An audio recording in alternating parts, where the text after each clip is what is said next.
and it's a miracle that he survived. He's had over 50 surgeries, and we're so honored to have Senator Birdwell, Lieutenant Colonel Birdwell, with us today, and his wife Mel, who he spoke to, who didn't know if he was alive or not.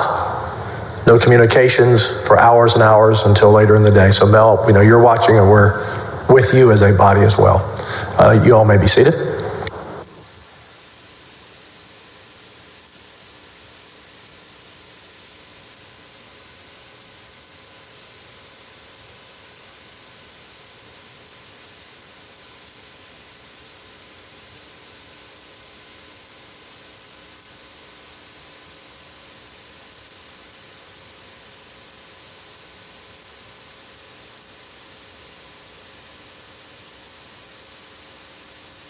Members and council, before we begin, I'd like to go over the clock and a reminder of the schedule ahead. Beginning today, the time remaining for the House managers is 14 hours, 28 minutes, and 17 seconds. And the time remaining for respondent, 14 hours, 23 minutes, and 17 seconds. That means, and we plan to go till 6:30 or 7 tonight and tomorrow night, possibly Wednesday. And since both of you have been almost even in direct and cross-examination, redirect and recross, that you both have about the same amount of time. And so based on that time schedule, both sides will be likely down to under 5 hours by sometime late Wednesday, depending on how the time is divided. And both sides could be out of time on Thursday morning. I want to be very clear that one side or the other could have time left that the other could not respond to. Those are the rules that both sides proposed and agreed to. So it's up to you to strategize and manage your time properly.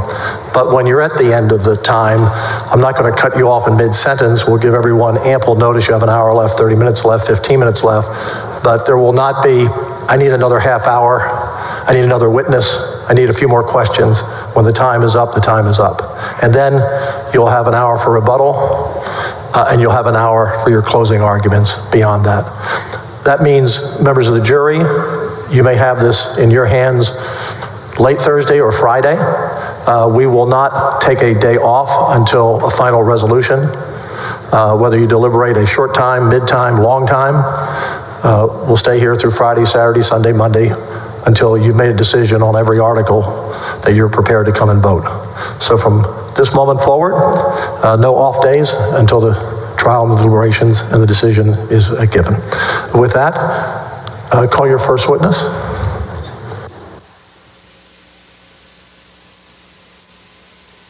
We call Mark Penley. Bailiff, please bring in the witness.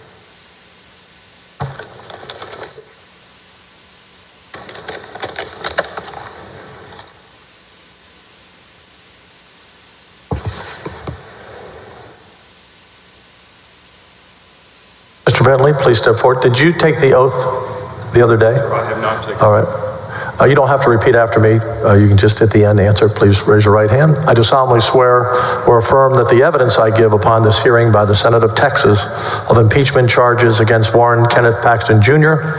shall be the truth, the whole truth, and nothing but the truth. So help me God. I do. Please be seated.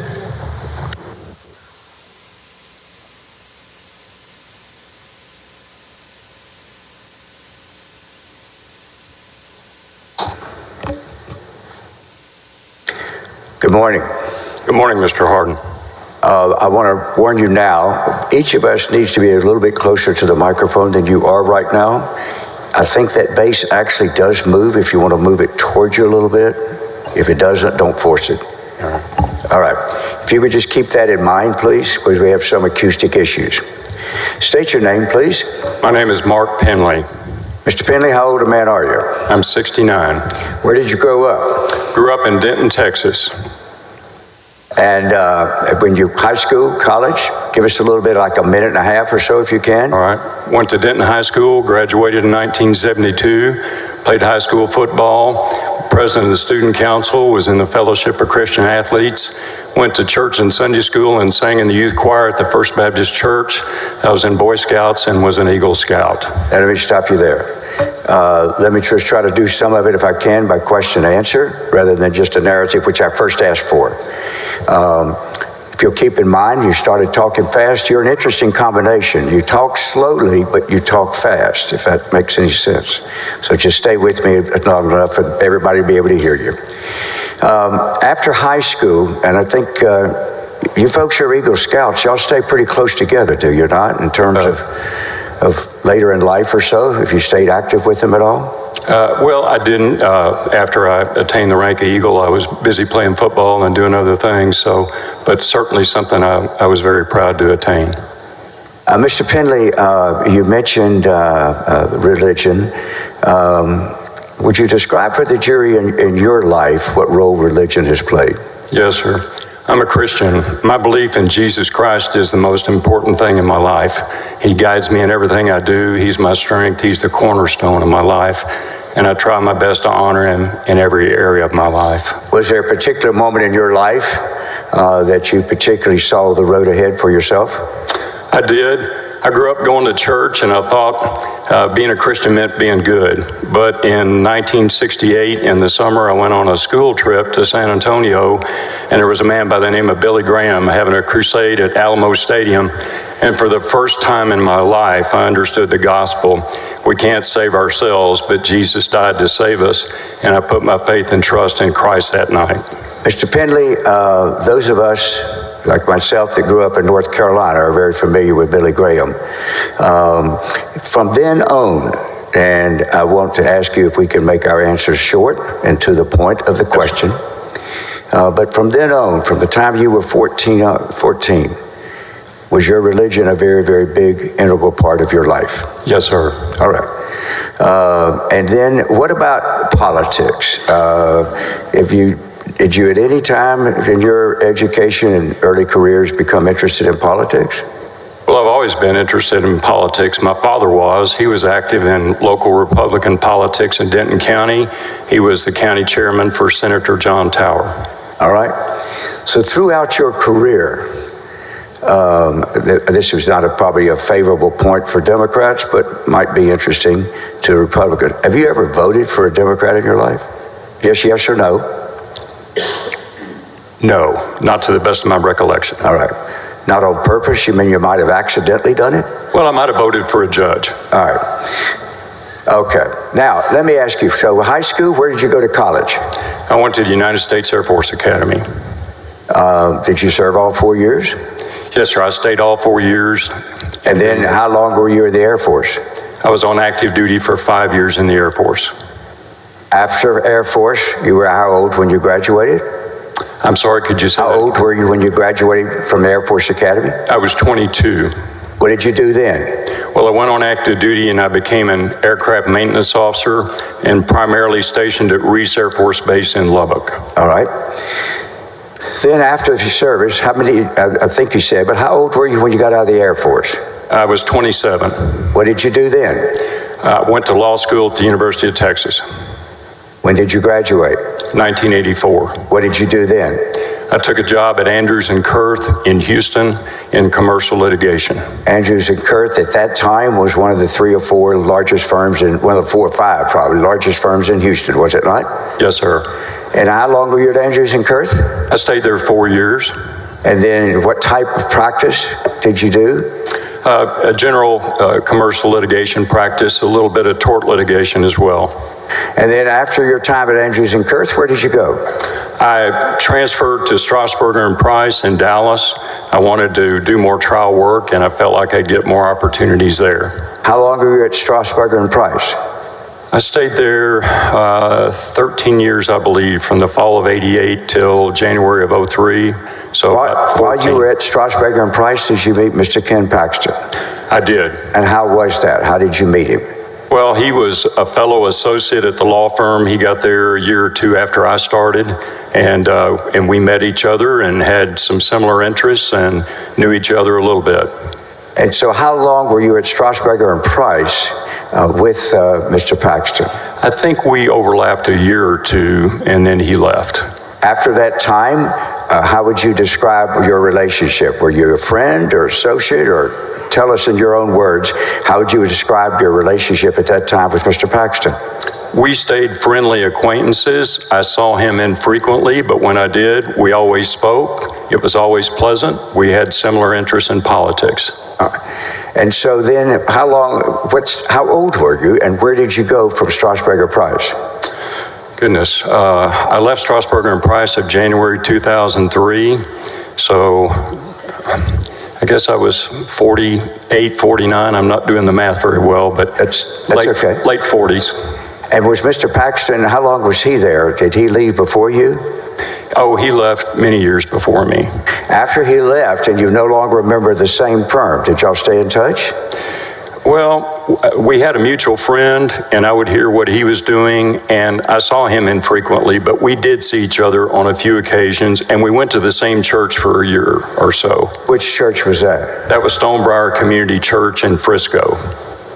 After you left Strasburger Price, where did you go? I spent a few months working in a small firm in Fort Worth, and then I got a job offer from the United States Attorney's Office in Dallas, which I accepted.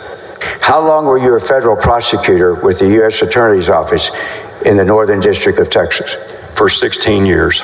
And what were your jobs during that period? And I want to try to do it if we can hit the high points. All right.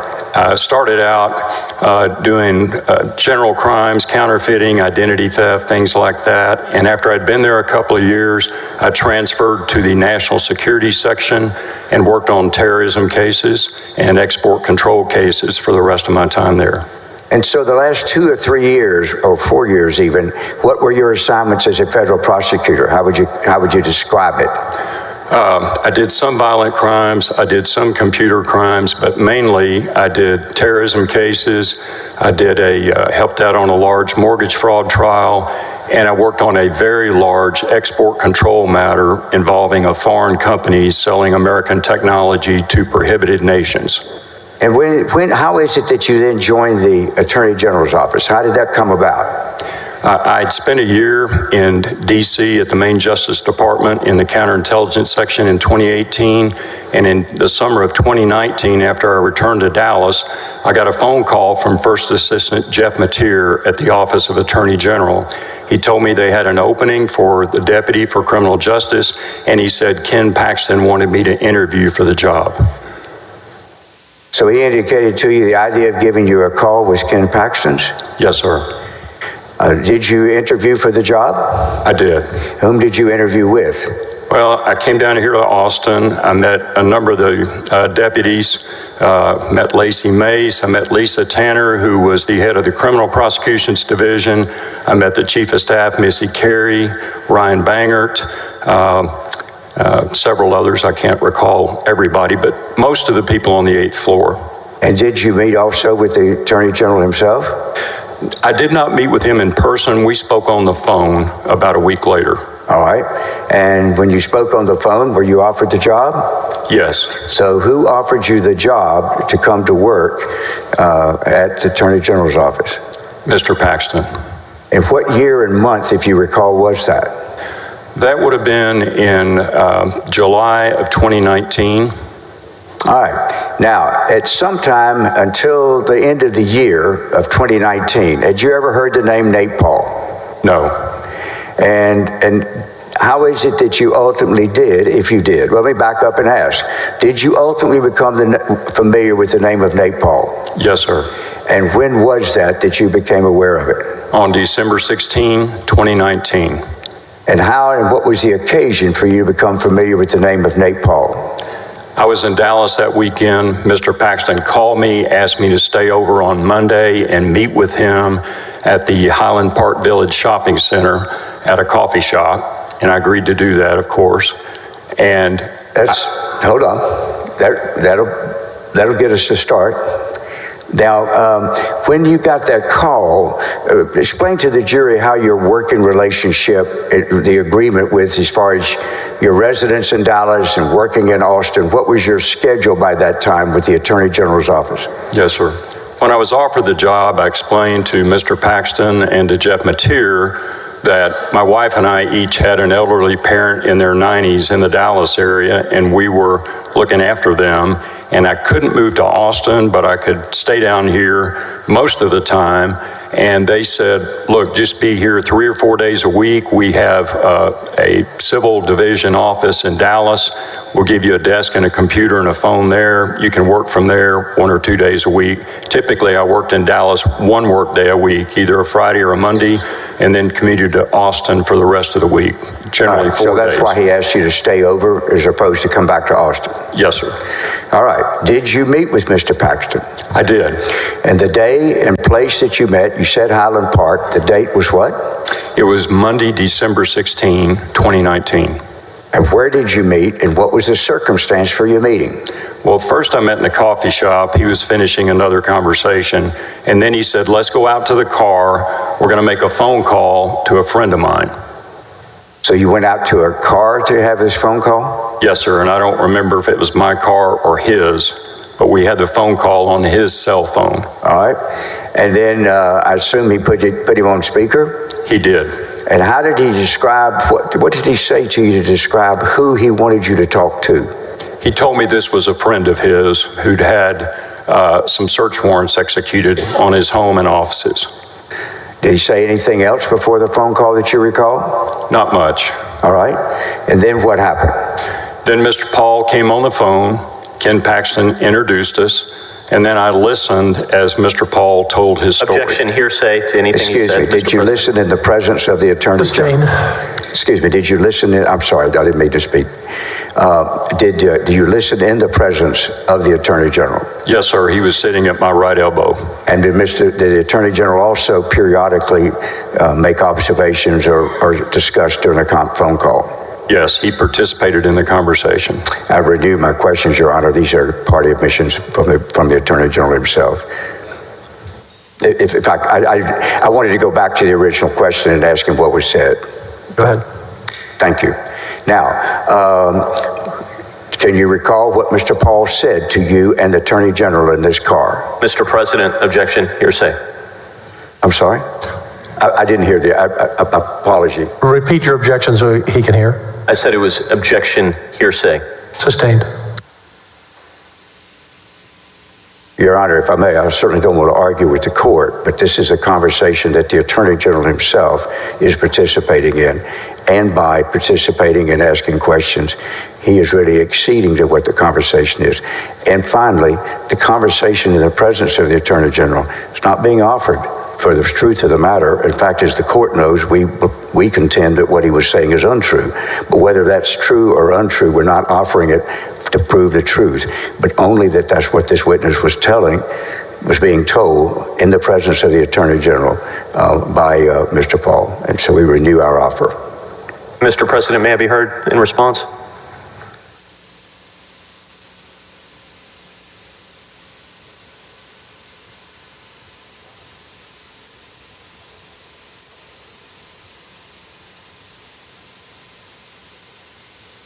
Mr. President, thank you. Nate Paul is not a party to this case. He's not an agent of any of the parties of this case. And party admission is not an exception to the hearsay rule, and none of the stated reasons to allow this information to come in are exceptions to the hearsay rule. So we renew our objection. I have my legal counsel on some of these more sophisticated, complex issues, former judge, of course, and we'll overrule this objection. Continue. Thank you. You can answer that question. What did Mr. Paul say? He narrated a series of events related to search warrants that were served on his home and 2 of his business properties in August of 2019.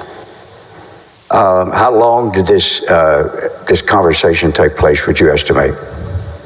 20 to 30 minutes.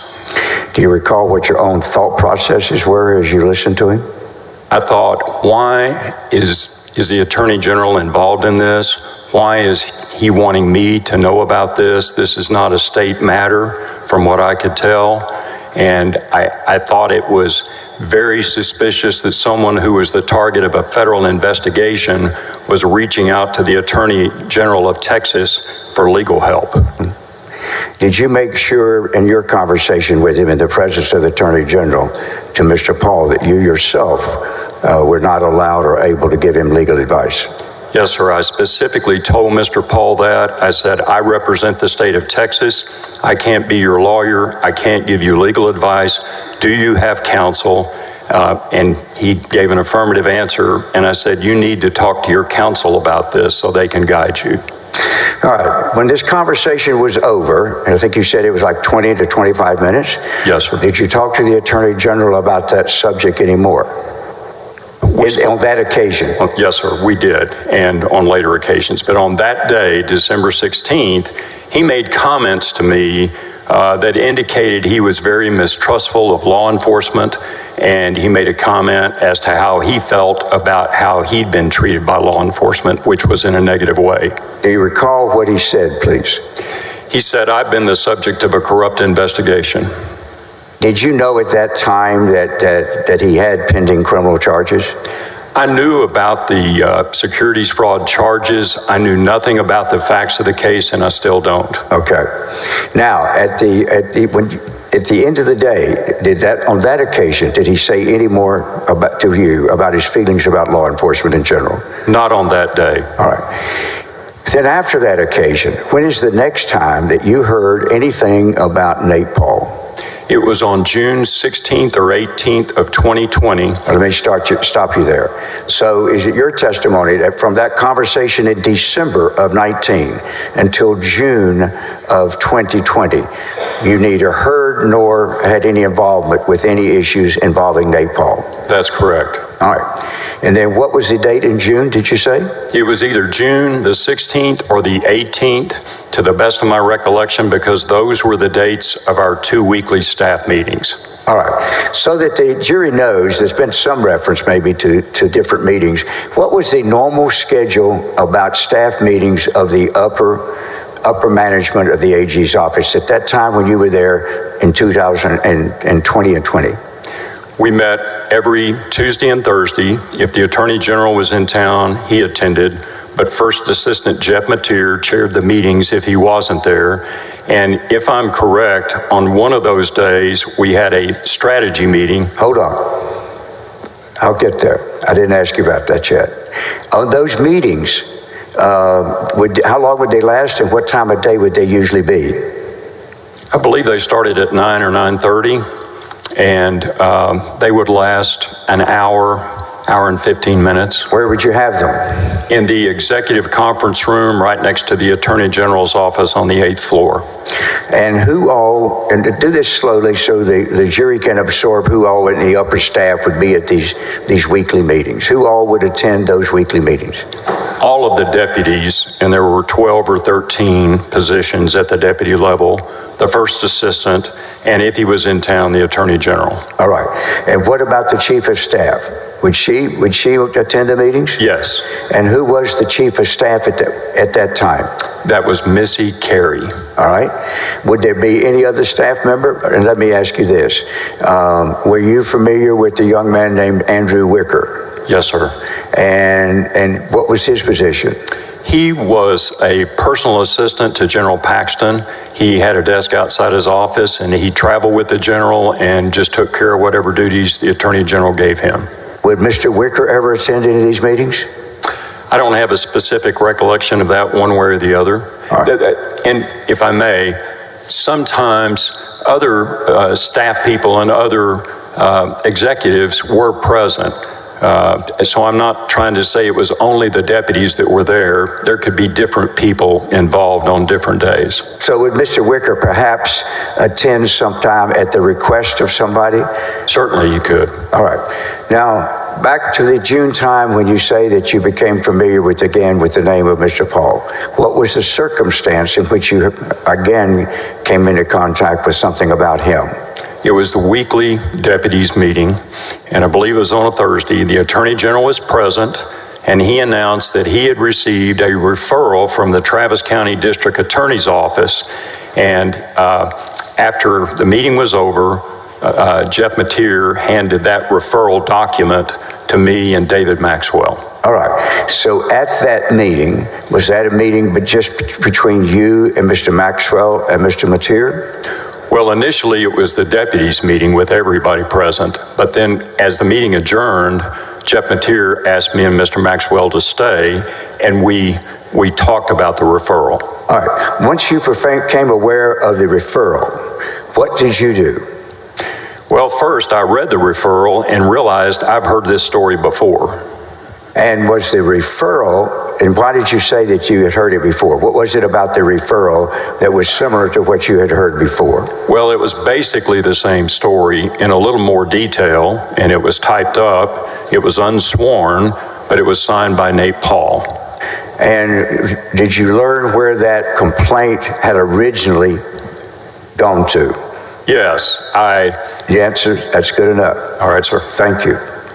And then, when you read the referral, did that inform you as to how it originated and with what agency? Yes, sir. And which agency was that? That had initially gone to the Travis County District Attorney's Office. Were you informed at that time by the Attorney General, one way or the other, anything about whether he had already personally met with representatives of the District Attorney's Office about this matter? Not that day, no. All right. So did you share that referral and what it said with Mr. Maxwell at that time? Well, we both read it. All right. And then did you lay out a plan of action as it applied to that referral? Yes, sir.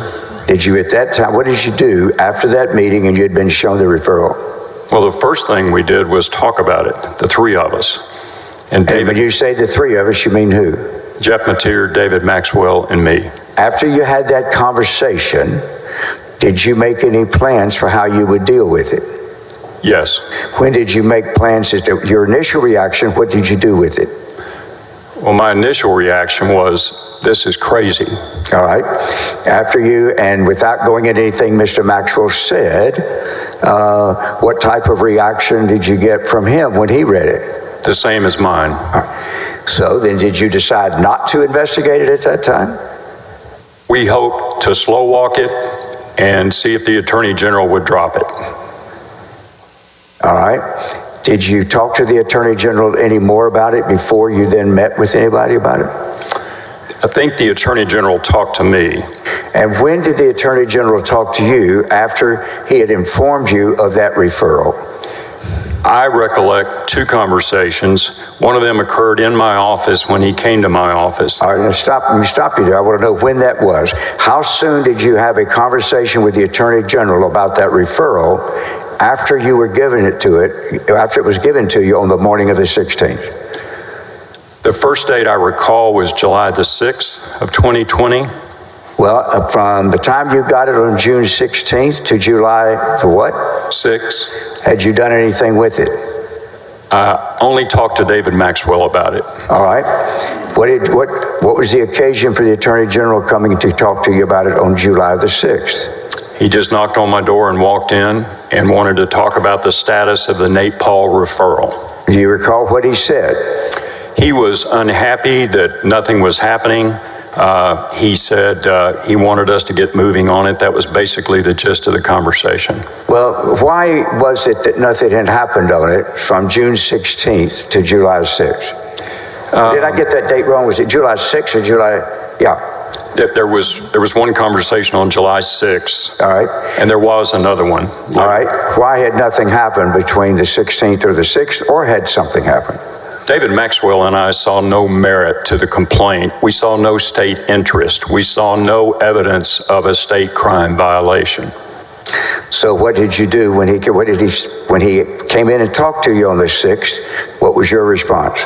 I told him I'd talk to David Maxwell and we'd get moving and set up a meeting with Mr. Paul and his attorney at some point.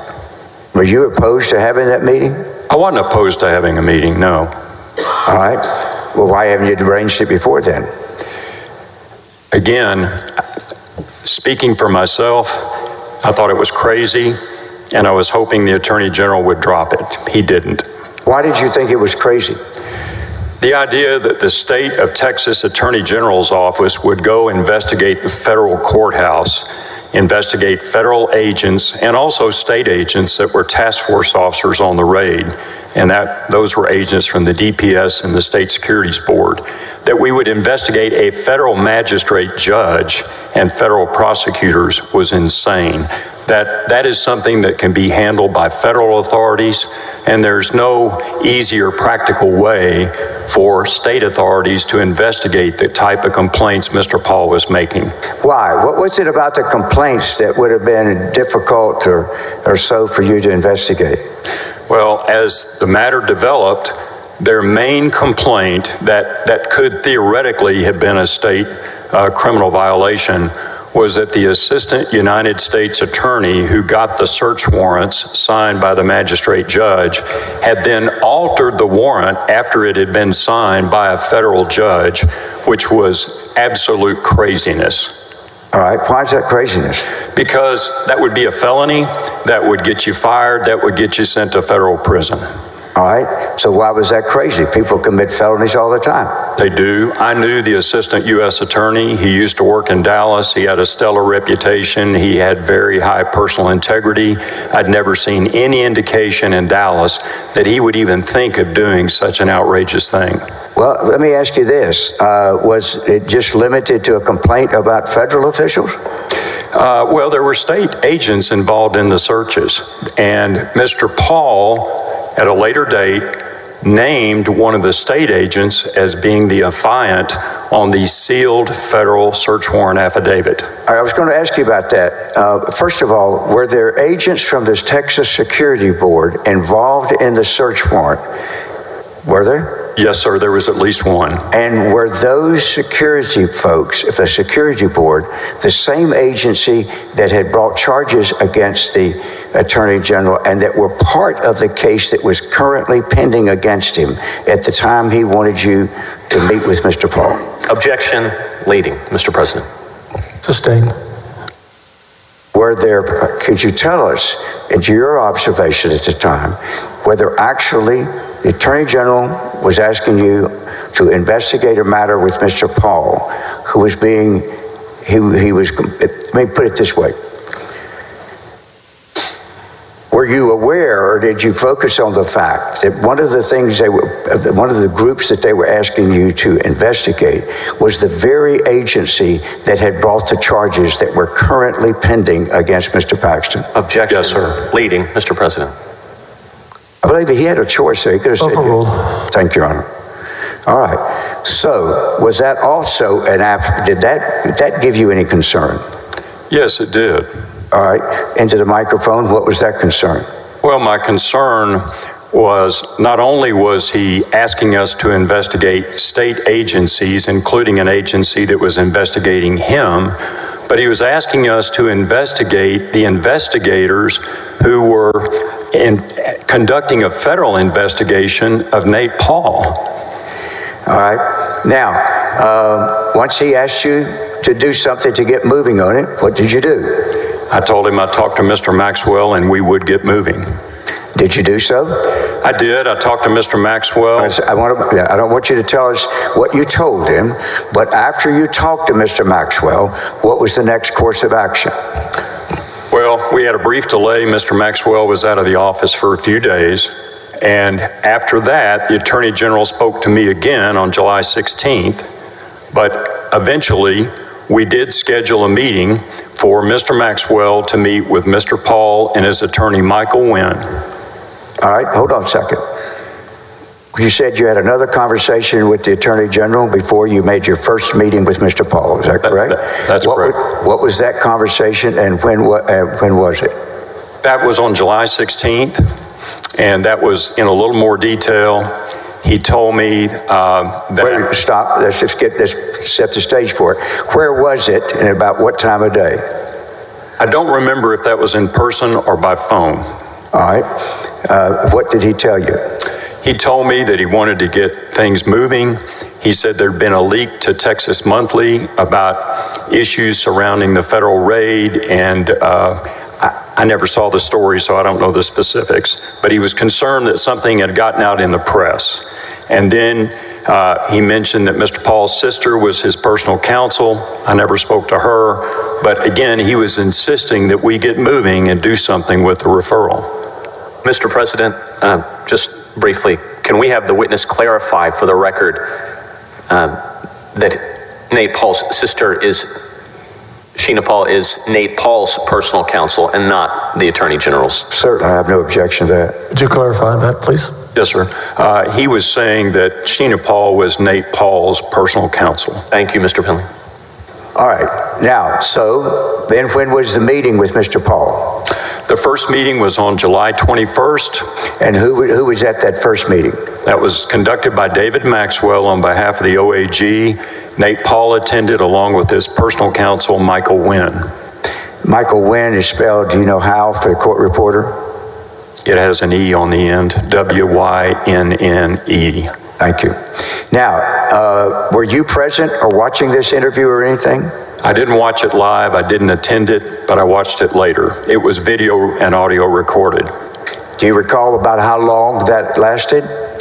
It was over an hour, maybe an hour and 15, 20 minutes. Okay. May I have the exhibit number? Your Honor, may I visit the table just for a second?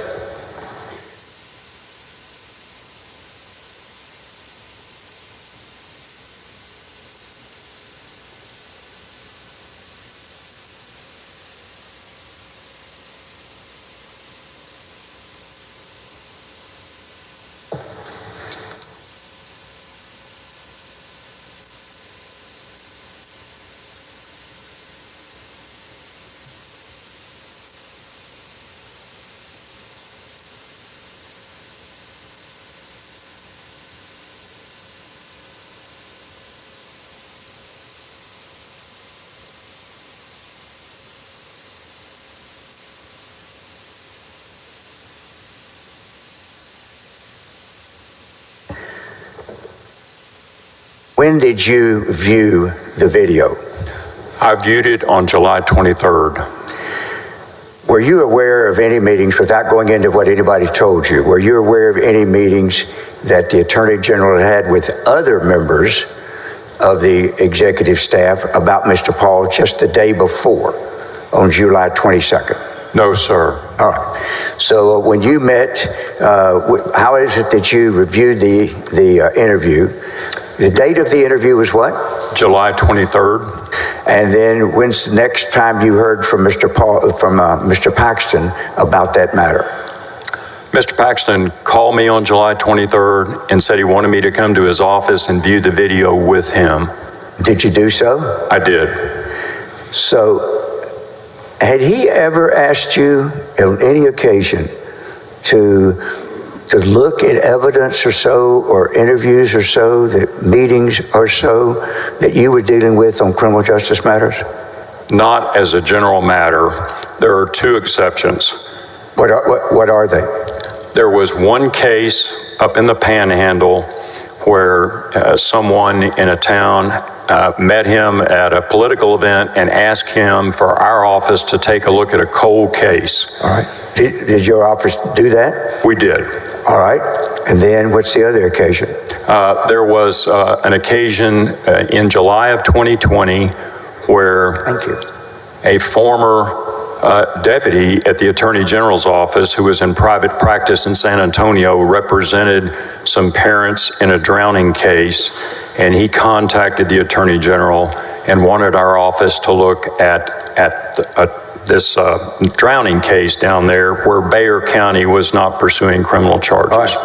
Now, those are two occasions that previously, that previously during your service he had asked you to look at, correct? Yes, sir. Now, would you describe the level of involvement that he had in each of those cases compared to the involvement he had with Mr. Paul? Vastly different. How? Now, I don't want to really go into the facts of the other two cases. Right. I just want to know, I want to ask you to describe in each of those two other occasions that he had contacted you on behalf of some constituent.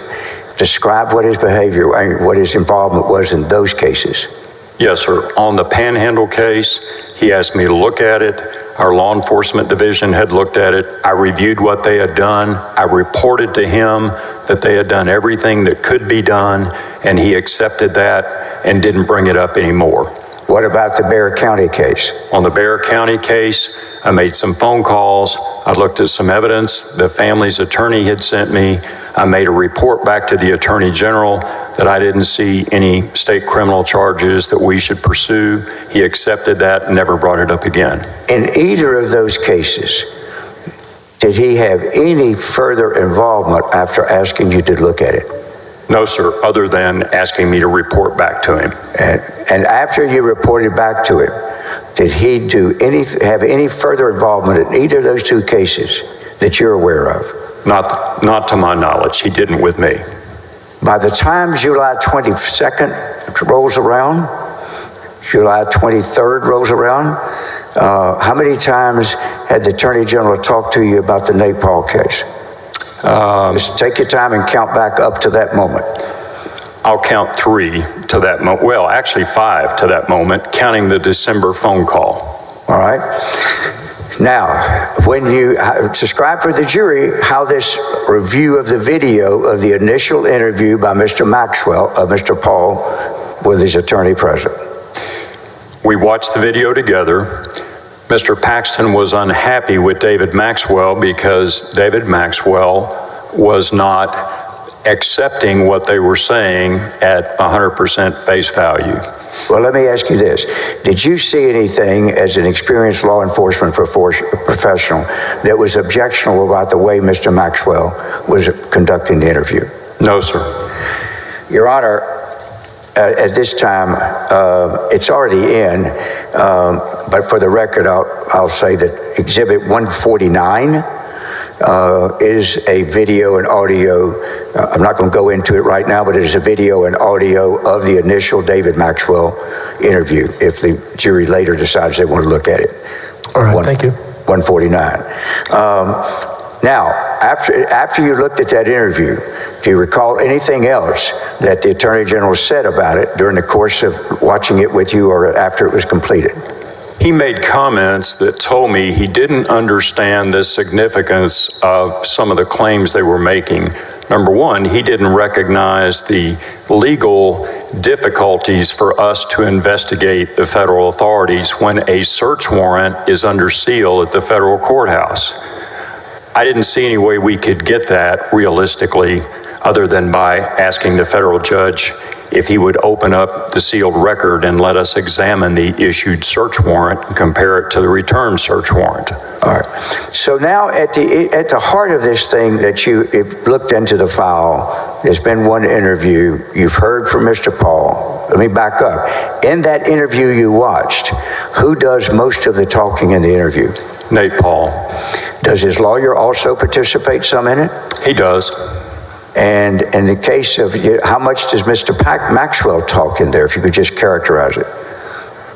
I'd say Mr. Maxwell spoke 35 to 40% of the time. He asked questions, appropriate questions, and then they gave answers. Did you find anything objectionable about the questions or the way Mr. Maxwell was asking them? No, sir. In fact, he made some very excellent comments to them about where they should go to get relief. All right. In that particular document, Mr. Maxwell is suggesting they go where for that complaint they had? He told them the best place for them to go to get help with their complaints was the Department of Justice Inspector General's office, because that office would have the power to investigate federal authorities. Now, let me ask you something that may perhaps not have been clear in this trial at all. If a search warrant is run in the federal court where you were for a number of years, and ultimately a judge has signed it, the warrant is executed, evidence is gathered, and then ultimately charges are filed, and the person, something happens with them, they're indicted. If they have a pending criminal case, what is your experience as to whether the defendant that would then be given access to not just the search warrant, but the probable cause affidavit? Objection, Mr. President, leading and calls for speculation. I'm simply asking what's his experience if that. Overruled. Thank you. Well, the way it works is the assistant U.S. attorney and the agent go see the federal magistrate judge to ask for a search warrant to be signed, to be approved.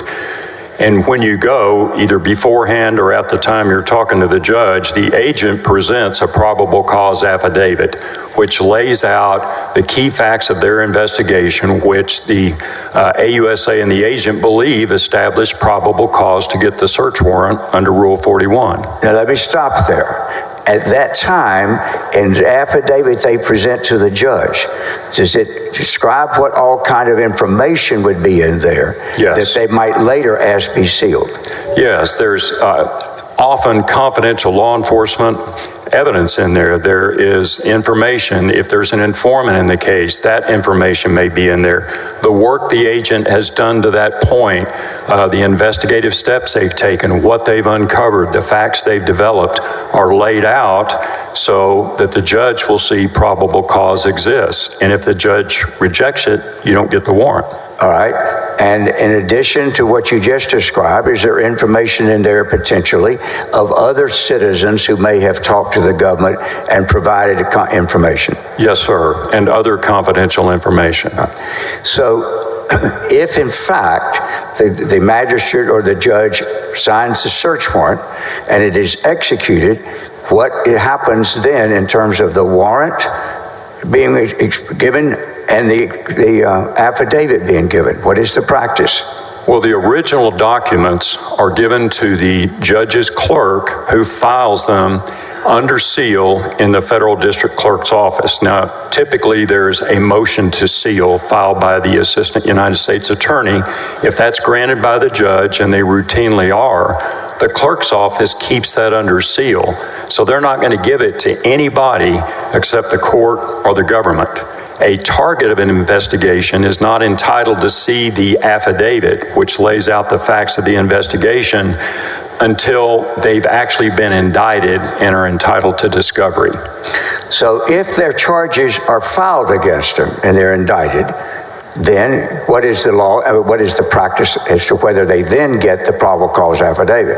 At some point, that would be unsealed, and the assistant U.S. attorney would send a copy of the previously sealed search warrant affidavit to the defense attorney. But if they are not charged as yet, and not charged at that time, or not charged immediately after, what will happen with the sealed probable cause affidavit, and whether or not that target that you've used the word is entitled to see it until charges are filed? The target is not entitled to see it until charges are filed. And sometimes charges aren't filed, but they don't get to see it. That's confidential law enforcement investigative material. It's very important that not leak out, because the target could go destroy evidence. He could go intimidate witnesses and do other things to undermine an investigation. In the case, did you relay essentially the kind of information you just told the jury to the Attorney General? At various points during this entire matter, yes, I did. All right. And at some time, did you express to him the fact that you would not have access, even you yourself in the Attorney General's office, would not have access to that sealed probable cause affidavit? Yes. Now, if in fact somebody made a public information request, would what was in the sealed affidavit be potentially provided by the law enforcement authorities for them to decide whether to release it or not? Objection, Mr. President, calls for speculation on the part of this witness. I'll ask this, if it's okay. Abstain. Thank you. Rephrase. Thank you very much. Do you have any personal knowledge of how the public information request would work for somebody who wants to see a probable cause affidavit that he has not been given by the federal judge?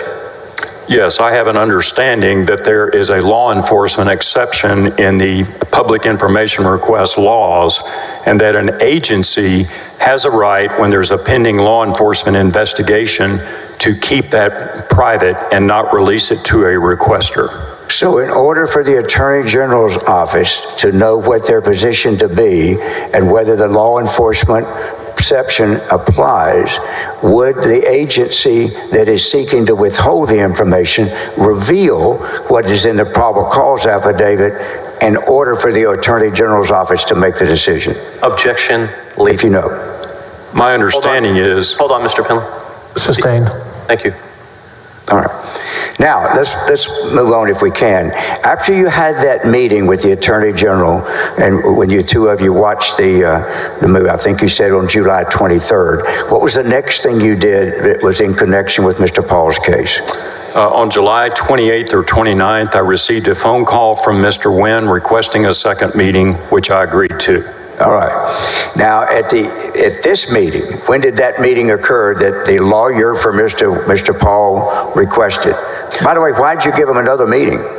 Why did we need another meeting? Yeah. Well, I hadn't attended the first one. He was asking for it. I was trying to show the Attorney General we were being accommodating and willing to listen to whatever they had. So I agreed to a second meeting, which we scheduled for August the 5th.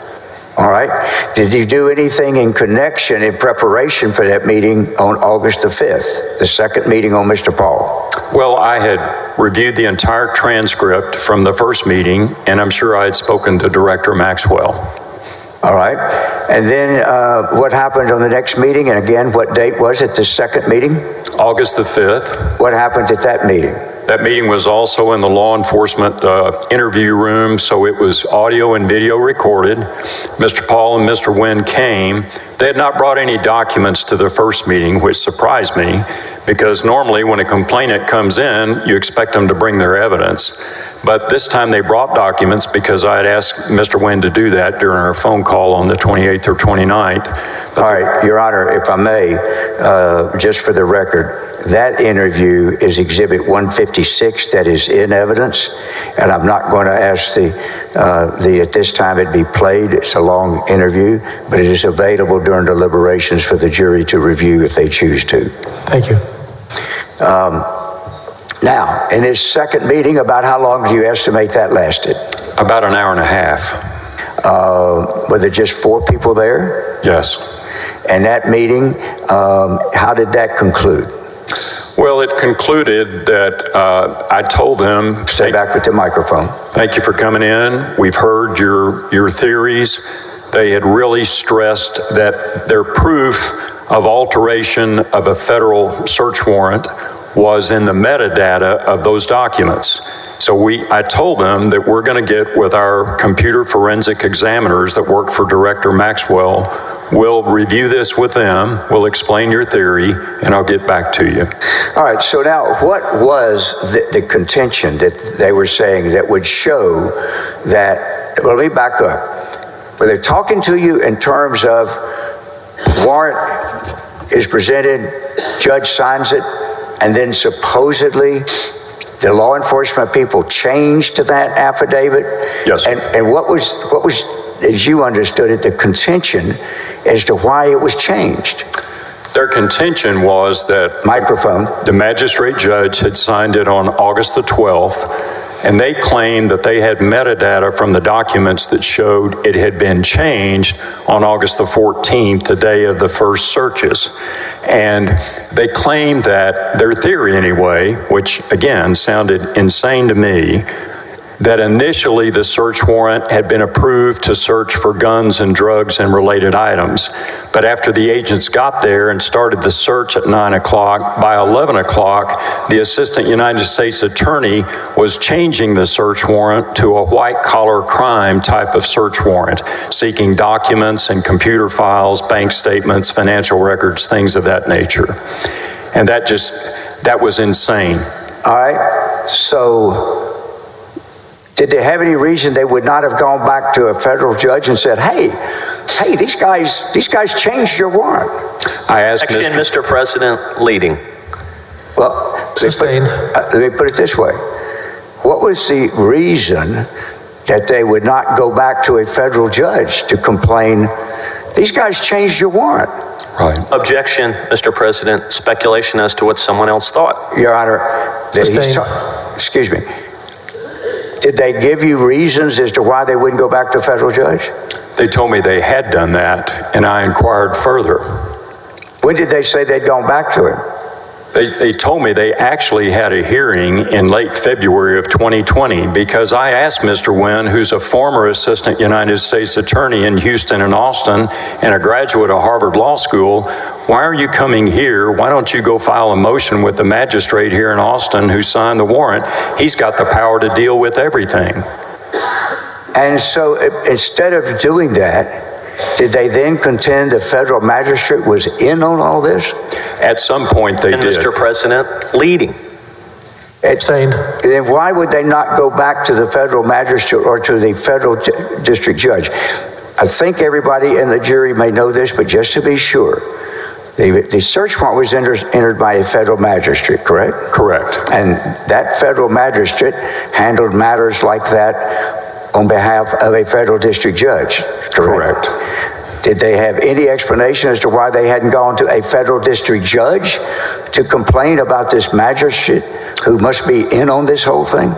No, and in fact, that was one of the giant red flags that was raised in my mind by that Back to meeting. the microphone, please. And The microphone, please. Mr. President, I'm going to object as non-responsive to everything after no. It's a yes, no question. Sustained. All right. Now, please remember the microphone Yes, sir. to make sure people in the back can get it, all right? Now, at the end of the day, what is it that they wanted you to do? They wanted us to agree with them on their metadata theory and agree that an assistant United States attorney had illegally, at a felony level crime, altered search warrants after they were issued by a federal judge, and that two assistant United States attorneys, a federal judge, and a whole bunch of state and federal agents were in on a grand conspiracy to cover this up and target Nate Paul. So did they want you to investigate all of these people that you've just elicited? That was my understanding. Yeah. Well, now, when the meeting was over, what did you do? I talked to Director Maxwell. He took the thumb drive. I said, we both discussed the fact that his computer forensic examiners needed to analyze the documents based on their contention that the metadata would show an illegal alteration. And what would you need to be able to show an illegal alteration that addressed the issue as to whether it had been illegally altered or not? You would need the actual computer that the assistant United States attorney used to type up the search warrant documents, and you would need his computer files, the original computer files, which only existed at the United States Attorney's Office and would be subject to all kinds of privileges. Well, let me ask you this, though. If the search warrant is signed by the magistrate and is taken out and executed, right? And then ultimately a copy of that search warrant is given to the lawyers of the target. Are you with me? Yes, sir. What documents could you potentially compare to see if the original search warrant was altered? What would you need? Objection. Calls for speculation, Mr. President. No, this is what... Overruled. Thank you. The source material, the Rosetta Stone, if you will, would be the sealed search warrant that was actually signed by the federal magistrate and on the day of signing was placed under seal at the federal district clerk's office. So if I had the original issued search warrant and I got the return search warrants that were actually served on the defendant, not the affidavit, but just the warrants themselves, and you could put those together and you could see if there were any changes in the original and in the copies that were given to the defendant and the copies that the agents filed back with the clerk's office after the search is concluded. The agents fill out an inventory of all the items that are seized during the search, and they file that back with the district clerk's office, and it goes in the file together. So if I had the beginning and the ending, I'd have a bookend. All right. And were those documents the ones that were under seal? The originals, the issued sets, were under seal, and I had no access to them. All right. So without going into what your experts told you, did you have these materials, or what you had, at least the original warrant, did you have your IT people look at it? Yes, in the thumb drive that Mr. Paul and Mr. Wynn gave us on August the 5th. President, I need to object again as non-responsive after That's the fine. question. After That's yes. fine. We'll do it real quickly. Did you, excuse me, thank you. Did you in fact give the information they gave you to your IT people to look at? Yes, sir. Without going into what they said to you, did they come back to you with a recommendation? They gave us their opinion, yes. Were they able to find anything that would determine one way or the other with the information they had available? Objection, hearsay. Whether they could find? How is that hearsay? I'm sorry. I'm learning a lot in this case. Overruled. Thank you.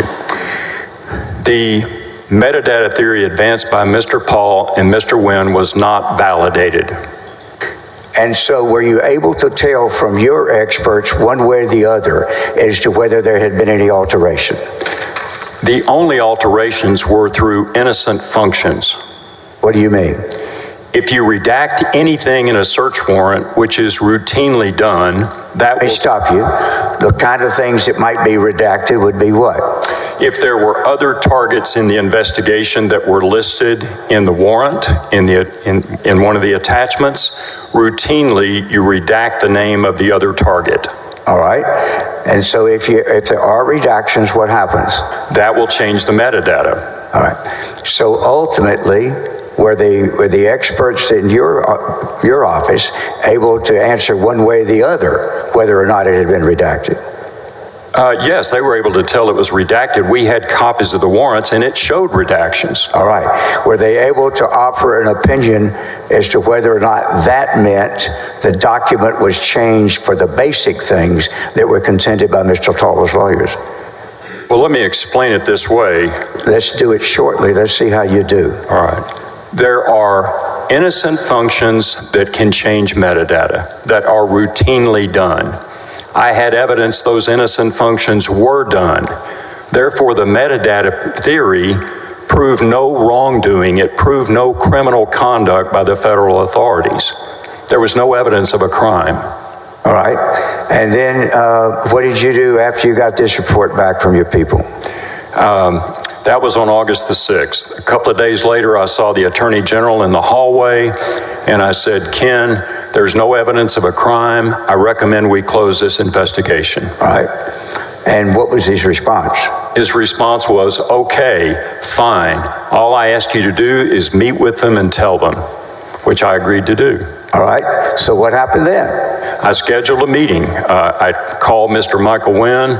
We set up a meeting for August the 12th, which I believe was a Wednesday, again here in Austin. And a couple of days after that, this was before the August 12th meeting, I saw the Attorney General in the break room, and I told him I'd set up the meeting as he requested. All right. Then what happened? Well, he told me he wanted to attend. So I changed the meeting location to the executive conference room so it'd be right next to his office for his convenience. Now, was this meeting either videotaped or audio taped? No, sir, there was no video or audio in the executive conference room. All right. Not for recording a meeting. Excuse me. So when did this third meeting with Nate Paul, did Nate Paul attend the third meeting? Yes, sir. So when did this third meeting with Mr. Paul and his attorney occur, and who all was there? It occurred on August the 12th in the morning. The Attorney General attended. I was there. Director David Maxwell was there. His two forensic examiners that we had met with on August the 6th were there. Drew Wicker, the Attorney General's assistant, attended, and Mr. Paul and his attorney Michael Wynn were there. And during this meeting, did the Attorney General stay? How much of that meeting did he stay for? He stayed for about 3/4 of it. All right. So what happened in this meeting? Well, I opened the meeting and announced to Mr. Paul and Mr. Wynn that I thanked them for coming and said, we've looked at your metadata theory, but we don't find any evidence of a state crime, and we're going to close our investigation. What was their reaction? it was very unhappy. They pushed back immediately. How about Mr. Paul? How would you describe his conduct? He was angry. So as opposed to being angry, what did he do? Well, number one, the Attorney General was also unhappy, and then Mr. Paul demanded that a laptop computer be brought in because we had discussed what the forensic examiners had told me and Director Maxwell.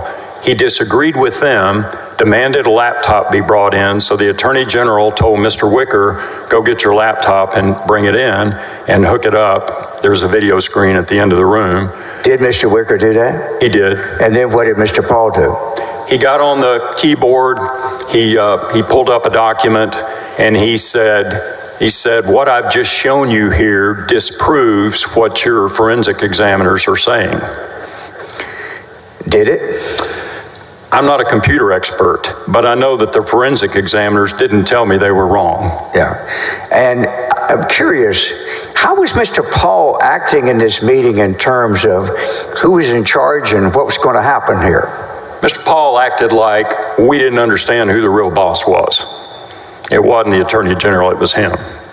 That was his body language, that was the expression on his face, the way he bowed up. He got very unhappy with us. He got very unhappy when Director Maxwell called him out for leaking our investigation to the media. Let me stop there. What are you talking about there? There were two publications that printed reports about Nate Paul and some of his civil litigation issues and bankruptcies, and they reported quotes. Objection, hearsay. All right. He doesn't want you to report. Thank you, Your Honor. He doesn't want you to talk about what the articles were. Right. So my question is, what did Mr. Maxwell say to him in the presence of the Attorney General? He said, you leaked the fact of our investigation to the media. All right. And what was the import of that? Why was that a concern? When you're doing a law enforcement investigation, you don't do it through the media. You keep it confidential. You don't want to alert the target. You don't want people destroying evidence or hiding evidence. You keep it quiet. And secondly, sometimes the targets of your investigation may not have done anything wrong. You don't want to smear people's reputation unnecessarily due to the fact that they've been investigated. What was Mr. Paul's reaction to that? Mr. Paul pushed back against Mr. Maxwell and said he had a First Amendment right to talk to whoever he wanted to. And he didn't deny that he'd done it, did he? Initially he did, and then he admitted it, which told me something about his veracity. And then what was the Attorney General's reaction? The Attorney General took his side and agreed with him that he had a First Amendment right to talk. So then what happened? Shortly thereafter, the Attorney General announced he had to leave, and a few minutes later, the meeting was not productive anymore. Mr. Paul and Mr. Wynn were unhappy, so I closed the meeting. Again, this meeting was on what date? August the 12th. And then what happened after that? The next day, we had our weekly deputies meeting on Thursday. Jeff Mateer was there. I met with Jeff after the meeting. I'm confused. Earlier, you talked about a weekly deputies meeting on Tuesday. I believe, and I'm trying to remember this, I could be wrong, but I think the deputies meeting was on Thursday, and I think we had a policy and strategy meeting on Tuesday. If I'm mistaken, then reverse it. All right, but are they the same people attending? There could be differences. The policy meeting might be a smaller group. All right, so what was this meeting that you had on Thursday after the previous meeting? After our regular weekly staff meeting on Thursday, David Maxwell and I stayed behind, and we met Jeff Mateer either in his office or in the executive conference room, just the three of us. Without going into what was said at that time,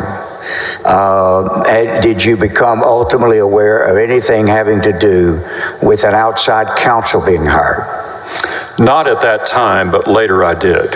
All right. And then when did you first become aware that the Attorney General was considering or wanted to hire an outside counsel to investigate Mr. Paul's complaint?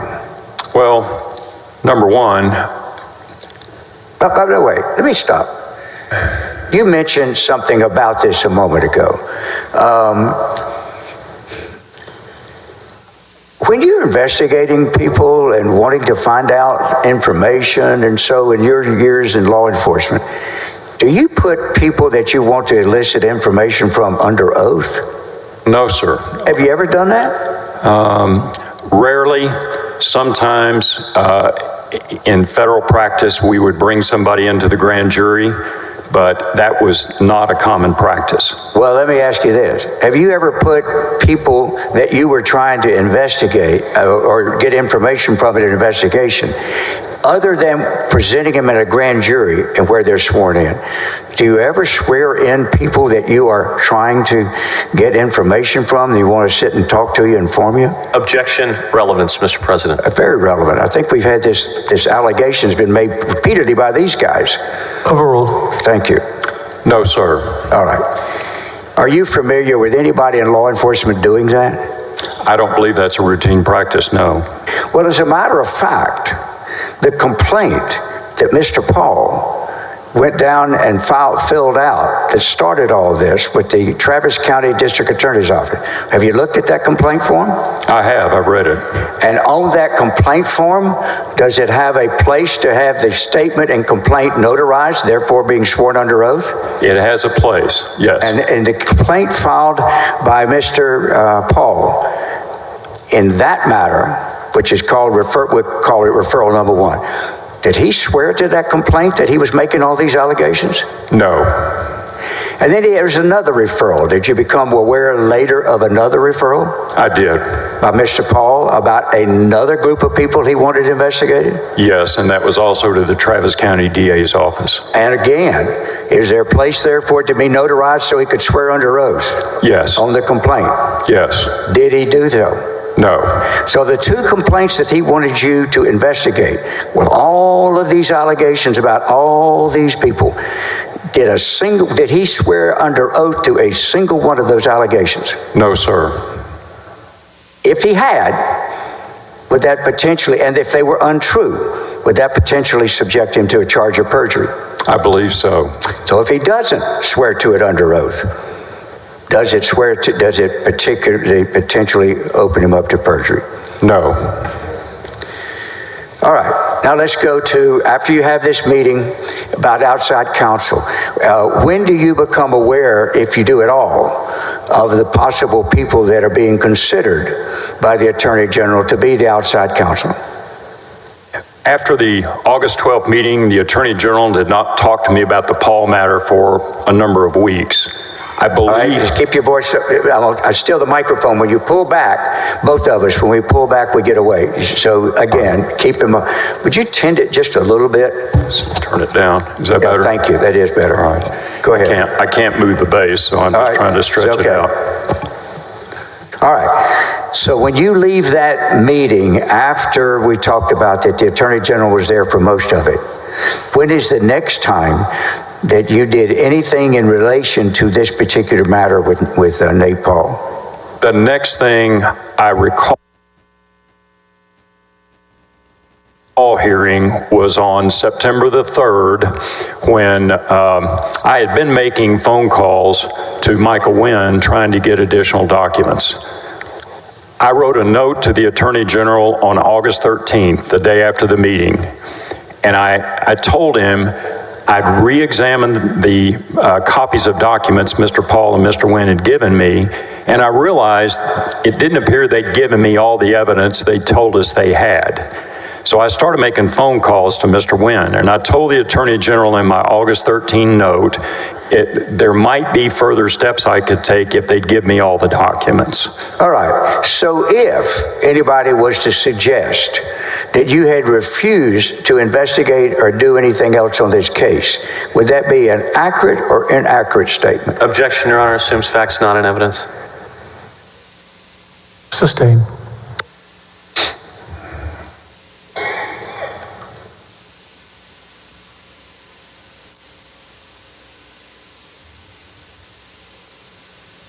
I'm sorry, I was trying to think if that was actually something that wasn't in evidence. Pardon me.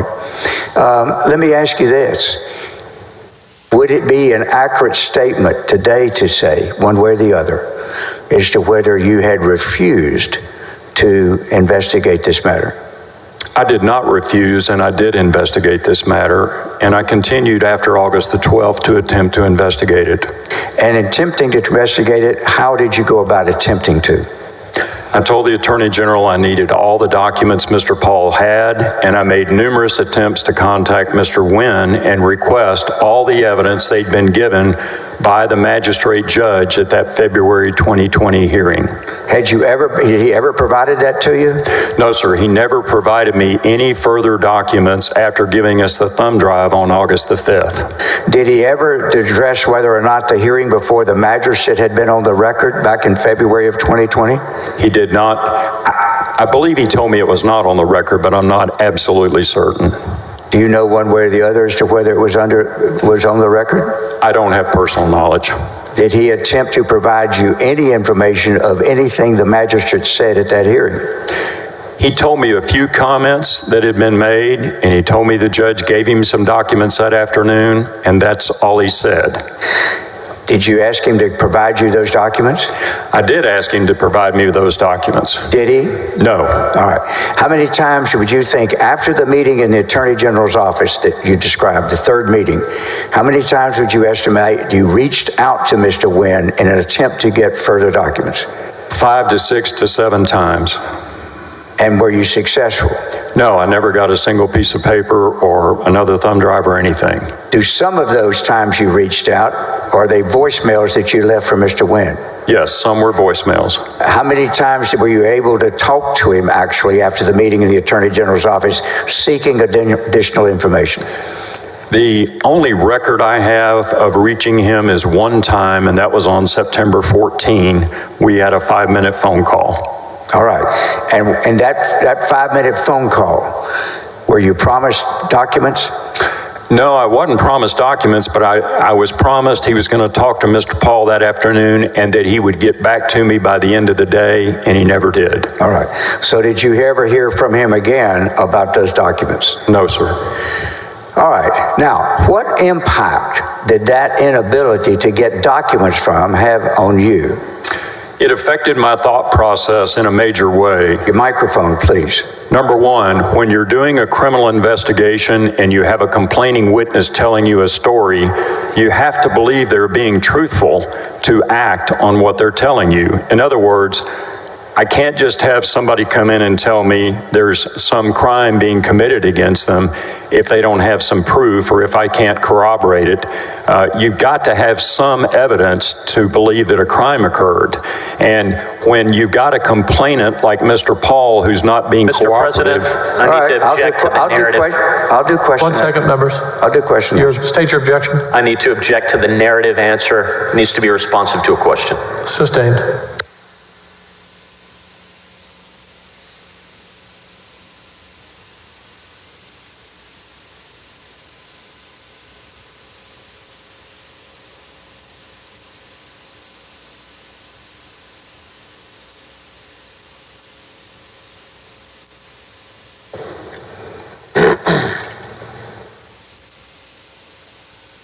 All right. In addition, by the way, let me ask you something. Well, you talked about when Nate Paul first came to talk to David Maxwell. Remember that? Yes, sir. And in that interview, I believe you said that it was just Mr. Maxwell, Nate Paul, and his lawyer, correct? Correct.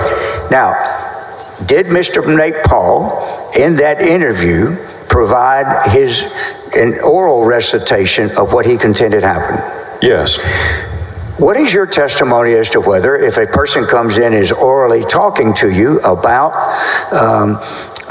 what they contend happened, do you consider oral statements as evidence? I do. All right. It's some evidence, yes. All right. So in evidence, what types of evidence do you as a law enforcement professional want and consider? Well, there are many types of evidence. There's physical evidence. You could have tire tracks or something like that, fingerprints, DNA, that's physical evidence. You can have direct eyewitness testimony. That is evidence. That is powerful evidence.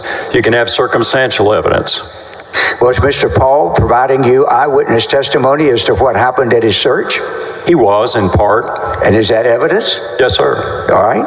Now, when somebody comes in, are they supposed to bring you a wrapped up beyond a reasonable doubt case, or tell me what you expect them to be doing? No, that's not the way an investigation works. You get an initial report by a complaining witness or by a police officer who's met with a crime victim or complaining witness, and then you work from there. Do you consider that information, that initial information, as evidence? Absolutely. And then what are you supposed to do as an investigator with that? You follow leads suggested by that initial evidence, and you see if you can corroborate it, and you see where it takes you. You follow the road. You follow further evidence that you can get. So when Mr. Paul and his lawyer came to you in that initial interview, or came to Mr. Maxwell and gave their version of what happened, do you consider that evidence that's to be considered as part of your investigation? Yes, we did, and we treated it accordingly. Now we move forward to sometime in, I believe you said, into September? Yes, sir. Now we're in early September, I believe. All right. And what was happening then in early September? Well, the first thing that happened was on September the 3rd, Ryan Vassar told me that the attorney... All right, without going into what he told you. On September the 3rd, thank you, Your Honor, I'm sorry. On September the 3rd, did you have to become aware of an outstanding proposed contract? Objection, yes. Hearsay, same situation. It's derivative of the hearsay. It's some... let me ask you this. Did you see the contract at that time? No. Were you aware, did you become aware of people that the Attorney General was considering to be appointed as outside counsel? Sometime in late August or early September, yes. Did you have names of people he was considering? I got those names on September the 14th. Whom did you get those names from? Jeff Mateer. All right. The two names that Mr. President, objection, hearsay, move to strike. This was a backdoor attempt at getting hearsay in. Your Honor, he's not testified to any statement. He's talked about information he obtained. Whether or not that is true or not, we don't know. We're not offering it to show that those were the actual two, but what he acted on. Overruled. Thank you. Now, when you became aware of these two names that you understood to be, did you do anything in connection with either one of them? Well, that was on... Yes or no? Yes. All right, when?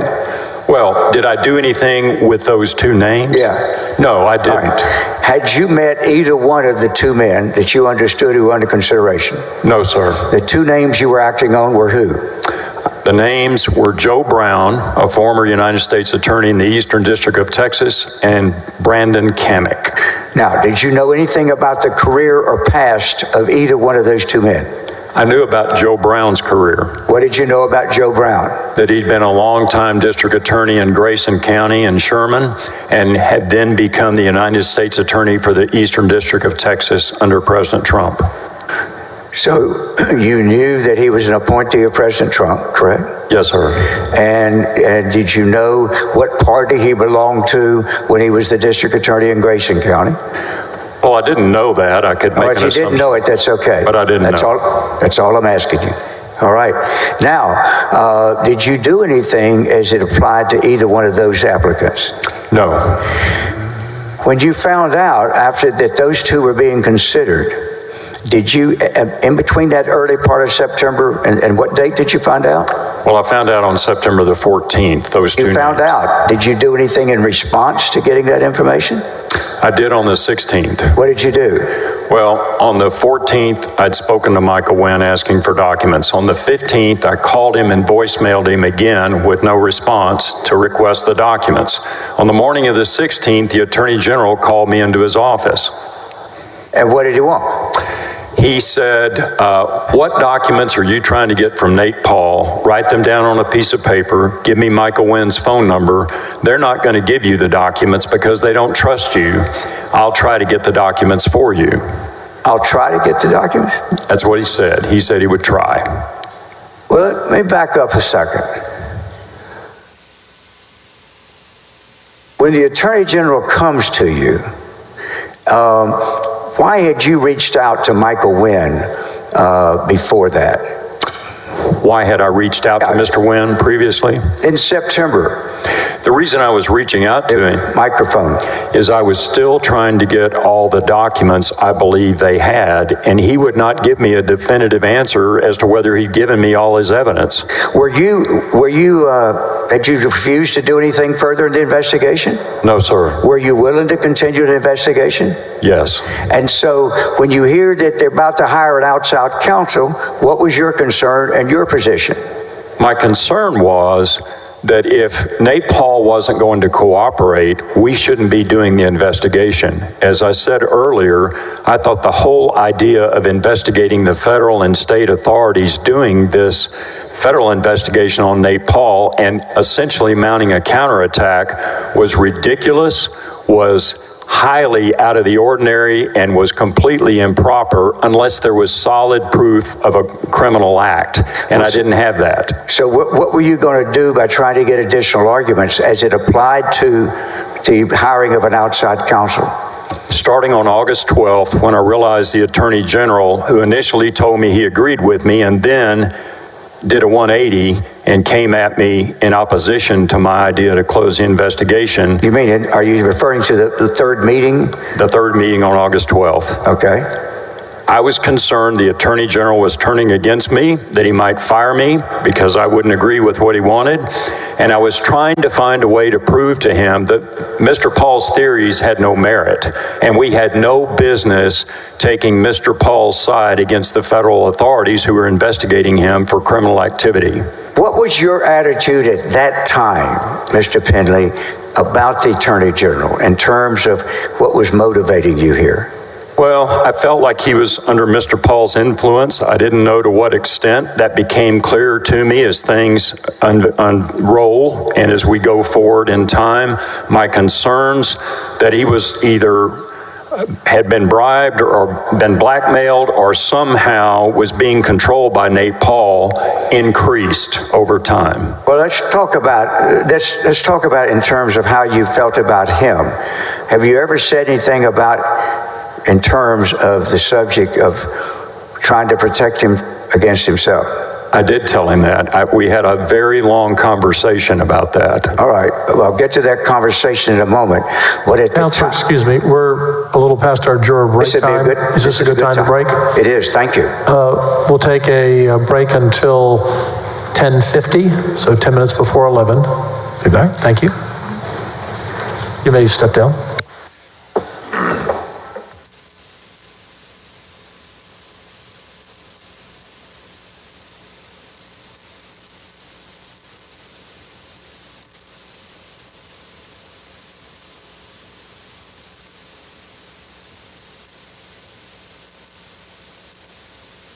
Okay, so your reactions to this testimony we just heard.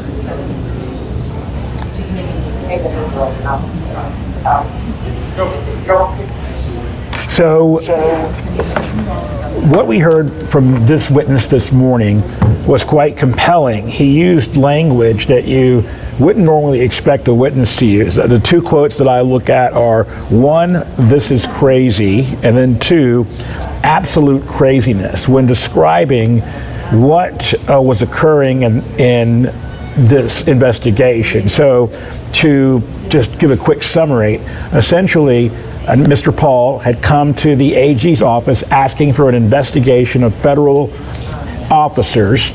The data that he brought was metadata from a couple of files. The AG's office had done extensive investigation on it, looked at it, had their own forensic examiners look at it, but in the end could not find any evidence that there was any impropriety on the part of the federal investigators.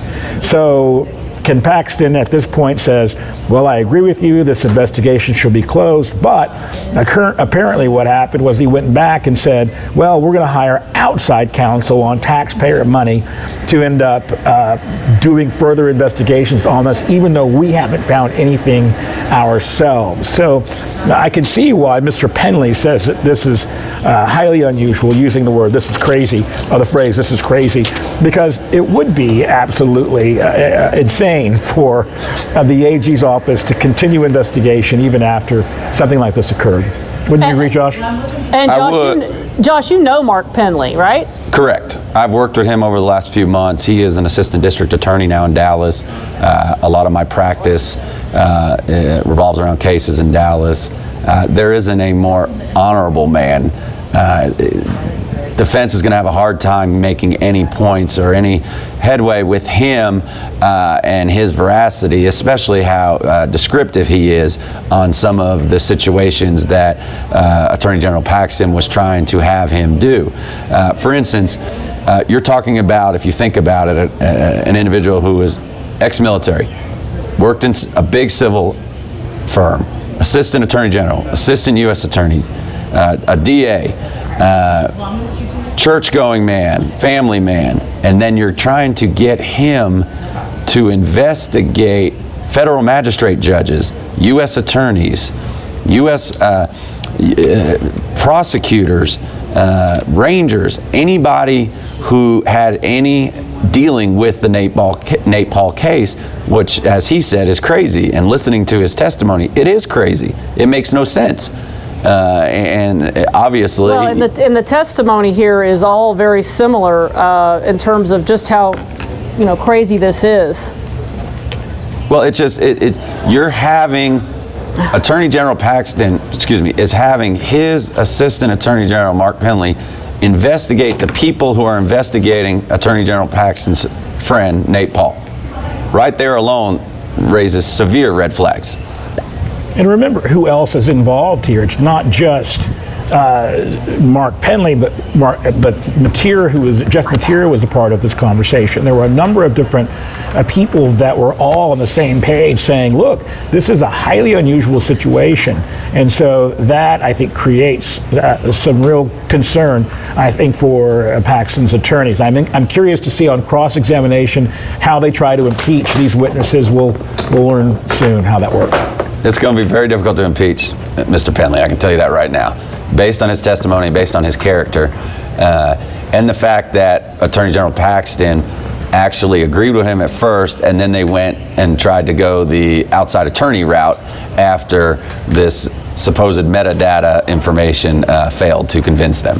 While we're sitting here, I got a tweet from my mother, and my mother and I my family attends a church here in town, and Mr. Penley actually teaches a Sunday school class. He has impeccable credentials. He is a family man, as Josh points out. Such a difficult witness to impeach in a cross-examination. So I think it's going to be highly interesting in the next few moments after the break to see how the Paxton attorneys attempt to impeach this man of great credential and reputation around town as being really a good person, just a good human being in general. Well, and all of these guys, all of these witnesses that we've seen so far, Jeff Mateer, Ryan Vassar, Ryan Bangert, and also David Maxwell, all of these guys, they've presented their conservative bona fides, their, maybe not so much with Maxwell in terms of the religion thing, but all of these guys have been presented as being people who are, strong in their faith. You heard when Penley's talking this morning, he's talking about Jesus and the gospel and how his faith guides him and what he does. I mean, how does Ken Paxton's team impeach somebody like this?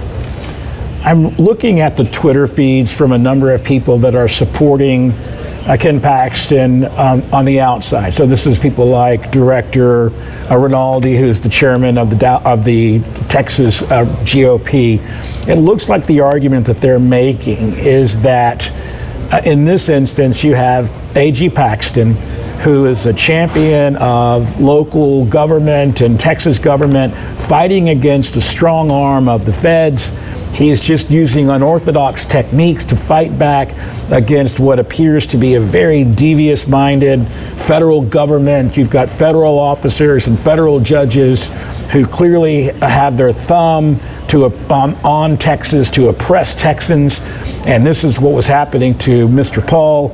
And A.G. Paxton was only trying to help a Texan, and in this instance he had to go and use different techniques and because he knew that what was happening, it was on such a grand scale that he had to do something that was unusual, and that's why he brought in outside counsel. So that's the argument they're using. Obviously, I'm not sure how. But based on no evidence. Well, certainly. Well, I think the initial question is, where was the data, where was the information, where was the evidence in connection with this claim that the feds were doing this horrible thing? I mean, here's what he said that they did. They had a warrant, and the warrant was for drugs and guns and all kinds of criminal activity. And then when that warrant was drafted, within 2 days, right before they got to the inspection and to execute the warrant, the federal government, with a number of different people, changed the warrant to instead just include a white-collar criminal type investigation for documents and information. I mean, imagine what you're saying about the federal government that would do this, right? They have this warrant and they change the warrant, and everybody was in cahoots doing this. The judge, the magistrate, and the 2 federal agents that were executing the warrant would all have to be on the same page to make these changes and then keep it quiet, all because they wanted to attack this poor Mr. Paul, who's just a hardworking, a real estate executive, commercial real estate executive in Austin, Texas. So the whole government is going to go against him. And so A.G. Paxton, being the champion of the small little man, of course, is going to protect him. And that's the argument that they're trying to make. I just don't think it's going to hold up. And I think senators are going to have a difficult time swallowing that line as we see it, as it plays out at the next stage of the trial. Hey, Josh, why is the whole world out to get Nate Paul? I haven't figured that out. After listening to what was just testified to, I'm kind of use Mr. Penley's words. It's crazy. It is absolutely crazy, as Jason just said, that all these federal agencies are conspiring together to get Nate Paul. And why Nate Paul? I don't understand it.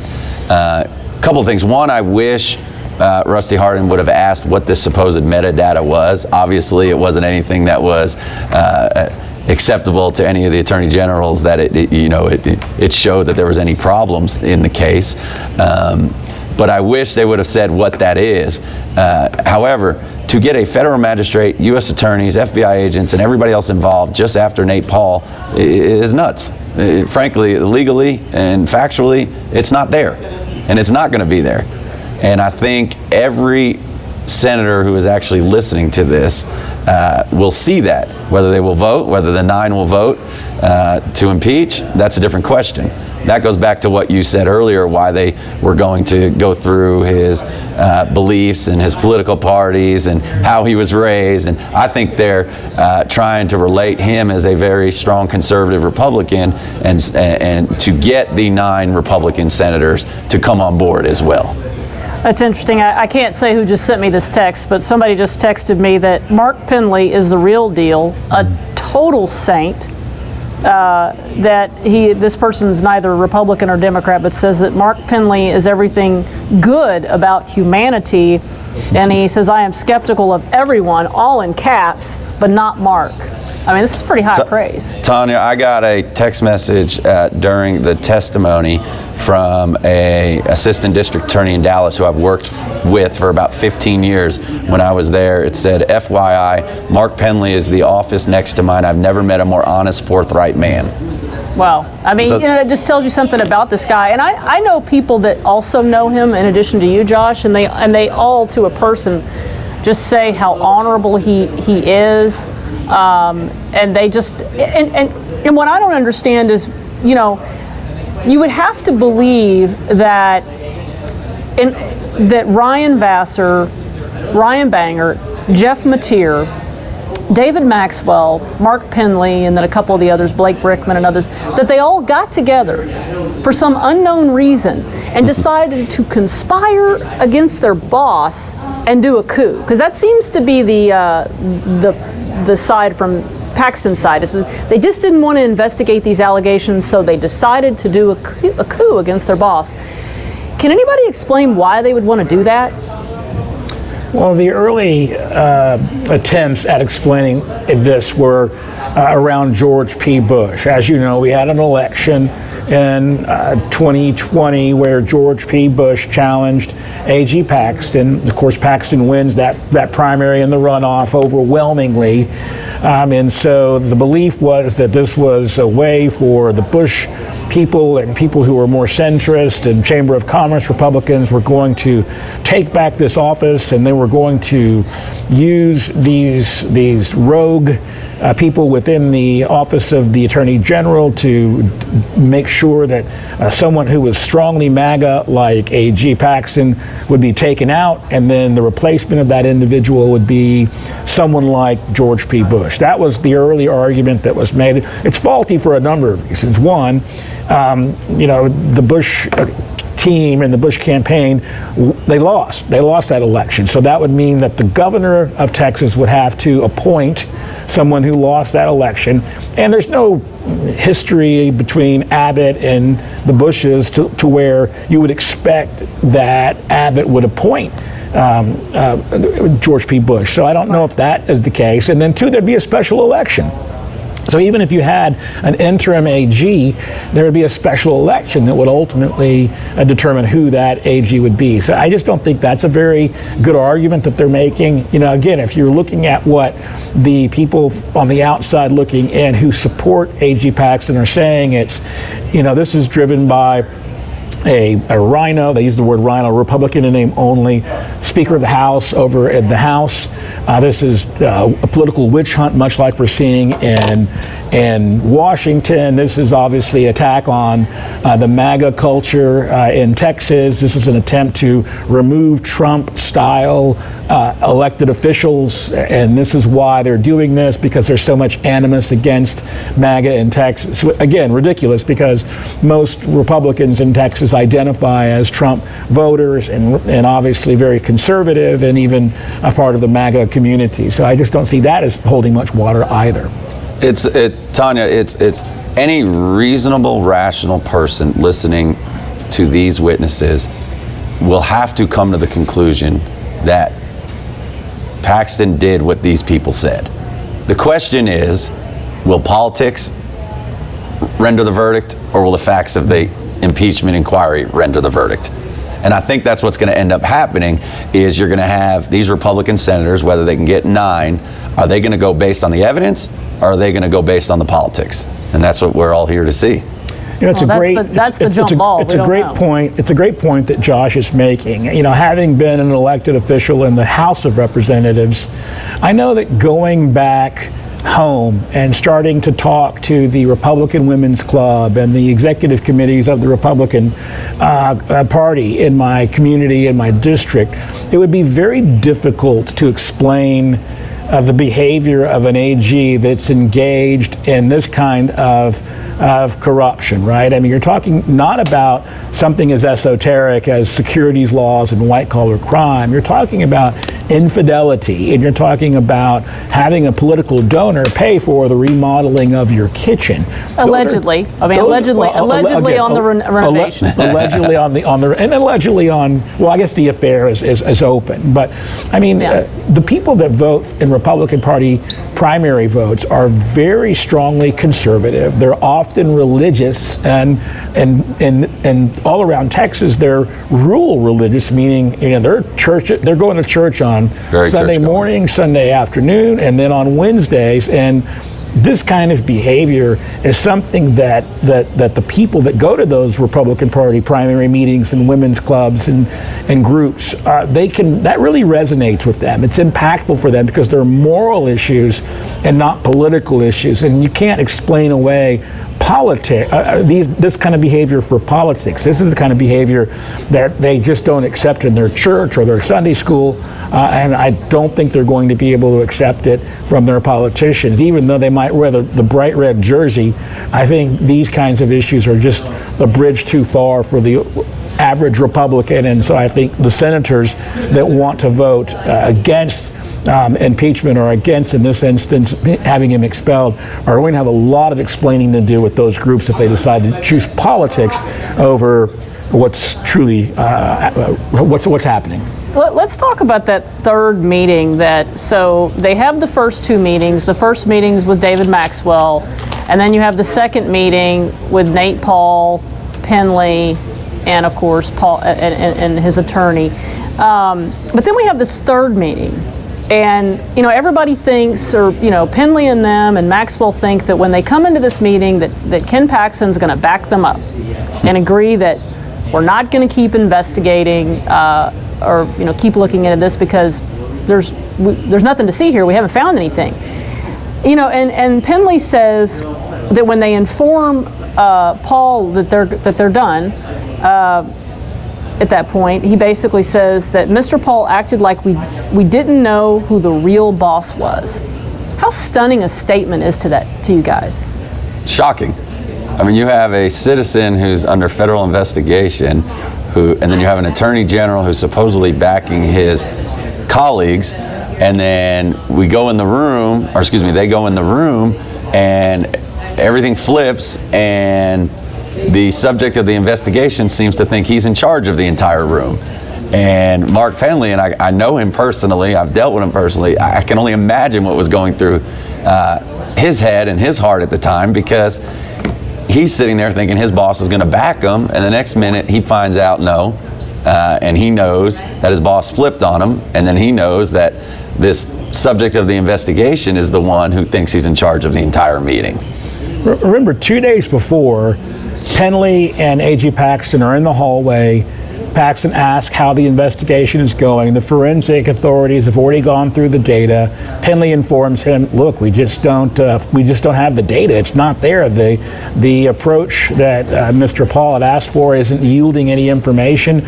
We're going to close the investigation." Paxton at that point says, "Understood. I agree. Why don't you tell him at a meeting?" That's when they call this separate meeting. So they go into the separate meeting, and as Josh points out, once Penley tells him what they found and that this is not going to continue, the investigation is stopped, Paul immediately throws a fit, right? And he, in the words that Penley used, he bows up his chest, right? He's showing who the alpha is in the room, even though A.G. Paxton is in the room.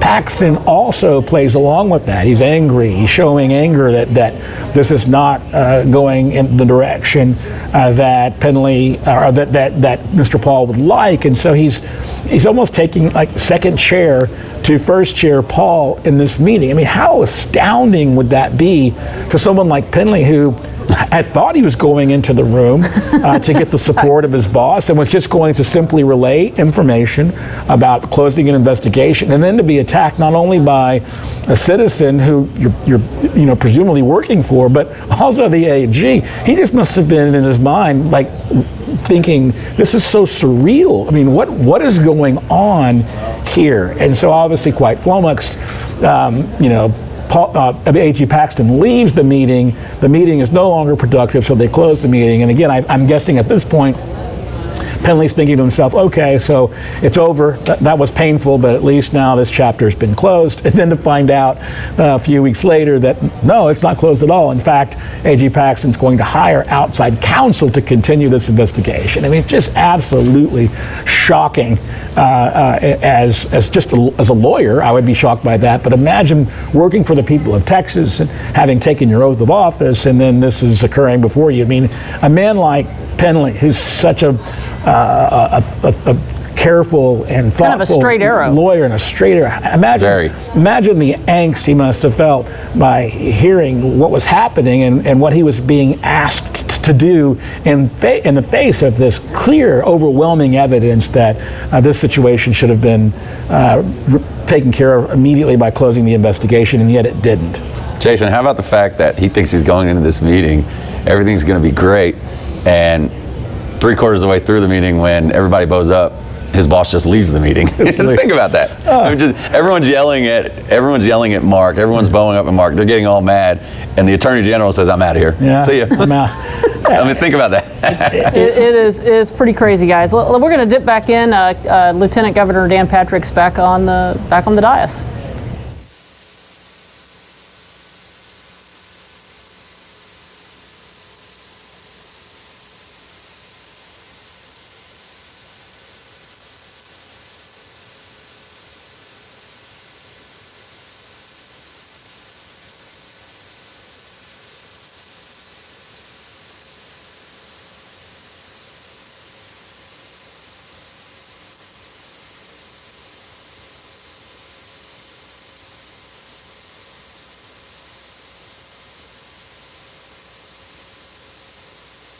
You may continue, Mr. Hardin.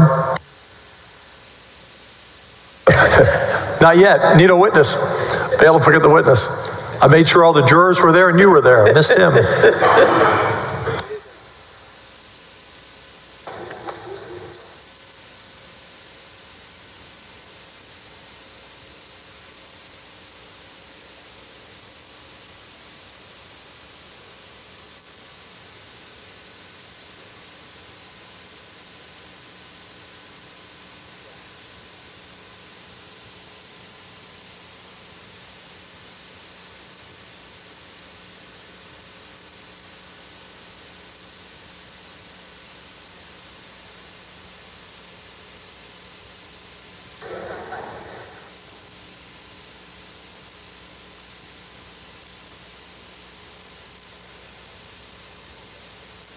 Mr. Hardin?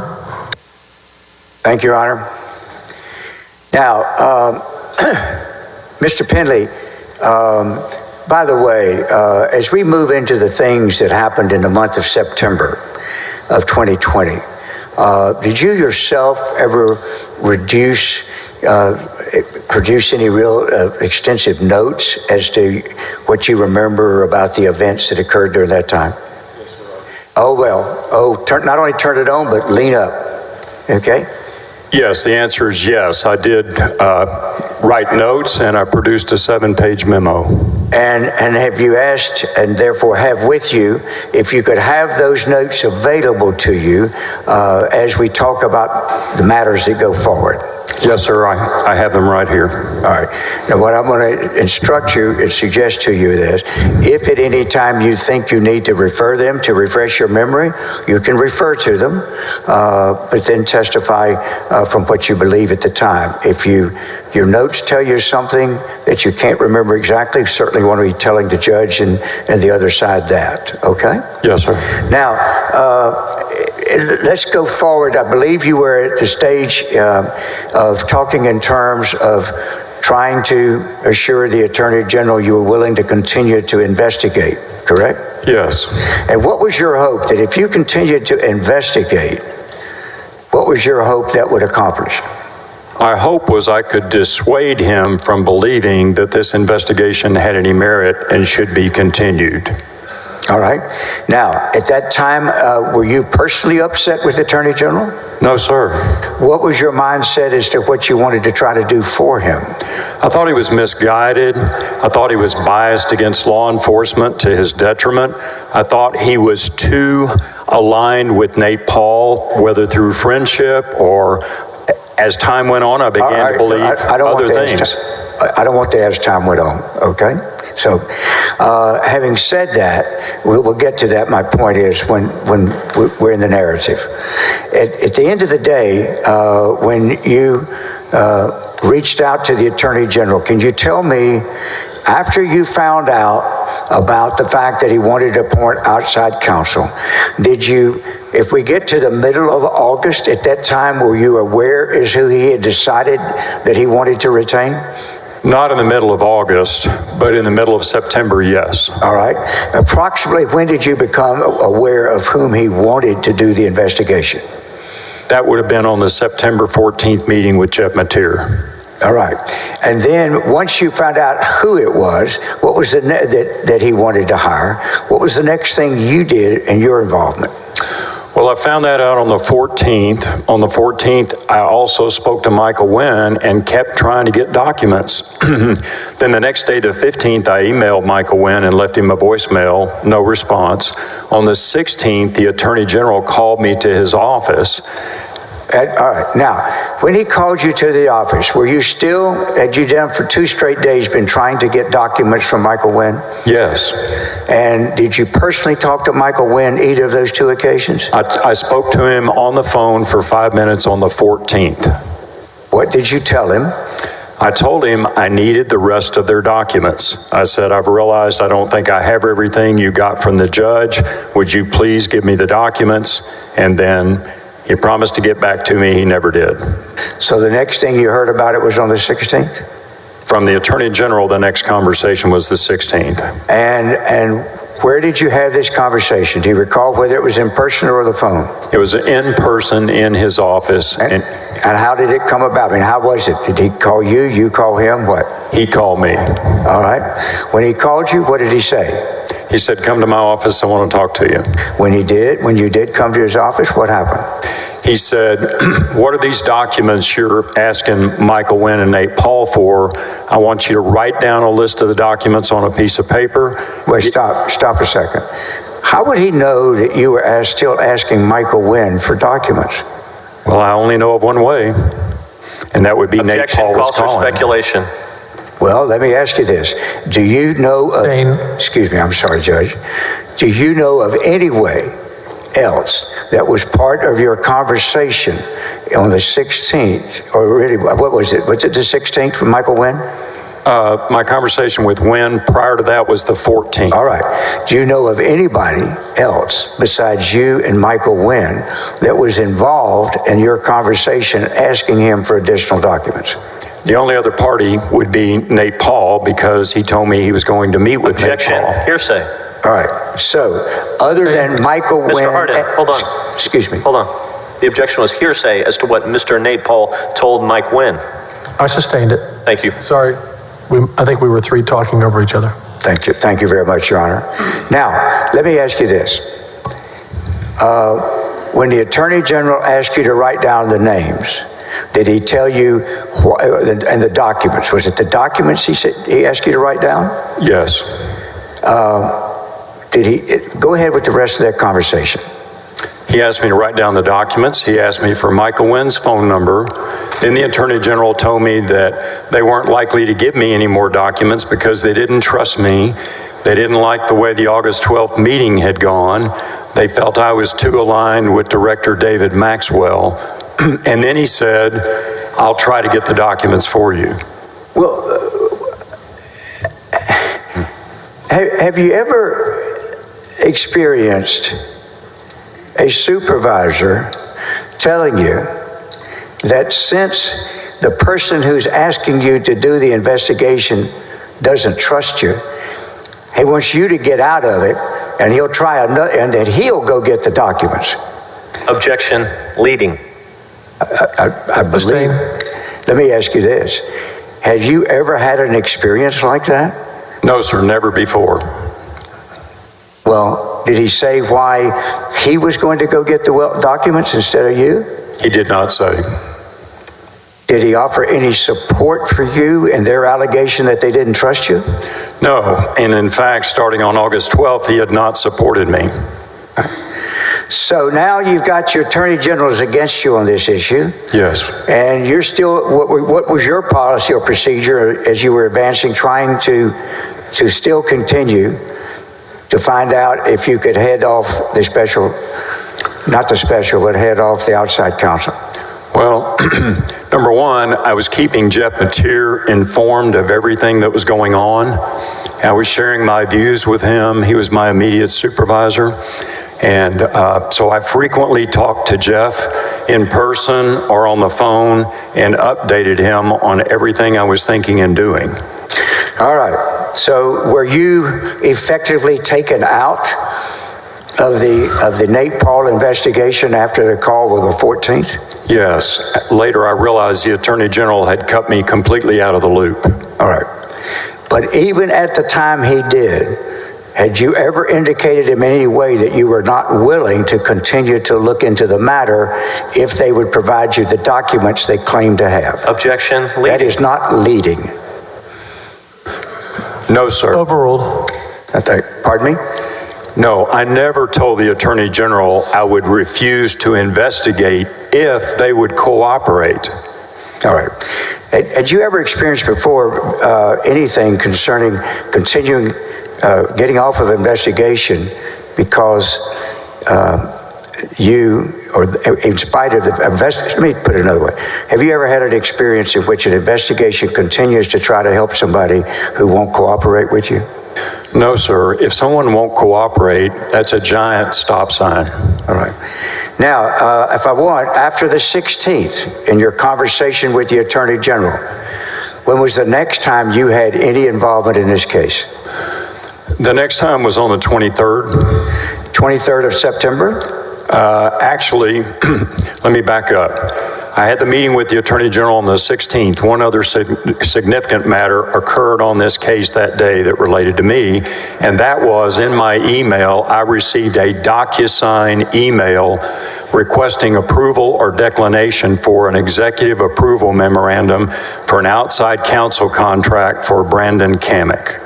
All right, can Your Honor, at this time, I'll move to introduce Exhibit 236. I believe it is not in evidence. It is not. I show it's not. I'm going to check with the true person.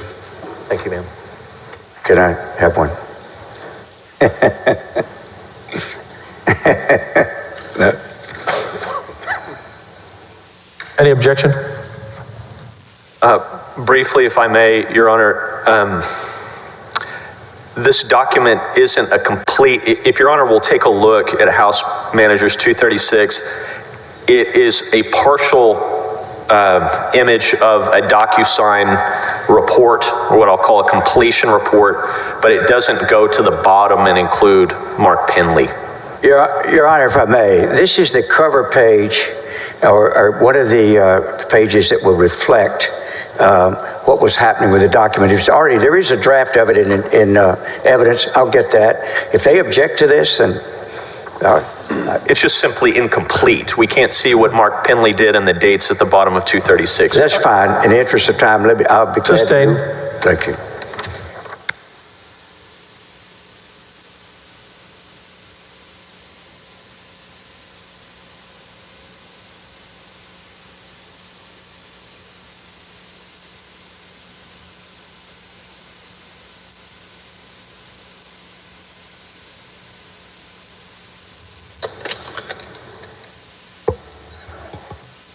Now, in the conversation that you had with him on the 16th, the other matter you said that you didn't complete was what? The other matter on the 16th was I received the DocuSign email. Right. And what was the significance of you receiving that? The significance was it was office practice for certain contracts to be approved by a number of people in the chain of command. And since this matter involved a criminal investigation, it was routed through me, and it was to go on to other people. The last signer was to be Jeff Mateer, the first assistant. Did you sign off and agree to this contract for Mr. Kamek? I did not. And on the 16th of September, did you do anything in relation to it? No, I saw it was there. I knew I wasn't going to approve it. I didn't touch it. And if you didn't touch it, does anything happen with the contract until you, the division involved, sign off on it? It should not have. All right. And then when's the next time you had any contact with anyone about it? The next time I had any news about the Nate Paul matter was on the 23rd. And what happened on the 23rd, and what was your contact and with whom? I had contact with Ryan Vassar. I got word that the Attorney General was asking where the... Section hearsay? It is. You're absolutely right. Sustained.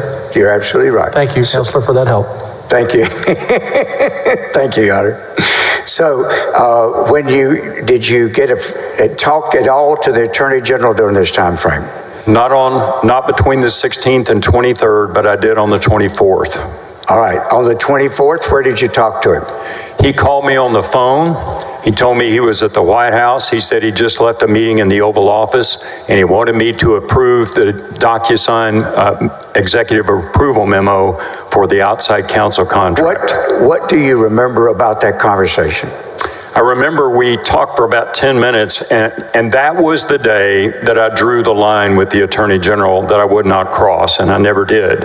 I said I would not approve the contract. I said... Hold on. Object, non-responsive, move to strike. Sustained. Hold on. What, just as best you can remember, tell us exactly what and how he said what he did, and then tell me your response to it.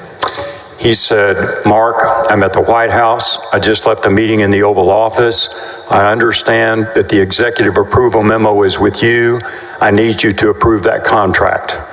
At that time, were you aware one way or the other whether the contract had been signed by the Attorney General? No, I wouldn't expect. Yes, there you go. Did you know? I didn't know. All right. And so at that time, what was your level of knowledge of the status of the contract? That it was stuck in my email inbox and it had not been approved through the normal office procedure because I wouldn't approve it. All right. What did you respond to the Attorney General? I said, Ken, I cannot approve this, and respectfully, I will not. And I told him why. All right. Would you articulate for the jury exactly what you told him as to why you were not willing to approve that contract? I told him that Nate Paul and his attorney were not being cooperative with us by giving us all the documents that I believe they had.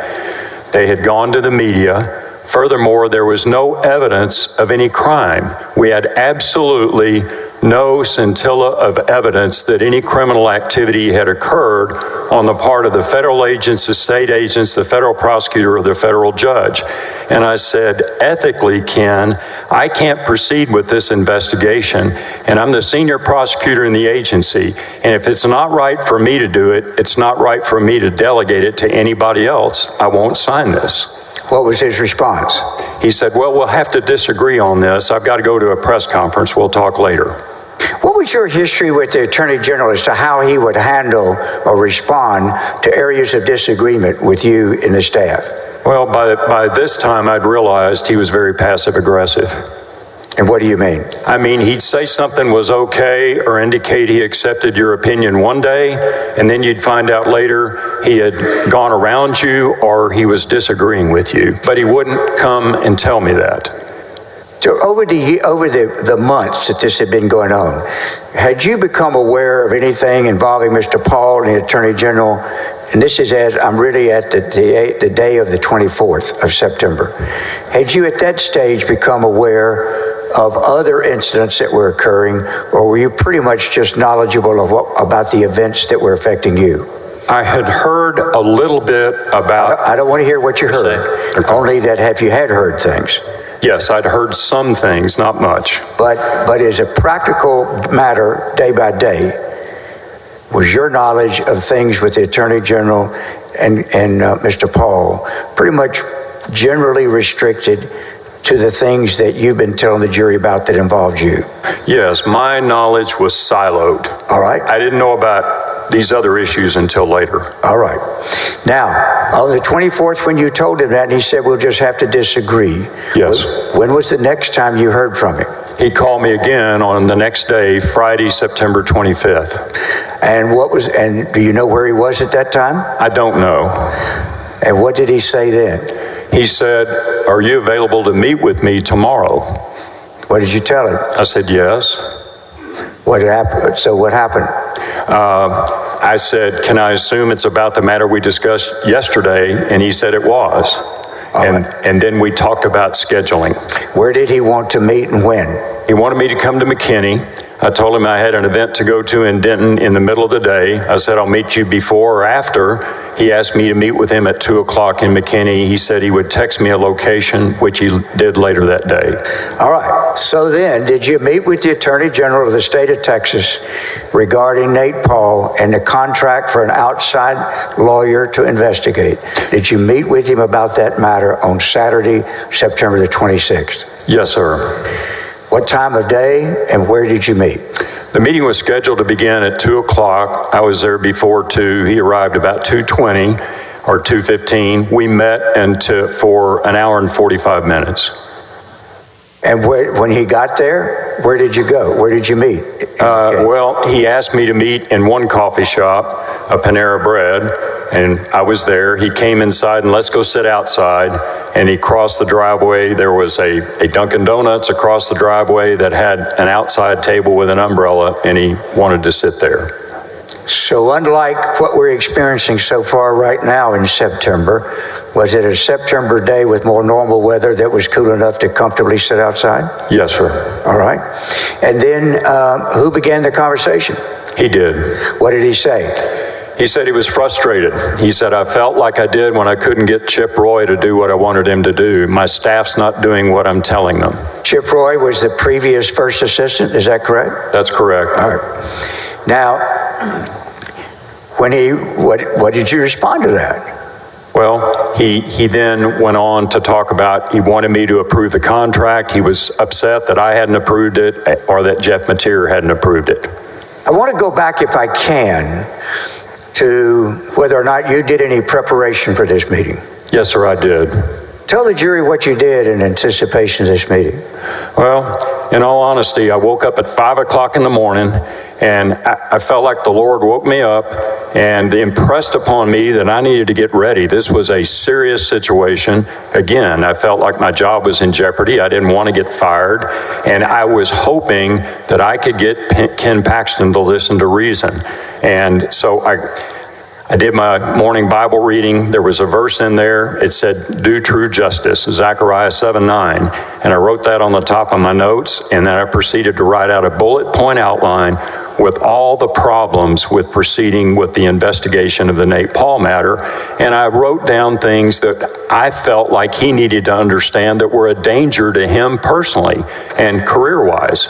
So if I may, I'm going to ask if we can show him a copy of the first page, the notes that he prepared before the meeting. I have marked this as Exhibit 214. It's not in evidence, but I wonder if we have a copy we can show him that's clean. Mine's got all kind of markings on it. Sir, I have a copy here. Pardon me? I have a copy. I know, but I want to show you one that's got the exhibit. Thank you. I want you to look at it, identify it, but I don't want you to testify about what's in it yet. I want you to look and see if that is a true and accurate copy of the notes you prepared in anticipation of meeting with the Attorney General. Yes, sir. All right. Would you look at, there's a 2-page notes? Well, it's 3 pages really, isn't it? It's front and back copies. All right. There are 3 pages. All right. You went away from your microphone again. I'm sorry. There are 3 pages. I've done it much more times than you have. All right. And do those notes accurately reflect your thoughts that you were reducing to writing in anticipation of discussing this subject with the Attorney General? Yes, sir. Your Honor, I'll move to introduce. These been produced. Both sides have these. Actually, I think we received these notes from the Attorney General's office in the production. Or actually, we got them from Mr. Pendley, excuse me. Any objection? Yes, Mr. President. These, Mr. Hardin has not provided me a copy of the document, but I'm extensively familiar with it. It's hearsay. These were not notes from a meeting with the Attorney General. These were the out-of-court statements of Mr. Pendley expressed in an outline prior to the meeting. And hence they are inadmissible hearsay. Okay, do we have a copy for the attorney, for the court?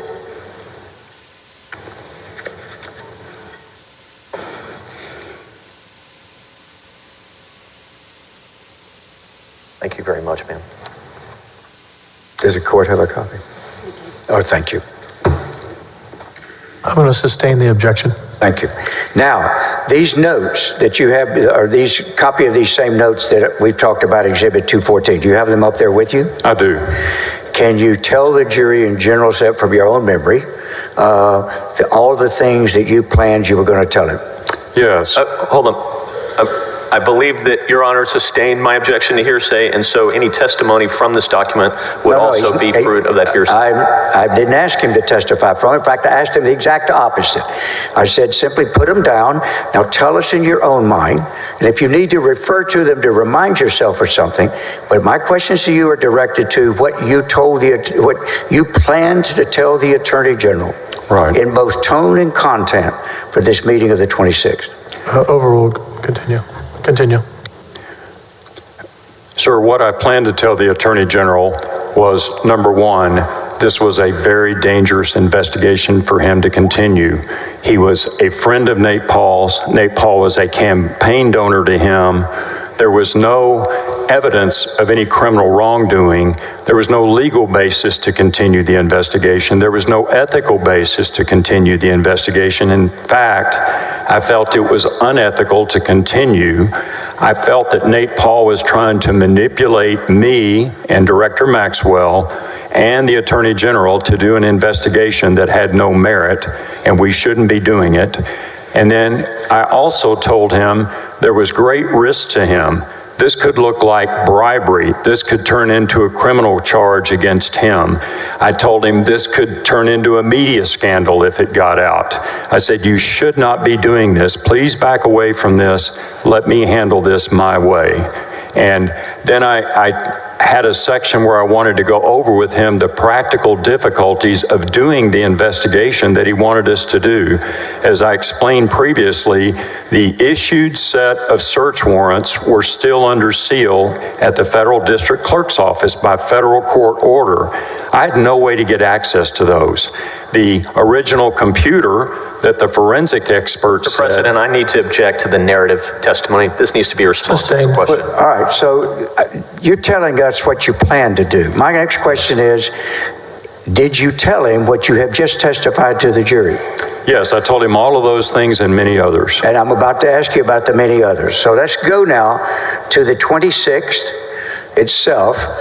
You get up in the morning, you write all these things out that you've been testifying about. What else did you tell him in an attempt to persuade him to drop the Nate Paul matter?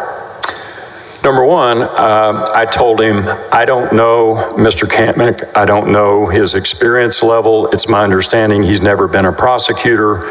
I'm not going to supervise him. He told me at that meeting for the first time that Mr. Kampnick had already been hired and was working and had been working on this for at least 2 weeks. I did not know that. What did you say in response to that? Well, I said, I won't supervise him. And he said, don't worry, I will. Well, did you know anything in the background of the Attorney General that would have qualified him to supervise a federal, or not a federal, but a state prosecution investigation? Nothing whatsoever. So when you said you wouldn't supervise him, and he said, don't worry, I will, what did he say then? Well, I think the conversation shifted at that point, and I was trying to tell him, stop Mr. Kampnick. In fact, this was at the end of the meeting. I had 2 recommendations for him. Stop Mr. Kampnick and talk to Jeff Mateer about a way to get Mr. Kampnick paid for whatever he's already done. That was one of the Attorney General's big issues in the conversation. This guy's working and I've got to pay him, and you won't sign the executive approval memo, so I don't have money in the budget to pay him with. And then he threw out, I spent $50,000 on my personal lawsuit last month. And then he made comments about his distrust of law enforcement and his concern about... What did he say about law enforcement? He said, you don't know what it feels like to be the target of a corrupt law enforcement investigation. I've spent $50,000 on my case, things of that nature. He made many comments to me, or several, I'll say several, during the course of these months that indicated he had a negative attitude and a distrust of law enforcement. Did he particularly ever focus on DPS in his negative attitude? Yes, I've heard him make negative comments about DPS. Like what? He doesn't trust the director, and he feels like the DPS ran a corrupt investigation on him in the securities fraud matter. Did he have the same feeling about the securities board? I did not hear him talk about the securities board. All right. Were you aware one way or the other as to whether a representative of the securities board had been involved in his search warrant? Yes, I knew at least one of their agents was a task force officer with the FBI on the searches. And do you know who that officer was? Yes. Who? His name is Randy Saban or Saban. Will you spell Saban or Saban for the court reporter? Sabban. How would he know? Do you know who? Let me back up. In your meetings with him, back starting in July and into August, in one of those meetings, was there a conversation with him and these are the 3 meetings we talked about? Yes, sir.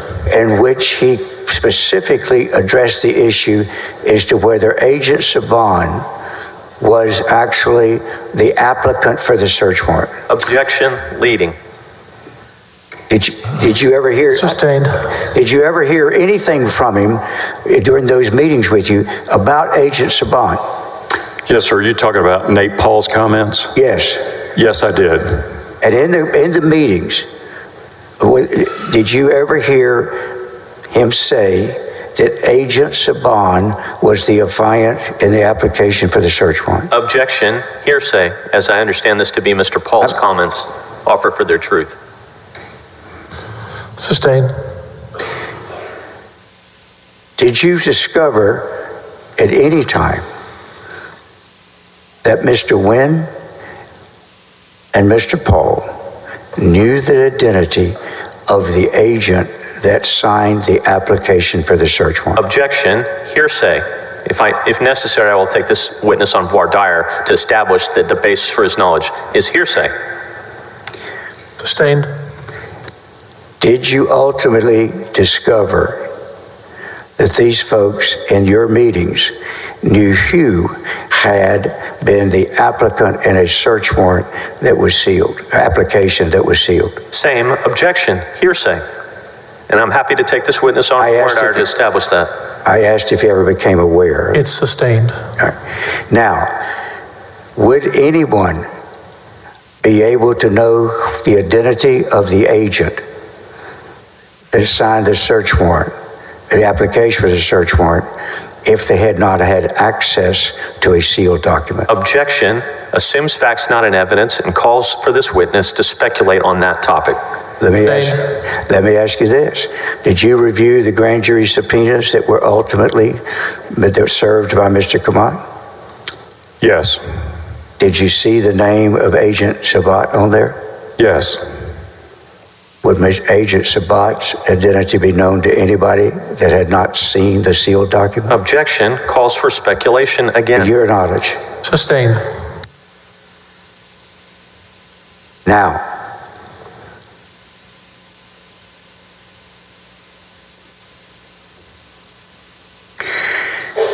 do you remember back when the presentations, we make it a PowerPoint presentation they brought to that meeting? Yes. And do you recall what that PowerPoint presentation was called? Yes, sir, I do. It was called Operation Longhorn. Was that PowerPoint presented to you by Mr. Wynn and Mr. Paul? Yes, Mr. Paul specifically. All right. Can I have the exhibit number, please, of the PowerPoint? It's in evidence. In fact, I think it was introduced by the other side. Oh, that's okay. I think she's bringing it up. It's in evidence. Could you put up exhibit 152, please?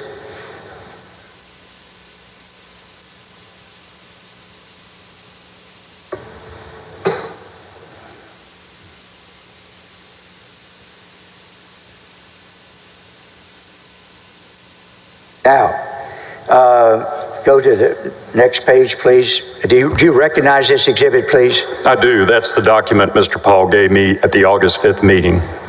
Fine. One moment, please. Can you confirm, Mr. Harden, that everything has been redacted from this was the piece of evidence that we paused to redact information? I want to make sure. I saw two thumbs up from Stacy. Two thumbs up says it has been, Judge.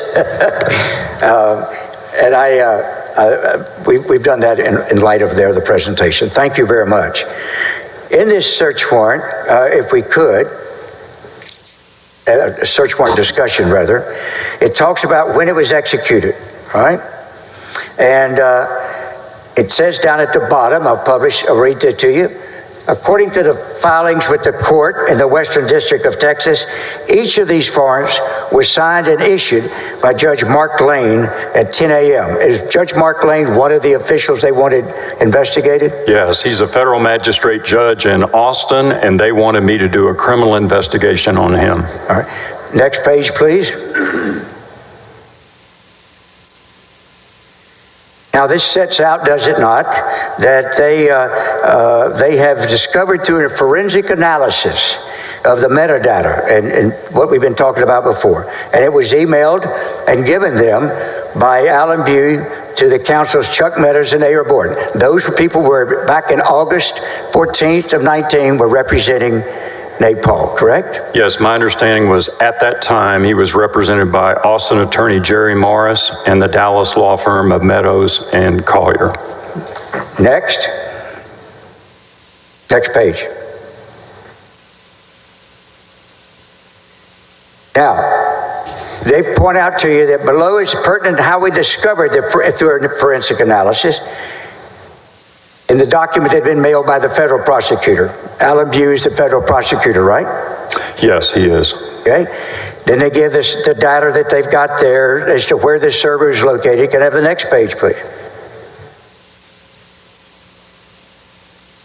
They have the addresses where the search warrant was to be executed on, right?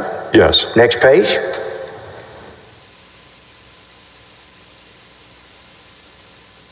Now, do you have any idea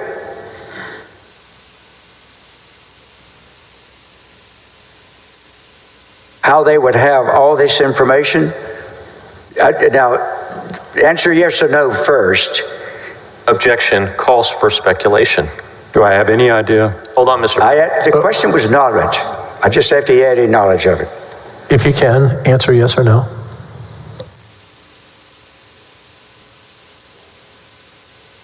Yes, I have some knowledge. And it talks, does it not, about Mr. Saban, does it not? It does. It mentions his name at the top. All right. Do you know if he appears in any of the document of the original search warrant itself? Have you looked at that to see of the part that was public, if his name appears at all? Objection. Lack of foundation for this witness's personal knowledge of that. I asked if he has read the search warrant that was public. Let me try again, Your Honor. Have you looked at and reviewed the search warrant that was public information, is and was the search warrant that was ultimately given to the attorneys of Mr. Paul after the search? Yes, sir. Anywhere on that search warrant, does it mention the name of Mr. Saban? No, sir, it does not. Next page.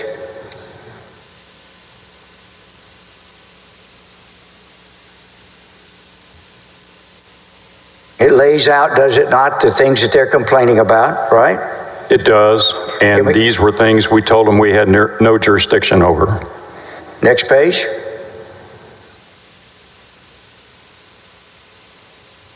Now it has people of interest.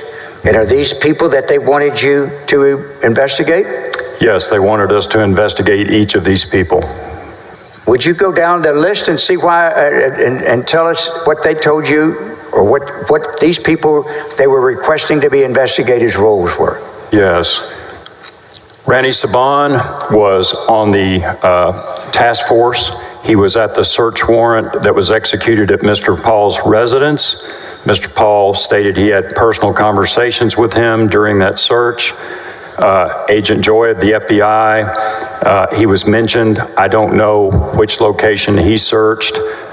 They represented that Ms. Sobravia Dent was a courtroom deputy clerk to a United States magistrate judge. Yeah, can you explain to us why in the world you were supposed to investigate a courtroom deputy clerk of a federal magistrate? I have no idea how there's a state interest in doing that. The federal authorities have full control over the federal district clerk's office, and their law enforcement and their inspector general's office has the full ability to go in and get all the documents needed to do such an investigation. We did not. All right. Now, and if I have the next page real quickly, let's move through this.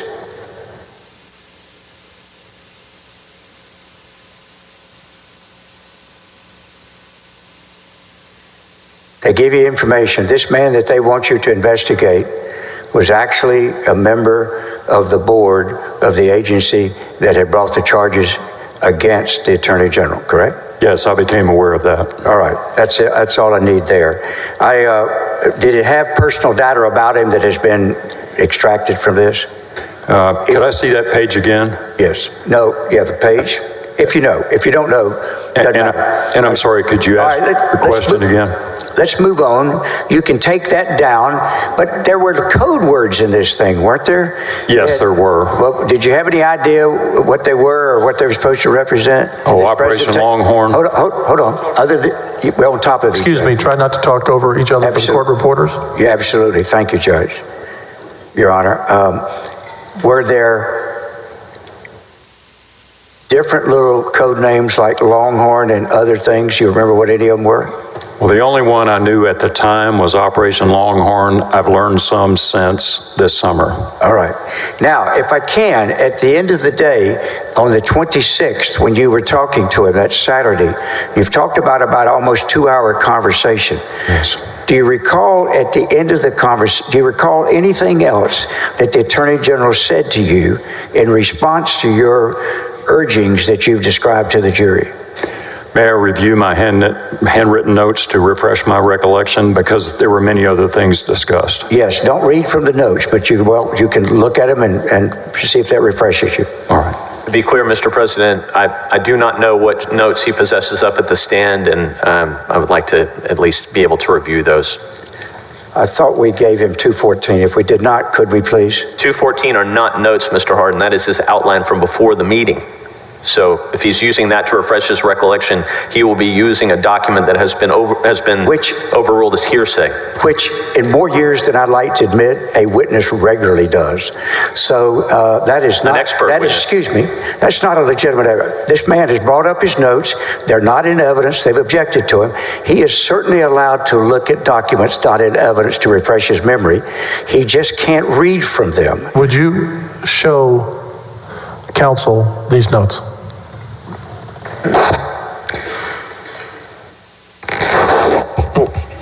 And Mr. President, what I would like to do is take this witness on voir dire to establish that, wait, hold on a second. You said 214, this is 216. So you're asking him to review 216? These are his notes, 216 is. Pardon me? Okay. I've got a bunch of voices around Got a lot here. of people talking to you. Are you asking him to review 216? You're right. You're right. These are his notes. Excuse me, just so the court knows what we're talking about. 214 is the document that he planned, of what he planned to talk about. He's right. 216 is what I'm asking him to look at and what he was about to look at. So I just gave you the wrong number. If you want 216, well, if you have 216s produced, do you have no objection to 216. I plan to introduce it as well. All right, neither one of them to answer your question earlier. Have we settled this, counselors? No objection? I believe we have. To what he's going to read from, okay. All right. Now, if you reviewed your notes from the day after, did you type up those notes, write those notes by hand before or after, during, when did you do it, the meeting? I wrote these notes when I got home that evening after the McKinney meeting, and they're handwritten. Have you reviewed them? No, sir. If I could have a minute, I wanted to be sure I had permission Go ahead. to.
Yes, sir, I've reviewed the notes. All right. Was there anything else you called? Does that help refresh your memory as to whether there was anything else in your discussion that the Attorney General said? Yes, there were several things. Number one, I asked him why he was so interested in this investigation when he was not interested in all the other criminal investigations and cases we had pending in the office. All right. And what was his response? His response was, I don't know about the other cases, but I know about this one, and I'm concerned about corrupt law enforcement because of what's happened to me. All right. Anything else you recall he said in that conversation on the 26th? We discussed the fact that he had taken Nate Paul personally to the Travis County District Attorney's office. Did you ask him, or did he volunteer that? I told him I had learned that. By this time, I had heard that. And what was his response? His response is, well, I didn't request the investigation from them. They had a conflict, and they asked me if I wanted it, and I said yes. All right. What else? I told him there was no state basis for believing there was any state offense, and he kept bringing up Nate Paul and Michael Wynn's complaint that the agents hadn't left us a copy of the search warrant at the residence or the office, allegedly. I don't know if that's true or not. Is that something he wanted the Attorney General's office to investigate about? Apparently he did, because he told me that the fact that I didn't think that was serious, which I didn't, and I explained to him why. That's a federal rule of criminal procedure. That's not even a misdemeanor statute. And that's something the magistrate can deal with very easily if it's true. But he said that was a red flag to him that indicated I was too biased in favor of law enforcement. How was the tone of this conversation? He was frustrated, and that was the most, it wasn't a hostile conversation, but it was a difficult conversation. How did the conversation end? I told him that I was trying to be a loyal subordinate and a friend, and I still considered myself a friend even up to that very day. And I was trying to walk him back from what I thought was a dangerous line he was trying to cross. And I told him all my reasons, that he could face criminal charges, bribery, other things. It could be a media scandal. He could get himself in a lot of trouble. He needed to leave this alone, to back away from it. I explained all the practical investigation difficulties, that we shouldn't be trying to investigate the feds, and there were many things we couldn't investigate. We didn't have the power. We didn't have a way to get at those sealed search warrants.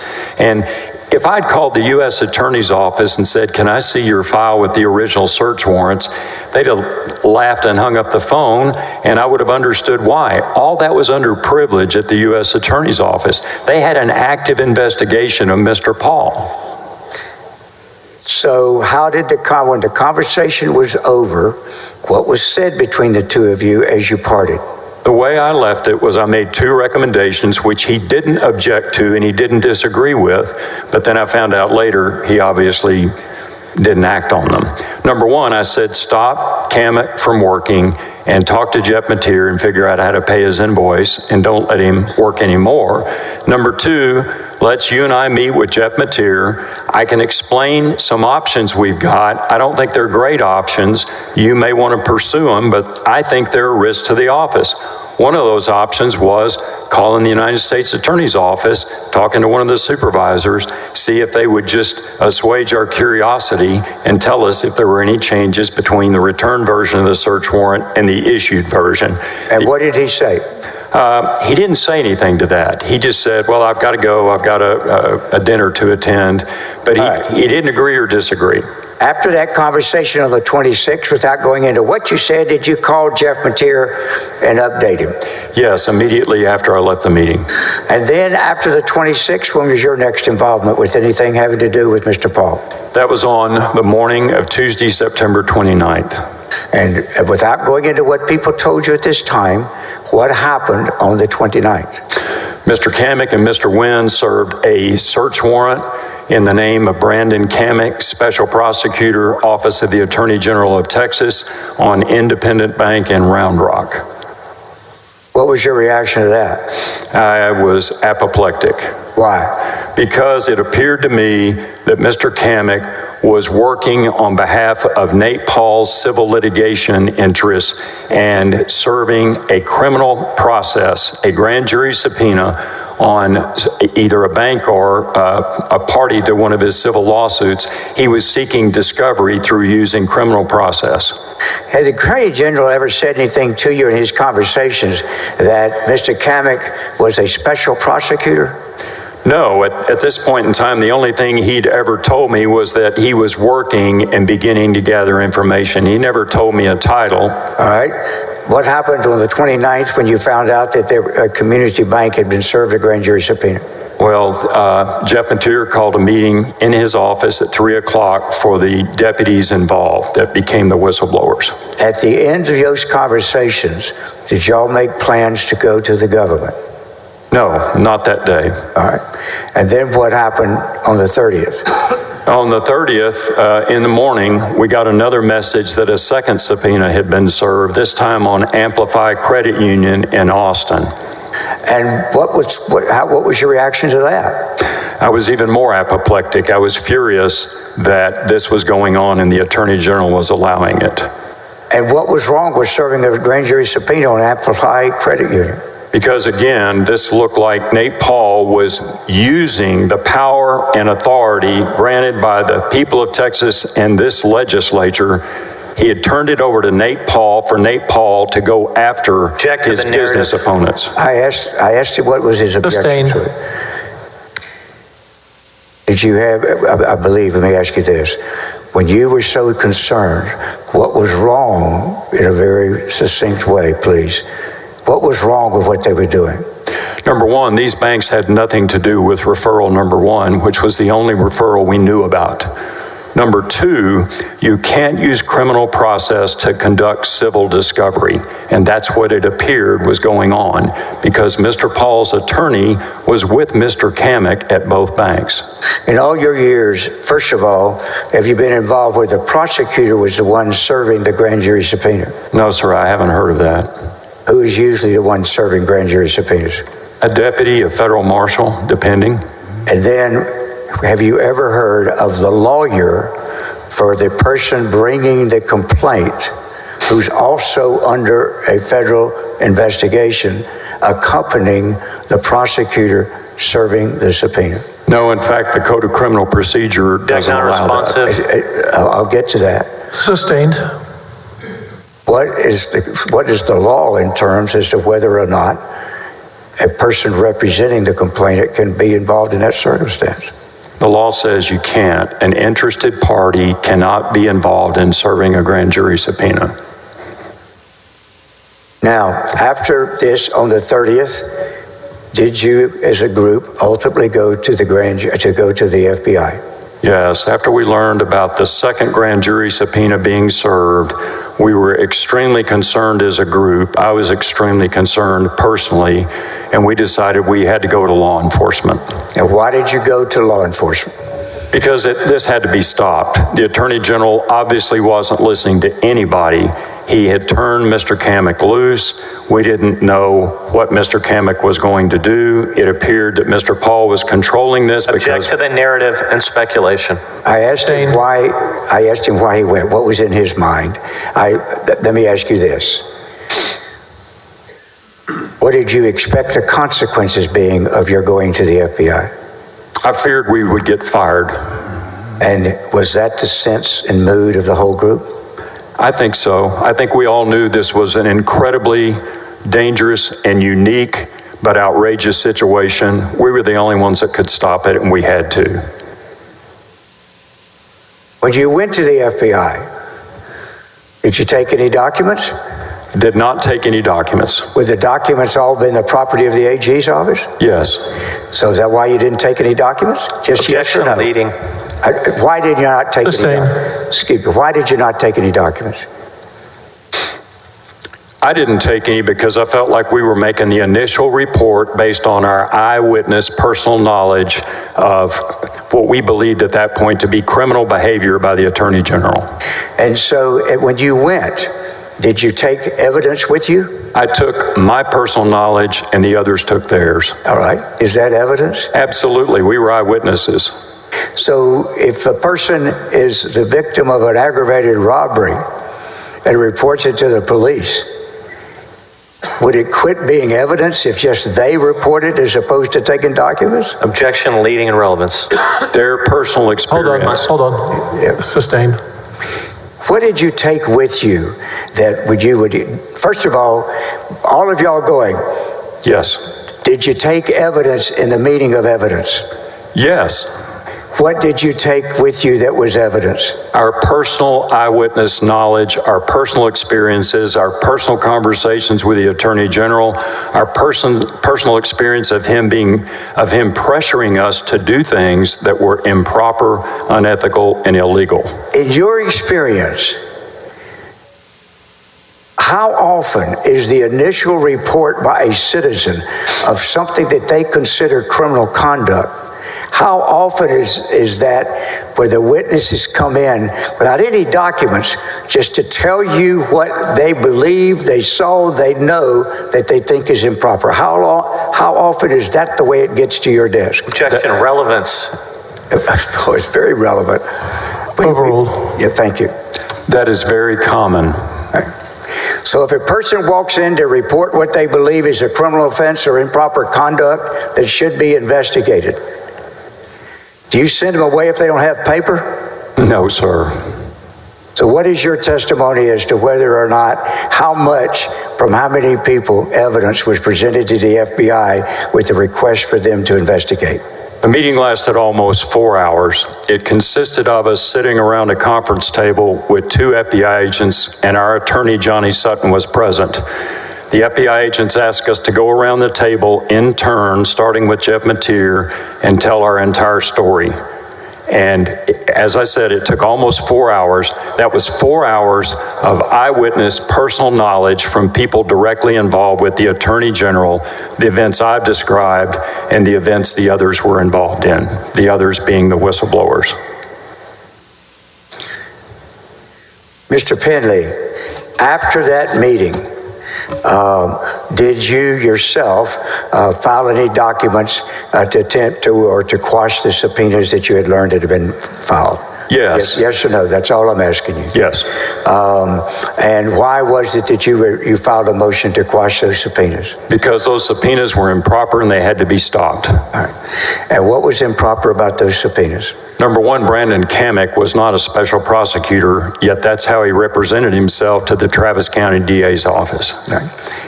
Now, at the end of the day, after those subpoenas were quashed, what happened with you in terms of whether or not you went to the media or anything else? Did you?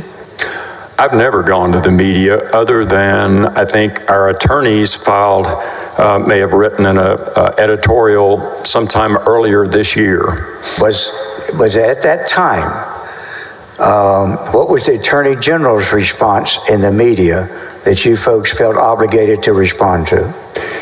The following week, the week of October the 5th, the Attorney General's office issued 2 press releases that made negative comments about the group of whistleblowers, claiming that we had impeded an investigation, claimed that we were rogue employees, and later the Attorney General claimed we'd even committed crimes. What was your group's response to that? Well, everybody was outraged. All right. Let me ask you this. Are you one of the plaintiffs in the whistleblower lawsuit? Yes, sir. I'm one of 4 plaintiffs. Why did you decide to sue? I sued because I was damaged by the office's actions in violation of the whistleblower statute. And what financial impact did this all have on you? Well, it had a big impact. After, number one, I was put on investigative leave on October the 2nd by order of the Attorney General. On November 2nd, a month later, I was fired illegally under the Whistleblower Act. I was given ridiculous reasons for the firing.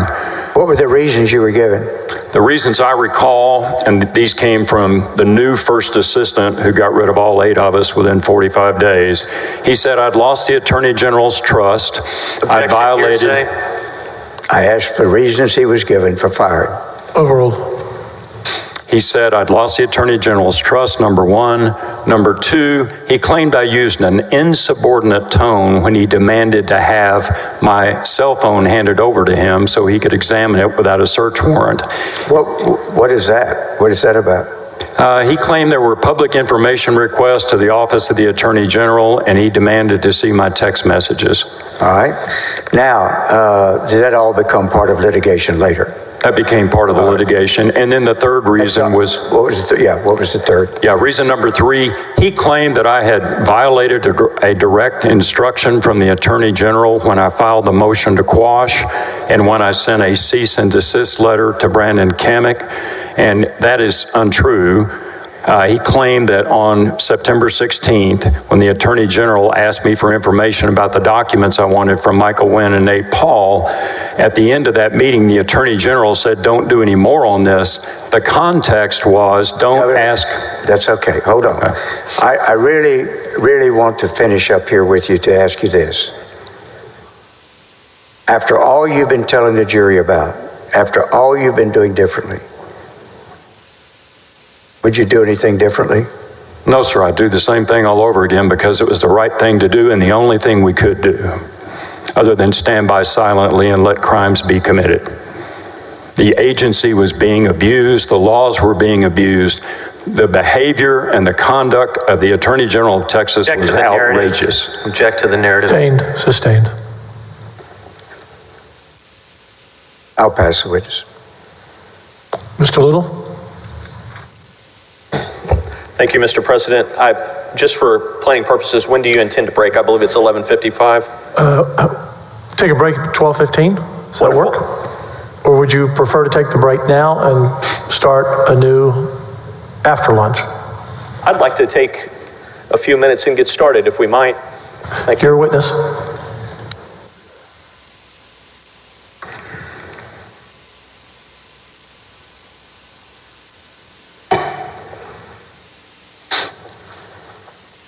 Mr. Penley, I'm going to hand you some of your notes here so that you've got them. You need something, Rusty? I just get out. Left your cup of water? All right. Documents for you. Thank you. At this time, Mr. President, I'm tendering to the witness exhibits 1009 to 1021. This is a series of notes in Mr. Penley's hand. May I approach? Yes. Have they already been admitted or you're admitting them? Okay.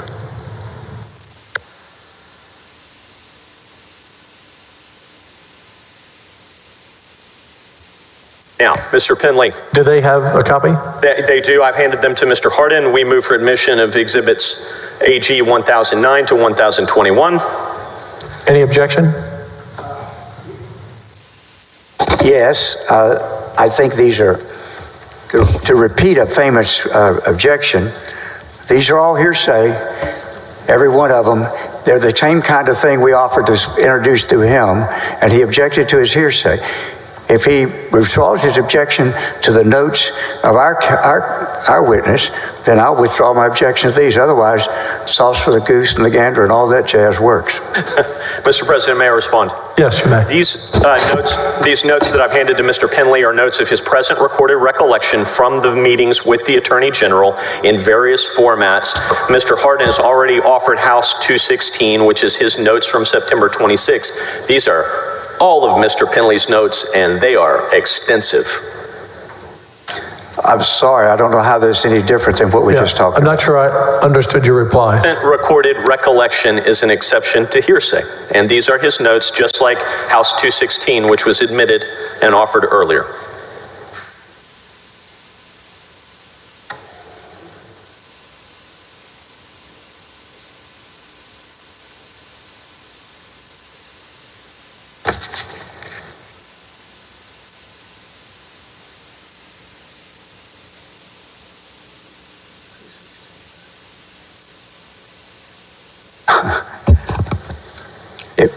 If I may be heard, I think his memory is incorrect. 216 was not admitted. I asked and he objected to hearsay. I remember he did not object. He said they were going to use those notes, is my recollection. We can check the That's right. And it record. was offered and admitted. Offered and admitted. He did not object. I think that was 214. No, that's when there was confusion between 214 and 216. Yes. So the 214, if my recollection is correct, were the outline before the meeting, and 216 is the recollection after the meeting. And he did not object to that. I may have not, maybe the court did not admit them into evidence, but you did not object. I remember you saying you were going to use those. That's right. In cross. That's fine. If it's admitted, then that's great. If he wants to admit these under the same theory, then I have no objection. Great. Okay, so these notes are admitted under evidence, which the numbers are? 1009 to 1021. 1009 through 1021. Thank you. Now, Mr. Penley, just to be clear, we need to clarify something for the ladies and gentlemen of the jury, and I'm almost positive you have the answer. You conducted an investigation, right? Yes, I did. And it wasn't a review, right? It was an investigation. Technically, the office called it a review. I'm using the term investigation the way I mean the term investigation. We met with a witness, we looked at the evidence they gave us, we drew a conclusion, and that was the end of it. Sounds like an investigation to me, don't you agree? I do. It's semantics. You just never opened a file, right? No, I didn't open a file. There was no basis to open a file and pursue any charges. David Maxwell, well, you don't, hold on a second. Let's be super clear for the jury. You don't, if you could, Mr. Harden, he's beeping over there. Let's be clear for the jury. You do not need to bring charges to open an investigative file at the Office of Attorney General, right? No. And you didn't open a file, and David Maxwell did not either, did you? I know I didn't open a file. Well, you know David Maxwell didn't open a file either, did you? I've heard that. Yes. And to be clear, this was not an inquiry. It was not a review. You call it an investigation, yes? That's my term. David Maxwell's term was review. There was nothing illegal about conducting the investigation that you conducted, was there? We didn't take any illegal actions, no. Object now responsive, just so I can get a yes, no. Sustained. There was nothing illegal about the investigation you conducted, true? That I conducted, that's true. That anyone at the OAG's office conducted, true? No. Let's be clear about this. Did you see Mr. Maxwell break any laws in conducting this investigation? No, I did not. Did you break any laws in conducting this investigation? Absolutely not. Were you asked to do anything illegal? Yes. Tell the ladies and gentlemen of the jury about that. We were asked to obstruct a federal investigation. That's a federal felony. Interesting. Are you aware of Fifth Circuit and Ninth Circuit precedent that says you cannot obstruct an FBI investigation because it is not an official proceeding, Mr. Penley? You're familiar with that authority, aren't you? No, I'm not familiar with that authority. Well, you worked at the U.S. Attorney's Office for 17 years. Surely you came across the fact that you cannot obstruct an FBI investigation as it is not an official proceeding, right? I'm sorry, I lost your question there. What are you asking me? Yeah, in your 17 years working at the Office of the U.S. Attorney in the Northern District of Texas, did you ever come across the precedent, legal precedent, that one cannot obstruct an FBI investigation because it is not an official proceeding? I was never presented with that issue, and I was there 16 years, not 17, just to be correct. Did you ever once in your 16 years prosecute obstruction of justice relative to an FBI investigation? No, that was never presented to me as a case. Not one time, true? No. No, I mean, your statement is true. I did not do that. I want to be clear, you gave us a timeline. We're going to go back through the timeline in detail in a minute. But in September, you became concerned that the Attorney General might fire you, correct? I think I became concerned after the August 12th meeting when he did a total reversal on me. Sustained. You testified on direct that in September of 2020, you became concerned that the Attorney General was going to fire you, true? I don't agree with the way you're wording the question. I was concerned in August and September. I'm only asking you about September. Okay. I'm going to ask you about August in a minute. In September of 2020, were you concerned the Attorney General was going to fire you? Yes. And isn't it interesting that you came up with these theories of your boss's criminal escapades after you thought he was going to fire you, right? What theories are you talking about, sir? Well, you and David Maxwell got together and you asked a series of questions, right? Is Ken Paxton being bribed was one of them, true? Yes, we wondered about that. Is Ken Paxton being blackmailed? That was one of them, true? Yes, we discussed that. Does Ken Paxton owe Nate Paul any money? True? I'm sure that's something that came into my mind. Does Ken Paxton or does Nate Paul have some kind of information on Ken Paxton? That was one of the things you talked about, right? It's certainly something I thought about. But you only started talking about those things with David Maxwell when you became after you became concerned that Ken Paxton was going to fire you. True? No, that's not true. Councilor, may I hold you? Do we know where this music is coming from, bailiff? The bagpipes? Yes. It's coming from the rotunda. I think now probably would be a good time for a break, Mr. President. We will take a break now. We will return here at 1 p.m. sharp. Mr. President, should I leave the exhibits just sitting here? Yeah, why don't you turn the face down? Oh, okay. So Mitch Little was just arguing that you cannot obstruct a federal investigation. What do you make of that, Josh? Can't hear. Okay, they cannot hear me. I got you now. Well, you're on that one though. Oh, hold on. You're not on your. Oh, now I got you. Mitch Little was arguing that you cannot obstruct a federal investigation. Can you obstruct a federal investigation? All right, I'm going to turn on. We can hear you. We can hear you. We can hear you. We just can't hear Tanya. How about we? Okay, guys. Sorry, we're having a little bit of technical difficulties while we kind of get used to this new norm. There she is. Really pretty. Okay, can y'all hear me now? We got you now. We got you now. Okay, sorry guys. You know, it's like technology, yada yada yada. So I think it's a really important point that Mitch Little was raising. This question of can you obstruct a federal investigation? Can you obstruct a federal investigation? Under my legal knowledge, I've been doing this almost 24 years. Of course you can obstruct a federal investigation. There's actually a federal statute, obstruction of justice of charges, where it states when someone acts in a way to intentionally impede or interfere with the government investigation or prosecution. Federal obstruction of justice charges are designed to protect the integrity of the criminal justice process.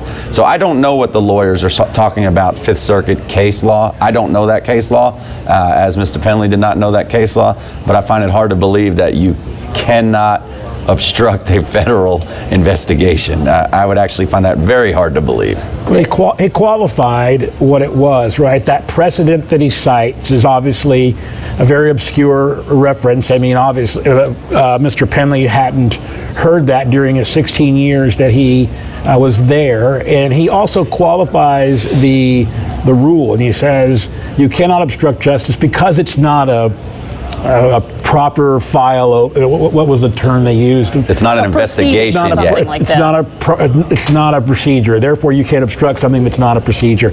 So it's semantics that he's using, but he's trying to confuse the jury to say it's not possible that you can do that. He's also going down the line of reasoning from what we're seeing right up front that, even if all of this stuff occurred just as you said, there's nothing illegal has occurred here. Well, I don't think that's the argument being made. The argument being made isn't that the investigation was somehow illegal or improper.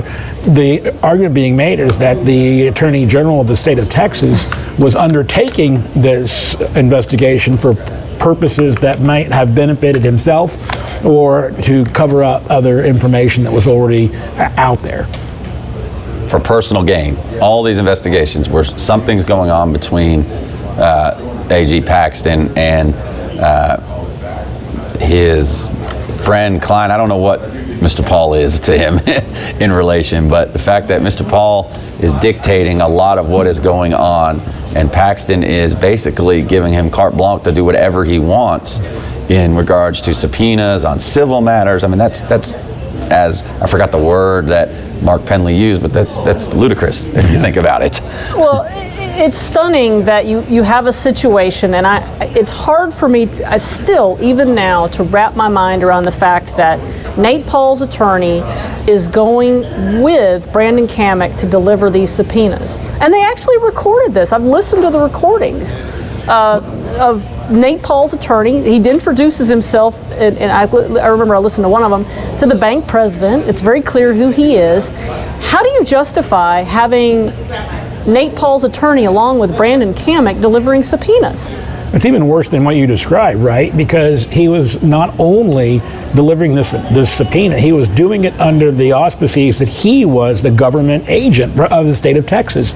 So his signature was that I'm a special prosecutor in this instance, and that was the justification for Kammack being able to get that information. And the second issue was that they were saying they were using criminal investigatory power for a civil matter on a second matter that was unrelated to the first. I mean, absolutely, this is the kind of thing that you would not expect from the AG's office. And again, whether or not it's illegal, it's highly inappropriate, and certainly, I think it points to some level of culpability from whoever was instigating this in the beginning. Think of this, Tanya. He's using the Nate Paul's using the Attorney General's office powers, misleading, saying first that he's a special prosecutor, which he wasn't, to investigate Nate Paul's enemies in a civil matter. That's what Paxton is allowed to be going on, which is awful. If it's not illegal, I don't know what it is, but it's not right. And I imagine the people who listen to that testimony have to be disgusted with it. Well, and they listed off the people. Penley listed off the people that they wanted investigated, and included a clerk at the magistrate's office. I mean, it's like a bad movie. You just can't believe, because that was a new one. I didn't realize that among the people they wanted investigated was a clerk. I mean, think of just the stunning level of where we're at. It would almost be a comedy, but it's not very funny, because you're talking about the top law enforcement officer in the state of Texas that these allegations are being made about. And these descriptions from all these former top people in the office describing how the top cop in Texas doesn't trust law enforcement and is actively trying to investigate federal and state officials. It's just mind-boggling. And that's the theme we saw recurring. Whenever A.G. Paxton wanted to justify certain actions he was taking with his staff, he would say, "You have no idea what it feels like to be prosecuted by federal agents," and therefore he has this animus against the federal authorities that apparently imbues his judgment when he makes these kinds of claims. Again, whether or not you agree with his politics or do not, the mere fact that you have an animus against federal authorities does not give you the right or the privilege of taking action against those authorities that is highly inappropriate, and in this case likely illegal. I mean, this is something, again, where if I'm Penley and I'm watching this occur in real time, I'm just shocked at the level of impropriety that I would be seeing from the top cop in the state of Texas. Jason, did you find it odd when Penley asked the attorney general, "Why are you interested in this one?" I wrote it down. And he said, "Not in other cases, but why this one?" Yeah. And if you think about it, and think about everything that Nate Paul and Paxton have done, Penley asking his boss, "Why this one?" And then he says, "Well, they're too biased towards law enforcement." They are law enforcement. Yeah. They are the top law enforcement in the state of Texas. But they're biased towards law enforcement, the feds, and Nate Paul, and everyone's in cahoots against him. And he says, "I don't know about all of the other cases that you could be referring to. I only know about this one." Again, which speaks to his state of mind. He knows about this one because there is an interest that he has taken from Mr. Paul, right, during this time for the things we've already talked about, right? The covering up of the infidelity, and then the alleged payment for remodeling of the kitchen. Yeah, and it had to be. I'm just imagining, Penley having this conversation with Ken Paxton and probably just trying to wrap his mind around it. Trying to understand, you are the state's top cop, and you are, and bear in mind, I am not saying that there cannot be misconduct by law enforcement. Sure. I've spent my career, I've been primarily my career has been uncovering police and also prosecutorial misconduct. So it's not like I sit here as somebody who thinks that, law enforcement always gets it right, there's never any corruption. Absolutely not. I believe it's certainly possible. But to believe it in this case, there's a saying that somebody said to me back when I was covering the Eric Williams case. He was the guy that killed the Kaufman County DA, his wife, and the top assistant.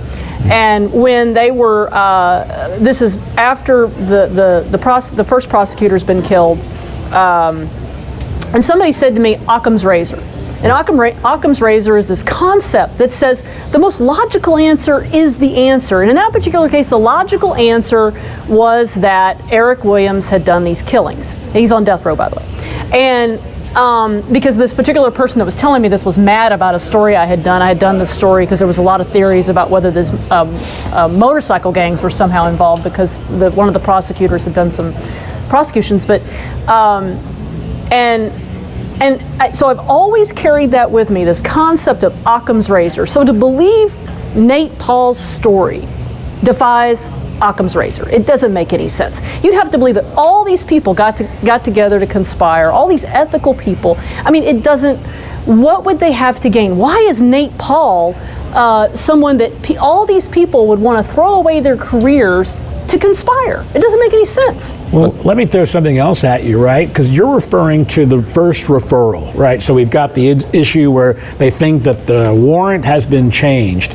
And the second referral, where Kamek's going out there actually calling on banks and getting information, that related to a civil matter that right, the Mitty Foundation. Yeah, so a civil matter that was separate and apart from the first referral. So now you got two instances where Nate Paul has injected himself into the office of the AG, and he's utilizing the power and the heft of the AG's office to conduct not only an investigation of these improper federal authorities, but an investigation of this banking situation where he's talked to two different banks.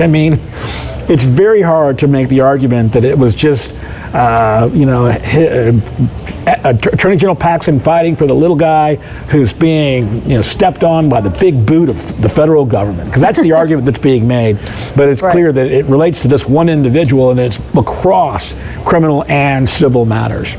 Tanya, think of it like this. In trial law, whether when I was a prosecutor or as a defense attorney, you use your terminology, we use this terminology in front of juries. It's common sense. Use your common sense here. After listening to Mr. Penley and the other witnesses, what is reasonable? What is rational? All right.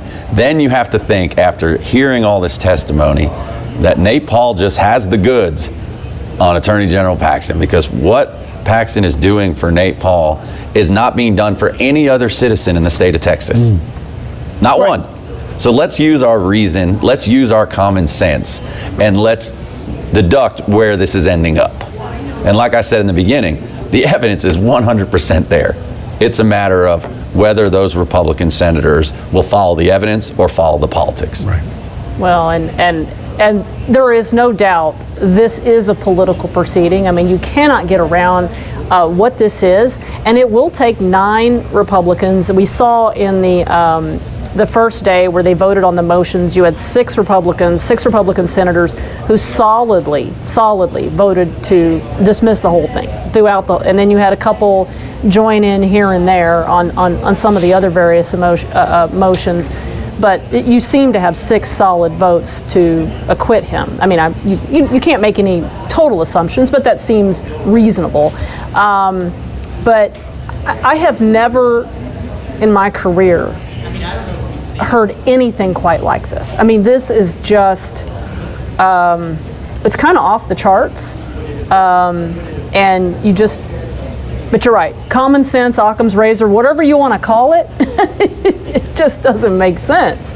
And I tend to believe, after having listened to all the witness testimony, that we wouldn't be here. I don't think it was the open record situation or the foreclosure situation or the situation with Mitty. That's not what tips it over the edge. It is the grand jury subpoenas, because now, at that point, you're using, as Penley's describing, you're using criminal proceedings for civil discovery, and also to investigate federal officials. But it's civil discovery against Nate Paul's enemies, and so that's even more ridiculous than what Paxton's allowing being done. Yeah, it is crazy. And the Mitty Foundation, just to explain what the Mitty Foundation was, the Mitty Foundation had entered into they'd invested with Nate Paul's companies, and when the time had come to pay, he had not paid them. And so they'd ended up suing. There was a whole bunch of litigation that had gone back and forth. They had agreed, Nate Paul had agreed to pay this amount.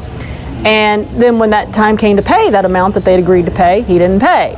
And so it triggered, more proceedings. So this was kind of a long-running deal. And the AG's office has a responsibility under state law to protect essentially the public's rights with nonprofits. And so that's where it came in. And so, but to be delivering subpoenas with Nate Paul's attorney to banks. And so rather than discontinuing Brandon Kamek's efforts, you seem to support it.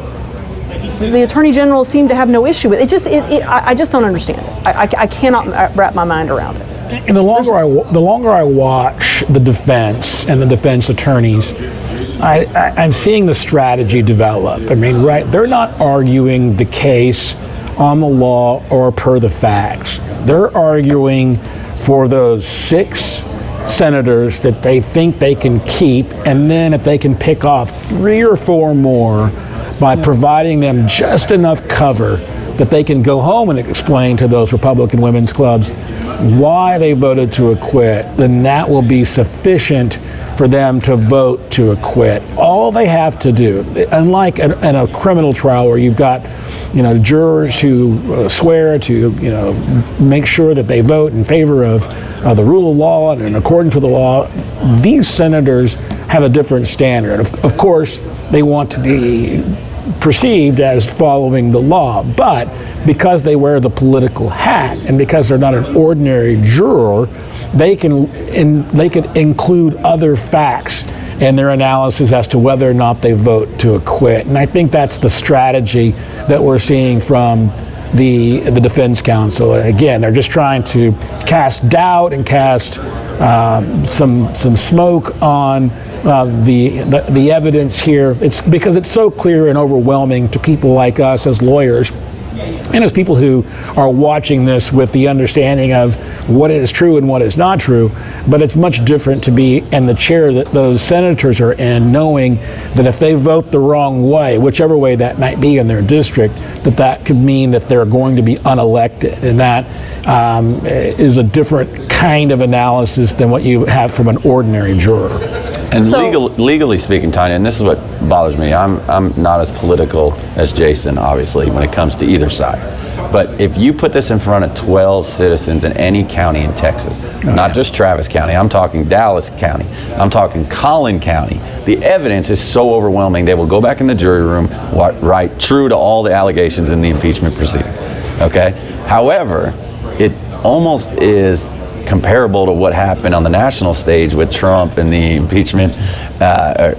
What's going on here is politics are being weaved in. And as Jason said, they're looking to find enough people to hold the line and can go back home and be reelected, maybe have some people mad at them, but be reelected. It's political survival. Because if you're basing it on the facts that are presented, no rational, I said this before, no reasonable person could say he did not do this. And that's going to be an interesting thing that I'm looking forward to seeing at the end of this is will they follow the evidence or will they follow their political survival? My sources in Austin tell me that in this case, because there's so much baggage that Attorney General Paxton brings to even this trial, right? He was already under federal indictment for securities law. Well, that's state indictment, Jason. State indictment.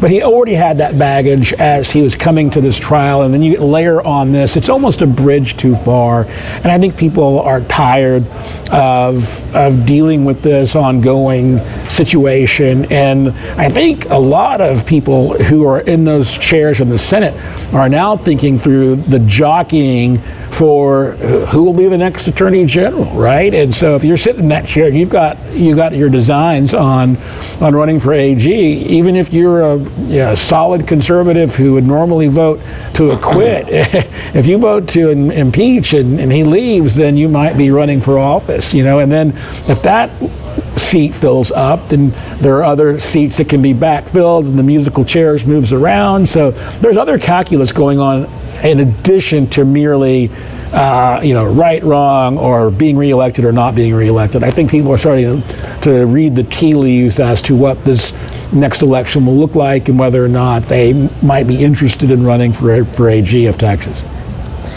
Okay, guys, well, we're going to take a break for lunch. Jason Fialba, thank you so much for joining us today. I know you've got other things to do. And so Bernadine Steptoe, our WFA, one of our political analysts for us, is going to join us in the afternoon. And anyway, thank you so much. And Josh will be back as well. And so we will see y'all after lunch. Great. Thank you.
Good afternoon. I'm Tanya Iser, an investigative reporter here at Channel 8. We are waiting for proceedings to start back up. We've been told they're going to start back up around 1, but you know, you never know with these things. Trials do what trials do. But Lieutenant Governor Dan Patrick has been running a pretty tight ship. Josh Healy still with us, joining us as our legal analyst. Josh, I mean, this testimony that we saw right before the break was pretty amazing stuff. Where do you think that Ken Paxton's legal team needs to go with this to try to, in some way, discredit Mark Penley? Can you discredit Mark Penley? I don't think you can discredit him at all. I think they are going to put a full court press with regards to the political ramifications of all this. If you're going to stick with the factual cross-examination, Ken Paxton and his attorneys are going to lose. It's not going to work. So we talked about this earlier. You know Mark Penley. Correct. What are your impressions of Mark Penley? Just a straight shooter, I would say. I'm not in a social setting with him, but I deal with him with cases at the Dallas County District Attorney's Office. He's about as honorable as they come. He ensures you have everything you're entitled to by law and more. He's caring. He does not try and flub his information. He just tells it to you as it is. I would say at the District Attorney's Office, he's probably one of the most straight and narrow shooters they have. It's hard to imagine, based on what I know about him, that Mark Penley would do the things that he is described as doing lightly. He strikes me as someone who would, like you said, a straight arrow, someone that's going to, and I cannot even imagine. Can you imagine if you were working in the Attorney General's office and you were being asked to do these kind of things? How would you have handled it? You would try and handle it exactly how Mark handled it. It took courage, it took bravery on what he did, but it's also the fact that he did not want to violate the law and violate his conscience. And we say that all the time in this legal business, is violating your conscience, and in this case, Attorney General Paxton was clearly trying to get his subordinates to follow what he wanted to do, which in my opinion was highly unethical, borderline illegal, and just plain old wrong. One of the things that I got a text message earlier from Ed Loya. He was the legal expert. He's a former federal prosecutor, also worked in public corruption. All rise. The Court of Impeachment of the Texas they're back in Senate session. is now Okay, in let's session. take a listen to what's going on.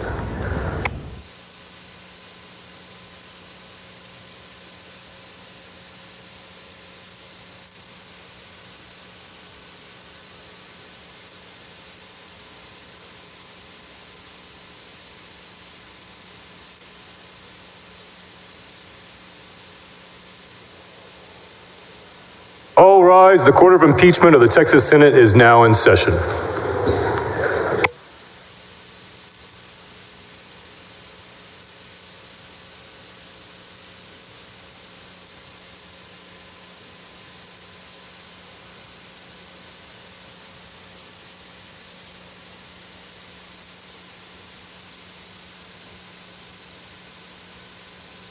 The court is back in session.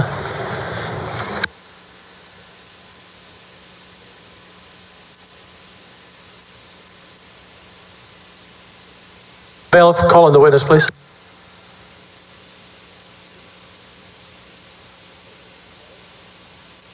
Mr. Little, that's blocking a little bit of their view. If you put it more in, do you want the jurors to see it? That would be, I think probably the best place would be behind the witness stand. Okay.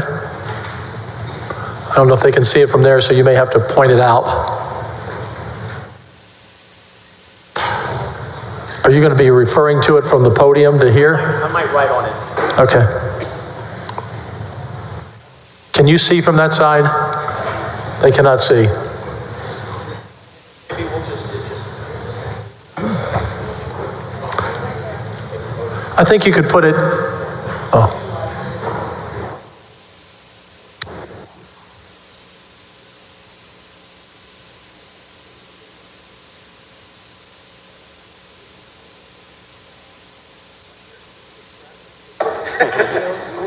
I'm sure he can do it all. Mr. Little. Thank you, Mr. President. Mr. Penley, have you ever testified under oath before today?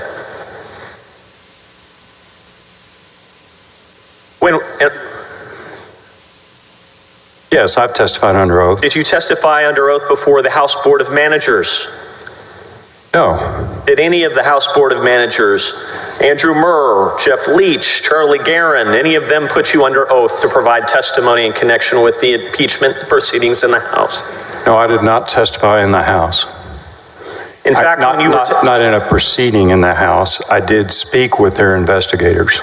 did you review the video of your meeting with the investigators before testifying here today? No.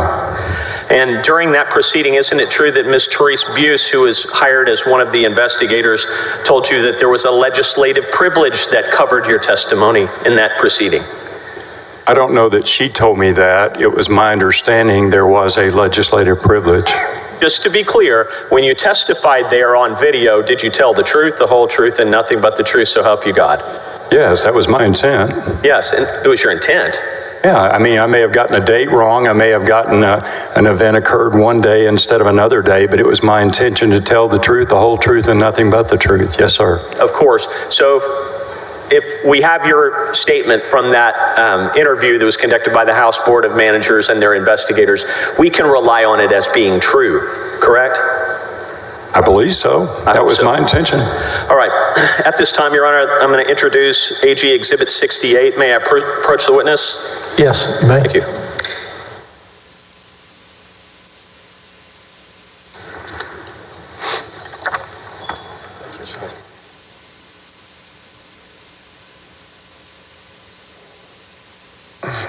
It's not on our list, so you'll have to submit it at the right time.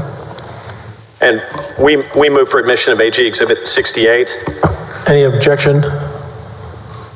No objection, Your Honor. Admit AG 68 to evidence. Eric, Exhibit 68, if you would. Thank you so much.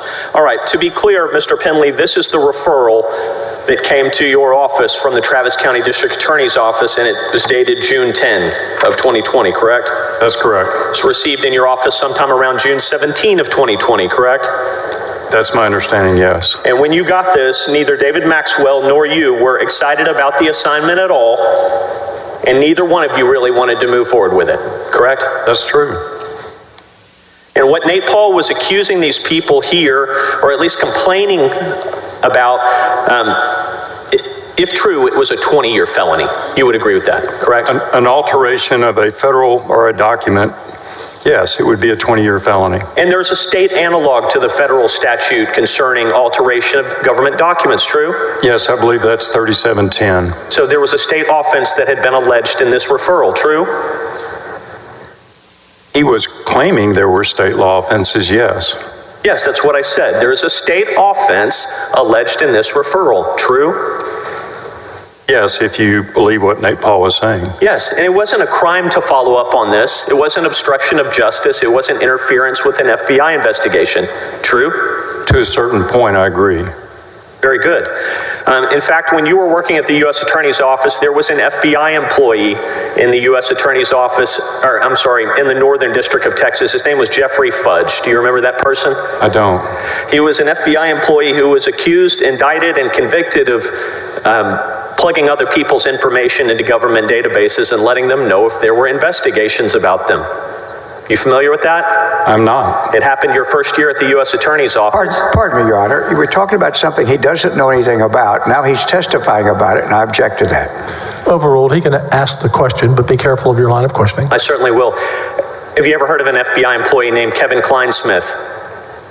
I believe so. Yes. At the same time that you were doing this investigation, an FBI employee was being investigated and subsequently indicted for providing false information in pursuit of a FISA warrant.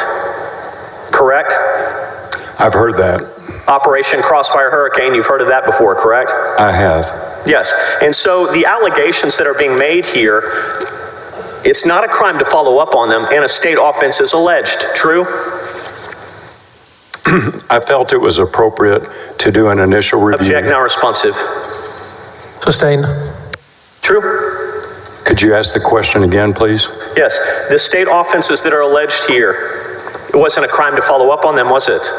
No, it wasn't a crime to follow up. No. But your testimony earlier was you hoped to slow walk it. Yes. Did you tell Michael Wynn that? No. Did you tell Nate Paul that? No. Did you tell your boss Ken Paxton that? No. And in fact, between June 17 and July 6, 2020, you only talked to David Maxwell about it, right? Between what dates? June 17 and July 6 of 2020, you only talked to David Maxwell about it. That's not correct. That was your testimony on direct. Would you like to correct it? I would, if I may. Please. I'm sure I talked to Jeff Mateer as well. In fact, we talked to Jeff Mateer when he handed us the referral on June the 18th, probably. We may be talking past one another. You did no investigation between June 17 and July 6. True? We didn't do any, no. Didn't do any work. True? That's true. Okay. I'm going to show you what's been marked as AG Exhibit 88.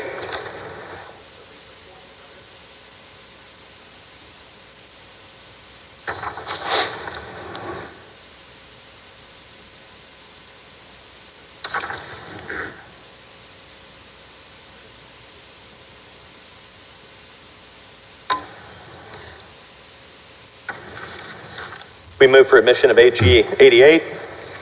Any objection, Mr. Harden? No, Your Honor. It's admitted to evidence, AG 68.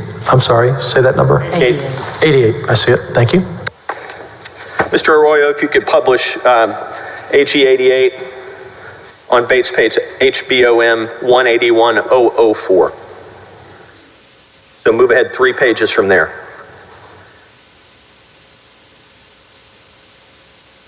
And blow up all the text in writing at the top, please.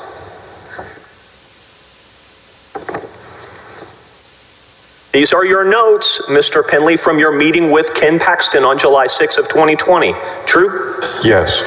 And in that meeting, at the top you write, tampering with docs is a state issue, per Mindy of Travis County. Who's Mindy? Mindy Monford, the first assistant at the Travis County District Attorney's Office. Did she tell you that? No. You didn't know enough state law to know that there was a state offense alleged at this point in time, did you? That's incorrect. So you knew there was a state offense alleged. You didn't need Ken Paxton or Mindy Monford to tell you that. True? I believe I had discussed that with David Maxwell. You learned it from David Maxwell, right? I believe so. Did you look up the law yourself? I did. Good. The next line says he alleged they changed the search warrant. The next line after that, if you would read that to the ladies and gentlemen of the jury, please. Ken just wants the truth, period. Ken just wants the truth. And to be clear for the ladies and gentlemen of the jury, who is Ken? That's Attorney General Ken Paxton. He told you he just wanted the truth. True? He said he did. Yeah, and you believed him at the time. True? True? At the time I believed him, yes. Yes, at the time you believed him. That's right, but not later. And so when you made these notes, you were making notes of what Ken Paxton was saying, and he was telling you he just wanted the truth. That's right, I wrote down what he said. The truth about what? About what happened with Nate Paul. And did you tell him you would get right on it? We did. We started trying to schedule a meeting. I don't think so. Let's move on to Object our to the next sidebar. Withdrawn. Sustained. This is another portion of Exhibit AG 88.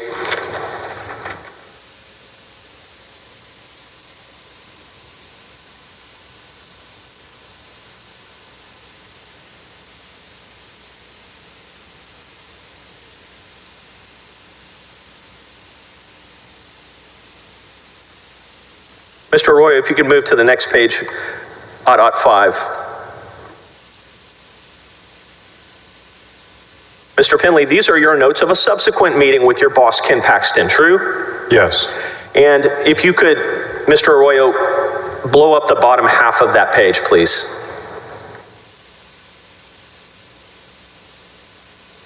The date of this meeting is on or around July 16. Yes? Well, that's my best belief. I didn't date this page, and I don't know specifically when it was, but from looking at other information, that's my belief. This happened on July 16th. And how long had you been working at the Attorney General's office at this point? About 9 months. About 9 months, less than a year, certainly. True? Yes, I only worked there a year. And you wrote the word Ken, and you bolded it, correct? Yes. Mr. Arroyo, can you bold that? Can you highlight that for me? And to the right of it, you wrote an asterisk, and it says, he's embarrassed. That's what he said. He was embarrassed with you and David Maxwell. True? He was embarrassed at the lack of progress on the Nate Paul matter. Because you hadn't done anything. True? That's true. Below it says, we've had this for 6 weeks, exclamation point. And Ken Paxton was upset with you that in 6 weeks, you and David Maxwell had done nothing. True? Which part of the question do you want me to answer first? You asked me if we'd had it for 6 weeks. That is true. And it's also true we had done no investigating in that 6 weeks.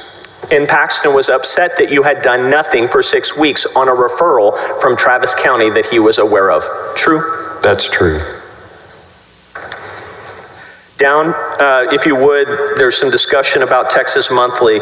Do you see the all caps statement that you wrote in your notes? I do. And Mr. Arroyo, if you would highlight that portion And the portion below it and the line below it. You're on it. And below it.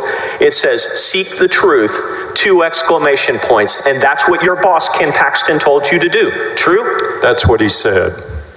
I wrote down what he said. And what he said was to tell you to seek the truth. Yes? Yes, that's what he said, and that's what we did. And below that it says, let results be what they are. True?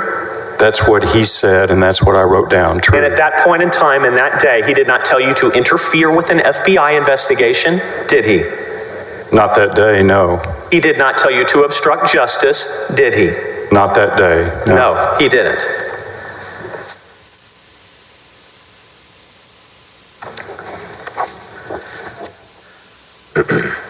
Mr. Arroyo, if you would, please bring up Exhibit AG 1009.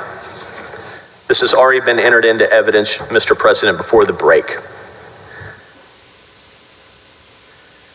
Exhibit AG 1009 is on the screen here, and these are your notes from July 23, 2020, true?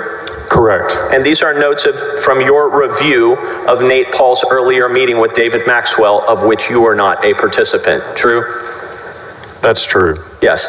And in the middle, Mr. Arroyo, it says the agents didn't. If you can highlight that portion.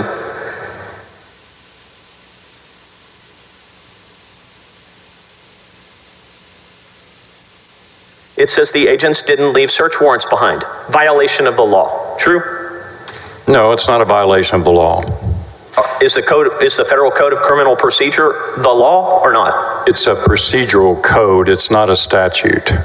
Okay, they broke the law as expressed in the Code of Criminal Procedure, true? They broke the procedural rules of the Federal Code of Criminal Procedure, if that was true. Let's turn the page. Next page, Mr. Arroyo.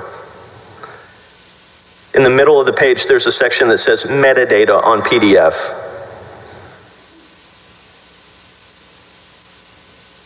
You could zoom in on that.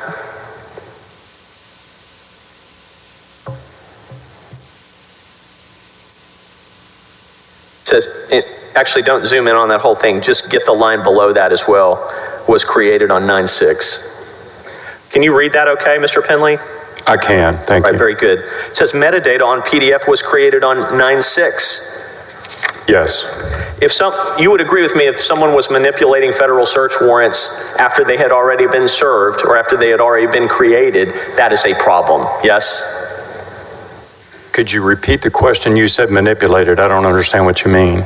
If someone were changing search warrants after a judge signed them, that would be bad. True? I'd agree if they were changing the text. Yes, not just redactions, but changing the actual text, right? If they were changing the text that the magistrate judge had approved, that would be a crime. And the next page, if you would, Mr. Arroyo. About 3/4 of the way down, there's a paragraph that says claim above an asterisk. If you could zoom in on that for us. No, above that, please. The next paragraph above.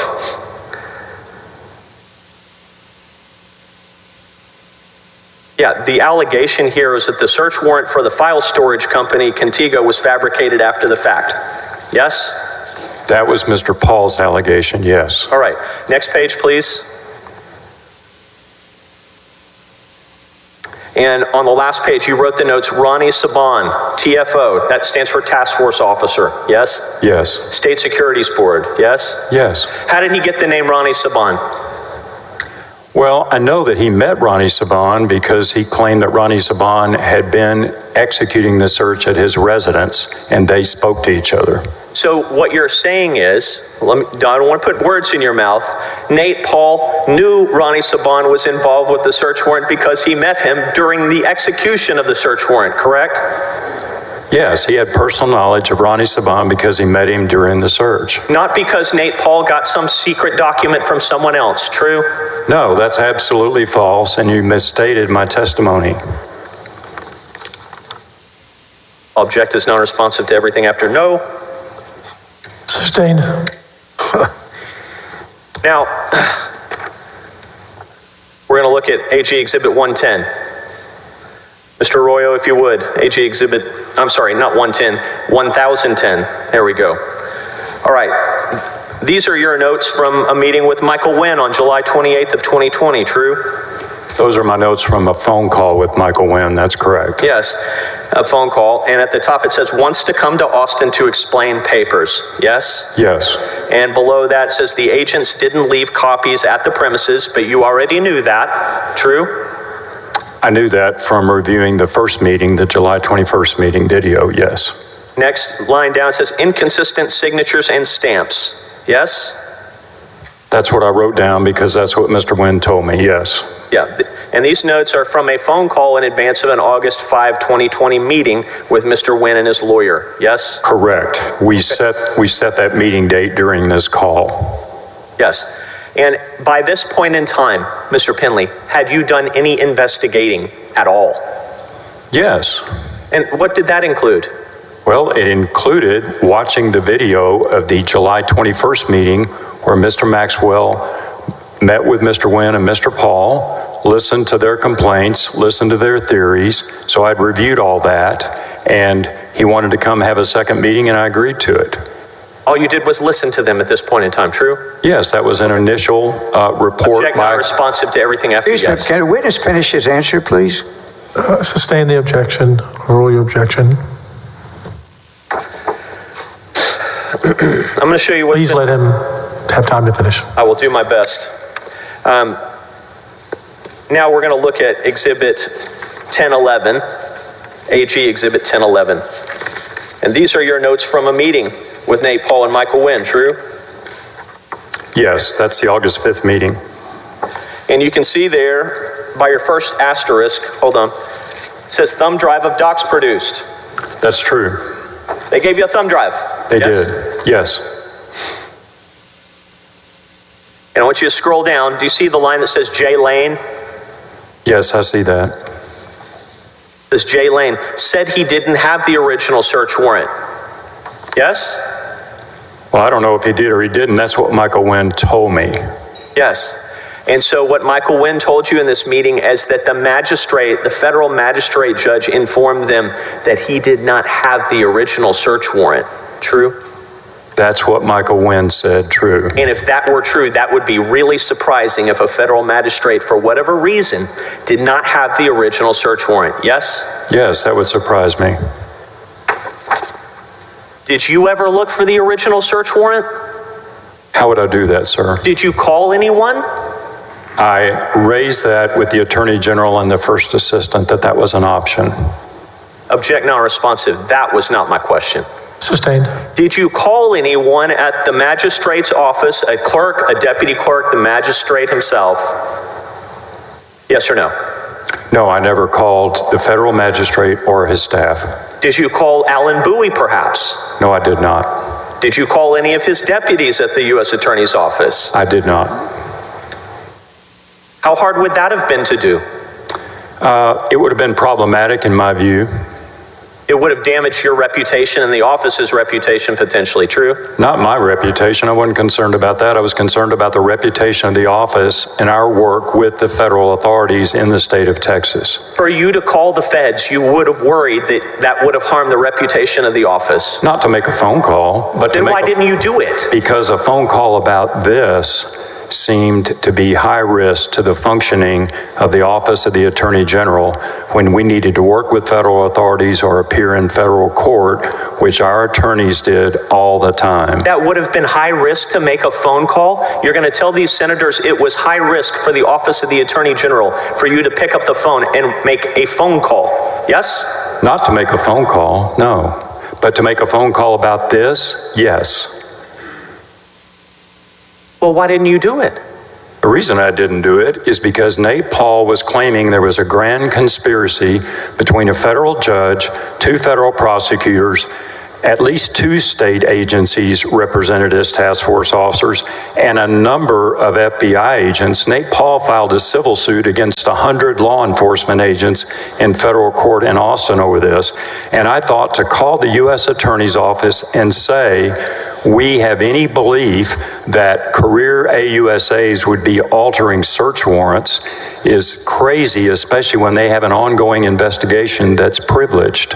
In any event, you didn't make the phone call. I did not, for the reasons stated. Yeah. Isn't it true that in these videos, first in the meeting with David Maxwell and Nate Paul and his lawyer, and then with you also, Nate Paul's own lawyer said, we're not trying to interfere with the FBI investigation. Didn't he say that? He may have, I don't have a specific recollection. Isn't it true that Nate Paul's lawyer, Michael Wynn, also told you, we don't necessarily think that these are evil people. It may have been a comedy of errors, or they may have just made some bad choices and not been able to get out of it. I remember him saying, Pardon me, is he soliciting hearsay? Surely not. It's testimony from the video that you put in evidence about 2 hours ago, Rusty. It doesn't matter. I just simply asked, are you asking what somebody else said out of court? Isn't that what you've been arguing about for me for the last week? You remember the videos you put in this morning and the transcripts? It's from there. I hope that clarifies it. Overall. All right. Now, let's go back to Exhibit 8. So, just to be clear, hold on. which exhibit?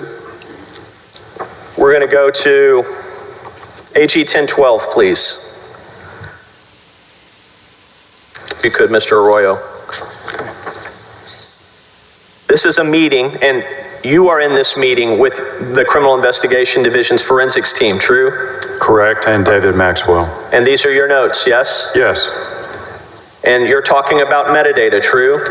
Yes. And they told you that the results were inconclusive, true? That was their words, yes. Yes. They didn't tell you that there was no proof of a crime, or that no crime had been committed, or that a crime had been committed.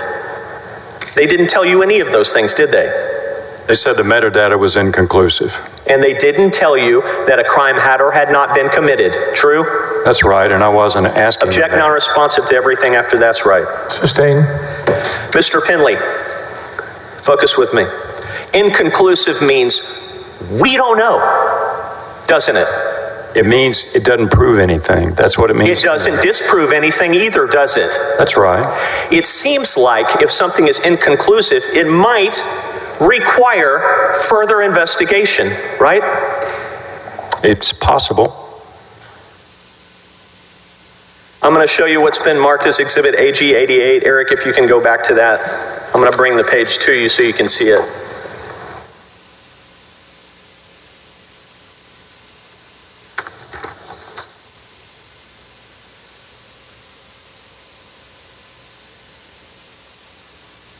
Thank you.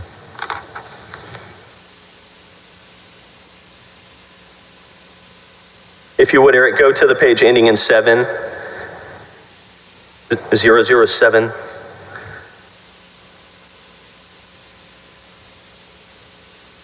There, stop right there. Go back.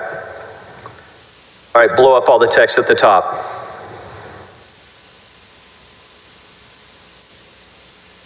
Mr. Penley, you got out of the meeting and you had Tina McLeod, who works in IT, she sent you an email. Metadata is, quote, data that provides information about other data. Yes, she sent me this email, and because I'd sent her one. And at the bottom she said, hope this helps. Yes? That's what she wrote. You asked her to send this to you, yes? I did. Because you didn't know what the heck metadata was before you walked into that meeting, right? That's not correct. I had a general impression of what metadata was. Nate Paul was making specific allegations that he could understand the metadata, and he claimed it proved the search warrants had been altered. And I was trying to go to our IT director, who is at the deputy level, and see if I could get a more definitive definition of metadata that would help me analyze his claim. Of course. And so what had happened was, on this same day, you had met with Nate Paul and his lawyers, and No? No. Okay. This was August the 6th. This Yes. was the day after the meeting. Yes. So you met with your team, your forensic team. On August 6th, yes. And then you got out of the meeting and said, hey, Tina, can you send me a definition of metadata, please? I don't remember if I sent the email before we met with the forensics team or after. Metadata was the central core of Nate Paul's complaints about the search warrant. That was the evidence that he and Mr. Wynn pointed to that would prove that state violations had occurred in the alleged alteration of a court document. And in order for you to assess those claims, you needed to know what metadata was, right? Of course, yes. May I approach the witness?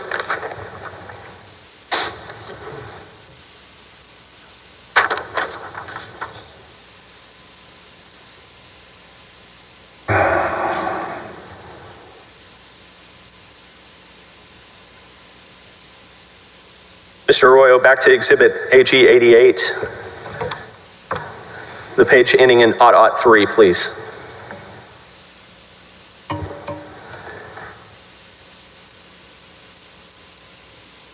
What is this list, Mr. Penley? Well, it's a document that apparently Excuse me, we're on the wrong page up on the screen. Oh, wrong page. Mr. Arroyo, 003, please. Other way. Okay, what's this list? Your Honor, may I inquire if he asks the witness if these are his notes or his typing? No, it's in evidence. It was offered, admitted, over your objection. No objection, actually. I don't believe this was prepared by him, so I don't know if he is going to ask him about it. I'd like the record to reflect he's out talking to him about something he did not prepare. He produced it in response It to... doesn't matter whether we produced it. It matters as to whether this witness had anything to do with it.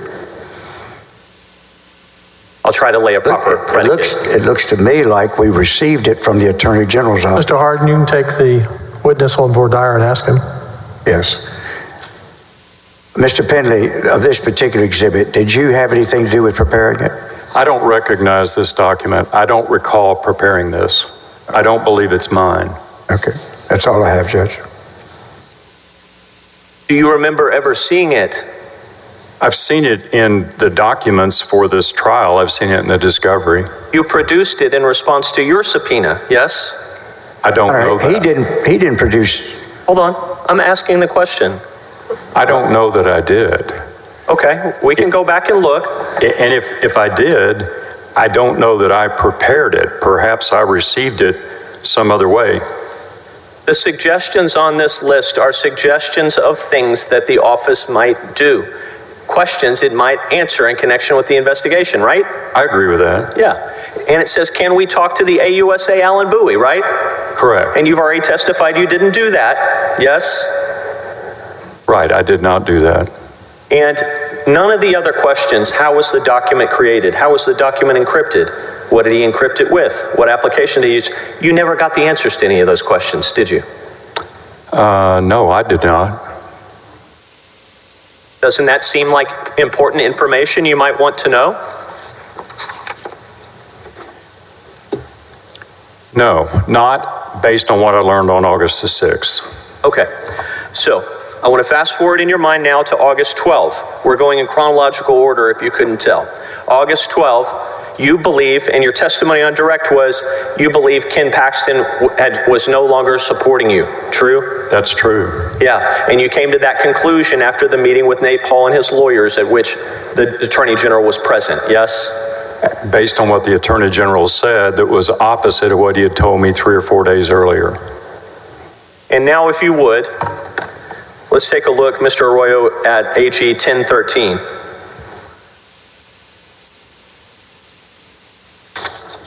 You and the deputies on August 13th, the day after you say you no longer felt supported by Ken Paxton, you got in a circle with your deputies, yes? I didn't get in a circle. I briefed Jeff Mateer on what had happened the previous day. When you produced this document in response to a subpoena, you blacked out the top, you whited out the top of it, right? Yes, because it... I just need an answer to my question. Yes, I did. I redacted it. Yes, and we don't know what's under there because you didn't show us, correct? That's true. Now we go to the rest of this item.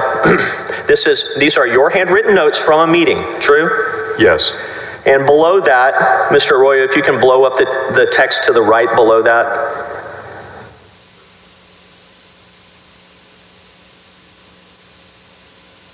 It says, call Dan Cogdill. Yes. That's what you wrote, right? Absolutely. We're talking about that guy? Yes, the guy in the good-looking sport coat over here. It says, ask him if Maxwell and I say go no further with this. Did you call Dan Cogdill? No, we did not, but we considered it. Object non-responsive to anything after no. Sustained. Below that, Mr. Roy, if you could highlight that, it says possible bribery.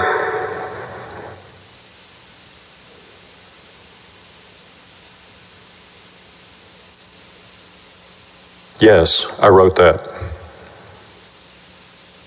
On August 13th of 2020, you had absolutely no evidence, physical, documentary, eyewitness, or circumstantial, that Ken Paxton was being bribed by anyone, did you? I disagree with your statement. I had circumstantial evidence. Oh, you had circumstantial evidence? Yes. Well, at some point on August 13th, did you go to your boss, Ken Paxton, and say, Attorney General, I'm concerned. I have circumstantial evidence that you've taken a bribe. Did you do that? Not on the 13th of August. I did it later. You didn't do that because you knew you would get fired, right? I said possible bribery. I didn't have evidence to confront him with. Not at that time. Oh, but you just told the ladies and gentlemen of the jury you had circumstantial evidence. Yeah. So did you confront him with the circumstantial evidence? No, the circumstantial Object evidence. now responsive to everything Mr. after Kennedy, no. please be allowed to respond. I'm just Sustained. Your objections. Thank you. Mr. Penley, below that it says, if you can zoom back out, Mr. Arroyo, he's using OAG/playing KP. Did you tell your boss you thought that Nate Paul was playing him? Not on August the 13th. Why not on that date? You had his phone number, right? I'm sorry? You had Ken Paxton's phone number, right? Yes, I did. Why didn't you confront Ken Paxton with your circumstantial evidence of bribery and the idea that Nate Paul was playing him on August 13? Because I was trying to find a way to convince him to listen to reason and get away from this investigation, which I thought was highly dangerous to him and harmful to the office and injurious to the respect for the law in the state of Texas. But also because if you had done that, you should expect to get fired, don't you think? I could have been, and I was concerned about getting fired ever since Ken Paxton did a 180 and turned against me in the August 12th meeting all the way to the end. Okay.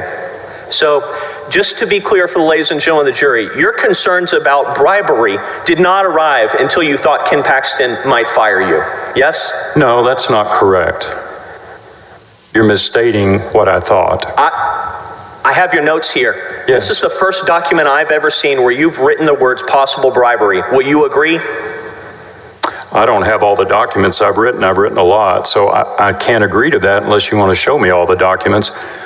I began to be very concerned about what was going on in his mind when, on about August the 8th, more or less, I told him I recommended closing the investigation. He looked me in the eye and said, okay, fine. All I ask you to do is meet with him and tell him. And then 2 days later, he told me he wanted to attend the meeting. And then in the meeting, when I announced to Mr. Paul and Mr. Wynn, I recommended we close the investigation because the metadata theory didn't prove a crime, Ken Paxton began making negative comments to me. I'm going to object to the narrative. Sustained. Appreciate your answer, Mr. Penley, but my question was a little bit different. On August 12th, by August 12th, you thought, this guy might fire me, yeah? I did. On August yes. 13th, you wrote down, maybe he's being bribed, yeah? Yes, because I thought that. And you didn't confront him that day because to do so probably would have resulted in you being fired, yes? Could be. The safer strategy is to wait a month and go to the FBI with whatever circumstantial evidence you have and adopt whistleblower status for the same information, right? No, I don't agree with your characterization. Okay, in any event, in this memo you say that the metadata is inconclusive, right? I'm sorry, where are you pointing me to? Zoom back out, Eric, if you would, please. Yep, metadata is inconclusive. No proof of crime. No disproof of crime either, right? I wrote down metadata is inconclusive, no proof of crime, and that was my belief at that time, and it still is. In any event, I think you can tell the jury, and they will agree, you didn't do any investigating after that, right? No, that's not true. I tried to investigate. I tried to get the rest of the documents that Nate Paul and Michael Wynn had told me they had on August 5th. They told me they'd gotten a bunch of documents from Judge Lane, and I never felt like they'd given me all the documents. You had already told Nate Paul and his lawyer the day before that you were going to close the investigation before you had those documents. True? That's true. And the Attorney General didn't accept Jack it. not responsive to anything after true. Sustained. All right. I'm going to show you what's marked as Exhibit AG 1014, please. We're going to move ahead in time from August 13th of 2020 to September 4th of 2020.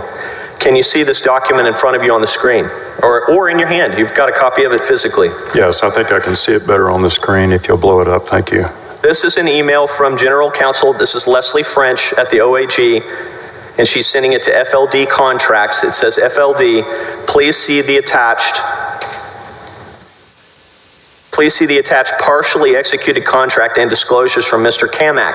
I have reviewed the disclosure statement of Brandon Kamak and am satisfied with the choice of outside counsel for this matter. Do you see that? I do see that. Okay. And on September 4th, you got the DocuSign that day, yes? I've said in writing that I got it that day, but now that I've reviewed a lot more evidence, I think I made a mistake, and I believe I've got it for the first time on September the 16th is when it reached my email inbox. Well, that's not what you testified to under oath before the House Board of Managers, is it? That's why I said I made a mistake. Yeah. You're correct. And when you and I think you'll agree, I'm not gonna have to pull your transcript out. You testified to the House Board of Managers and their investigators that you got it on September 4th, and then you went on vacation and said, I'll take care of that when I get back. That's what you told them, yes? And now you're telling a different story, yes? Well, you've asked two questions at least. I'll answer it this way if I may. Yes, I told the House managers I thought the date I first received the executive approval memorandum was on September the 3rd or 4th, whatever date is in the transcript. I don't argue with that. I now believe I first received it on September the 16th, so I'm correcting my testimony. Now, you're correcting your testimony that you gave to the House Impeachment Board's investigators, yes? Yes, that's true. We should believe what you're saying today and not then, yes? Yes. Okay.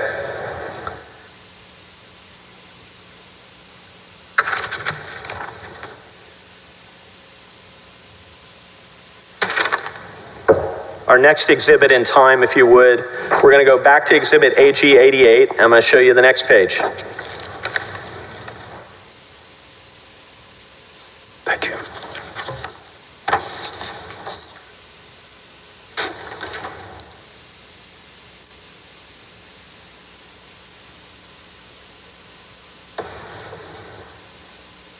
Your Honor, because it was, if I may, because this was a group offer, they're all, of course, Exhibit 88. If counsel could, on each one of these pages where he does it for us, give it some type of identifying so we can know and be able to pull back up later. Well, they're already in. I'll identify it by Bates number if that's okay. So, Mr. Arroyo, if you'll go to the Bates ending in 8. I realize they're in evidence. What I would like is a Bates number each time so I know which one to look for.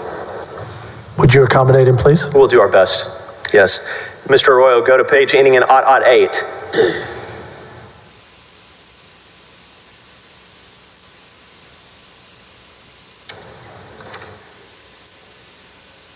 Give me all the text, Eric, if you would.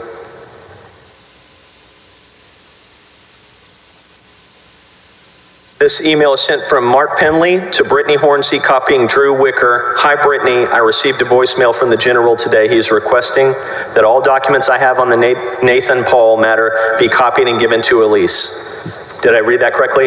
You did. The Attorney General just sent you to the showers, didn't he? I'm sorry? He just came to the mound and took the ball out of your hand. Said, give me the file. I'll take it from here. Yes? He didn't say that. That's what you should have inferred from that, right? The Attorney General came and got the file from you, yes? You're asking me to speculate. I don't know what was in his mind. I know I got a voicemail from him while I was on vacation asking me to get the file to one of the executive assistants on the executive floor, which I did. You knew that was not a good sign, right?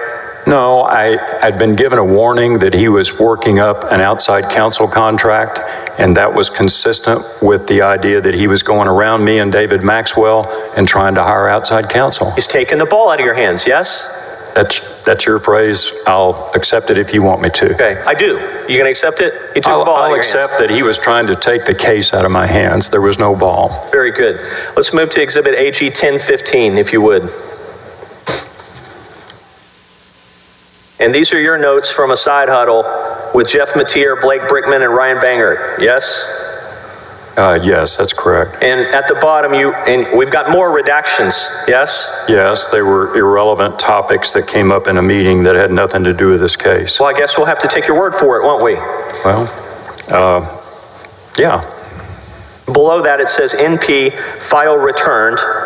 Joe Brown, Cliff Strickland, outside counsel contract. So you knew about it. Yes, the purpose of the meeting with Jeff was so he could update me on things that had gone on during the week I was gone. And he told me that the Attorney General had considered hiring Joe Brown, a former United States attorney and former district attorney in Sherman. He'd been the U.S. attorney in the Eastern District of Texas. He also, I believe, had conducted a phone interview with Cliff Strickland, an attorney in Denver. All right, let's move ahead in time a little bit. May I approach the witness, Your Honor?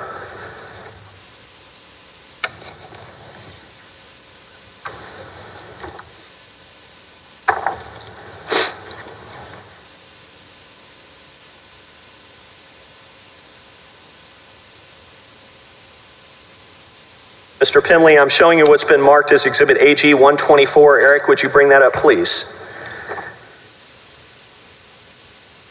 This is the second referral from the Travis County District Attorney's Office to Brandon Kamak on September 23rd of 2020, yes? Yes. And when you made your report to the FBI, you didn't know about this, true? That's true. And when you, I believe the word you used on direct was apoplectic. Yes. When you were apoplectic about the grand jury subpoenas being served by Brandon Kamak, it was because you believed they were being used for civil discovery in a criminal matter. True? That's true. But in fact, they were related to this second referral and a bid rigging investigation that had been referred to the Travis County District Attorney's Office over to Brandon Kamak. You lost me on the second question. Could you repeat that, please? Yeah, let me try again. The grand jury subpoenas Mr. Kamak was serving were relating to this referral in a bid rigging investigation that had been made from Travis County District Attorney's Office to Brandon Kamak. True? That's not completely true. It's partially true. It's a lot true, isn't it? It's partially true. I'll explain if you want me to. You can do that on redirect, I bet. We'll try.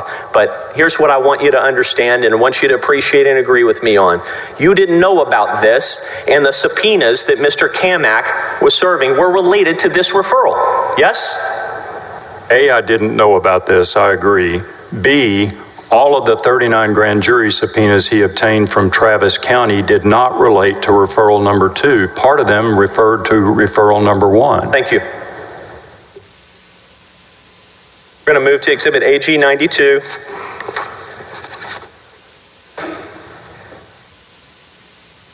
I do not believe 124 was admitted previously.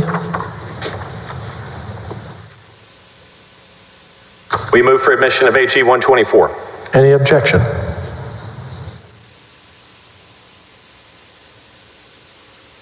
That's the document Mr. Hardin, he had been working from before that one you were just handed.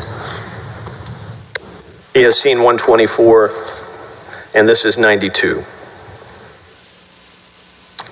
I have no objection. I'll show that Exhibit 124 is admitted into evidence. And now are you offering another? AG 92, Mr. President. Any objection on this one, Mr. Hardin? No, Your Honor.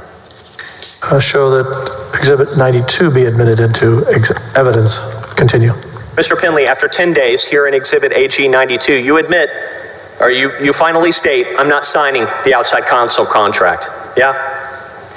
You said after 10 days. What? You lost me at 10 days. Your testimony today was that you got the outside counsel contract DocuSign on September 14th. You told them you got it on September 4th. Whether you've had it for 10 days or 20 days, you are now finally telling someone, I'm not signing it.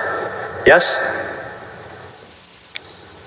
I received it on September the 16th, as I previously stated. So 8 days later, after the Attorney General called me and asked me to sign the outside counsel contract, I told him I could not and I would not, and I gave him all the reasons why. He told me to talk to Jeff Mateer and to forward this contract to Jeff Mateer, which I did. Let's move to Exhibit AG 1017, Eric. These are the notes that have already been entered in evidence, I guess, on both sides. But these are your notes from September 26, right? Yes, these are my after-meeting notes on September 26 from McKinney. Okay. This is discussion about hiring outside counsel, at least in part, yes? Yes, that was discussed. Okay, Eric, give me zoom in on the last half of the page, please. Higher, there you go, stop. Do you see the line about 4 lines down? It says, I said. Do you see that? Yes. It says, I said I don't need him, and we shouldn't be spending money on him when we can't give raises to our employees. Yes, I see that. You said that, didn't you? I did. None of that is your business or decision or authority at the Office of the Attorney General, is it? I don't totally agree with you. I don't have the ultimate authority, but I have a duty to tell him about things going on in my area of responsibility. We couldn't give raises to our people. I felt like he was wasting money on outside counsel on an improper investigation, and I was trying to express that to him. Do you understand that there are 900 outside counsel contracts every 2 years at the Office of the Attorney General? I didn't know that, but I'll take your word for it. And your explanation here, for one reason, Ken Paxton shouldn't hire Brandon Kamak is, I don't need him. We shouldn't be spending money on him when we can't give raises to our employees. That was what you said, yeah? That's what I said. And Ken Paxton got upset and he said, so you're going to exercise veto powers over the budget for the agency? He said that, yes. That was his response to you, yes? Yes, it was. At the bottom, it says there's a chance of media exposure. Second line from the bottom. Yes. You expressed you were worried about that, right? I was worried for his sake, yes, and I warned him. Go to the third page if you would, Eric.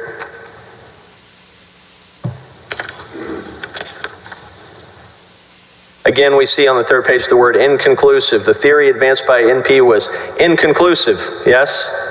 I'm sorry, could you tell me, can you direct me to the part of the page you're looking at? Yes, can you highlight that for the jurors? Yes, it's about 3/4 of the way down. You see the word inconclusive? It says theory advanced by at the beginning of the line. Lower, Eric, right there. This theory, in about a third of the way down. Yes, theory advanced by NP was inconclusive. Yes? You see that? Give me, if I may have just a moment to read the paper copy. Yeah, take your time.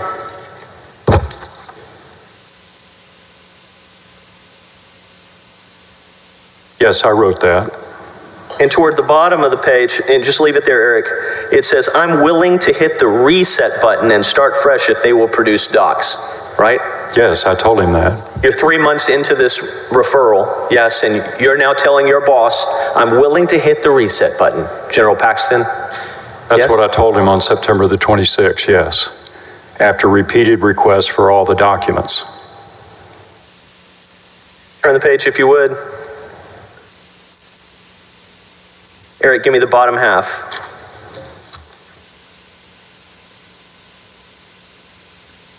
You said, I told him this is a dangerous case. A dim DA or U.S. attorney could charge him with a play-for-pay scheme if they learned about the investigation, since Nate Paul is a campaign donor. Yes? Yes, I wrote that. Okay. You don't have any evidence that Nate Paul ever paid any type of bribe to Ken Paxton, do you? I disagree with your statement. Tell the ladies and gentlemen of the jury what evidence you have that Nate Paul paid Ken Paxton any type of bribe. Go. I've read the evidence that was filed in response to the motion for summary judgment that your team filed. I've read... Hold on a second. This is legal analysis based on what you've read? Is that right? You asked me if I had any evidence. I'm trying to answer the question, sir. No, yes. You're analyzing what's evidence other people are offering in this case. On September 26, did you have any physical evidence, documentary evidence, eyewitness evidence, or circumstantial evidence that Ken Paxton had committed or been bribed by Nate Paul? I had circumstantial evidence. Anything else? I had his behavior, Anything else? the campaign donation, Anything else? his absolute refusal to listen to common sense and reasoned legal positions. He wouldn't listen to anybody on the executive staff. Anything else? There's 4,000 pages filed in response to the summary judgment. There's stuff in there. Did you have any of them? I didn't have it on September 26th. I know about it today.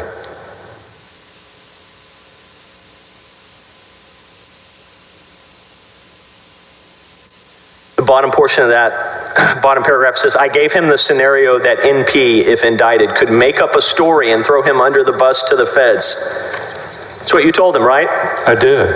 You told him the risk was Nate Paul would manufacture false information that could harm Ken Paxton, yes? That's the way I phrased it, yes. That's what you said and that's what you wrote, yes? Yes.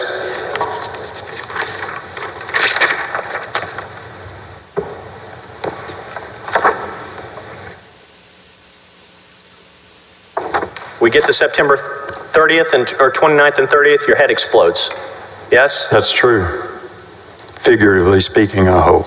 That's what you said that's what you said to the House Board of Managers, right? I did, and I was extremely upset when I found out about the grand jury subpoenas, yes.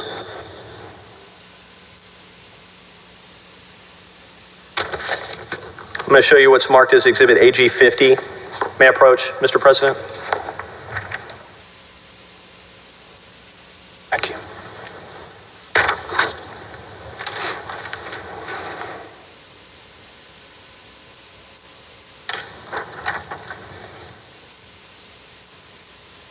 Mr. President, we move for admission of AG 50.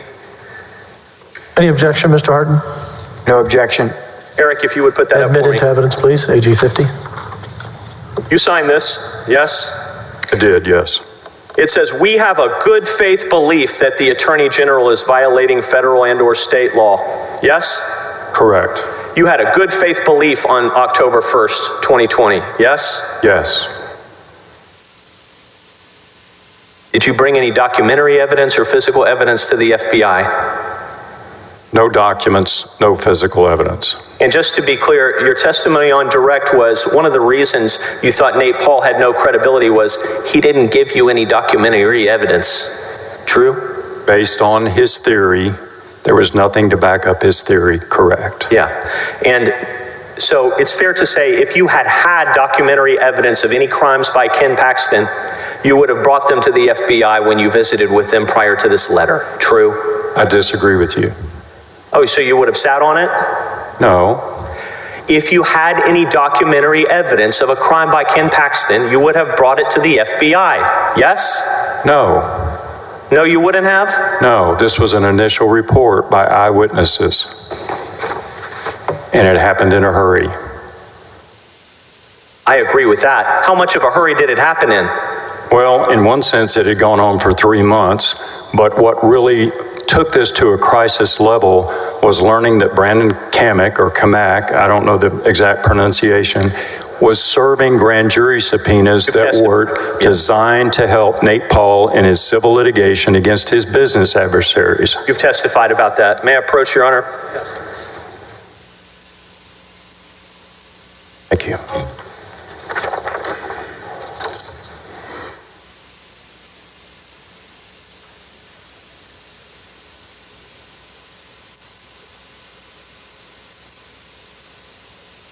We move for admission of Exhibit AG 97, please.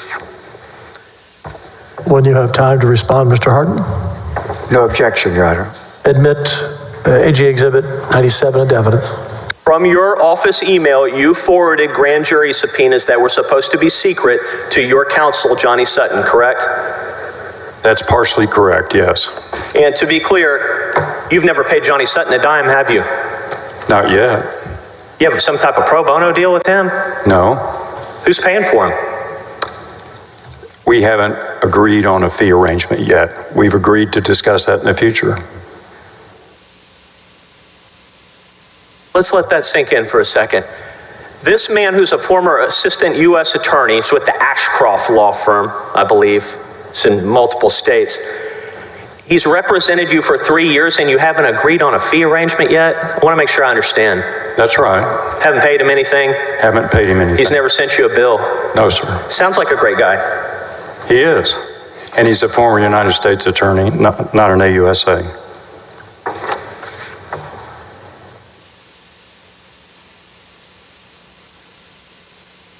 At some point in time, you get placed on investigative leave, true?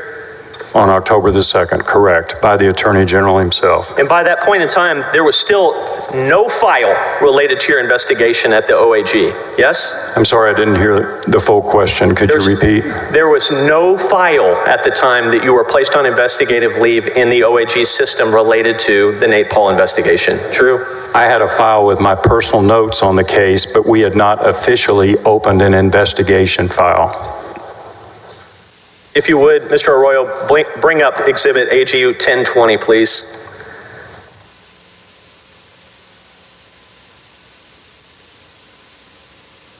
October 10 of 2020, these are your notes from a conversation with David Maxwell, correct? Yes. Blow up the bottom portion and highlight it, Mr. Arroyo.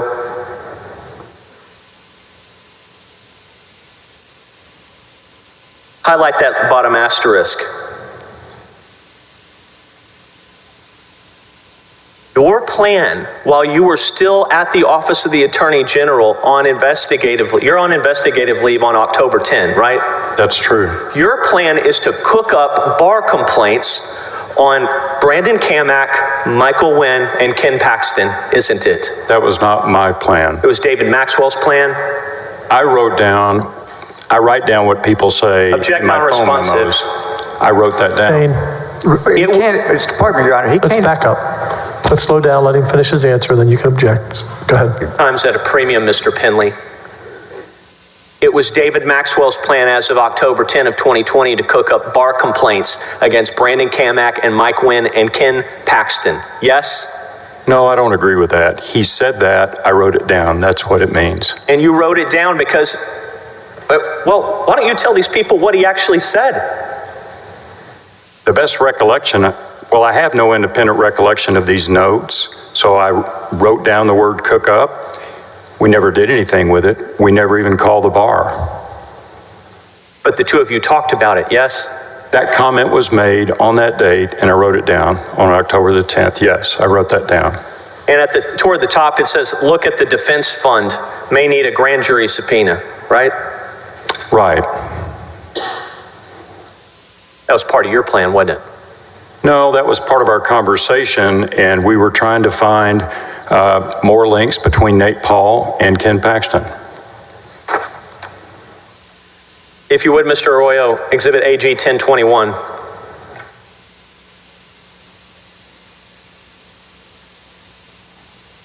These are your notes. Let's work from the top. When did you write this?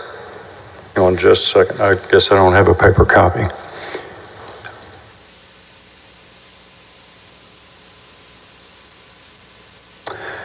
It was sometime after I was placed on investigative leave. I don't know the exact date. At the top, it says Google KP's defense fund. Eric, if you could zoom in on that. See if we can access that document. Who's we, by the way? Some of the whistleblowers. I can't name anybody other than myself. You guys are trying to dig for dirt on Ken Paxton, right? We're trying to find evidence to defend ourselves because we were being unjustly treated. Next paragraph, Mr. Arroyo.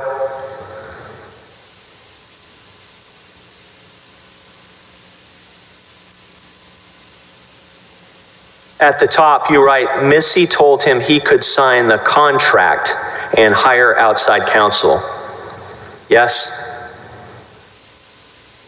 I wrote that down, yes. That's Missy Carey, the Chief of Staff of the Office of Attorney General, yes? That's correct. And your notes, your recollections from this meeting were that you were all discussing it and the Chief of Staff said, Ken, you can sign that contract, yes?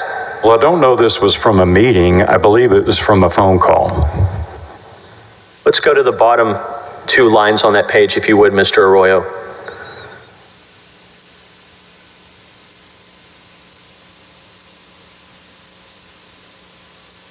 The bottom you wrote, KP must be indicted by spring break. You wrote that, right? Yes. That was what you wanted, wasn't it? At that point, yes, because I believed he'd broken the law. Of what year? I'm sorry? Of what year? The law of what year? Ask the witness. Mr. Harden, redirect. Thank you, Your Honor.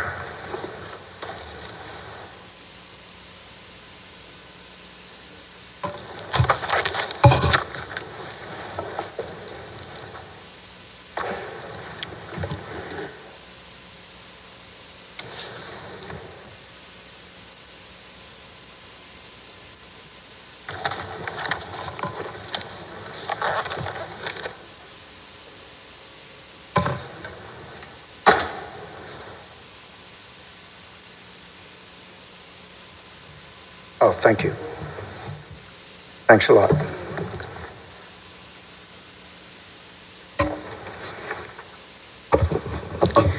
Mr. Penley, I'll just take a few minutes with you. Just a few things I want to mention real quickly. But what is your testimony as to whether or not at the time all of this was happening, you had seen the referral that is called the second referral? And if we could put up the front page of AG Exhibit 124, please, Stacy.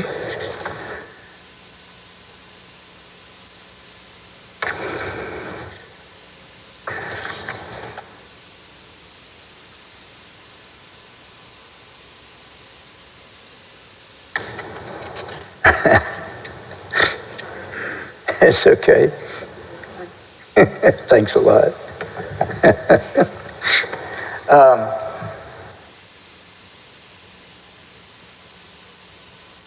Now, Stacy, if we could put the date, isolate the date there. So September the 23rd, correct? Correct. That you're really only, everything blew up, we can all agree, can we not, on September the 30th, with y'all going to the FBI and so? I'd say September 29th, the day before, with the first grand jury subpoena being reported. Okay, but you went to the FBI on what date? On the 30th. All right. Now, this is just 1 week before that, is my point, is it not? Yes, sir. And were you ever, during any of the time this was going on, were you informed that after filing the complaint back in June on the referral, that now after things are, you've been looking at one referral? Yes. Is your testimony throughout this case, y'all were only concerned with one referral? Right. I only knew of one referral all the way to the point when I got put on investigative leave. All right. Have you since reviewed, after this was all over, after you were terminated, well, let me back up. Had you seen this referral number 2 from this gentleman before you were terminated? I think I saw it between the time I was put on leave and terminated, which was a month. I think I saw it in between that time. And at the time, now did that lessen your view of, or change your view of Mr. Paul, or did it increase the view you already had reached? It increased my anger at the Attorney General. All right, hold on a second. For doing all this. Hold on a second. I want to move you now to Stacy Bates Stamp.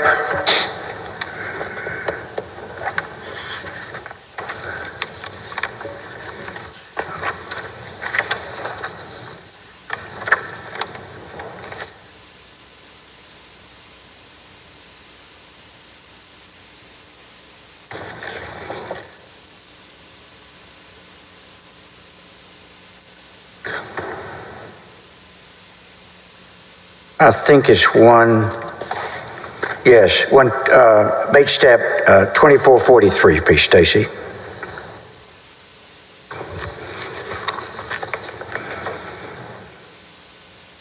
Now, you've heard on cross, you've been asked questions about when y'all met with the investigative committee that you weren't under oath, right? Yes, I recall that. I'm going to look at this. Does this page show? All right. Do you see whether or not Mr. Paul once again had a choice of whether or not to swear to the allegations he was making? Yes, I know that on both referral number 1 and number 2, those forms from Travis County have a line for a notary signature and a swearing that everything is true. Now, what is your opinion as to whether when he goes to the district attorney's office to file a complaint and has a chance to make his allegations, did he swear to those allegations? He did not swear to either complaint in referral 1 or referral 2. And when he didn't swear to the complaint, did you, once you found out about it, while you were, you say, on leave before you officially terminated, did you look at the allegations this guy was making this time? I looked at the allegations. With that combined with everything else that had occurred, made me look in a highly skeptical way at his claims. Well, let me ask you this. Did you look at this referral number 2 and see that now he wants a federal bankruptcy judge investigated? Right. That makes 2 federal judges he wants the state of Texas to investigate, even though we told him he needed to go to the United States Department of Justice Inspector General's office to take these claims. And to take him seriously. He wanted us to take him seriously, I agree. Go to Bates stamp if you can, Stacy, 124. Or that's the exhibit, excuse me. Bates stamp 2445.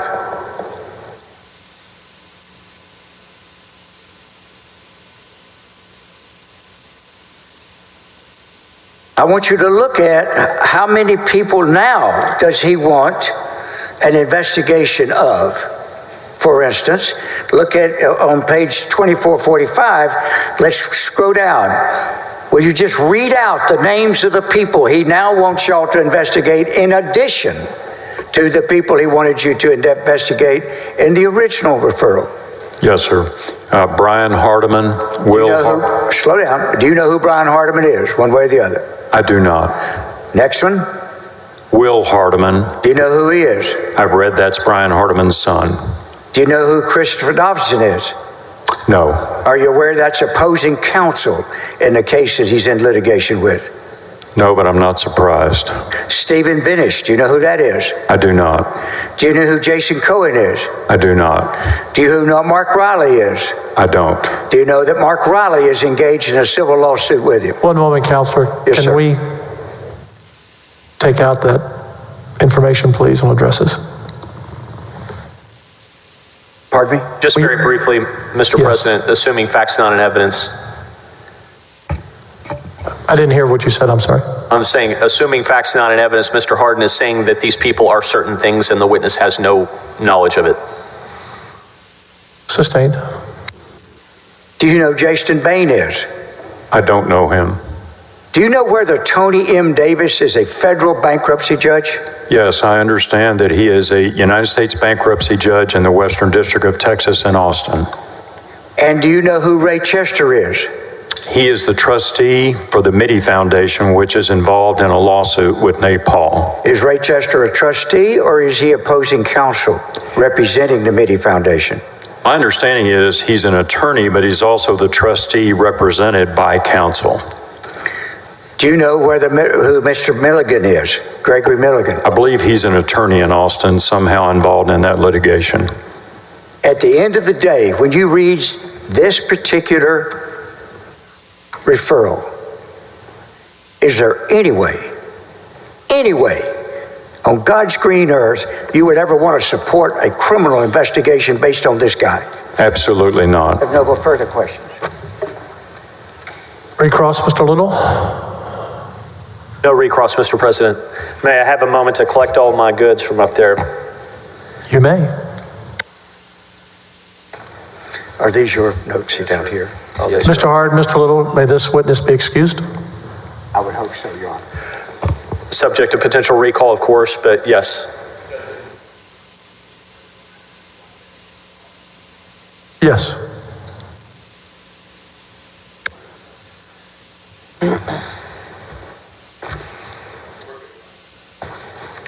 You may step down. Thank you. I'm going to take all those, leave those here for us. Thank you, Lieutenant. Yep. Thank you, sir.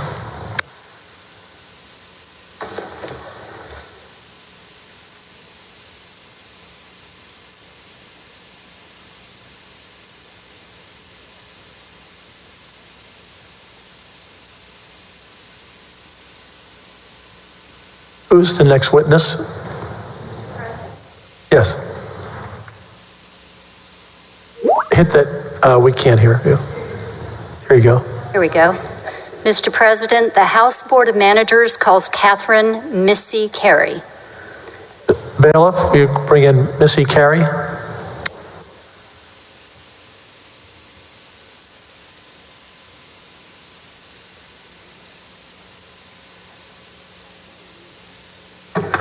Got it.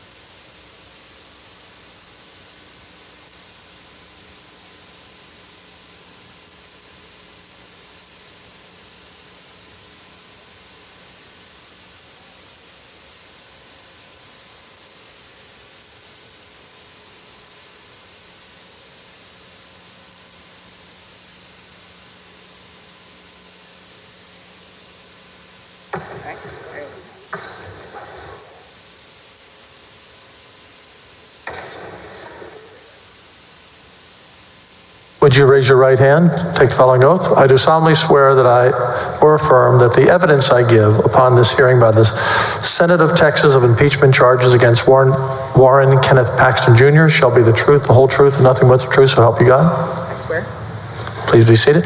Counsel, will you give your name for the record? My name is Therese Boos. You may begin. Hey, Mr. President. Good afternoon. Good afternoon.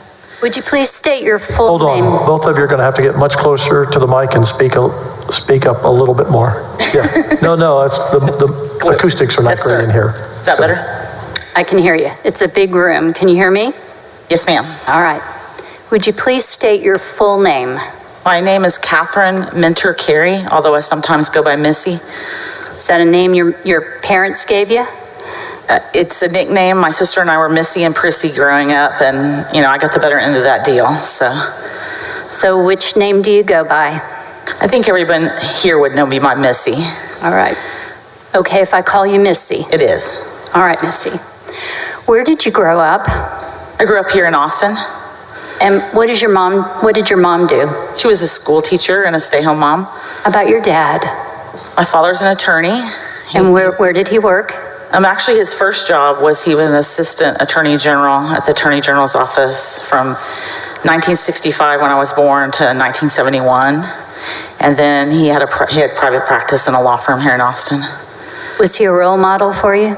He is a role model for me, yes. Is he why you became a lawyer? He is. How about the attorney general's office? It just, when I was a kid, he would take me up there. I was probably kindergarten or first grade, and it was like the scene from Mad Men, if you know the TV show.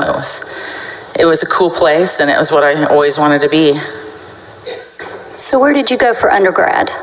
I started at Hollins College, which is a girls' school in Virginia, and then I transferred to Texas A&M, where I graduated with What's your degree in? In political science. Where'd you go after that? I went to law school at St. Mary's in San Antonio. And were you licensed to practice law? I am. I'm licensed in Texas in 1990.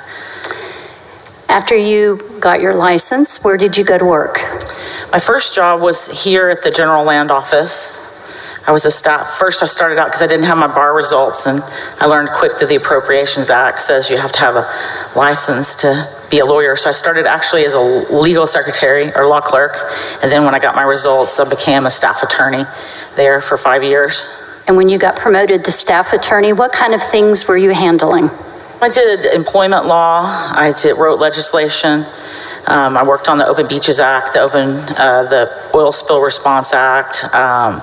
I did a little bit of collections for the Permanent School Fund. Did different things like that. At the end of your 5 years, where did you move to? I moved for the first time to the Office of the Attorney General. Okay. And which department were you assigned to work in? In the Administrative Law Division. And what kind of things did you handle? So part of the time I was a litigator in administrative law, represented the state in court. The other duties were general counsel to various state agencies that didn't have their own general counsels. I did open records, open meetings. I drafted rules. tried cases about the Administrative Procedures Act, did some employment law. Sounds like all kinds of things. Kind of a division that does a little bit of everything government-oriented. Okay. Did you leave the Attorney General's office? I did. I left the Attorney General's office for a while in 1997, and I was conscripted, so to speak, to work at the Texas Lottery Commission for Harriet Myers, Anthony Sadbury, and Judge Hill, John Hill, to work on a matter with the executive director at the time that was kind of well known in the press. Okay. So, was there a scandal? there was. And did it all have to get cleaned up? It did. And did you assist with that? I did. All right. After that work got done, where did you go? After that work got done, I was asked by incoming Attorney General, now Senator John Cornyn, to come and be the Attorney General's office's public information coordinator. So I came back to the Attorney General's office in 1999, and I did the coordinator position for a year, and then I was given the division chief of the Open Records Division next. And I think I held that position about 6 or 7 years.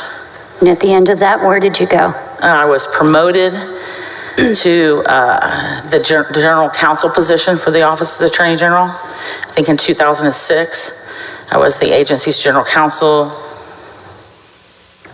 And after that? After that, I was promoted by Governor Abbott when he was still Attorney General to be the deputy for administration for the Office of the Attorney General, and I remained in that position when General Paxton came in and did the same basic job for both of them. Tell us how many attorney generals you've worked for. As Attorney General, I've worked for 4, and then John Hill at the Lottery Commission. Okay. So 5. Tell us the names. So Dan Morales, John Cornyn, Greg Abbott, Ken Paxton, Attorney General Hill when he was on the Lottery Commission. And I also worked at the land office for Gary Morrow, who was a statewide elected official. In 2014, when Ken Paxton became the Attorney General, did you receive a promotion? I did. And what were you promoted to?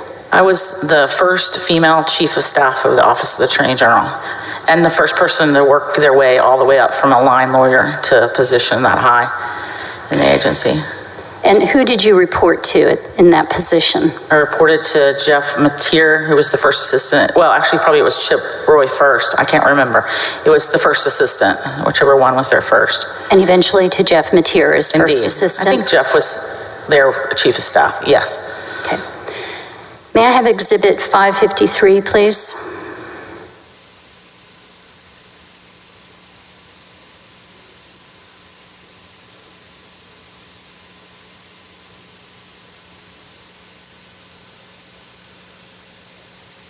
It's not in evidence. It was used, I think, with the very first witness. And I'll offer it into evidence. It's an organizational chart. Any objection? No objection, Your Honor. Enter, I don't have a copy, but what's the number? It's 553. 553 into evidence. In the future, if you all can give us a copy. Thank you. Can you see the chart, 553? I can. Okay. And what year is this chart reflecting? This chart, even though it's dated September 2020, I think reflects the organization as of September of 2019. Okay. And have the names changed a little bit during the time that you were there? I'm interested actually in the divisions and the deputies, the slots. Can you, looking at the far left of the line of executives, can you tell us, as chief of staff, who you worked with during the period of time that you were working with Ken Paxton as your assistant, as your attorney general? Start at the left, if you would. So there's a different org chart that's now come up on the screen. This organizational chart is the chart from 2019. Before September 1st, 2019. And I'm happy to answer the question. I'm just not sure which chart you want me to answer the question for.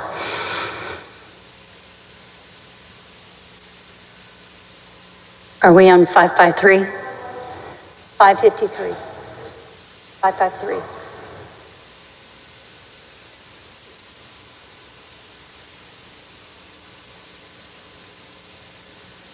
I'm interested in the divisions. Can you, I understand. Can you?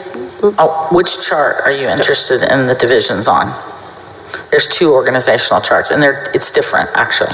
How about the one that we're looking at right now? Does that help? That helps. Yes?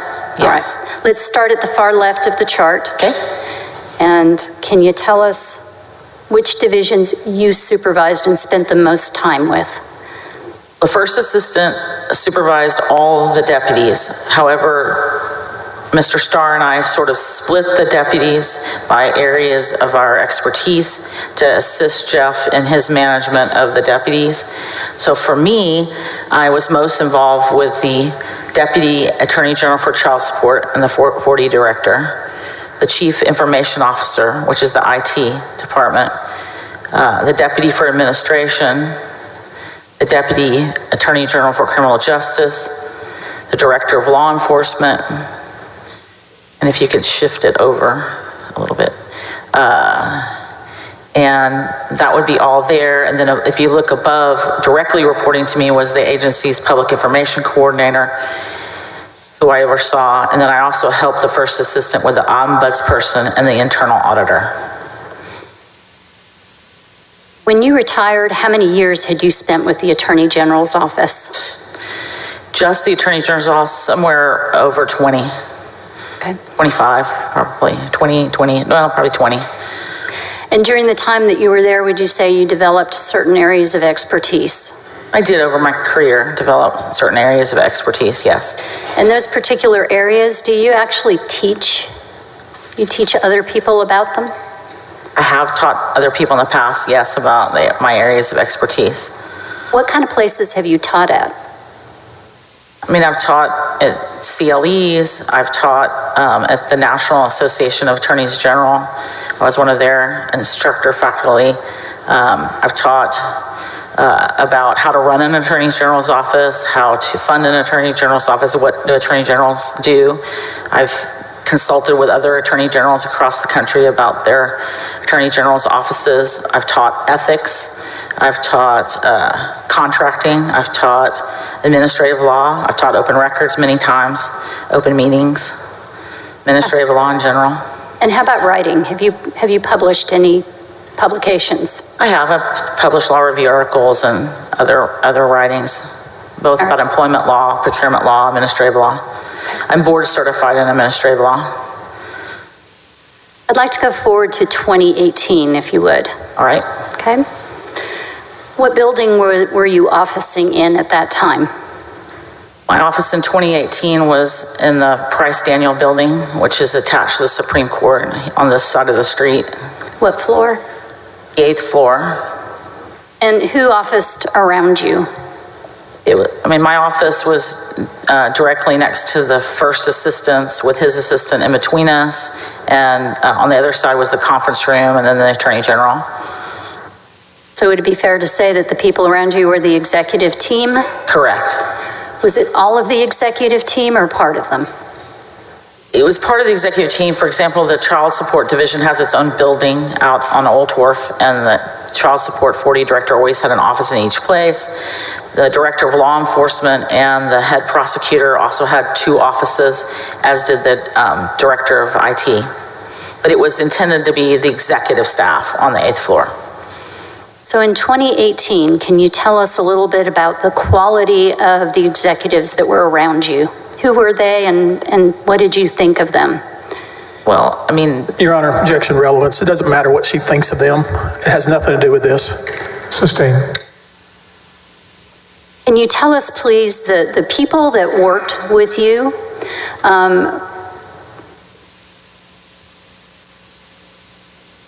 did they mirror the policy choices of Attorney General Paxton?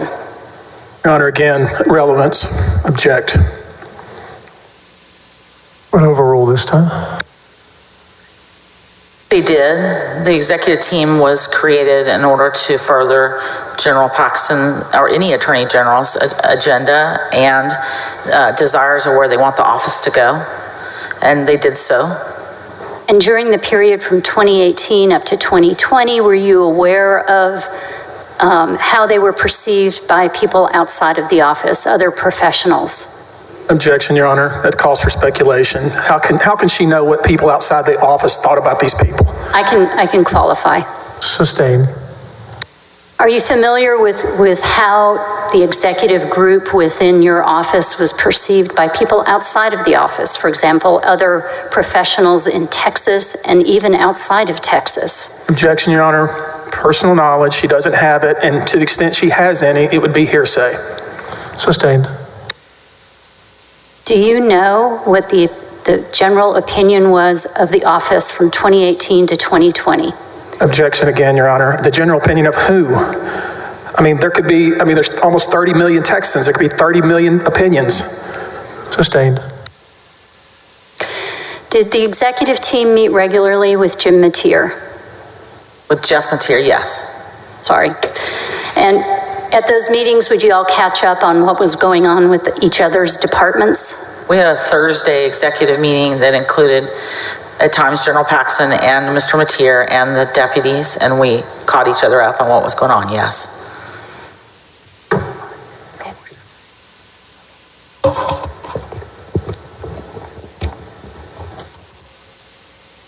Can you tell us what General Paxton's involvement with the day-to-day operation of the office was? His involvement was similar to most other attorneys general. Most attorneys general set the high-level policy and high-level direction of where they want the executive staff to go, and then depend on the executive staff to complete those tasks and to follow that direction. So, Missy, you had worked in the office for a very long time at that point. As you looked around you at the people that you were working with, how would you describe them? Objection, Your Honor. Vague and irrelevant. Sustained. What kind of group were they? Again, I have no idea what that means. What kind of group were they? It could be anything. Vague. Could you be more specific? Thank you. Was there a description that you used for the people that you were working with? Did you call them something? I'm sorry to interrupt again, Your Honor. It's the same objection. Have to sustain. Of all of the people that you worked with at the Attorney General's office, and again, I know they're like children, right? We don't like to say which ones are our favorite, but as a group, can you quantify them for us from 2018 to 2020? Your Honor, I hate to slow this down, but that question is vague and, as best I can tell, irrelevant. Sustained.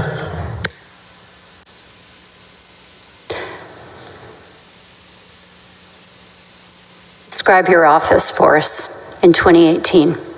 Is she, again, vague? Is she talking about the building? I'm not sure what she's talking about, vague. Yes, Counselor, can you be very specific? Yes. Can you tell me a little bit about the people who worked around you from 2018 to 2020, your executive team? It's a compound question. Objection.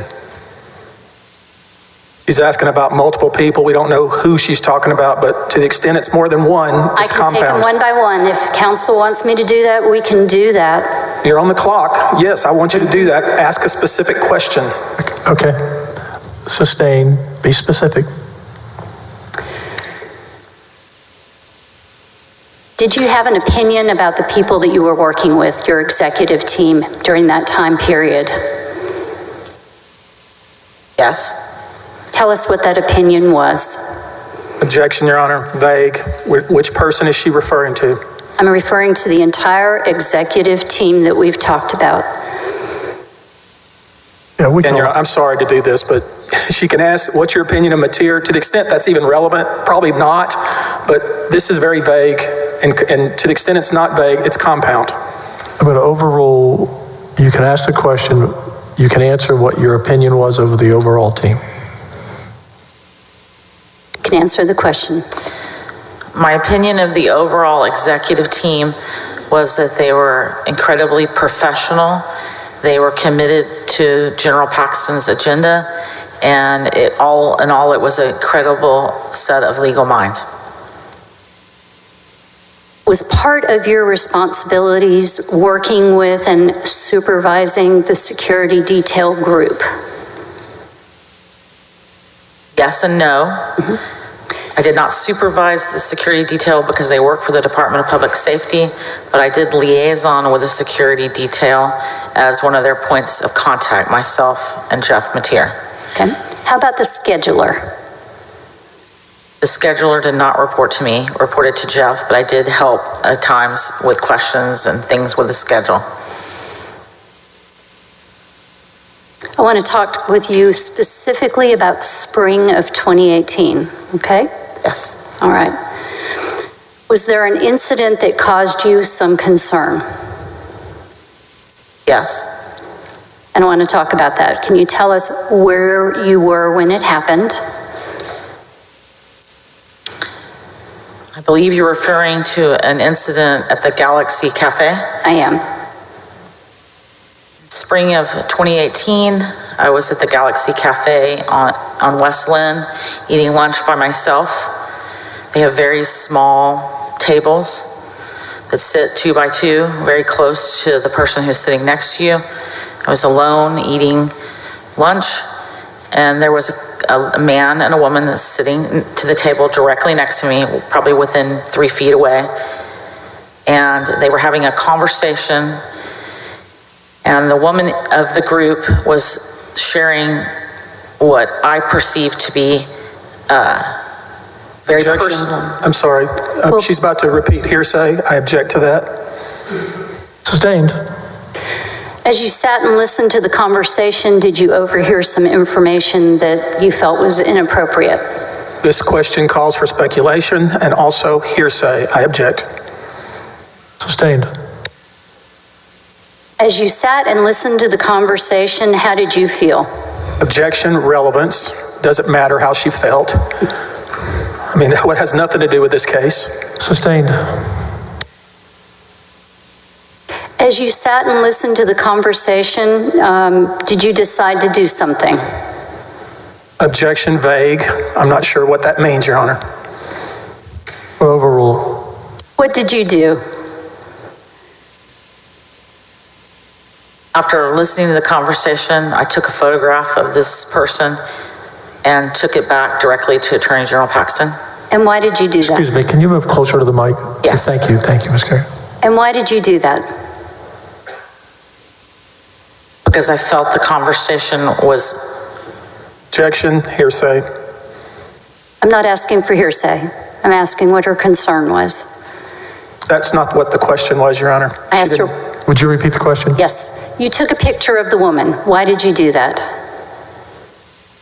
I wanted to talk to General Paxton about it, what I saw.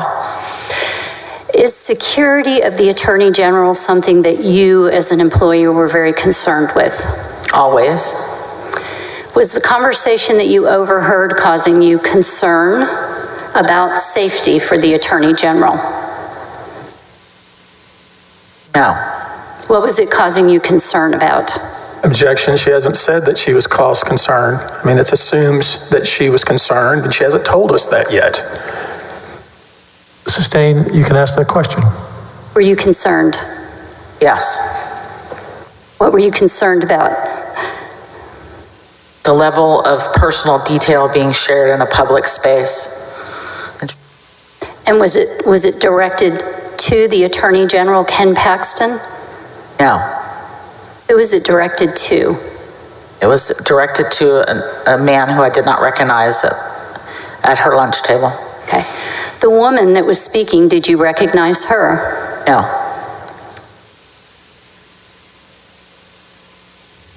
Did you do anything further before you left the restaurant? No. Did you monitor the woman as she was leaving the restaurant? Objection, leading.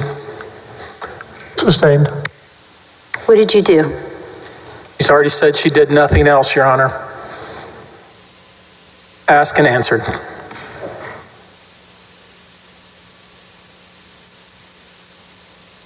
Can you rephrase that a little bit? I can.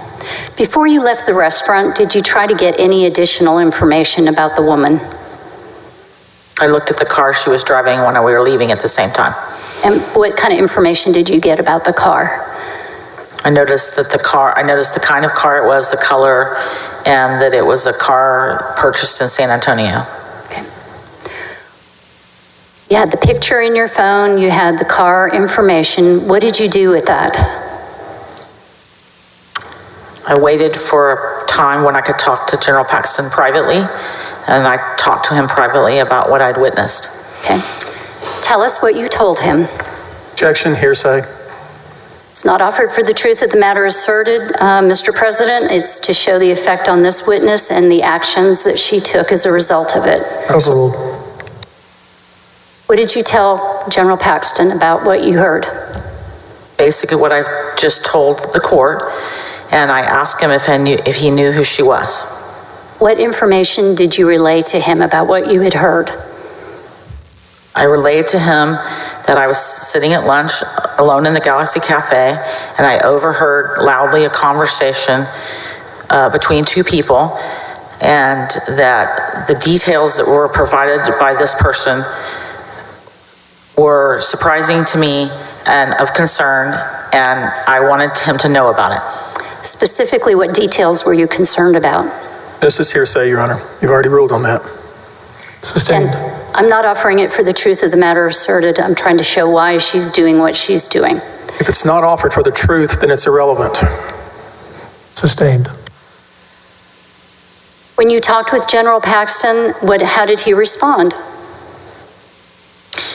He told me that I had taken a picture of his realtor who was trying to sell his condo on Enfield, and that he would talk to her. Did you believe that? Absolutely. Was he concerned that someone was talking about his personal business in a restaurant out loud? No. Did you believe him when he said it was his realtor? Yes. Objection asked and answered. Overruled. Did he provide a name for that person? No, he did not. All right. Let's come forward now to May of 2018. Did you have an occasion to go to an official function in San Antonio? Yes. And did you see someone there that you recognized? Yes. And who was it that you recognized? Same lady I'd seen in Galaxy Cafe. Okay. A realtor at an official function? What kind of function were you at? Was at a National Association of Attorney General's reception, a happy hour, cocktail hour. Okay. Did you get the name of that person? He was wearing a name tag. And what was the name? Laura Olson. Okay.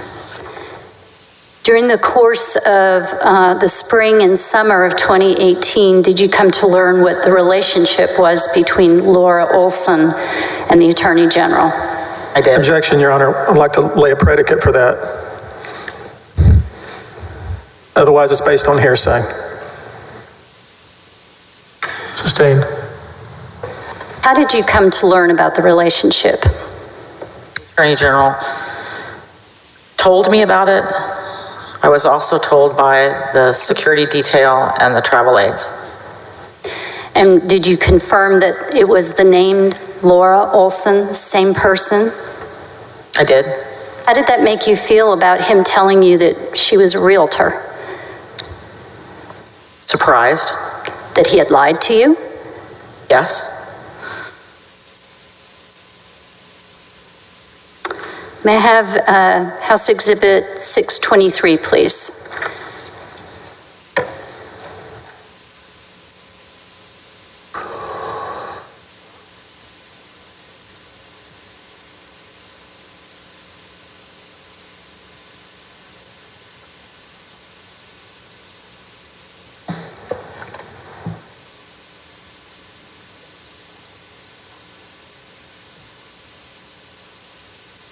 Would offer State's Exhibit 623 into evidence. Mr. President, it's a public record. Your Honor. Do we need to redact any of this? I would think so, Your Honor. This is like a speeding ticket or something? The information that's going to be put up is going to be redacted. It has been redacted. Not my copy. Yeah, nor on mine. I don't think we should be using this private personal information about anybody talked about in this trial. The hard copy will be redacted. What's going to be shown has been redacted. I don't know what they're going to show. Can you show us the redacted copy? Because ours is not redacted, nor counsel.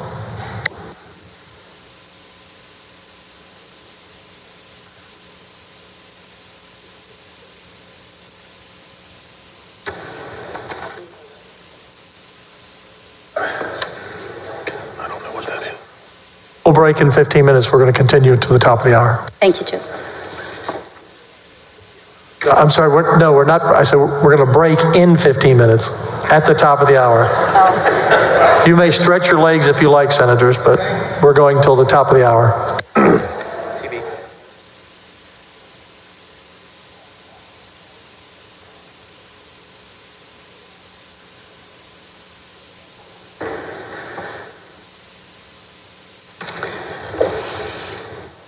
If I may, I'm going to move on and we'll come back to this exhibit.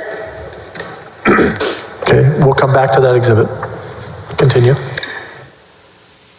During the spring and summer of 2018, were there some things that were happening within the office concerning Laura Olson that you were having to deal with? Yes. Specifically, were there problems with morale? Yes. In which areas of the office were you having difficulty? Travel aids, security detail, Mr. Mateer. How about the scheduler? To the witness, can you repeat that? We couldn't hear you clearly. The travel aids, the security detail, and Mr. Mateer was my answer, Your Honor. Let's talk about the travel detail. What kind of problems were you having to deal with? The travel detail was calling about the hours they were working, the places they were being required to go, and they were concerned about the general's behavior. Okay. How about the bag man? What is a bag man? It's a travel aid, and the travel aid is the employee at the Office of the Attorney General that's generally assigned to the Attorney General, does things like make sure they're on time, has their speeches, make sure you get to the venue on time, keeps time, sort of time management, holds on to those it's a close aid. Were there problems with the bag man as well? Yes. What kind of problems? Complaining about the hours worked that weren't state business, expressing those concerns to me because I approved their leave or required them to take particular kinds of leave for non-state business events. What kind of complaints were coming about the hours? Too long hours, no vacation, odd hours. Okay. Were there complaints about security concerns? Your Honor, I'm sorry to interrupt. We're talking about 2018. We are? Some complaints in the office from 2018 that has nothing to do with any of the articles of impeachment, I would object to be irrelevant.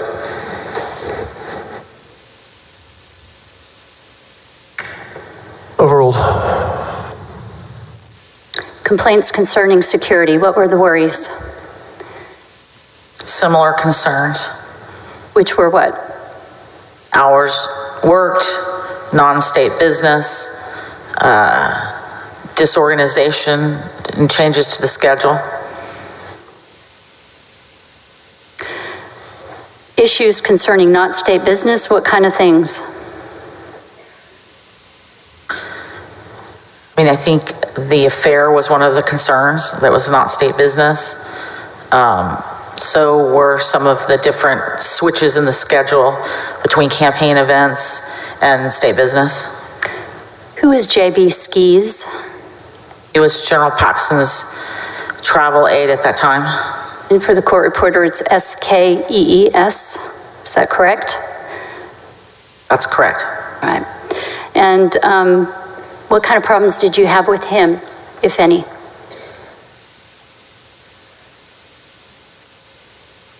personally didn't have problems with JB. JB quit unexpectedly and refused to tell me or Mr. Mateer why. You ever had that happen before? I have not. Okay. Were there issues with the Attorney General's wife that you were having to deal with as well? Some point in time, Mrs. Paxton was calling the office, asking about the schedule or asking where he was, and the staff was uncomfortable sometimes answering those questions, and they were complaining about that. Why would they be uncomfortable? Objection, speculation. Sustained. Do you know what caused them to be uncomfortable? Only what I was told. And what was your understanding? This question is going to be relating hearsay, which she just set it up as hearsay, so I object hearsay. Sustained. With a problem like that, with the problems that you were having concerning morale, what did you do?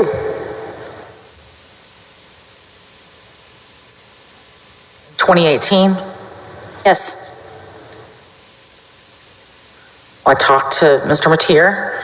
He and I talked about it. I also had a conversation with General Paxton directly by myself about it. Okay. Let's stop and talk about that. Do you recall when that was? I cannot be precise, no. Do you recall what time of year it was? It would have been the summer of 2018. All right.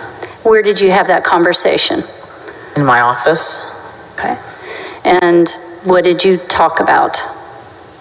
Objection. To the extent she's going to relate what she said, that would be hearsay. She's here for cross-examination. Sustained. What was the topic of conversation? Objection, asked and answered. She already told us what the topic was. Overruled. What was the topic? The topic was the ethical implications of a secret affair. Were you able to relay your concerns? Yes. Did he confirm that he, in fact, was having an extramarital affair? Yes. And did he tell you that that was with Laura Olson? No. Not at that time? No. All right. What was his attitude when you told him that things were not good within the office because of that? He was contrite, and he listened to what I had to say very carefully. Did you get the feeling that he thought it was none of your business? Maybe. But we had a good conversation, Okay. a productive conversation. Were you able to help him understand why it was affecting the life of the office itself? I tried to do that. How did you do that?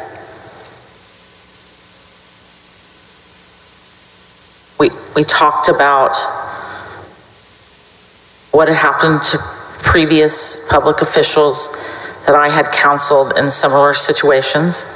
We talked about previous public officials and what happened to them in similar situations. We talked about the risk involved in secrets of this magnitude that began to bleed over into the work of the Office of the Attorney General. What kind of risks are there? I mean, there's ethical risks, there's political risks, there's legal risks. What kind of legal? These things can open one up to bribery, misuse of office, misuse of state time, things like that. How did he receive that information? Well, Okay. Did you make a request of him to tell his wife, Angela? I did. How did that conversation end? contemplatively, and then he left my office. Were voices ever raised during this conversation? Not in this conversation, no. All right. Based on what you know of him and your experience working with him, how does Attorney General Paxton react to confrontation? He's generally very patient, and he listens well, and he takes in information. So I would say he reacts well to confrontation. Let's come forward to October of 2018. Was there an occasion that you went to the campaign headquarters? I did. Right. I think that was actually September of 2018. Okay. And who is present at that time? Jordan Berry, Jeff Mateer, Brantley Starr, Ben Williams, Mark Rylander, I think, perhaps, myself. And I'm not sure, I could be leaving somebody out, but that's the ones that stand out. Okay.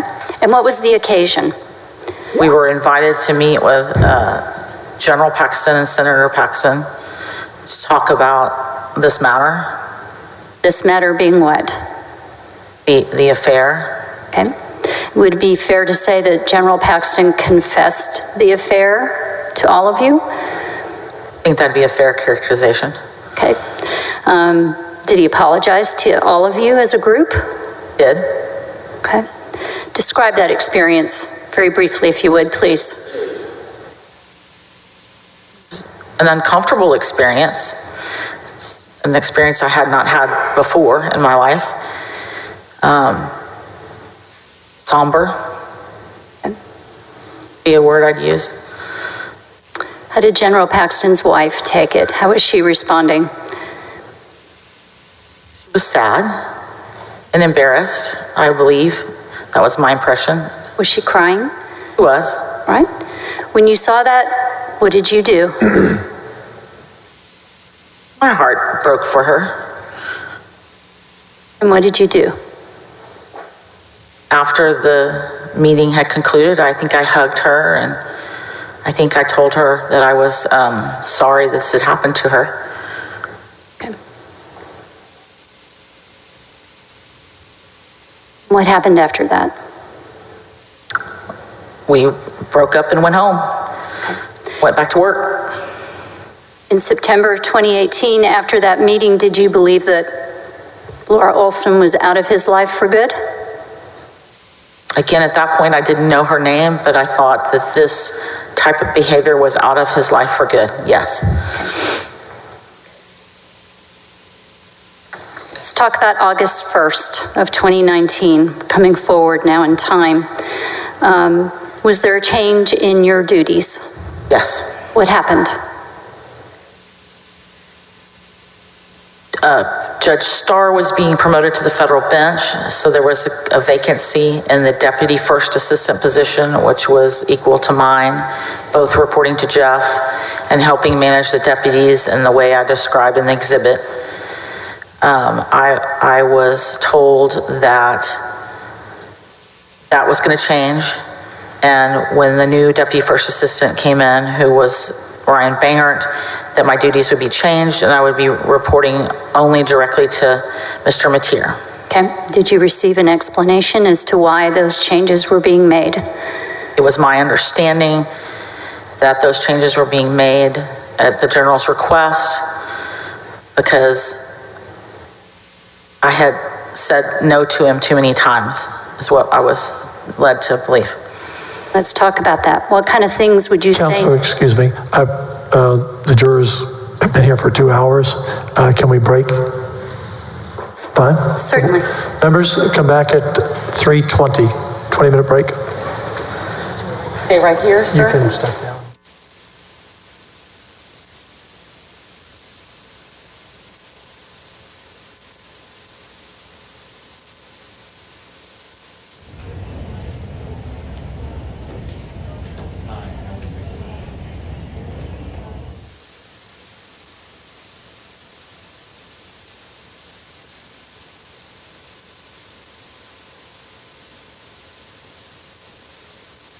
So, Josh, I want to Technology, the vagaries of technology. So I want to talk a little bit about, before we talk about what her testimony, I really want to go back to Penley. Josh, what was your reaction to the last of what we heard from Penley? From the cross-examination or the redirect? Which part? From the cross-examination or the redirect examination? Can you hear us? I think we're having some technical. Okay, so I'm sorry, we're trying to work through the technical difficulties here. So I asked from the redirect or the cross-examination? I'm sorry, Josh, I am not hearing you. Let me do this. Yeah, Jeff Material was. They finished the cross-examination with Mitch Little. He was really tried to break Penley down, but it really didn't feel like he got very far with him. Josh, what are your thoughts on that? I thought it was not a very good legal cross-examination. He tried to confuse him with certain dates. Certain dates were off a week or so. Certain dates were off a couple days. He kept pulling a few words of each of Mark Penley's notes. For instance, he would say, Ken just wants the truth.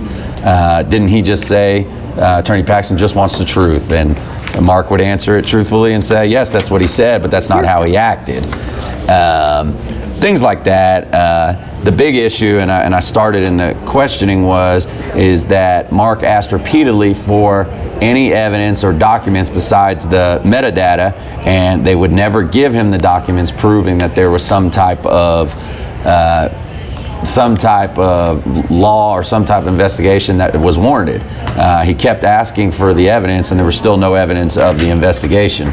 And then finally, my biggest point that was kind of crazy when you hear it is that during the cross-examination before the redirect started, they talked about how there were 2 federal judges now that they wanted investigated.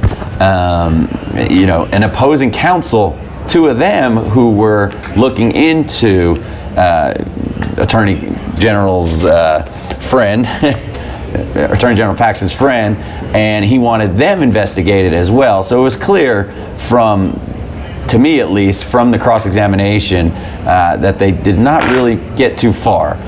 It seemed clear that they were grasping for straws, if you have heard that saying before, because in not once did they get to the actual evidence of what Nate did or why he did what he did or why Attorney General Paxton was so interested in what Nate was doing. And they never even kind of questioned that. It was more of just dancing around small little discrepancies, and in my experience, that doesn't do the job on a successful cross-examination. Did you feel like they kind of gave up with Penley? They did give up in the middle of an answer. He passed the witness when Mr. Penley was when Mr. Penley was answering the question and just screamed at pass the witness. I was like, did he just say he's done? I've never heard that before. And then in redirect, Rusty Harding cleared some things up and showed further how much Attorney General Paxton and Nate Paul, who they were going after. You're talking about 2 federal judges. You're talking about U.S. attorneys. You're talking about clerks, and then now you're talking about 2 opposing counsels, meaning lawyers who are involved in some type of civil suit with Nate Paul. How that all adds up is fascinating, because it makes it seem like, and based on what I said earlier, it makes it seem like the Attorney General and Nate Paul were in cahoots in coming after anybody who was doing anything that seemed to investigate Nate Paul.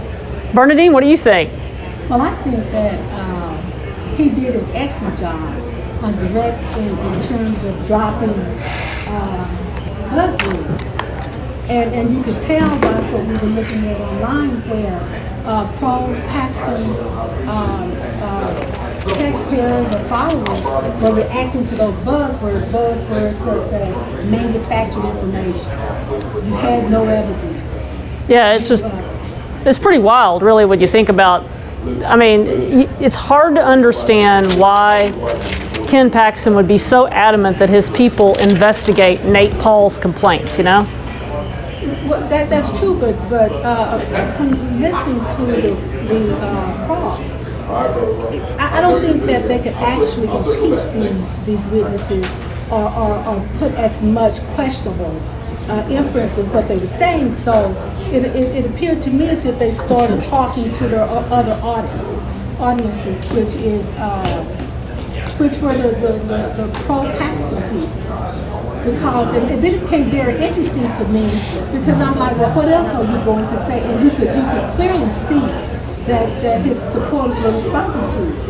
And I think that at the end of the day, he just decided, well, I'm through with that. I'm through giving them, because through giving them information to put on their social media. I'm through giving information with the pro-Paxton people, giving his supporters more information for them to say this is a witch hunt. Hey, we're going to take a quick break because we're having a problem with Bernadine's mic.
Hey guys, I have to say sometimes technology is the bane of my existence. It is both a wonderful thing and the bane all at the same time, and so we've been adjusting here. So Josh, let's talk about this last testimony we've been listening to with Missy Carr, I believe is her name. What's the purpose of all this? I don't know if it's, I'm struggling with this witness. I'm struggling with the attorney asking questions. I'm struggling with the witness. It seems to me what they're trying to do is paint a picture of the affair and just to give some descriptors to the jury, the senators, about the affair, about when she found out, maybe about how the office, the demeanor in the office, how the office reacted to certain situations, how his wife reacted to the affair. That's about what I can get out of this witness. It's very choppy based on the questions being asked and what's becoming into evidence at this point. Yeah, it seems just, I'm sure there's a reason we're building up to something. We just haven't built up to it yet. Bernadine, what are your thoughts? Well, I think that towards the end, you could tell where she was going. It just took her so long to get there. And then I also, during that process, I was wondering if the witness was a willing witness or if she's just someone who was trained in how to respond or how not to respond. But to me, it became clear that the prosecutor was getting to the trial, and then you know what was so interesting, because the affair is going to be very, very sensitive and political, very sensitive. Right. And I think that she was being very careful on how she brought it in, how she dealt with Senator Paxton. But I wondered what were they going to do with it, because they started making Senator Paxton look as if she was a victim. You know, and getting some sentiment for her. So it took a long time to get to where we think they're going with this testimony. One point she did bring up, Tanya. Go ahead. And I wrote it down, and maybe that's where they're going to continue on with, is how she advised the Attorney General about the ethical implications of the secret affair. It could open him up to some type of bribery, some type of legal lawsuits, even potentially some type of criminal lawsuits, which, and I don't know if they're going to use that, and which I imagine they will, to show that he was on notice that these things could happen, and that's what they're trying to prove in this case. Yeah, because she actually said that the topic of the meeting was the ethical implications of a secret affair. Correct. I mean, this Missy Carr doesn't strike me as somebody who would take that kind of action lightly. She would, want to. I mean, she strikes me as, kind of a bureaucrat who rose through the ranks. I mean, she's not a. She's very not matter a of fact, not someone that wants to talk to her boss about his secret affair. Well, and then also No. you use the words ethical. Actually, what happened to moral? Right. Because the ethical is there. But an extramarital affair could almost boil down to the moral aspect until you get into possibly blackmail or something like that. But that was very interesting to me that they did approach it on that level instead of a moral level. Right, and I think that I'm assuming what they're going to do, and this is a bit of conjecture, is she left that office because I was looking back. She left that office right around the time that the other staffers left. Although she's not part of the whistleblower lawsuit, so she's not one of the whistleblowers. But it's all around that same time period. So she is going to be there during the time that all these people start either being, they go to the FBI, they resign, they're fired, whatever.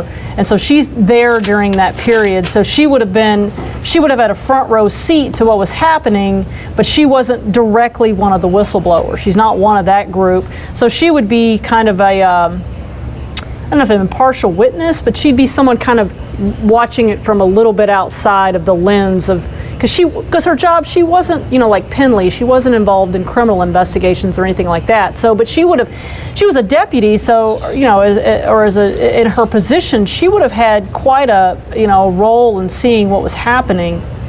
And I think that's why they're tried to ask it. It's just the lawyer didn't ask it correctly, in my opinion. They were trying to ask what was the overall demeanor of the office during this time frame.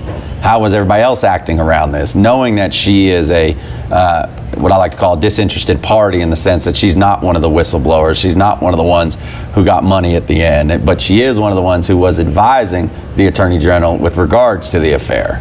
Well, she wasn't a whistleblower, but keep in mind that she said that at the end of the day, she was put up under Mateer. So she didn't start out there. So obviously that Paxton did the same thing to her. He just didn't fire her. Right. But according to that testimony, he somewhat demoted her. And she was surprised by it. And the explanation that she was given was that she said no to him too often. So Right. she wasn't technically a whistleblower, but he did punish her for her actions in that office. You know, one thing we haven't talked about was during the cross-examination of Penley, there was definitely some dog whistles that went on, because Mitch Little brought up Kevin Kleinsmith. Kevin Kleinsmith is a former FBI lawyer who I'm looking at a story that was written on this. He pled guilty in 2020 to doctoring an email from the CIA, and this was part of the Russia probe involving President Trump. And so, I mean, clearly they're trying to, it was clear they were trying to, draw those parallels to what was going on here as to why Ken Paxton would have believed Nate Paul. I would have supported Nate Paul. Right. Yeah, it just depends which way your political leanings are. Right. In other words, I'm sorry. In terms of why, he obviously was bringing it up. He brought up a couple other things. I think it's part of his effort to show that, there were federal officials, FBI officials that had committed misconduct. But, it just didn't seem like. Well, Tanya, he has to, because you have an attorney general in Texas who he wants to investigate all of these federal officials, including judges. So he's got to show that there was some issue in the feds in the past that deserved to maybe be looked at, so it doesn't look so preposterous. But I don't think it came off very well, and I don't think, the way he went about questioning it, I don't think made any points with the jury when it comes to the actual facts of the impeachment proceedings. You don't think it landed very well, Josh? Not at all. I think that goes straight to the political part that we've talked about all morning, that I think he's just trying to play to those Republican senators. And I think that's what most of this is going to become. And I think as we keep going along, every time the defense speaks, it's going to be basically, I'm speaking to those Republican senators because I got to find how many to make sure they don't reach 9 to get my client impeached. Well, and not only senators, but the Republican base as well. Because, they have sent out a call for the Republican base and those Paxton supporters to contact their senators. Yes. So they want the senators as well as their base to hear the same thing. And that's why you hear these, you said dog whistles. I think that's a better term than the sound bites. But he's playing both sides, but he wants the senators as well as their supporters to hear the same thing. And they remember, they understand what they're saying. They understand the dog whistles, because that's why they're doing it and they're saying it. Bernadine, what are you hearing? You're much more politically connected than I am. You know a lot more people in that realm. Are you hearing much out of Austin in terms of where things are shaking right now? Well, what I'm hearing is if the senators rule on the evidence, Paxton is convicted. Now, they have to, the biggest question is, are the senators willing to remove their attorney general? And here's another thing as well. If they remove him, the way the votes have gone in Texas statewide, they will get another attorney general. It's just that, are they willing to get rid of Paxton? And I think that they're moving even more so to, they're not necessarily afraid that the base will primary them, because they're officials, they're popular in their districts. So it's just whether or not the senators are willing to get rid of Paxton, to remove Paxton. Yeah, we'll have to see how it shakes out. Well, we're going to take a quick break here. I think the Senate's going to start back up, and Josh has to go.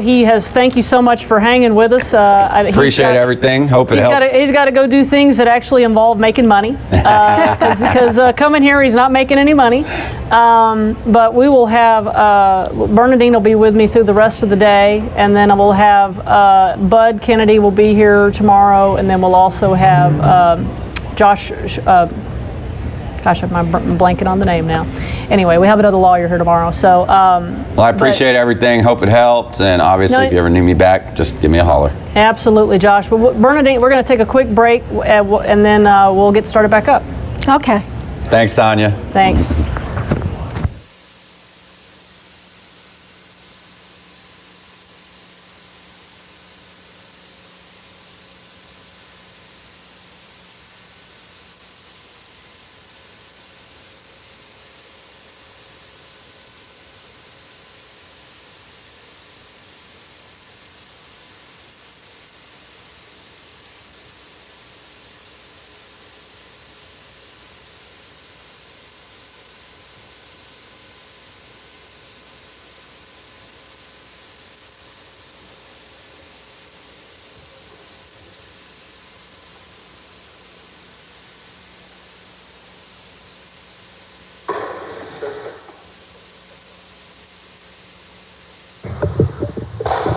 You have the witness.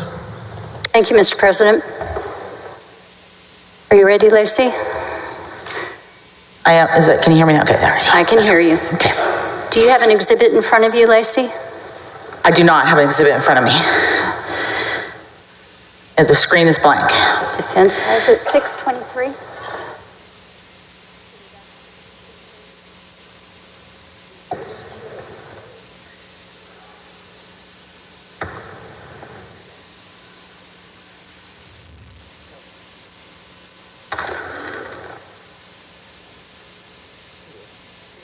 You did. I ignored you.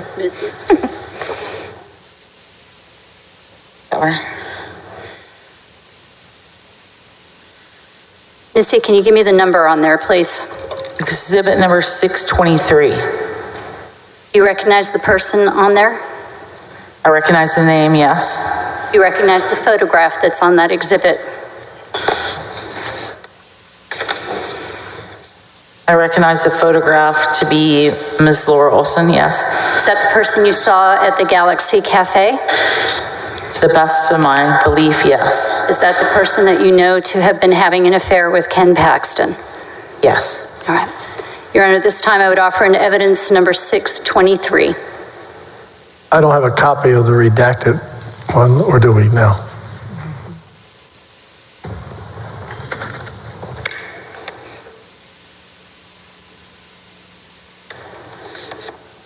I'm not sure if we, is it 4 pages? Yes, Your Honor, it's in the section that we're back on. Okay, thank you.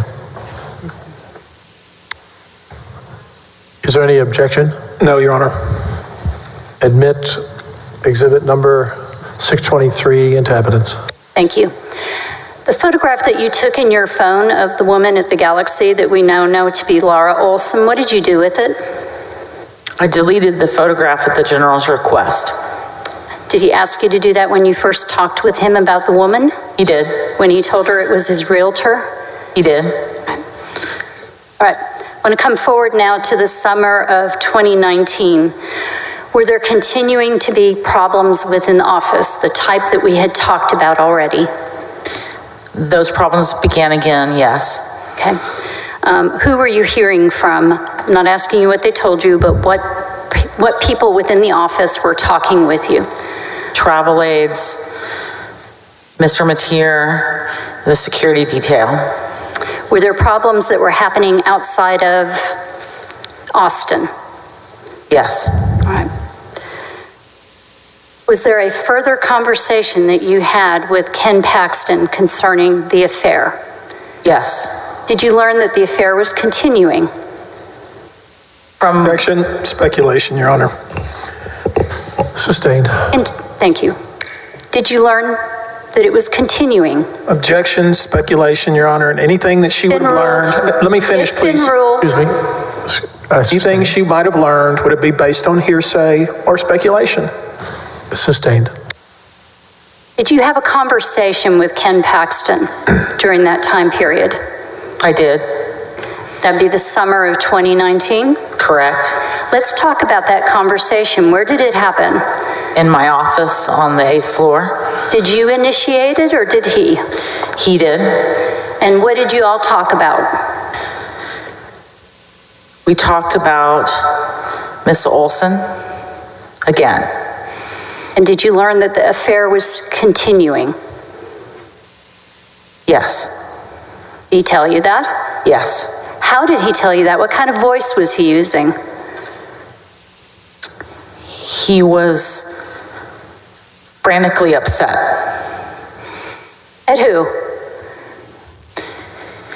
I think he was frustrated, and he wanted to express to me that he was frustrated with me and that I didn't understand what he was trying to tell me. And he was trying to tell me, he came in and said he was frustrated and that I didn't understand, he still loved Mrs. Olson, and he wanted to work it out with me. What did you take that to mean? For me to be more accommodating as far as the security detail, the travel aids, any of his requests. So in your very first conversation, when he first told you he was having an affair, had you given him some advice, some professional advice? I did. I gave him ethics advice. And what was that advice? The ethics advice in 2018 was that when you try to keep things secret and you're a statewide elected official who's running for office, that it could be both ethically, legally, and morally challenging, and that it was beginning to bleed over into the office. And is that what you were seeing? Yes. All right. Your second conversation in the summer of 2019, did you give him some similar advice? I gave him the identical advice. All right. Did you tell him that he needed to get his life in order so that the office could get back on track? I did. And leading and hearsay. Sustained. What did you tell him he should do? Objection, hearsay. It's not hearsay, Your Honor. She's the declarant, and Mr. Busby knows she's available for cross. He can have time with her when I'm done. You can answer. I told General Paxton quite bluntly that it wasn't my business who he was sleeping with, but that when things boiled over into the office and into the state work, that it had become my business, and that I was having concerns about how the time and the effort of the travel aids, the security detail, and myself was being spent. And I want you to tell us what his demeanor was when you told him that. He was angry with me. How could you tell? He raised his voice loud enough that it was heard outside of my office, even though the door was shut. He was, his hands were waving. He was red in the face. He was upset with me. How did that conversation end? He stormed off out of my office. He ended the conversation. Okay. And you mentioned that your duties had changed. Were you still managing all those different departments? I was until September 1st of 2019. So at that time of the conversation, was still helping manage those departments. Okay. I want to talk a little bit now about outside counsel contracts. Is that an area of your expertise? It is. When I was the general counsel of the Office of the Attorney General, it was my duty to process those, read them, approve them. I wrote the administrative rules regarding those contracts. I wrote the contract form, so I'm very familiar with the outside counsel contract process. In your time at the Attorney General's office, have you approved and actually evaluated a few or many of those contracts? Thousands of those contracts. All right, so you're very familiar with them? I am.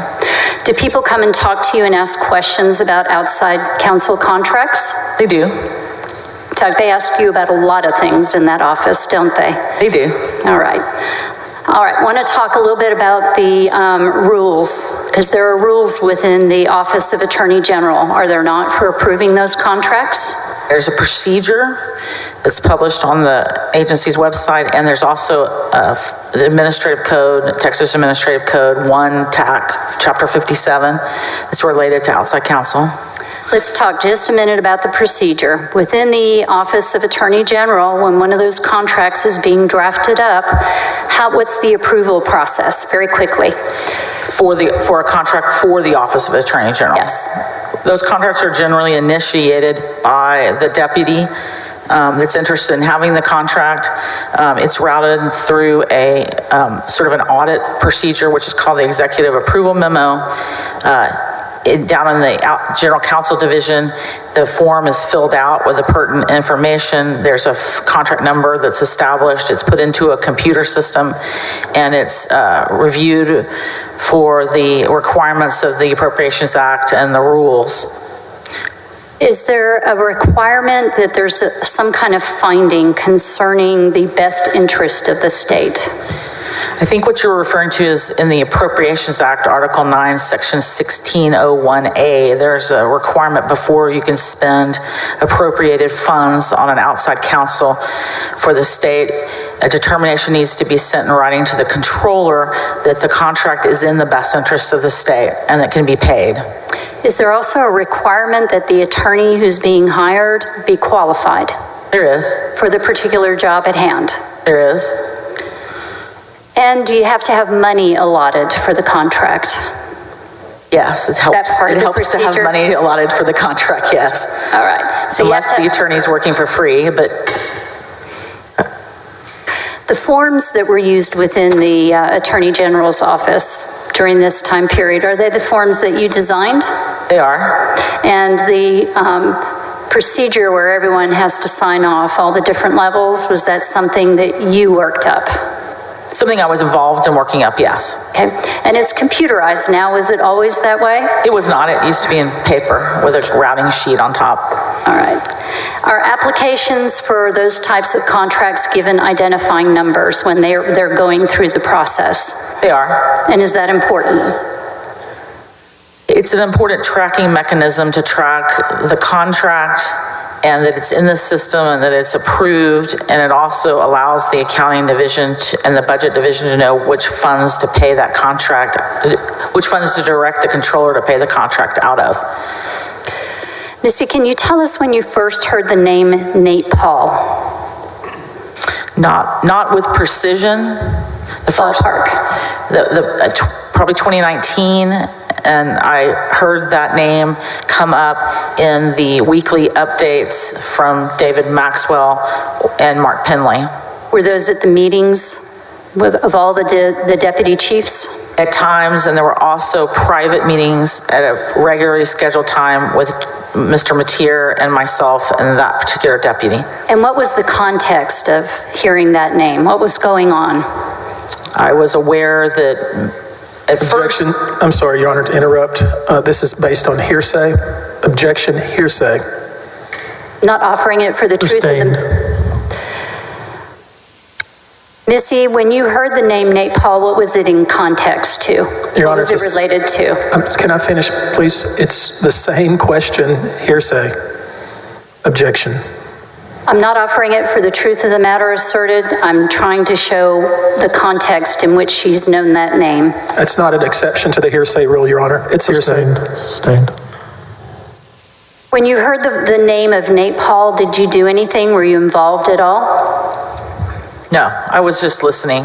Okay. To that At some point, did you become aware of a contract?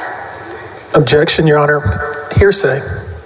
I'll reword it. You just said she wasn't involved and she heard about it. So everything she knows about it, somebody told her. I'll reword it. At some point, did you become aware of a contract that had been set aside for Brandon Kamek? Yes. When did you learn about that? I recall being told... Objection. I'm sorry, Miss. Your Honor, she's just telling us right now that everything she knows is hearsay.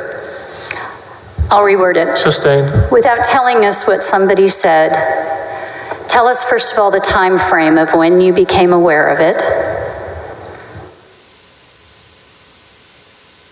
I'm just not sure I can tell you the exact time frame.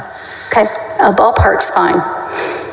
No, it's not, Your Honor. That's pure speculation. Ballpark is not good enough under oath in court. Sustained. Did you get a phone call from General Paxton about a contract for Brandon Kamek? I did. When did that happen? September 28th of 2020. All right.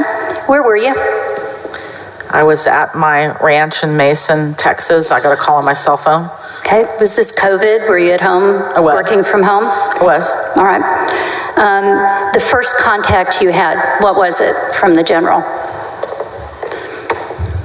The Attorney General called and asked me for some advice, given my experience in the outside counsel world, about an outside counsel contract he was interested in entering into with Brandon Kamek. And so he called and asked me how the process worked. And what did you tell him? I told him how the process worked. We talked about the statute. We talked about the rules. We talked about the internal procedure of how it worked.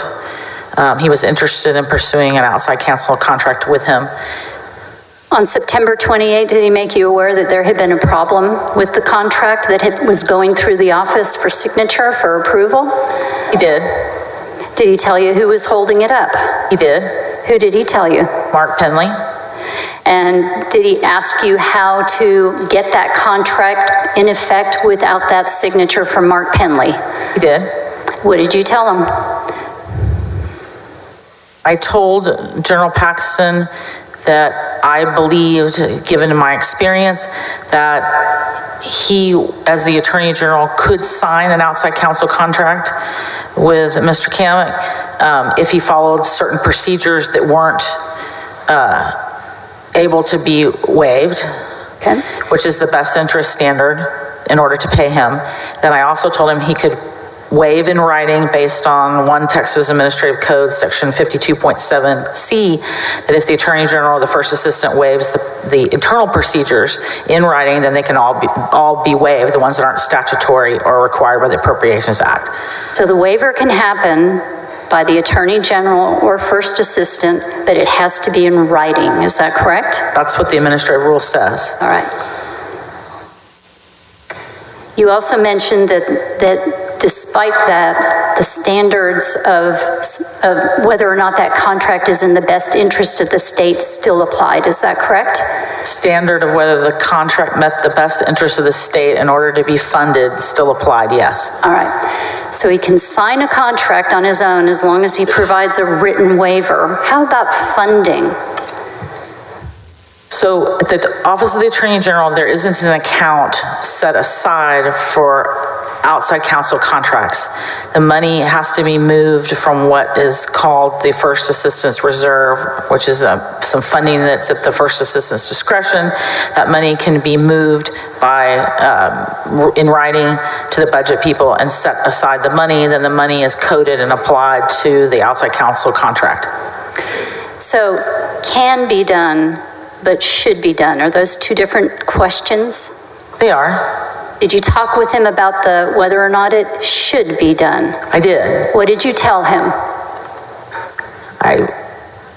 Since he had already told me that Mark Penley was refusing to sign, we talked about why that could be, that Mark Penley did not want to sign, and why Jeff also did not want to sign, and that it was going to be really hard to get over the best interest standard until we resolve that, which is the funding part, not whether or not it was legal for the Attorney General to sign his own outside counsel contract.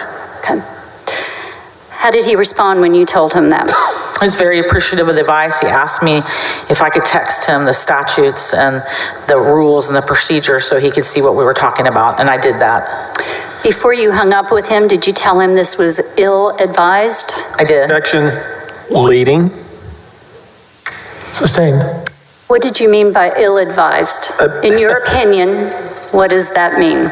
Your Honor, if I could, I mean, obviously you sustained the objection and now she's going right back at it and now testifying herself. Would you sustain, or would you I'll reword it. reword it? When you advise someone that a contract shouldn't be done, can be done, but shouldn't be done, how did you tell them? I would have used the word ill-advised. That's just kind of a word I use. And did you tell him why it was ill-advised? I did. What did you tell him? I told him that his senior staff felt like that this contract was a problem and they didn't want him to do it, and that we needed to resolve that and be on the same page. Okay. Was there continued contact from Ken Paxton concerning this contract? He emailed me back the next morning after I sent him the stuff in writing and said he appreciated it. He did call me back again the next day, a couple hours later, and we had the conversation again. We talked about all these same things again. I think he might have reached out to me on October the 1st, but I did not return that call. Okay. That last phone call you had with him, what was the content of it? It was very similar to the content of the first conversation. So he wanted to know how he could do it? Follow-up questions about, now, didn't you say that I could do it this way or that way? And we went through that again, and how the funding worked again, and how to make it happen. That last phone call that you had with him about how to make it happen, did you talk with him again about why he shouldn't make it happen? My recollection is I was much firmer on how strongly the executive team felt that it was ill-advised. Okay. I wanted to talk about his demeanor on the telephone during that particular phone call. Would you describe it? The second phone call? Yes. His demeanor, it was like I was on speakerphone and somebody else was listening, which concerned me. Why did you think that? Your Honor, I'm sorry. I'm going to have to object. This is rank speculation, and I object under 602. Overruled. You've known him for how many years? Since 2015. You've known him through good times and bad times? I have. Tell us, based on your knowledge of him, what your impressions were of that phone call, of his demeanor. It was unusual. It was like I was speaking to somebody besides him, because he's very bright and he knew exactly what we had talked about the day before, and it was a repeat of the same thing, like I was playing to an audience. Did you think that it was a phone call where it was a private phone call, like telephone to ear? Objection again, Your Honor. This is speculation. She doesn't know if anybody was there with him, and she's just speculating. I'll ask it a little differently. Yes. Did you have an impression that you were not on a direct private telephone line with Ken Paxton at that time? I was concerned about that, yes. What did you think? Again, Your Honor, what she thought is irrelevant, and it's also speculation. Sustained. That phone call obviously made you very uncomfortable. You've said that. What about it made you uncomfortable? General Paxton's persistence to do this, knowing his senior staff objected, which was very unusual. And it was also unusual to me that he chose to call me and talk to me about it, since we were not on the best of terms. Let's talk a little bit about these types of contracts. To create a contract and assign responsibility to an outside attorney, are there certain parameters and limitations? So the outside counsel process was designed in order to protect and preserve the Attorney General's office's constitutional and statutory duties to represent the state. So necessarily, a grant of an outside counsel approval is a granting that in the first instance, those activities would have been within the course and scope of something the Attorney General's office could do, if that makes sense. And are the scope of duties of the Attorney General's office lined up with civil law? In other words, are they civil properties? I mean, it's civil. There's civil parts of it. There's also the ability of the Attorney General's office to assist prosecutors on request. Okay. If that's what you're asking. That's what I'm asking. Okay. So talk with me for just a minute about how we get to prosecution. What has to happen? What has to happen for the Attorney General's office to be able to prosecute legally?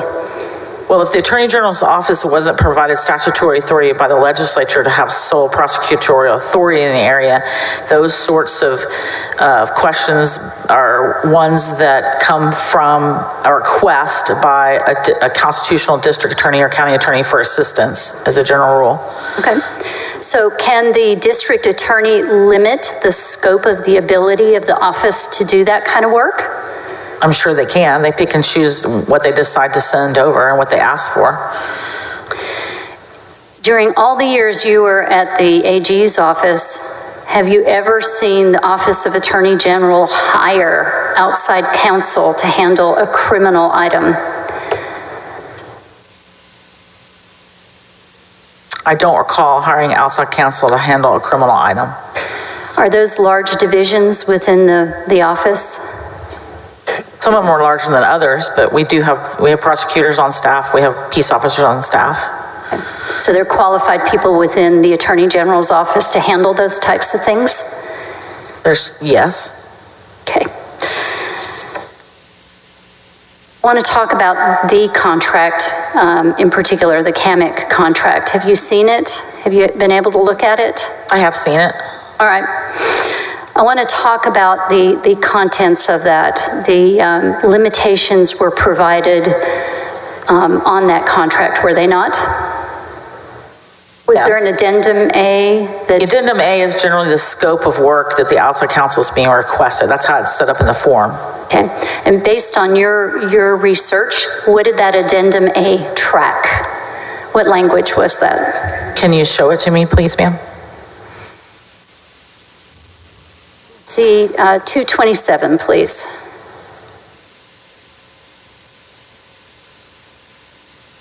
It's in evidence.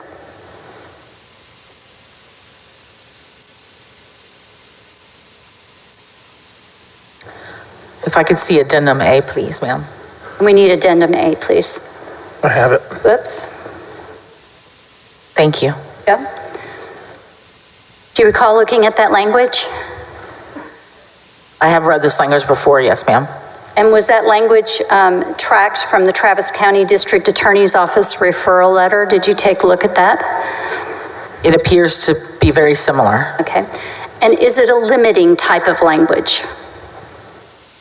I mean, I think by its nature, all scope of services are limiting in their language. This particular contract, though, does it give... Your Honor, I have to object. Can we get some foundation here? She was not involved in this other than the phone call she just talked about. And we heard Ryan Vassar, who drafted this. So this is all something she learned later, and she shouldn't be up there testifying about it. Missy, do you have a lot of experience in these contracts? I'm talking about this particular contract, Your Honor. She just asked it again.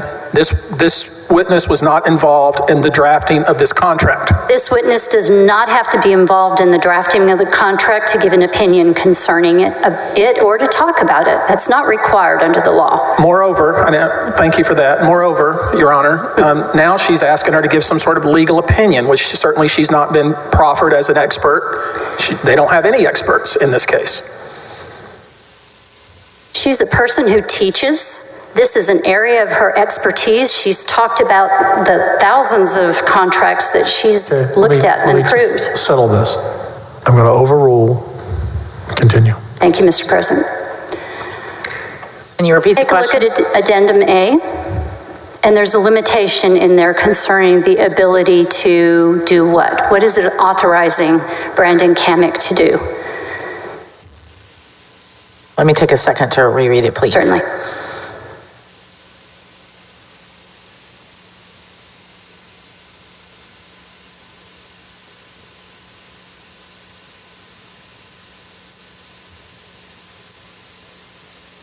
The contract provides that pursuant to a request basically from the Travis County District Attorney's Office that the outside counsel will conduct an investigation under the authority of the Attorney General's Office of the criminal allegations contained in the complaint.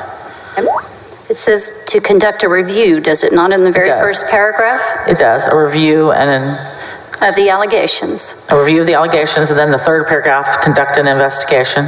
Okay. Does that particular contract authorize prosecution of a case? The last sentence in the contract excludes legal services relating to post-investigation activities, including but not limited to indictment and prosecution. So it excludes that. Correct. All right. I want to talk about this contract that you were consulted about by Ken Paxton himself. Is there a problem with Ken Paxton signing a contract like this to provide services when he's authorized him at least 2 weeks ahead of time to start providing those services? I have never been made personally aware of when Ken Paxton signed this contract, so I don't think I can answer your question. So what I'm asking you is, if he had authorized Brandon Kamek 2 weeks earlier, I'm sorry. let me finish my question, please. There's no reason to yell. Your Honor, I'm sorry, I have to object that counsel is putting facts that are not in evidence. The witness has already told us she has no personal knowledge. This is completely improper, and I object. She is an employee who's familiar with the procedures and whether or not things are proper or not. In fact, she's being consulted about it, so I think I'm entitled to ask her. Overruled. Thank you. Can you repeat the question, please? Is there a problem if the contract was signed by Ken Paxton and he had authorized the services to be performed weeks ahead of time, before that date of signature? The contract should have, in the first pages, an effective date of the contract. And I don't have in front of me what those effective dates were, but the effective dates need to line up. It's not the time of signature, it's the effective date of the contract. But there's still the problem of the funding. It's unresolved. What if there's no date at all because it's not been put on there? Then I would be speculating as to whether or not the contract was signed before the date of the effective date of the work. Okay. Assuming that your advice to General Paxton about his ability to sign it under that little provision, would it be properly done if he did not provide a written waiver? If he did not provide the written waiver required by the rules, then the procedure should have been followed. Okay, so you either follow the procedures or you have to sign it and give a written waiver as the Attorney General. Is that correct? That's the process. All right, so without that written waiver, where are we? It's merely a violation of the process. It doesn't make it illegal, it just makes it a violation of the process. How about funding it? What does it do to that? Without the proper written indicators to the controller, they're not going to pay the invoices, even if the money's there. The addendum A talks about a referral from the Travis County District Attorney's Office. If General Paxton had added a second referral and told Brandon Kamek just do the whole job, is there a problem with that, with a contract that's not authorizing the work to be done? I don't know that I'm comfortable speculating to that. Then I object, Your Honor. The witness has admitted, thank you, that this would be all speculation. Sustained. What are your thoughts on that? Your Honor. I'd like to let her finish the thought, as far as she's not rendering an opinion, but I'd like her thoughts on it. Again, Your Honor, she just said this would be mere speculation, so this is improper. Sustained. Are you familiar with the attorney applicants who applied for this particular contract? I'm familiar with their names. Okay. I do not know them. Was Brandon Kamek the qualified candidate? I don't think I was ever asked to weigh into that question. Not asking you that. Having looked at all these contracts, and you've said you have to have a qualified candidate for the job, looking at those two, was Brandon Kamek the qualified applicant for it? Was he the best choice? It was not my decision to make who the best choice was. Not asking that. I'm asking your opinion as you sit here today. Asked and answered, I think. Would it ever be in the best interest of the state to pay for a free investigation to a private citizen when there's no state interest involved? So you're hypothetically asking me if it's proper to execute an outside counsel at $0 for an investigation where there's no state interest involved at all? Correct. I'm not sure it's possible to execute an outside counsel contract where there's no state interest involved, because the ability to contract with outside counsel derives from the ability of the Attorney General's office to represent a particular client in a particular matter.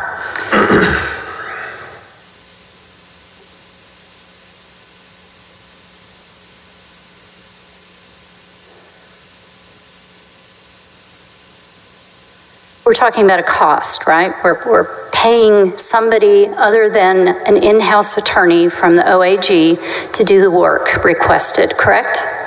Statute, the government code in 402-0212 that describes outside counsel talks about the full-time employees of an agency don't count against as being outside counsel.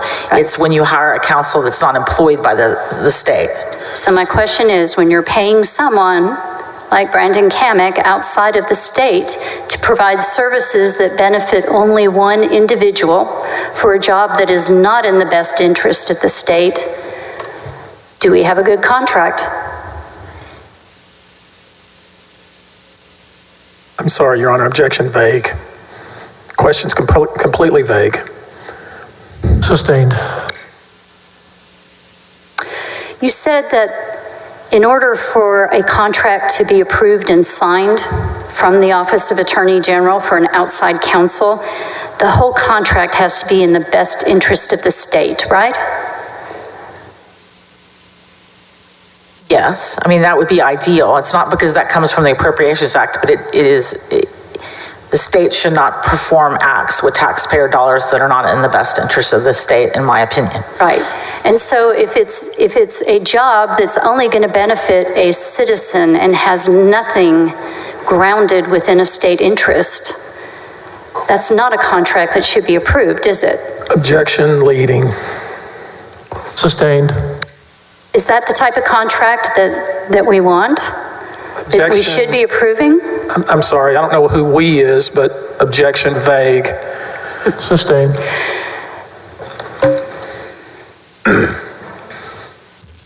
Let's talk about September 28th. That afternoon, after you spoke with Ken Paxton about this contract, did your phone start blowing up? I talked to General Paxton, I believe those phone calls were in the evening on the 28th, okay, not in the morning. And who were you getting the phone calls from? So when General Paxton called me, because he hadn't looped me into his world in a while, I did call Jeff Mateer before I called him back, and Jeff relayed, objection, hearsay. Sustained. Later on that evening, who did you speak with? Mr. Mateer. Did you speak with anyone else other than him? After I spoke to General Paxton, I don't believe so. It was late. Okay. Following day, did you receive some phone calls from other people within the office? I did. Who did you hear from? I think there was sort of all involved deputies call with a number of the deputies that's been previously reported on that I was on the telephone for. Okay. And how long were you on the phone? What hours? Kind of time frame? All right. How many of you were on that call? I mean, I would say 6 to 8 of us at various times, sometimes up to 10, and people were in and out of the call. What was going on? There had been some subpoenas issued by Mr. Kamek that some of the staff had known about and reported, and the deputies were getting together with Mr. Mateer to discuss those facts and the circumstances around what was happening at the time with him. Was Nate Paul at the center of that conversation? Objection, hearsay. Topic, I'm not asking her to repeat what was said. Overruled. Was Nate Paul the topic? Yes. Did you learn about several things that had been going on in the office? Yes. Any idea why you were not aware of those things before that date? I believe that due to COVID and everyone being home and not on the same floor working together and people coming in and out on different days of the office in the middle of the pandemic, we were not all together at that time as a team in the same place at the same time. And so there wasn't complete awareness like there usually would have been of what each deputy was working on with relation to Mr. Paul and General Paxton. So as a result of that long phone call with the group, did you come to, I'm not asking you to repeat, but did you come to learn about those things that had been happening within the office? I did. And what was the connecting theme of those things? Mr. Paul. All right. As a person who's spent so many years worrying about ethics and how things should be managed within a government office, what were your thoughts about what was going on? I was surprised at the level of involvement from the Attorney General with one particular person that reached across so many levels of the executive staff, all related to one person. In the course of your career, have you ever experienced something like that before? Not related to a particular person as opposed to a particular topic. Okay. Tell us what your concern was ethically with what had happened. I learned that the contract was executed, even though the conversations I was having with General Paxton, he never told me that the contract was already executed. We were approaching the conversations as if it was not a fait accompli and had not been done. So I was very surprised by that. And I was surprised by how many different things related back to a use of resources by the agency for one person. So, what's the big deal with that? Who cares? Objection, Your Honor. I mean, I don't know what that is. That's not a question. It's not a proper question. I object to it. Sustained. What's the problem with all of those resources going to one person? Besides it being unusual, it was unusual, and there was a lot of speculation about the underlying reasons during that phone call. Okay. Was there any resolution with that phone call? Was there a decision to do something? On the 29th? Yes. There was not. How about the 30th, the next day? There was. And what did you decide to do? What did the group decide to do? The group felt like, some of the group felt like they had an obligation to report to law enforcement. Why would they do that? What was the problem? Objection, speculation. She's asking about people we've already heard from. Tell us what they were thinking. We've heard from them. I'll reword it. Sustained. I'll reword it. At this point in time, what was the problem with what had been going on? What was the concern in your mind? A concern in my mind was the immense amount of effort that was being put to the problems of one particular individual when so many of the executive staff disagreed with that. And I'm a consensus builder, and there was not consensus on how to move forward on these things. Was it the degree of that? Objection, leading. Sustained. When you looked at all of the events that you learned about, and you looked at the people that had been involved with it, did you, in your mind, figure out how much of the office had actually been dedicated to doing work for Nate Paul's benefit? I did. What kind of number did you come up with? How did you describe it? I think at the time I mentally came up, it was more than 50% of the deputies' time of our entire executive staff. You ever seen anything like that in your career? I had not. All for the benefit of who? I don't know that I can answer who it was for the benefit of. What I can answer is the commonality and the thread. Sorry, ma'am. The witness just told us she can't answer the question. Next question. And what Sustained. What was the commonality of it that you were about to talk about? Nate Paul was the commonality. All right. And the other commonality would be who directed it, and who is that? Attorney General Paxton.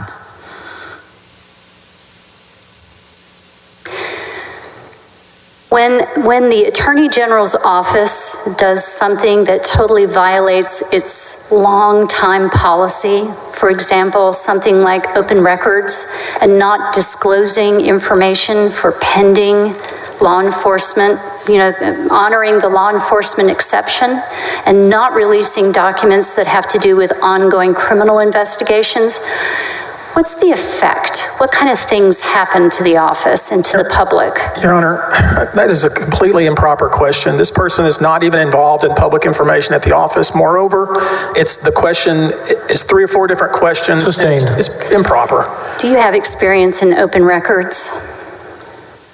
I do. I was the public information coordinator for the Office of Attorney General. I was the division chief of the division. And at the time that you're asking about, I was the supervisor of the public information officer for the Office of the Attorney General who had briefed that particular ruling to the Open Records Division. So when you violate the policy, the long-standing policy to protect that type of information, what does it do? Your Honor, that assumes, she just said she approved this, and now the lawyer is saying that she violated some policy. That's improper. That's incorrect. I've not said anything like that. What's the long-term effect? What happens? What's the concern? When the Open Records Division changes long-standing precedent in their rulings, it can create confusion, and it is a proactive statement of precedent on other rulings in that area. And when it's broken, what does that mean? That precedent's gone. All the governmental agencies have to adapt to that new precedent across the board with every request that's similar. Did you go with the others to the FBI? I did not. Why not? I had retired, and so I did not. I was invited to the meeting, and I was 3 hours away, and the meeting, I was told that unless you came in person, don't come. Did you have an occasion later on to go talk with the FBI about your observations? I was subpoenaed by the grand jury to talk about my observations in 2021. Okay. And did you do that? I did. Did you cooperate? I complied with the lawful subpoena. And your name is not on the whistleblower letter, is that correct? I am not a whistleblower. Why is that? Why did you not sign the letter? Because at the time all this was happening, I had already submitted my notice to retire, and my retirement was imminent. So, for lack of a better word, I was a quitter. I had quit. Pass the witness.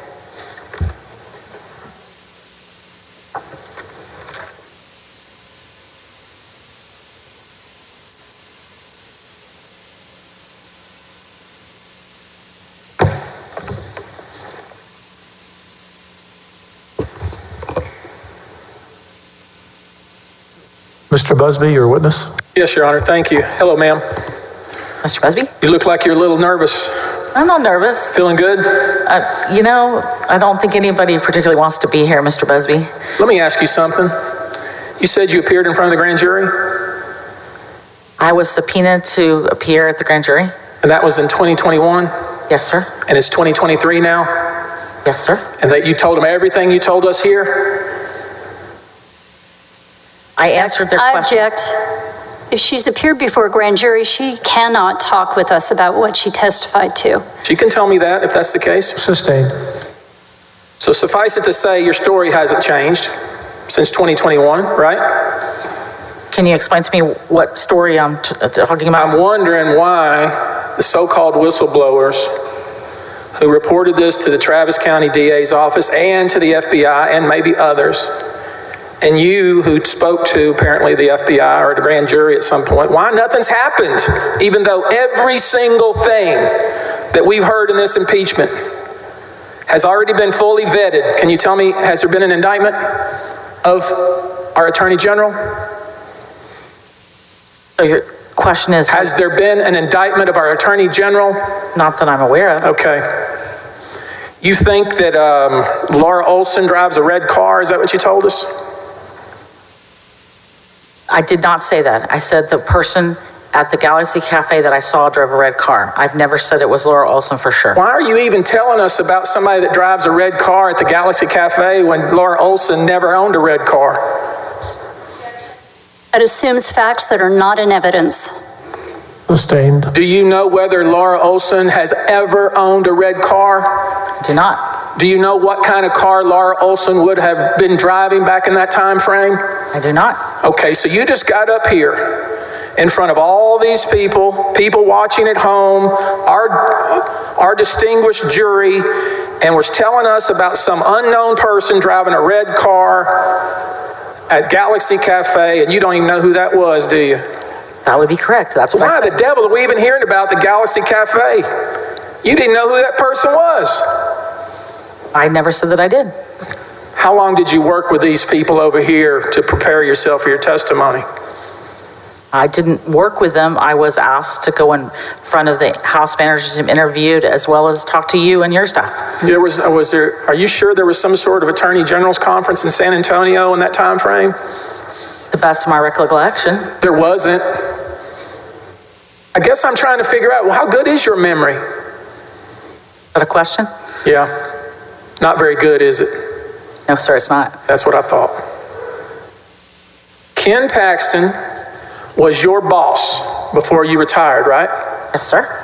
You told us about all this teaching you've done in CLEs, continuing legal educations, right? Yes, sir.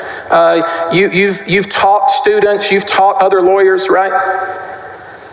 Yes, sir. And you sat up here and you were trying to explain to us contracts and how the process works, right?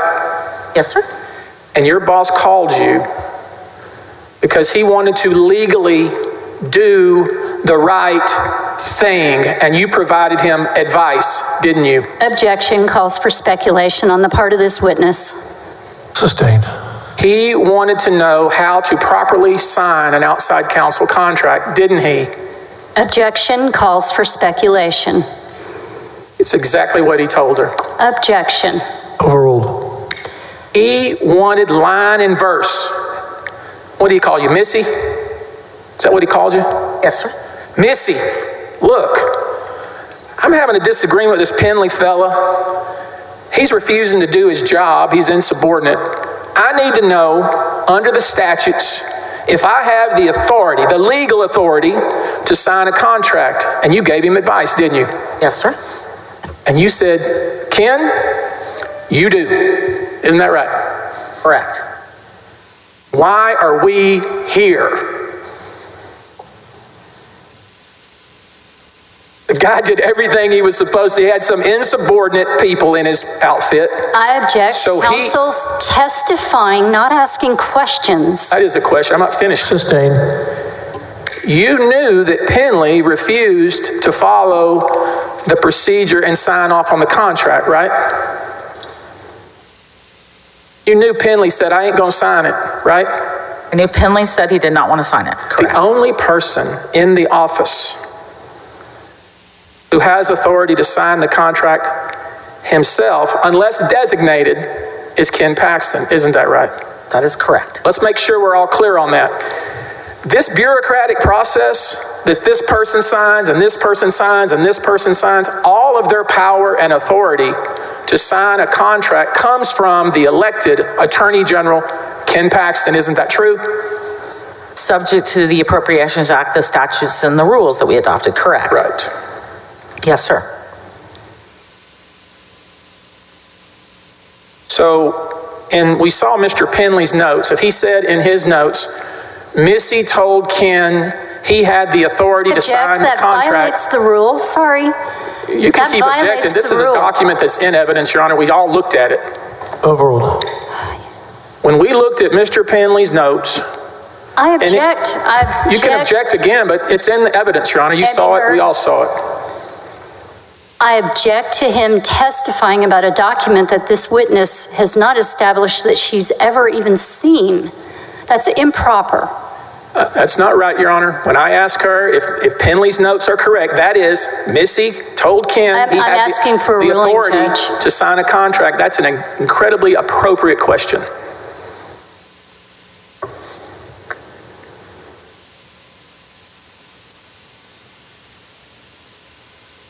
Sustained. Now, you did tell Penley that you had told Ken he had the authority, right? I told everyone on the phone call, then Penley was one of the members of the phone call, correct? Let's make sure we all get that right. And your job at that point in time when you told Mr. Paxton that was? As chief of staff. The chief of staff of the Attorney General's office of the state of Texas advised her boss, the Attorney General, that it was okay to sign an outside counsel contract, correct? I told General Paxton that it was legal for him to sign the outside counsel contract, correct? And then later, when everybody was scrambling around, you told his entire executive staff that you had told him that, right? I was completely honest with him, yes, sir. And they still went to the FBI, didn't they? They in fact went to the FBI. That's right.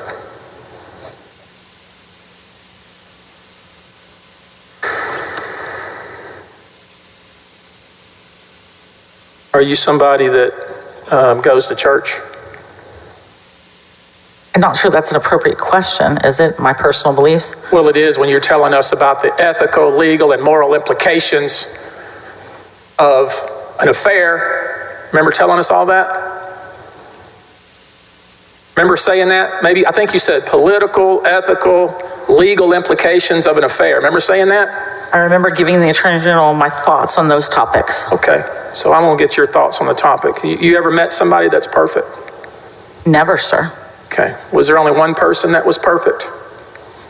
In my belief system, there's only one entity that's perfect. All have sinned and fallen short of the grace of God, right? I would agree with that, sir. Yeah. Sometimes people make stupid mistakes, correct? Yes, sir. Sometimes, imagine if we impeached everybody here in Austin that had an affair. We'd be impeaching for the next 100 years, wouldn't we? I don't think I should answer that question in this chamber, particularly. Yeah. I've been around a long time, Mr. Busby. I'm not going to go there with you. I'm quite sure you've seen a lot, have you not? Indeed. Yeah, just because somebody has an affair doesn't mean that they're a, quote, criminal, does it? I would not associate that directly. Yeah. I mean, that would be incredibly hypocritical, would it not? If somebody said, this guy is a criminal because he had a marital indiscretion. That would be really hypocritical, would it not? I would not say that. Yeah. You would never say something like that, would you? I would not.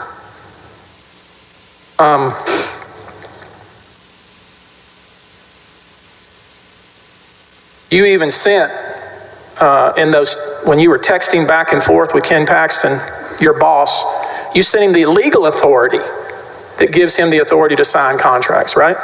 Correct. Okay.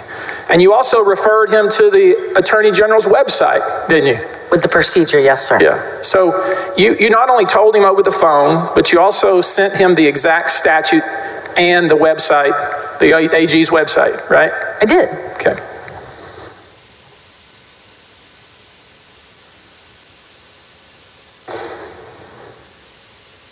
Did you ever figure out how the grand jury subpoenas were actually obtained by Mr. Kamek? I did not. Okay. You know, of course, he didn't have to appear in front of any grand jury, right? If you tell me that, then, I'll take your word for it. I didn't dive into that. Again, I had told General Paxton that the contract was legal to sign. Okay. But couldn't be funded. He had a funding issue. Well, okay, we'll talk about the funding issue. The funding issue is something of course, Kamek didn't get any money. I do not know that. Okay. Are you telling me Kamek didn't get any money? Young man did a lot of work, didn't get paid. I object to defense counsel testifying. I'm asking if you knew that. I object. Sustained. Did you know that he never got paid? I did not know that until you just told me. Okay. Let me ask you, would it be an appropriate process for the Attorney General, before you even try to go through the executive approval memorandum process, that's a bureaucratic process, is it not? Correct. Okay, it's a bunch of procedural rules that have no force in law, right? It's a documentation that is not the legal document. Right. You know, oh, gotcha, you didn't follow the procedure in the office. The AG can decide what the procedure in the office is, can he not? He can waive the procedure in writing, yes, sir. He can waive it in verbal. He can do what he wants as long as he believes he's serving the people of Texas. Isn't that right? Well, he agreed to the rules that said it would be in writing. And he can change the rules. If he goes through the Texas Administrative Code process in this instance, he could change the rules, yes. Let me just ask this, though, so we're all clear. Can the AG of our state send an email to the controller? Is there a controller in the office? Somebody in charge of the money? There's a controller in the office, and then there's a Texas controller. Yeah, I'm talking about the internal one. Who was the internal controller in the AG's office? Michelle Price. Can the AG send an email to the controller within the office and say, set aside $50K or $25K for a contract I'm going to sign? He can. Okay. Is that something that he has the authority to do? Yes. Okay. Does anybody else have that authority? The Appropriations Act in Article 9, Section 16 says the communication needs to go to the controller. So that communication would need to be forwarded to the controller to prove that the Attorney General felt it was in the best interest of the state. The Attorney General. No one else. The Appropriations Act uses the words Attorney General, and as you correctly stated, those kind of things he can delegate, but if he didn't delegate, it says Attorney General. Yes, sir. If he did not delegate, it would be illegal. True? I don't understand the question. Let's say that one day Mr. Penley decides that he wants to set aside $50K to sign an outside counsel contract. That would be illegal, wouldn't it? I don't think it would be illegal. I don't think anyone would do it for him. The controller would be following the procedures. You think so? I do. Okay. Well, let's look at an evidence we've already seen. Exhibit 361. Can we put it on the screen for the witness? Eric, can you help me out here, Eric? Everybody likes Eric, Your Honor. And Stacy. And Stacy. And Stacy. If you don't mind, Eric, go to page 4 of AG Exhibit 361. Do you see that there in front of you? Jeff Mateer is authorizing $50,000 to be set aside for a guy named Johnny Sutton. Do you see that? I do see this. Did you know that was going on? No, sir. Did they tell you they were doing that? No, sir. Do you think that the first assistant has the authority to hire outside counsel with an email? I do. You do. But Ken Paxton doesn't? I believe that Ken Paxton could have sent a very similar email if he did about the funding, and he would have achieved the same result. If he did, you may show me that documentation if you'd like. I'm not aware of it. I thought we had this real strict bureaucratic procedure to hire outside counsel. Remember you telling us about all that? We do. Okay. And in that procedure, the first assistant has been delegated that authority. No. Ken Paxton did not delegate any authority to hire Johnny Sutton. No, you know that's true. I object. That's a misstatement of what she said. Do you know whether Ken Paxton... Object. I'm going to rephrase the question. Sustain, rephrase. Do you know whether Ken Paxton, the boss, authorized Jeff Mateer, the subordinate, to set aside $50,000 for Johnny Sutton? I have no personal knowledge of Johnny Sutton. Okay.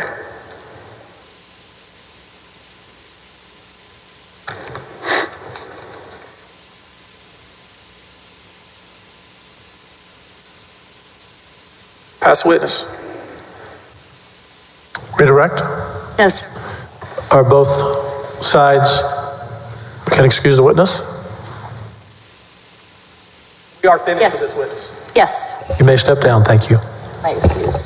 Yes. You are excused. Thank you, sir. She asked, is she subject to recall?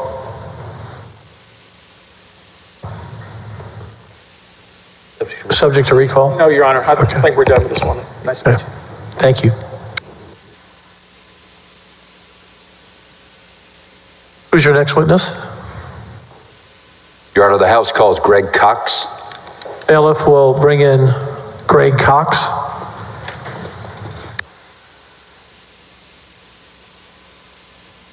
And Mr. President, if I may, in an attempt to hopefully expedite the process, I have one piece of evidence that I intend to show while Mr. Cox is on the stand. It is exhibit number 249, whose affidavit attached is number 640. It's a video before the Senate Finance Committee from February 10th, 2021. It is a government record, and it is authenticated by the proper affidavit associated with it. We'd offer the same in evidence.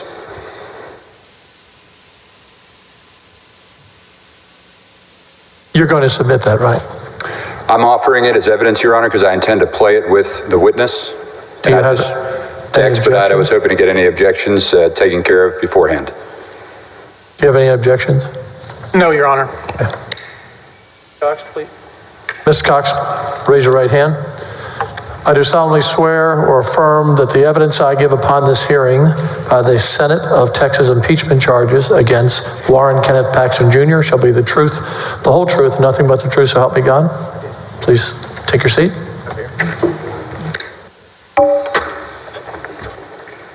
Court will admit into evidence Exhibit 249 and Exhibit 640.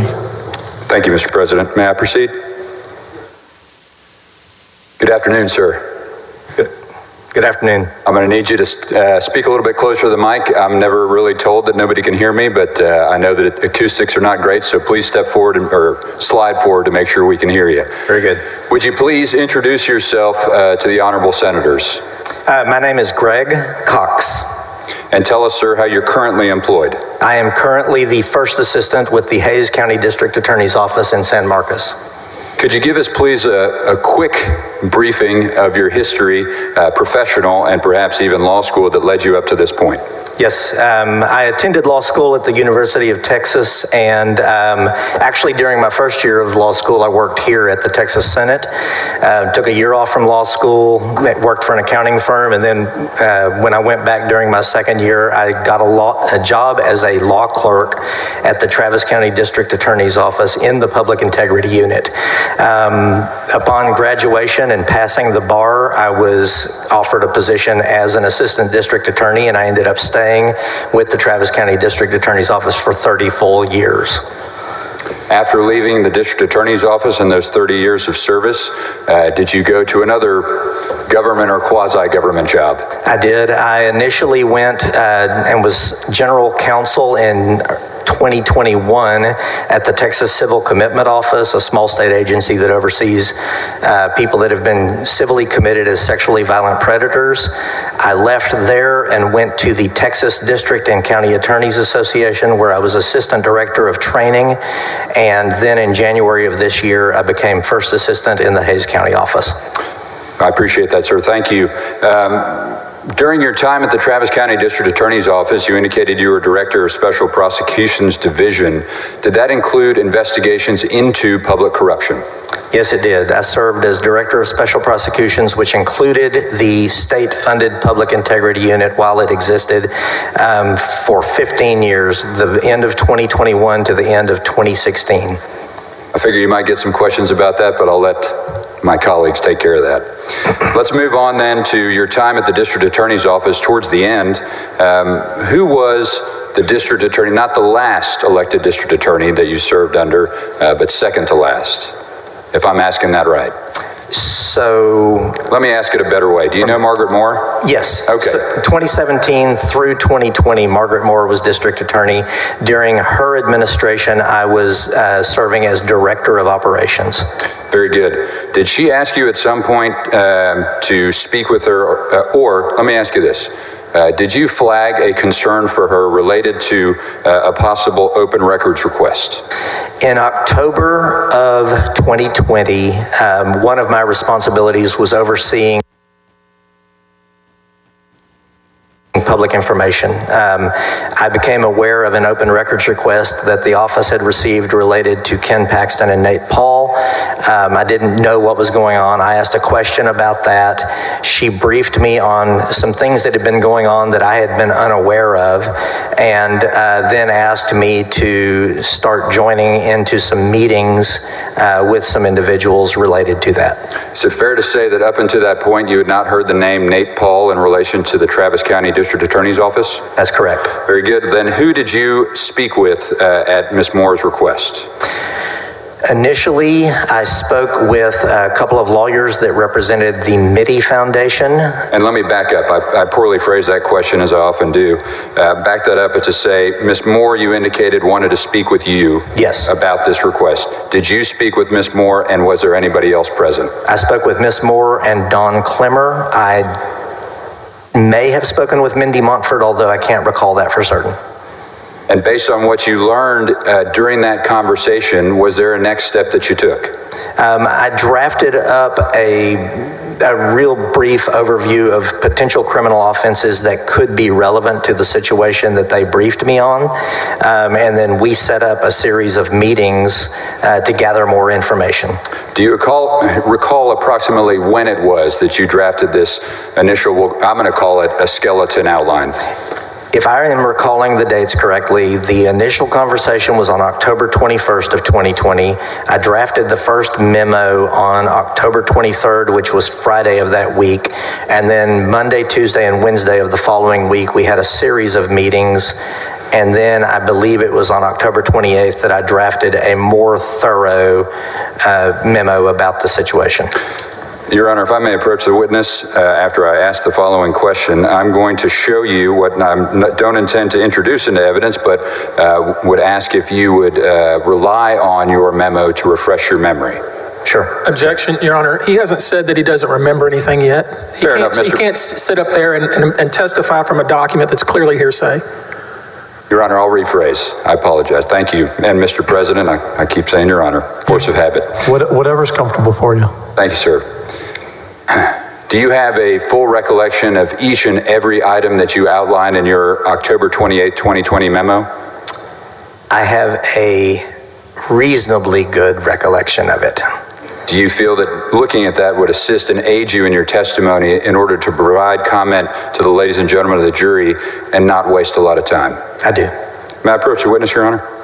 Your Honor, may I again, and again, I'm all about saving some time, but this is not proper to give him a document that he hasn't said, he didn't ask a specific question about, do you remember this, remember that? You don't just refresh your recollection with an entire document. It's not how it works. Your Honor, respectfully, I've yet to hear a single objection on this issue from Mr. Busby other than his complaints about it. I will proffer to the court, if I may, sir. It's hearsay. You're not allowed. If I may, sir, I thank you. I've allowed you to continue your objections, and I ask you to give me the same decency.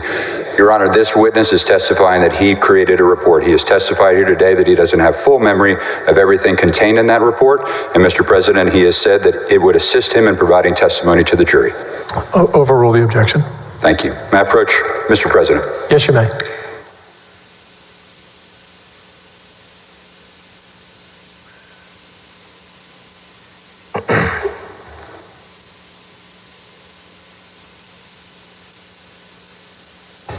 I hope I'm not the only one that's ever happened to, because my wife will take care of me later on. Sir, tell me, after your initial meeting with Margaret Moore and Mr. Clemmer, what steps did you take, if any?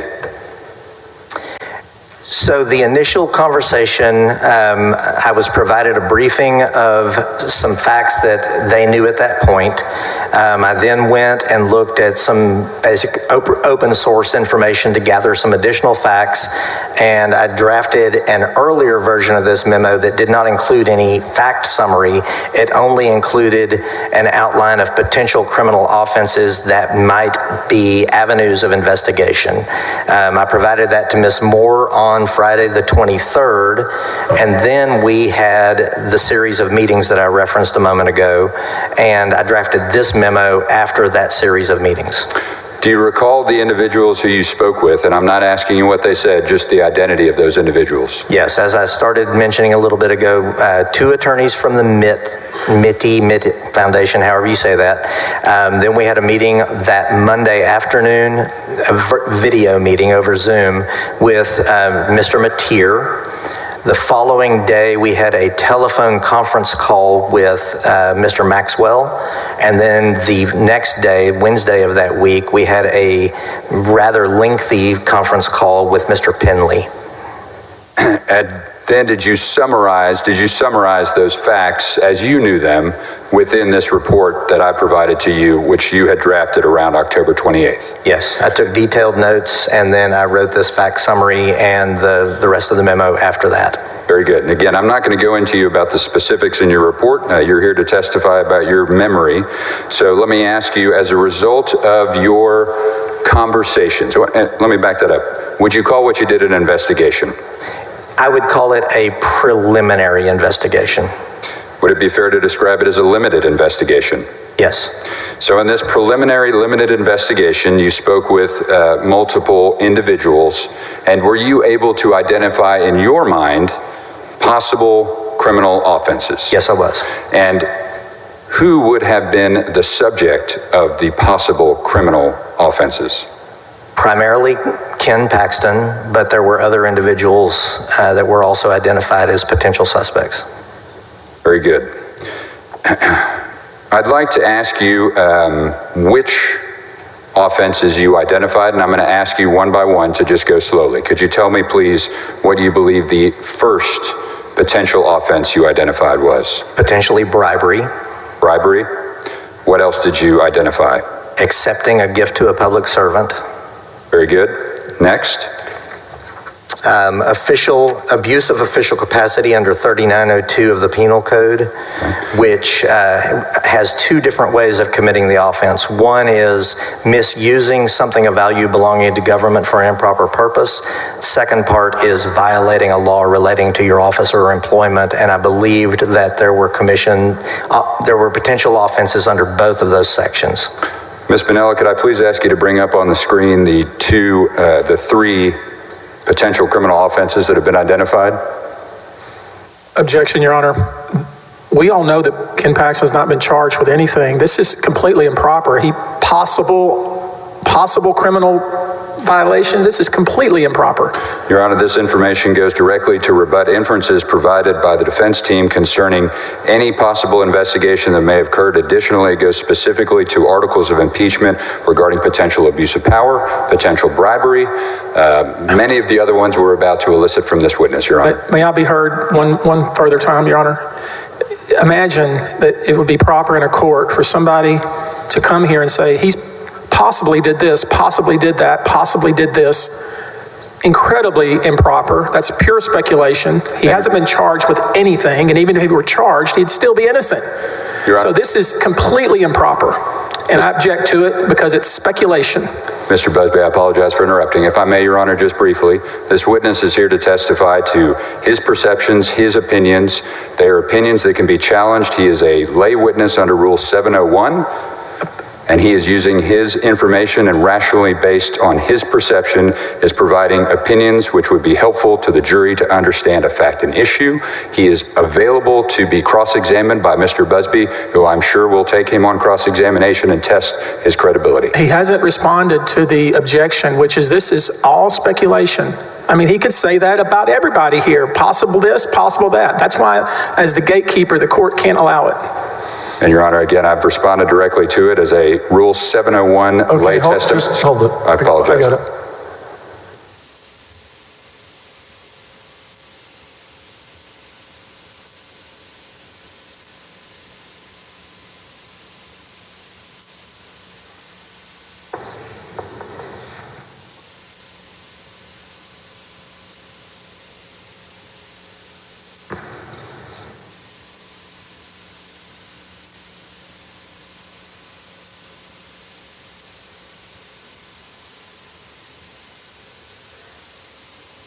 Overruled the objection. Go ahead. Thank you. Ms. Manella, if you would, please. Sir, as I bring up on the screen, I just want to make sure these are 3 that you have identified here in court. Is this an accurate and correct summary of the testimony you've provided up to this point? It is. Please, sir, the next potential offense that you've identified.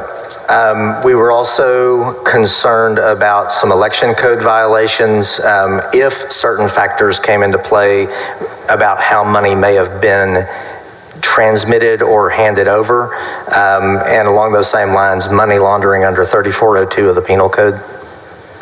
Money laundering is listed now on here. Is that accurate and an accurate summary of what you've stated? That is. Very good. What is the next offense that you identified?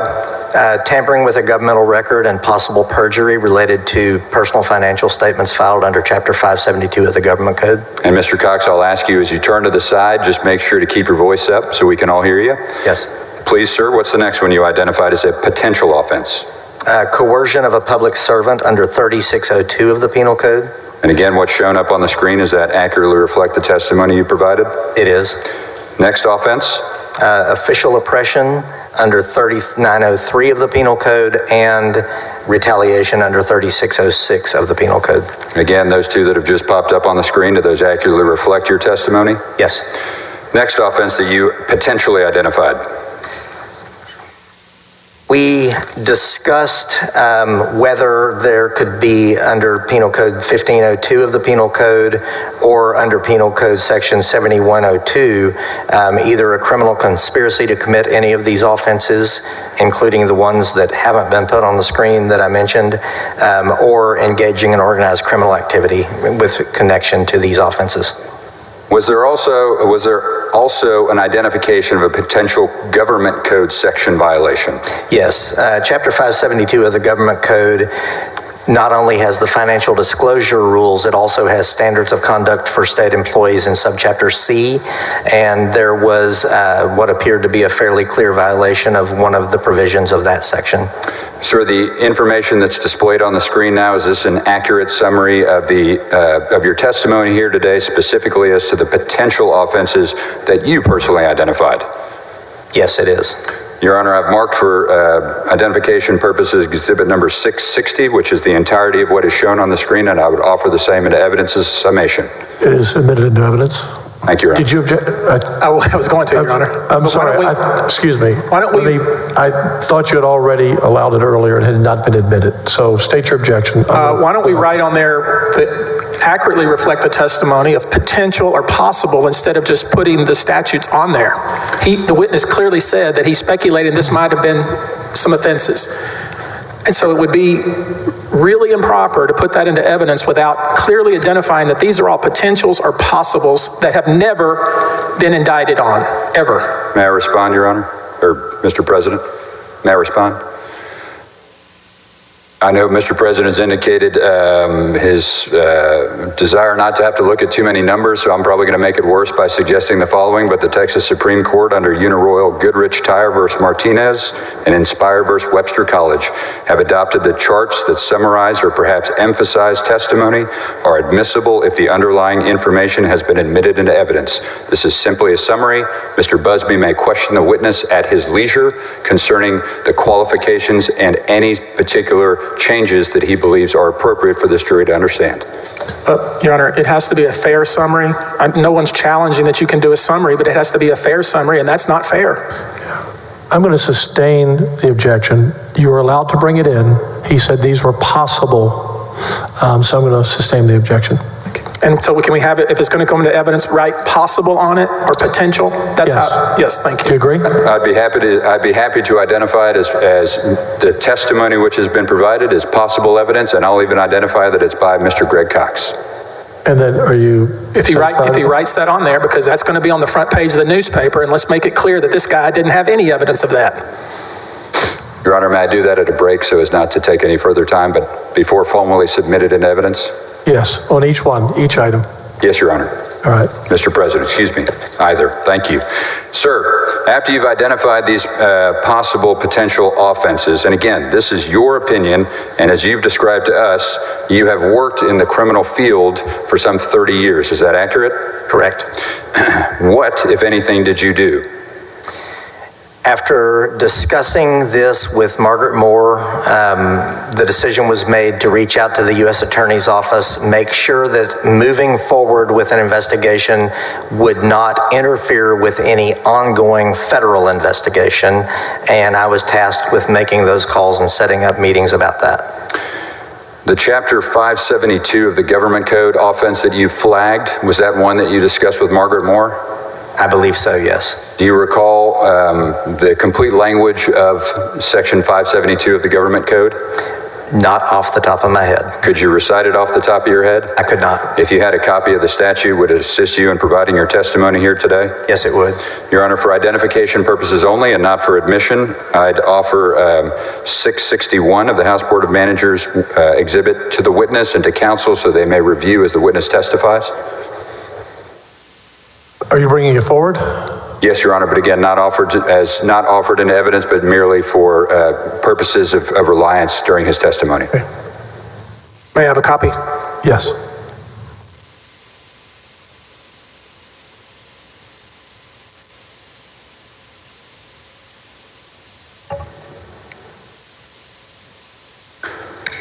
Sir, could you identify for us, and you don't have to read directly from it, but are you familiar after having looked at this document with 572.002? Yes, I am. And does it provide, tell us what your thought process was, and if you need to refer to the document, please do, but what your thought process was as to why this would be a potential violation. Well, actually, 572.002 sets out who the various officers are that are subject to this. 572.051 sets out the standards of conduct. And what I referenced earlier in my testimony about the violating a law related to his office or employment under 3902 of the Penal Code, this would constitute a law relating to someone's office or employment. And the subsection A says that a state officer should not accept or solicit any gift, favor, or service that might reasonably tend to influence the officer or employee in the discharge of his official duties, or that the officer or employee knows or should know is being offered with the intent to influence the officer or employee's official conduct. So after flagging these potential violations for your elected district attorney Moore, what actions did you take? I reached out to the U.S. Attorney's Office, spoke with the then manager of the Austin branch of the U.S. Attorney's Office, Ashley Hoff, and we ended up setting up a meeting. Was the idea to reach out to the local United States Attorney's Office yours or Ms. Moore's? I believe it was mine, although I can't say that Ms. Moore didn't also suggest it. Was there any concern, well, let me ask it a different way. Was there any concern about an ongoing investigation? So much of what we were talking about related to Nate Paul, and we knew that Nate Paul was the subject of a federal investigation. We were concerned that if we jumped into this and opened an investigation, we were going to interfere with an ongoing federal investigation. So we just wanted to basically deconflict with the feds before we took any action. Is that common? That deconfliction, is that common? That is common. Don't want to run into each other on the investigation? Correct. Want to make sure the witnesses know that there are potentially two tracks going? Exactly. Fair enough. Do you recall who all you, well, let me ask you this. You set up a meeting, correct? Set up a couple of different meetings. Initially, we had a conference call, Margaret Moore, Don Clemmer, and myself from the district attorney's office, Greg Sofer, Ashley Hoff, and Christina Playton from the U.S. Attorney's Office. And we talked through a lot of the facts, and then we agreed to have an in-person meeting the following week. In between those two meetings, I was advised that because Mr. Clemmer and Ms. Moore... Objection, hearsay. Sustained. Can you tell us whether or not there were multiple people from your office who were supposed to be meeting with the U.S. Attorney's Office? When we set up the in-person meeting, I was the only person attended so that no potential witnesses were involved. And did those potential witnesses include individuals from your office? Correct. Fair enough. Without getting into the content of what was discussed at that meeting, did you believe you had a path forward to continue your investigation?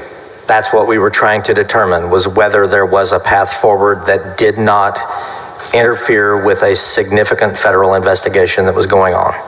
Did you believe that you, after that meeting, had a path forward? After that meeting, I was still unclear. The in-person meeting we had included people from Washington, D.C. that came down for the meeting. And then shortly after that meeting, I had a telephone call with someone from the U.S. Attorney's Office. And at that point, we stood down. You stood down. Was that your desire to stand down? I was frustrated by that. Is it fair to say that you had additional investigation that you wanted to achieve? Yes. And I should phrase that differently. Was it something that you wanted to achieve, or you felt the evidence would lead you to follow?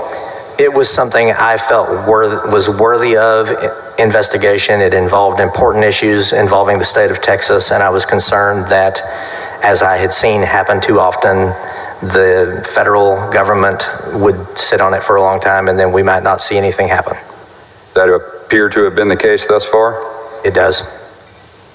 Finally, sir, as you were going through section 572.051, I'd ask you to take a look at subsection D of that statute. Yes. As it relates to the testimony that you previously provided, that an officer, an employee, a state officer or employee should not solicit gifts, favors, services, or bribes, does it indicate who is responsible for drafting the policies that would go throughout the entire state? Subsection C of that statute says that each state agency shall adopt a policy, and it places the burden of drafting a model policy of these standards of conduct and making sure that ethical policies are in place on the Attorney General. I'll pass the witness around. Mr. Busby, we were going to break in 5 minutes. We can go 10 or 15 if you want to start, and then we'll break, or do you want to break now? Okay. Members, we'll break now. This is your late afternoon break. We'll come back at 5:15, and then we'll go to about 7.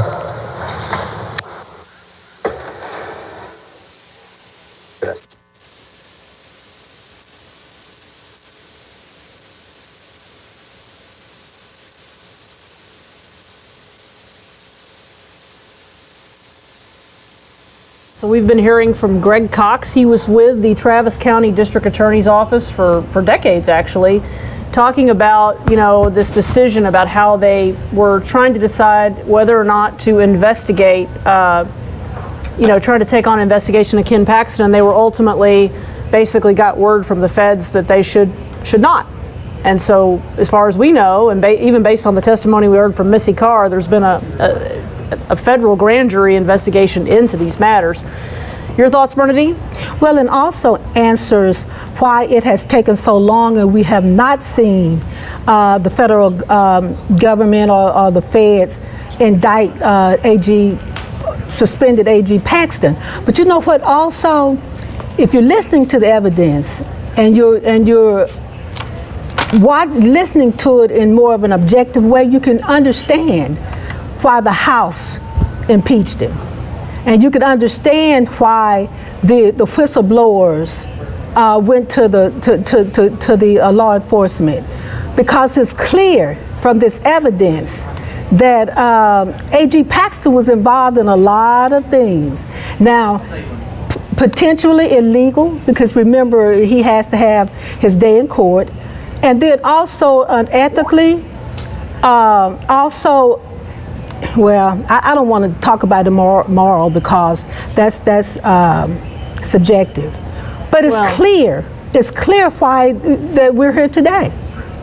Well, and it's, I think that a lot of the testimony we've heard has just been really troubling in terms of just how the office was, and just systematically, I don't think I've ever heard descriptions of how an office has been this systematically used on behalf of one individual. And it was interesting because Missy Carr, she was clearly kind of devastated by this. I mean, it really looked like she really took it hard. You know, what happened? She was not, I mean, she was his chief of staff. This is not someone who probably ever thought that she would be speaking like this publicly, having to testify at an impeachment trial. I don't think she would be that kind of individual. And you can see the senators listening to her testimony and just what she had to say. And it was interesting to me that they chose to have her walk through kind of the timeline and the chronology of how this went down. I mean, and I think they wanted someone who was not one of the whistleblowers. And then basically it sounds like she just retired in frustration and just said, I need to retire. Well, and that's why she was not technically a whistleblower. You know what, I think that what was so impactful was when she said, I just gave up. She just got tired, and I think that watching and listening and seeing some of the things that Ken Paxton did, she just became frustrated and saddened. And then also the testimony that she gave when she had to talk with Senator Angela Paxton. She apparently was very fond of both of them, and she just hated to have gone through what she did. But here's something else too, especially in the political arena, that if some of the viewers and the Paxton supporters, if they actually want to know what's going on, if whatever possible, they need to look at the testimony. Because if you look at what the liberals are doing, writing on social media, if you're looking at what the Paxton supporters are doing, writing on social media, it's as if they're not even at the trial. Because if we go back to this, they're putting out what they want to put out. And it's just really interesting, but as we've said all along, it's a political trial. And we just have to understand whether or not these senators want to put him out of office, but how can you not?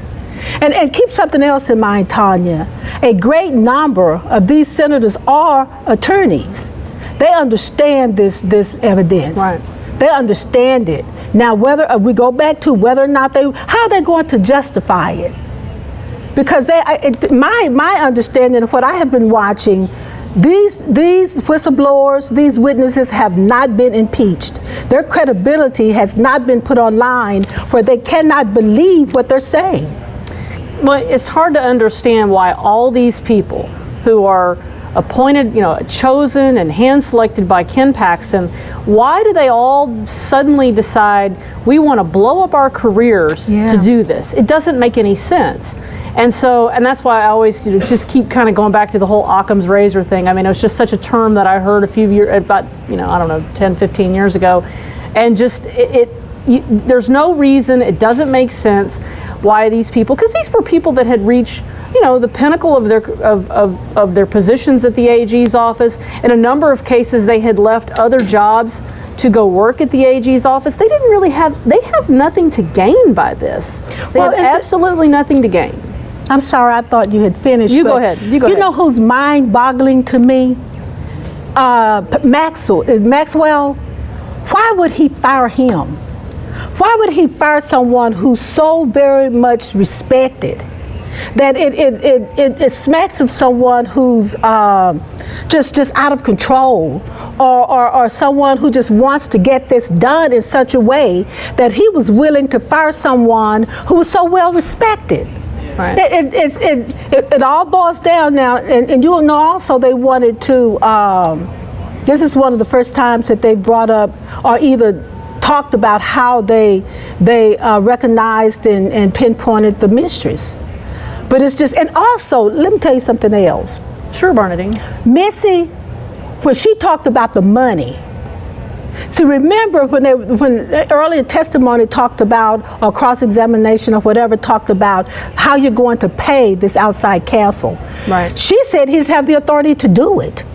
As long as it didn't go through that process, he couldn't use the money. And I think that was very telling as well. Today had very good testimony in the sense that we heard things that we have not heard. Well, and Busby confirming for a fact that Brandon Kamek, in fact, never got paid.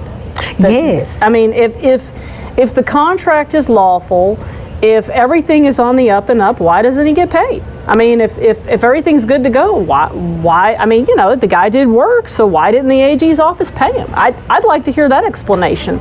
Well, according to Missy, he legally or according to policy, he couldn't.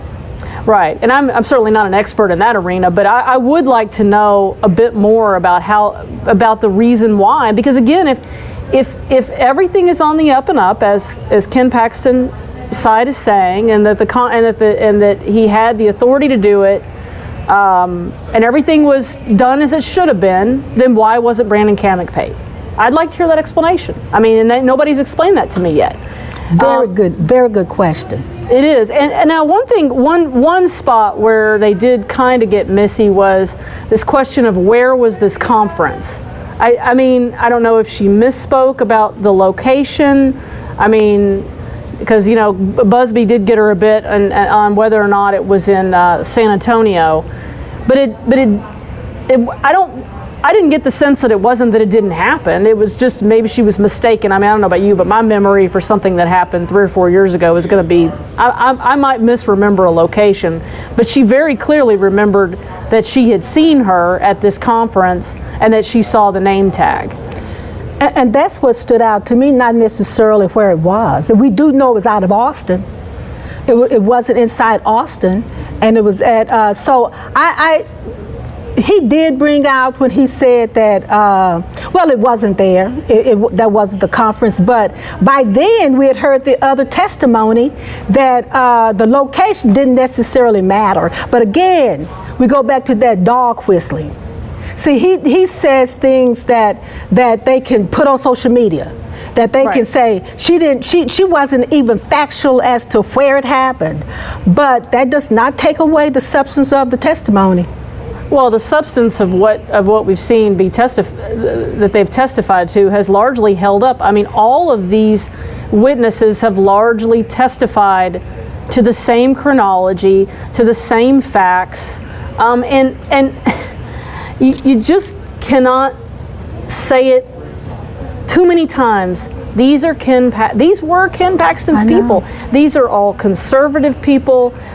These are people that he hired, he chose, and of course, in the case of Mateer and one of the other guys, they're both working for very conservative organizations that push for conservative causes, and that certainly that's So it's not to this side. These are not rhinos. These are not. Nobody has come up with a reasonable explanation why they would blow up their careers to do this. The only explanation seems to be, at this point, what they say it was, that they believed that Ken Paxton had stepped over the ethical, moral lines. I mean, the descriptions that Penley gave about, what he thought here, that this was, I'm going back into my notes, he called it insane. And he called it, this guy, absolutely, his words were the idea that the Attorney General would want them to do this was absolute craziness. And then you have the Attorney General, who is the state's top law officer, expressing over and over his distrust of law enforcement. And I get back to it. It's not to say that I would think that law enforcement is perfect, but there's nothing that was given that explains a reasonable explanation why you would want to launch this huge investigation that Nate Paul wants. I mean, investigations of multiple federal judges, a bankruptcy judge, a federal magistrate, a clerk in the magistrate's office, prosecutors, investigators, a board member of the Texas State Securities Board. I mean, apparently everybody apparently was out to get Nate Paul, and Ken Paxton was going to make sure it didn't happen. I mean, it's just hard to grasp. Well, and then it really doesn't make sense. It appears as if you have this out of control, desperate AG wanting to save a potential alleged criminal. The only explanation that I think Mateer said is that it goes back to this affair. And you have to wonder, though, why would Paxton put himself in this position? Is it because he's gotten away with so much so long? Remember, he hasn't gone to trial yet. No. So, you just have to wonder what frame of mind this AG is in. And then which begs another consideration that these senators have to come to or have to consider. Do we want to keep this politician in office? And you have these career attorneys who he hired who are saying that he's in essence out of control. He's desperate. He has his own agenda. And his agenda is not to take care of the business of taxpayers. So that's something that these senators, they just have to weigh. Do we want to keep him in office, or do we want to take this opportunity, which is what the state representatives have tasked them to do, is to make a decision as to whether or not you want to keep this attorney general. And if you look at the evidence, he's no longer qualified, not mentally, not legally, because he's sort of ignoring the legal process. So do they want to keep him? And also, Tanya, do his supporters have the power to influence these senators? Oh, I mean, look, this is inherently a political process. I mean, you can't have a situation like this where you have jurors that are state senators, and of course it's going to be political. I mean, look, I've covered many criminal trials, and normally in a criminal trial, you would not have the jurors voting on motions beforehand, which is what we saw on day one. So this is all you cannot separate the politics from this, but it's kind of a quasi situation where you have the presiding judge, who is not a lawyer, although it kind of feels like that Dan Patrick has kind of gotten his sea legs a little bit. And he's trying. But if you look at the evidence and you believe the evidence and there is no conviction, you can only say it's because it's the politics. That's why I say if you believe the evidence and you're watching and listening to the trial, the only explanation that you come to is they wanted to keep their elected official in office. Which comes to another point, Tanya. How long do you want? Because there is no evidence to show that Paxton is going to stop doing what he's doing. There's no evidence to show that he backed off from it. Matter of fact, he told different stories and continued to do what he wanted to do. So do they want to keep that type of elected official in office? Well, I don't know. I think we're going to probably find out this week, probably just based on what Dan Patrick said this morning. It's looking like testimony will probably wrap Wednesday. I mean, this morning, I wrote this down this morning, as of 9 a.m. this morning, the House impeachment managers had 14 hours and 28 minutes and 17 seconds. They had it down to the second. And Paxton's team had 14 hours, 23 minutes, and 17 seconds. So, I don't know. So they, at the end of the day, if they go to 6:30 or 7 with breaks and everything, I mean, we're probably down to 7 hours each left. I mean, I'm just ballparking it. I mean, so I don't see how you go much more. It feels like tomorrow you would be at the end of evidence, right? I mean, I can't see how it goes much more than tomorrow. And then probably closings on Wednesday. I mean, I'm looking at a timeline. I mean, this is not a traditional trial. In most trials I've actually covered, I mean, there can be limitations put, but not like this. I mean, in a traditional trial, pretty much you get to keep going as long as necessary. I mean, I've heard judges tell attorneys to, pick it up a bit, move it along, that kind of thing if the attorneys are getting out of hand. But generally you'll have time limitations on an opening or a closing, but but this is a very tight timeline, and I just wonder how many more witnesses does the prosecution want to call? And do they feel like they've done enough? We haven't even gotten into this question of the renovations. They've promised, the House impeachment managers have promised the Senate jurors that they're going to show that Nate Paul paid for these renovations, and we have not seen that yet. Well, We might be at the end of this trial by the weekend.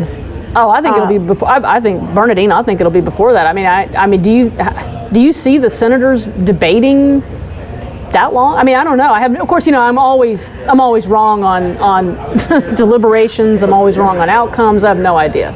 But keep in mind, you're going to have 30 politicians in one room. But there's no cameras. No cameras in that room. So there's no cameras to play to. I understand, but what is it, 6 senators who have consistently voted not to impeach him? Right. So they must convince the others. At least they have to convince, 3-4 more? Four more Republicans? So, hey, we don't know, as you say. And remember, politicians can grandstand.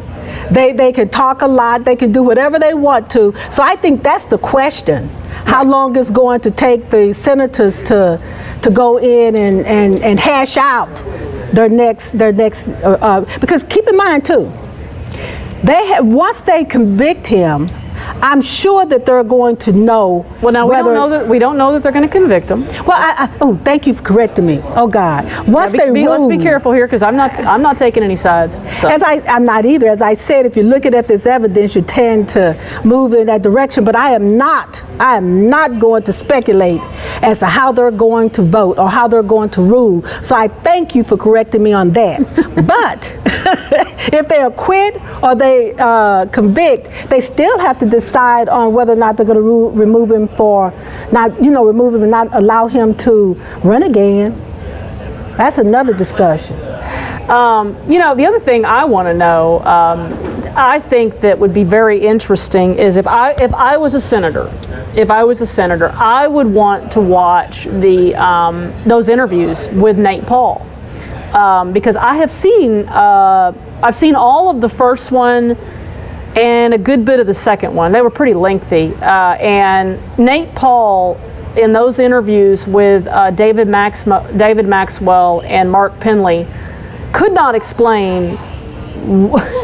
It was just a series of non sequiturs. He couldn't really explain why his belief that all these law enforcement officials are going to ruin their careers to go do this. I mean, his claim that the affidavit had been altered, and of course they looked at the metadata and couldn't find any evidence of it. Now, of course, Penley said they would have had to go and get the U.S. Attorney's computer, and anybody that knows anything about law enforcement knows that's not going to happen. But the idea that a federal magistrate judge, a bankruptcy judge, that all these people are going to be involved in some sort of misconduct related to Nate Paul doesn't make sense. But I think the senators, they need to watch those interviews. Because if you watch those interviews, you will understand why David Maxwell and Mark Penley didn't put much stock in anything that Nate Paul had to say. And furthermore, they really need to listen to the audio of Brandon Kamek and the attorney representing Nate Paul going to deliver subpoenas on these couple of banks. I listened to them myself. I have never heard of such a thing. First of all, like Penley said, no, that wasn't. Was it Penley or was it? One of them. One of them said, I can't remember which one. There's been a lot of testimony. One of them said it was either Penley or I think it was Penley. No, it was Penley. Said that this would be very uncommon and practically unheard of for the prosecutor to go deliver the subpoenas. You would normally have a deputy, or if it was the feds, it'd be like a deputy, marshal or something like that. It would not be the prosecutor themselves, and you most certainly would not have an attorney representing a party involved in a civil matter related to this person along with you to deliver the subpoenas. Like, that just wouldn't happen. So that shows a level of cooperation between between Brandon Kamek and Nate Paul's attorney that doesn't make any sense. Well, but keep in mind, to them, it didn't have to make sense because they were convinced that Ken Paxton would get it done. So why do you have to have evidence? Why do you have to show your case when you have the Attorney General supporting what you're saying, and that he's probably convincing them and telling them, hey, we'll get this done. We don't need to do this. And if you believe the testimony, he was actively trying to get done what Nate Paul thought he could do. Right. So I'm sure that they didn't even think about, okay, we need to do this, because one of the whistleblowers said that, was it Finley? Well, one of them said that we consistently tried to get evidence. We consistently kept trying to get... Right, Finley was talking about how they tried, he kept calling Wynn, I can't remember the guy's first name, but kept calling Wynn and saying, hey, provide us this evidence. And they did give them the thumb drive with this metadata, and they had their forensic people look at it and determined that it didn't prove what Nate Paul claimed it proved. And then he kept calling him. He described over and over and over, leaving voicemail messages and trying to get Wynn to give him this evidence or whatever, some additional documentation that he had gotten, and he never gave it. And then when he talked to Ken Paxton about it, Paxton said, Penley recounted that the reason that Wynn didn't want to hand this additional stuff over was because, well, he was I'm paraphrasing here, he was too tight with David Maxwell. And so, okay, so Dan Patrick is back on the dais, and let's take a listen. Please bring in the witness. Okay.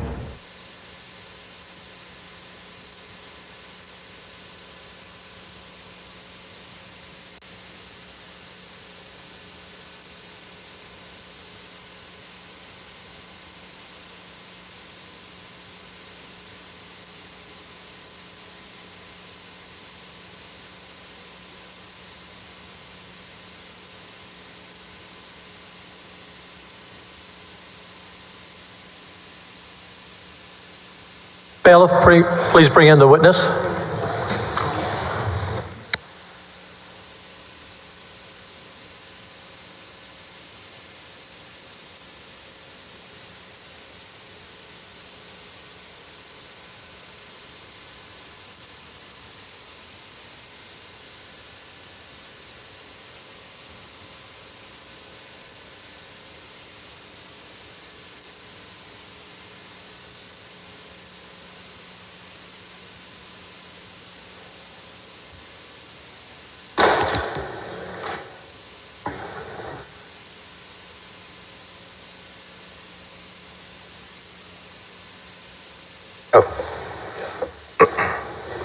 Looks like missing a juror or two, or one anyway. A few over here.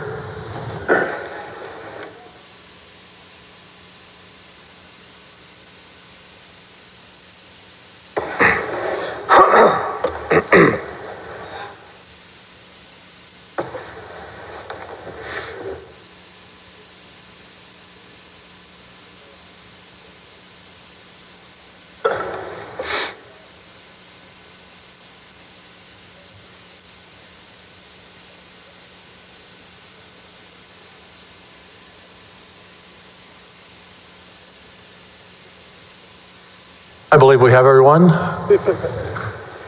Mr. Busby? Yes, your witness.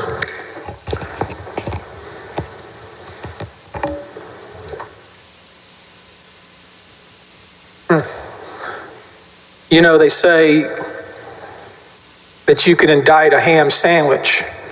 You ever hear people say that? I've heard that saying.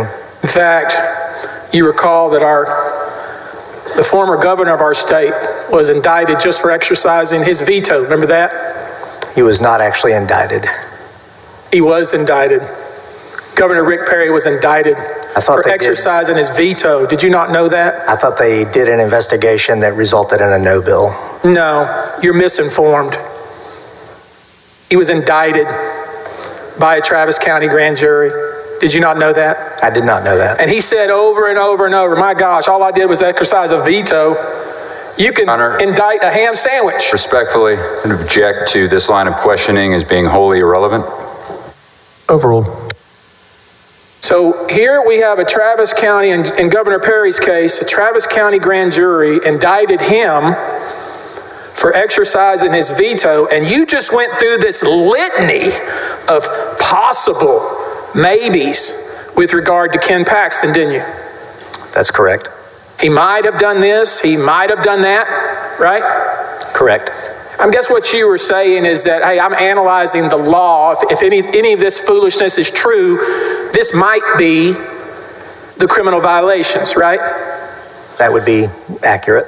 And you know for a fact that you're not supposed to come into a court like this and testify about what somebody might or may have done. Isn't that right? I was answering the questions that were asked. You would have never, have you ever been in court before as a prosecutor? I have. So you know for a fact that that is not proper, don't you? This is not a criminal trial. Right. It's not proper to go into a court and testify on live stream and to jurors about something that someone might have done. That's incredibly misleading, incredibly prejudicial, and wrong, isn't it? Objection, Your Honor, to asked and answers mischaracterizes the evidence as presented by the witness. Overruled. I was asked to identify the possible avenues of investigation that I outlined in the memo to the district attorney. Possible, maybe, potentially. We don't know, right? You don't know it all, do you? I don't understand that question. You were just sitting up there and making a bunch of silly guesses, weren't you? I would not agree with that. And you just testified in this historic impeachment proceeding in response to the House's questions about all of the potentials or the maybes or the possibilities, right? I was talking about the memo that I wrote for the district attorney outlining the avenues of investigation had the feds not waved us off and we had moved forward. The feds waved you off, you say? Yes. Y'all were excited about this. We got a chance to get Ken Paxton, isn't that true? That's not accurate. Let's look at Eric, AG Exhibit 170, Brickman 202. You tell me if this is right. It's in evidence. Bring that right there on 10/27/2020, Eric.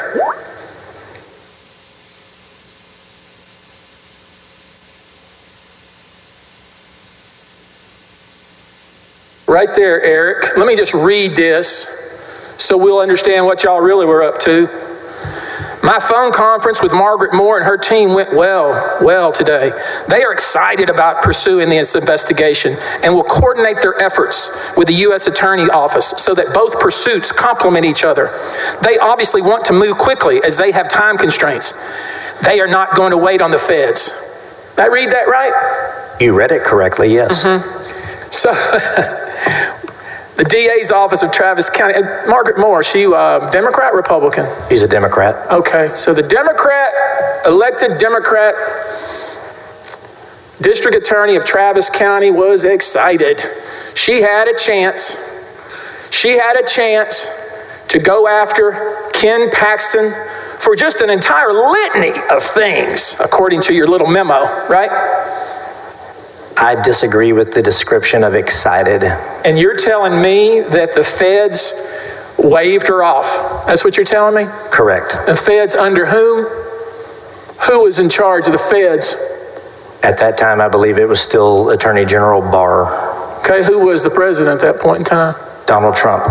Oh, think about that for a minute. You're telling me that this elected Democrat, who you claim the maybes, the possibilities, the potential, all kinds of crimes, that she, as an elected Democrat, decided, stand down. Donald Trump says stand down. You think that we really believe that foolishness? Do you think we believe that? I have no idea what Nobody believes that.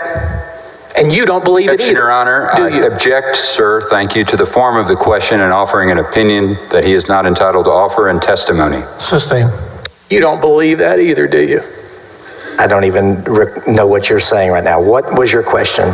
Now, you had told us that potentially, possibly, maybe abuse of official capacity, right? Correct. Potential, maybe, who knows?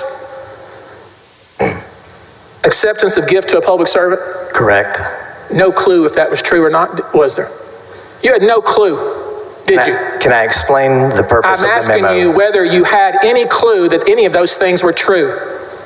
Based upon the information provided by the 3 witnesses that we had interviewed, yes, it appeared that it was true. You thought it was true, so you had probable cause to make an arrest, and that's what you did, right? No, a preliminary investigation is to determine whether or not to move forward with an investigation. That was the stage we were at. Probable cause means you have enough for an arrest, right? Probable cause would give rise to justification for an arrest. You didn't have justification for an arrest, did you? We were at the point of making a determination of whether to move forward with an investigation. There was no indictment, right?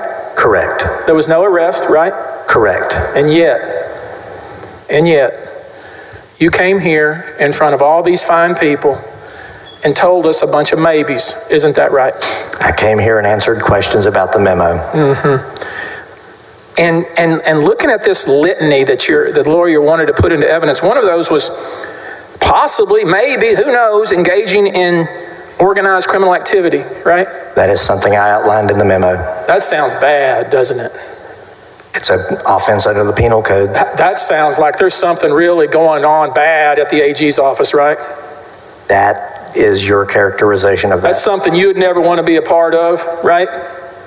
I don't understand your question. I'm just trying to figure out. I mean, if that's what's going on at the AG's office, if you really believe that, you certainly wouldn't ever want to be a part of it, right? I'm not an employee of the Attorney General's office. I mean, my point is, you would never engage in such activity, would you? This maybe activity you talked about? The activity that was being alleged on the part of Mr. Paxton? You would never engage in any of these so-called potential crimes yourself, would you? Correct, I would not. You would never want to be a part of anything like that, would you? That is correct. You wouldn't want to be associated with something like that, would you? That is correct. You have dedicated your life, you claim, to the rule of law, right? Correct. And so there is no way you would ever want to be associated or affiliated with that kind of criminal conduct. Isn't that right? I'm not following your line of questioning. You're talking about the conduct described in the memo about Mr. Paxton after the interview of the 3 witnesses? I'm talking about organized criminal activity. You'd never want to be a part of that. Correct.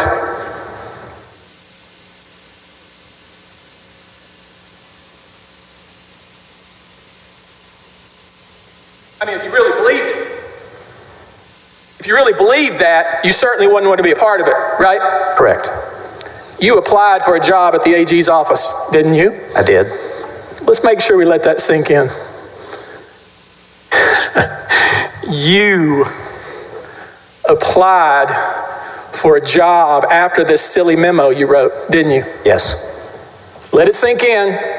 You wrote this silly memo where you talked about potential violations of law, and months later, you applied to work at the AG's office, didn't you?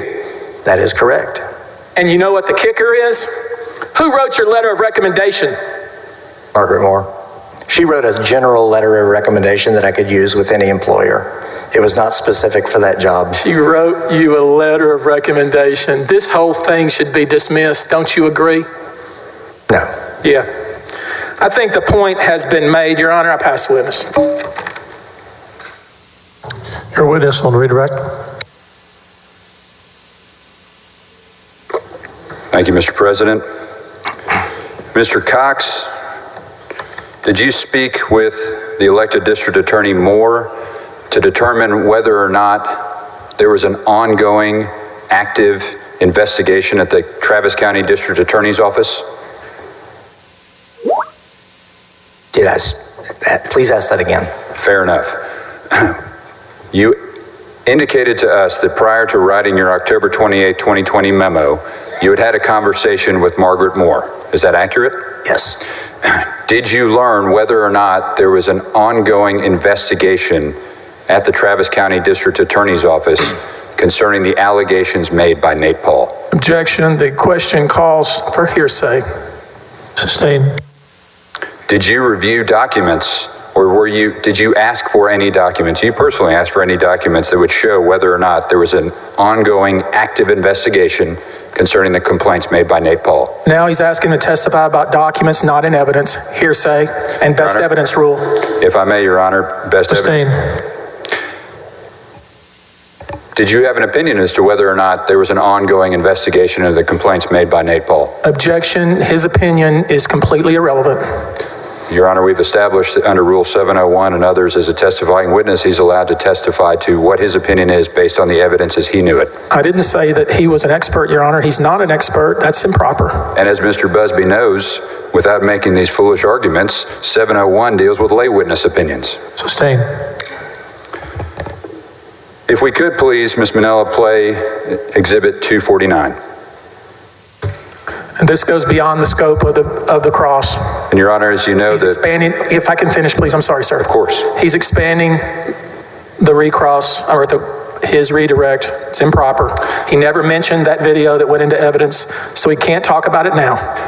If I may, Mr. President. Under the rules, it was very clear in the rules that the senators passed 25-3 that redirect would have to be on what was already covered. I apologize then, Your Honor. I didn't understand the rule as it relates to that specific issue. We'll provide the testimony through an additional witness. Thank you, sir. Pass the witness. I have nothing further for this witness, Your Honor. Are you both finished with the witness? Dismissed? Yes, Your Honor. Okay. You are able to go?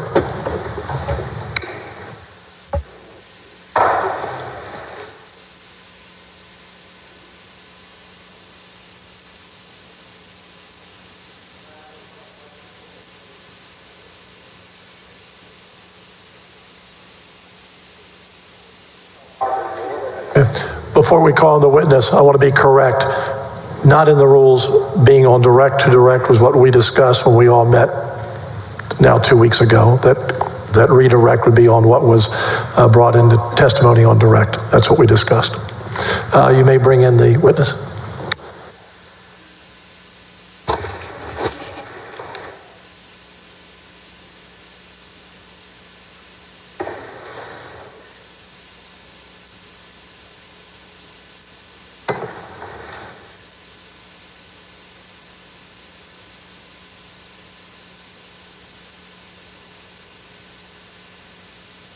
Yours or ours?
Or would you please raise your right hand? I do solemnly swear or affirm that the evidence I give upon this hearing by the Senate of Texas of the impeachment charges against Warden Kenneth Paxton Jr. shall be the truth, the whole truth, nothing but the truth, so help me God. I so swear. Please have a seat. Your witness, Mr. Hardin. Thank you, Your Honor. Ms. Moore, I'm going to ask you, we've had trouble with this microphone with all of us, with mine and the witness, so if you would try to stay closer than you would ordinarily stay with the microphone, I'd appreciate it. Will do. All right, would you state your name, please? My full name is Margaret McCarthy Moore. Ms. Moore, how are you? I'm going to go through with you a little bit of history of your background and all, but I want to really kind of relate it to your personal, professional background. Where'd you grow up? I grew up in Waco, Texas. And did you live in Waco all the way through high school? I did. And after high school, what did you do? I came to the University of Texas here in Austin And did you attend and graduate? I did. Earned a BBA in accounting in 1970, and then I started law school here. All right, after graduate school or after law school, what year did you become licensed to practice in the state of Texas? 1973. And then what did you do? At that time, I was working in the legislature. In 1973, I was working in the House. I got my license, passed the bar in April of that year. I ended up coming back and working the Constitutional Convention in 74, and I worked in 1975 during the session, and then when I became a lawyer, I really wanted to be in a courtroom, so I was able to, I was appointed the Juvenile Public Defender for Travis County in 1976. All right, and then you had a series of other jobs. What led you into where you became the elected district attorney of Travis County? Well, I was hired as an assistant district attorney in 1977. I had gotten to know Ronnie Earl when he was in the legislature, and he gave me a job in the DA's office. How long were you there? I was there until I was elected county attorney in 1980. I took office in 1981. As the county attorney? Yes. How long were you the county attorney in Travis? 4 years. Pardon me? 4 years. Okay. And then after your tour, would that be like 1985? Correct. And then what was your next position? Mommy. All right. I had a daughter, and I remarried in 1984, and we had two sons, one in 85 and one in 87, and my husband was a litigator, so we made the family decision that somebody ought to be home with these kids. So I did not go back into the practice of law until much later. I did, though, during that time. I did serve twice on the Travis County Commissioner's Court as an appointee to fulfill unexpired terms. What year did you become the elected district attorney for Travis County? Well, I was elected in 2016, and I took office January 2017. All right, so some of the things we're going to be talking about occurred in 2020. You were, of course, a Democrat, correct? That is correct. And then what was the outcome of the March 2020 primary, or really, I think there was a runoff, was there not, in the race, in the primary? 2020, I was defeated in a runoff in July. Right. So from July of 2020, you were in effect a lame duck to the end of the year, were you not? Yes. Right. How flattering. Not a phrase we all enjoy, but it was a reality, correct? Correct. All right, I want to take your attention, if I can, to Attorney General Paxton. Had you had a particular mission and intent as to the kind of relationship you hoped to have with Attorney General Paxton, as you were the elected district attorney as a Democrat, and he was the elected Attorney General as a Republican? Well, and in general, my aim as district attorney was to establish good relationships between the Travis County District Attorney's Office and all of the law enforcement agencies, and that included the Attorney General's Office. I did work there under General Abbott for 9.5 years, so that was an office that I had a particular fondness for. Well, I appreciate that. So at the time that General Paxton was the Attorney General and you were the District Attorney, you had how many years experience previously working for the Attorney General's office? 9.5. And what year, what was that, when was that area? I went to work there in 2000. Sorry. That's okay. 2005 to 2014. And was Governor Abbott at that time the Attorney General? He was. Was he the Attorney General for the entire time you worked for the Attorney General's office? Yes, he was. All right.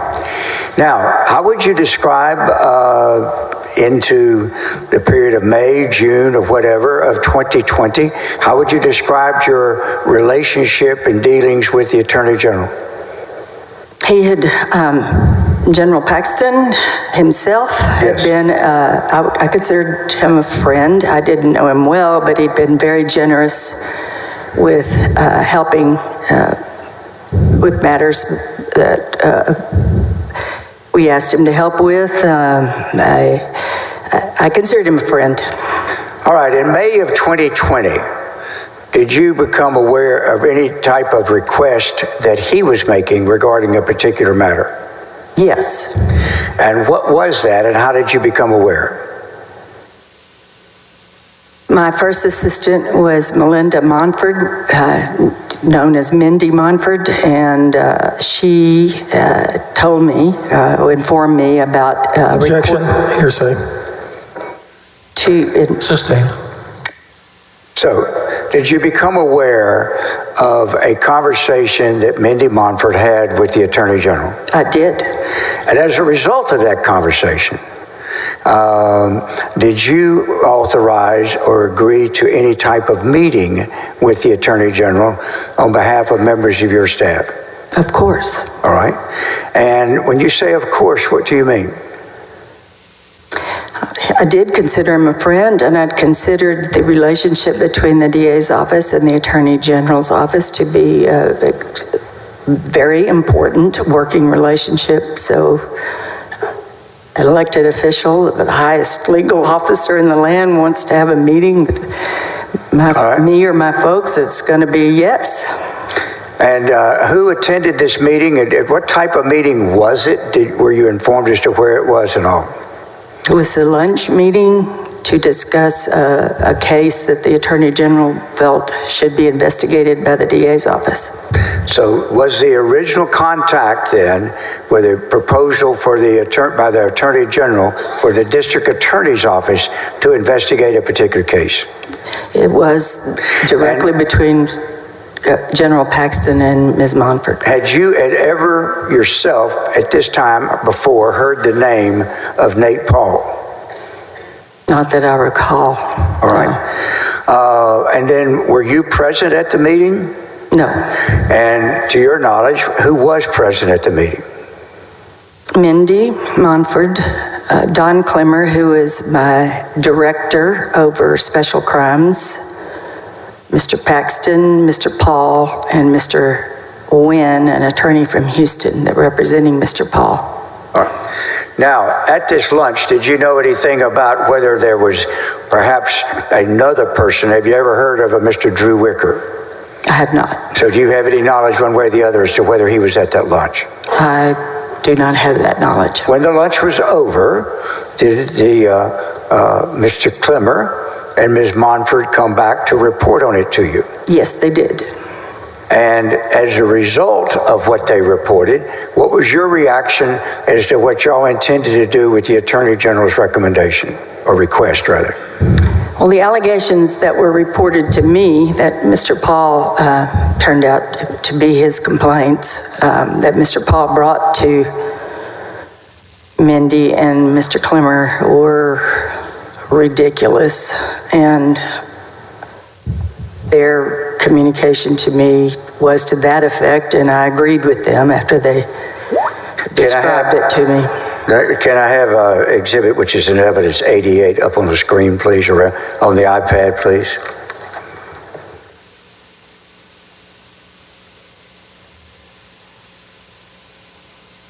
Is that 68 instead? Do I have the wrong number? I'm trying to read handwriting on here. Are you talking about the first referral? That's the right exhibit. 68. Do I have the right number? Yes. 68? Thank you. Now, did you become aware, and was the issue as to what to do about a complaint by Mr. Nate Paul that he wanted to have investigated by the DA's office? Yes. All right. And once you found out enough about it, did you actually read the complaint that is before you, is on the screen rather, is 68? If we could go over to the other page where it says request to investigate. Did you know anything about, do you recall when you reviewed it, and formed whatever opinions you had about it? I do not recall when. All right. But did you ultimately become aware of what the allegations were here and what the contentions were? Oh, yes. I was aware of the allegations, but I didn't see the RTI until later. If I did it, I don't know when that was. What was your position as to what your office was going to do with this complaint? Well, it was going nowhere. All right, but if it was going to go nowhere, what do you mean by that? I mean, it would have been handled like with courtesy. You hear fill out the form, and then it would have been followed up by a rejection letter. All right, does the rest of this exhibit, if you could, Stacy, just go through, give about 5 seconds on each page and ask if this document showing her is the kind of form and complaint that your office would do. And I want to go particularly to the page. I want to make sure that we're not publishing any of the identifying data on the complaint. So here you see the signature of Mr. Paul. You notice, now, do y'all request that they swear to these complaints, or is that there in case they choose to? No, it's a practice that they swear to the complaint. Okay, you stay with that microphone, ma'am. Pretty please. All right. Now, this, of course, has a place for somebody to notarize and swear to it if they choose to, correct? Correct. And what is the policy in your office ordinarily? Do people swear to these complaints? Are they asked to, or what's customarily done? My belief is that they were asked to swear to it. All right. Well, we notice here that this didn't happen here, correct? It did not. All right. Now, on the next page, I don't want to show the people over. I'm going to read you some names, but with no identifying data on the screen until it gets taken out. And I don't know whether it's been taken out of this particular screen. I'm going to just read names to you without us publishing them and see if you recall these names being names that were proposed that they would be investigated based on this document. Mr. Saban, Mr. Preston Joy, Mr. Jason Ernst, Mr. Alan Bew, Ms. Gupta, a Judge Mark Lane, and then a series of one other person, some others. Now, were you aware of the nature of who some of these people were at the time you were informed about this? Absolutely. And is this another reason that you're saying it wasn't going anywhere? It was going nowhere in my office. And does that mean that y'all had no intention of either investigating or prosecuting with this kind of allegation? None whatsoever. If we can, Stacy, if we can move over now, skip the people and go to Bates number 68. Excuse me, Bates number 9036, 9037. And I want to represent to you, this is Mr. Paul laying out what his contentions are so. And ultimately, did you folks decide what you were going to do with this case? That's fine, you can take it down, thank you. What were you going to do with this case if it was going to go nowhere? What did you do? I decided to send it to David Maxwell. And by the time you were going to send it to Mr. Maxwell, how long had you known him, and what was your view of his competence and ability, etc.? Well, I don't remember how long And I want you to get back to that microphone. I said I don't remember how long. I knew of his reputation because I worked in the AG's office. I thought very highly of him. I knew that he was a former Ranger, and I'd working with the Rangers. He had a very, very stellar reputation as an investigator. I decided to send it to him because I was quite confident that he would view this complaint the same way I did. And so what you thought when you sent it, when you came up with the idea of sending it to the AG's office, why did you send it to the AG's office instead of just politely telling Mr. Paul, No dice. Nice to have met you. We're not going to do anything. Because I didn't want to offend Mr. Paxton. If, in fact, Mr. Paul had come on his own, not being sponsored with the Attorney General, and made the same complaint, what would you have done? We would have sent a rejection letter. Pardon me? We would have sent a rejection letter. All right. But because it was sponsored to you by the Attorney General, what did you do? Your Honor, I'm going to object. There's been no evidence of any sort of, quote, sponsor, so I object to that. We just had a luncheon in which he sponsored it. I don't know what he means. Overruled. Thank you. Go ahead. Had it not been for Mr. Paxton's personal interest, it would have been handled routinely.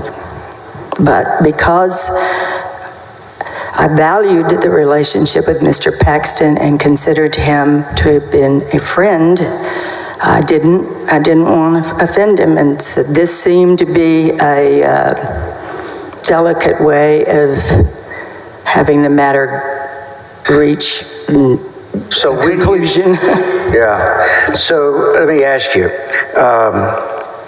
if you sent it over to him, if I can I have 668, please?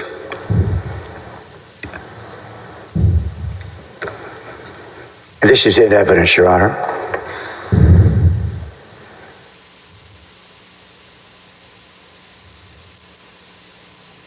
Actually, it's AG 68. Again, I'm misreading handwriting, and I apologize for it. All right. No, I'm sorry. Let's go to 124. Now, can you read this? Mm-hmm. All right. Yes, I can. And can you identify what it is, please? This is a letter from Don Clemmer to Brandon Kamek, sending a second complaint that Mr. Paul filed with our office. I'm sorry. This is a second referral. Yes. I wanted to go to the first referral. I apologize. I'm probably giving you the wrong number. Stacy, I want the first referral, please. Thank you. Now, if you would look at this, this letter is signed by whom? Signed by whom? There, you can see below. By Don Clemmer. All right. Was this letter written at your suggestion? Yes, it was written after we discussed what I wanted it to say. Did you instruct or discuss with Mr. Clemmer the language he would use in describing to Mr. Maxwell while he was sending it? Yes. All right. I want to particularly to look at the last sentence where it says, or the next to last sentence, the last two sentences. However, since an employee of the Department of Public Safety is one of the subjects of the complaint, referral to the Rangers would appear inappropriate. I'm therefore requesting that your agency conduct a review. Did you consider this an official recusal from you? Absolutely not. All right. And then why did you got that sentence in there saying that since he was the Department of Public Safety is one of the subjects, it would be inappropriate to send to him? Why is that in there? Well, matters of public integrity we're required to involve the Texas Rangers. One of the named the people in the complaint, it was a Ranger. But this letter was written to send it over, but not to in any way endorse it as needing to be investigated. Had y'all done any investigation of this complaint? I think the one thing we ascertained is that there was indeed an active federal investigation, and other than that, no. All right. And did you at any time intend and expect the Attorney General's office to conduct an investigation? No. And in fact, this letter doesn't ask for an investigation, does it? No. This letter says for them to do what with it? Review it. And by that language, knowing and with Mr. Clemmer, having worked with David Maxwell, what did you want to make sure that Mr. Maxwell understood that language meant when you sent it to him? Objection, Your Honor. This witness did not send this letter. Mr. Clemmer would be the one to answer that question. Can I finish my objection, please? Mr. Clemmer how long? Not if you keep using my time. Stop. Court reporter can't report. I understand. Record. I am going to request, though, that this man learn to object the way it's supposed to be. Otherwise, he's using up our time unnecessarily. He's been speaking through the objections all day, and I respectfully ask that the court to keep that in mind. Just state your objections. Thank you. I sustain the objection. Continue. All right. Now, what did you expect is what I'm asking. Not somebody else, but what did you expect when you sent that kind of language over there? Objection, speculation. No, I asked what she expected. I'm not asking her what she expected. Let me put it this way. What did you expect and want to happen? Overruled. Go ahead. I expected David Maxwell and any of the criminal lawyers in the AG's office would view this matter as absolutely baseless and not worthy of investigation. I expected it to be a dead issue on arrival. And in fact, did you give Mr. Clemmer instructions to call Mr. Paxton ahead of time and warn him it's coming? Mr. Maxwell, not Mr. Patton. Yes, I did. I did not want David Maxwell to think that I didn't have the good enough sense to know this was ridiculous. All right. Now, during that time, when it happened, did you ever authorize a Mr. Kamek or anyone else associated with the Attorney General's office, did you yourself authorize them to conduct any kind of criminal investigation? No. Did you appoint anyone as a special prosecutor? No. Did you appoint anyone as a pro tem prosecutor? No. Tell the jury the distinction in your mind of what a special prosecutor is, if such a position exists, what a pro tem and prosecutor is, and what you did or did not do as a result. A pro tem district attorney is appointed when the district attorney recuses, and that's a formal process. It requires the district attorney to ask the court's permission to recuse, and when the court does recuse, a pro tem is appointed to take the place of the district attorney. And what is the process that happens? I mean, is there as you mentioned, formal process? Let's say that the attorney, your office concludes it's wrong and appropriate for you to conduct a lawsuit as a matter of ethics or public policy and decide that you're going to recuse yourself and ask an attorney pro tem, would it be, to be appointed? And that would be like a DA in an adjoining county? That is the law now. Or it could be the Attorney General's office. Right. We had that. And then an instance of that. If you decide to do that, though, what would the process be? A motion would be made in court. A written motion? Correct. All right. A written motion is made to a judge, and what would that written motion say?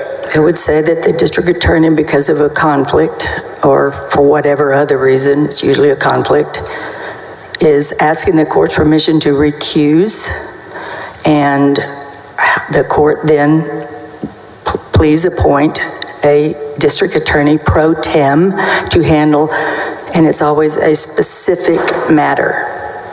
All right. And did any of that, and then does the judge ultimately, for it to be effective, enter an order? The judge rules on the motion and enters an order, and usually at that time has found someone to be appointed. It is not uncommon to assist the judge in finding someone. But I've also had a judge say who she wanted. Right. So if one is appointed pro tem, it ultimately results in a judicial order, does it not? It does. All right. Did that happen in any way? Any of those procedures you described, any of that happened in this involving anybody being asked to look into the complaint of Mr. Paul? No. Now, how would a special prosecutor work if you were going to appoint a special prosecutor? Well, the way we use the term special prosecutor, in my experience, has been that the district attorney appoints someone to handle a special matter, and that person is not on the payroll of the district attorney, but is sworn in by the district attorney and becomes essentially like any other assistant DA. It's under this, when the pro tem is appointed, the DA loses all control over the lawsuit. The DA is out of it. And it's with a special prosecutor, the district attorney continues to supervise the handling of the case. And are they actually sworn in by a judge? No, they're sworn in by me. All right. Did you do any of that in this case? No. So was either a attorney pro tem or a special prosecutor under that term, were either of those positions engaged in by you on this complaint of Mr. Paul? No, they were not. And when this file went from you to the Attorney General's office following the letter of Mr. Clemmer, did you, by that time, had you hired, retained, appointed, sworn in, any of those things, any lawyer to look into and work with you on the complaint of Mr. Paul? No.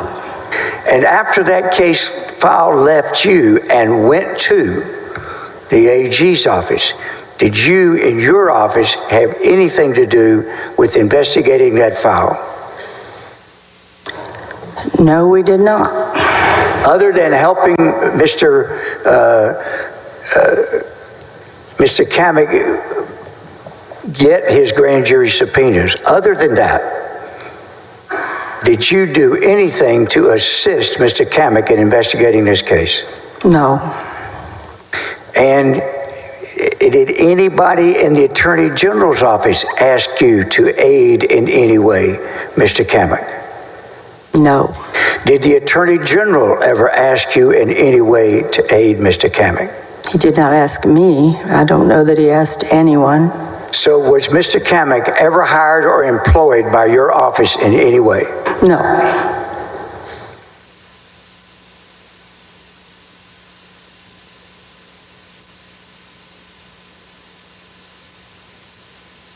I believe I have the right number. I just want to make, if I could check.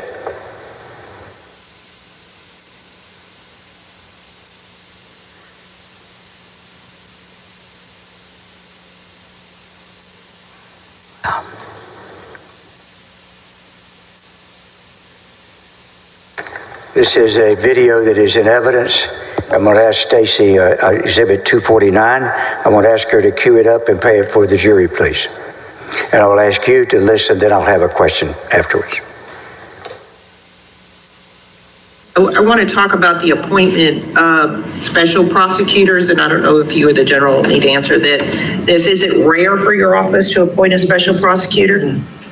So is this a general question about special prosecutors? Is that just at the AG's office in general? Okay. Yeah, I'm happy to address that. So I would actually rather if General Paxton would address it, but if he knows this like backwards and forwards. He was a prosecutor, so he knows this issue very well. Well, I'm wondering who hired Brandon Kamak. Was that you? So if I can address that. Sure. So our office entered into a contract for with Brandon Kamak to be outside counsel. And so he was serving as outside counsel for the AG's office. Now, I have, through the process of, I started, as you know, in October after this happened, I have interviewed ADAs from Travis County, and I've seen documents from Travis County that prove the fact that the Travis County DA's office made Brandon Kamek a special prosecutor. We did not make Brandon Kimmick a special prosecutor. That was within the purview of the Travis County DA's office. So the special prosecutor word gets confusing at times because there's two types. One type of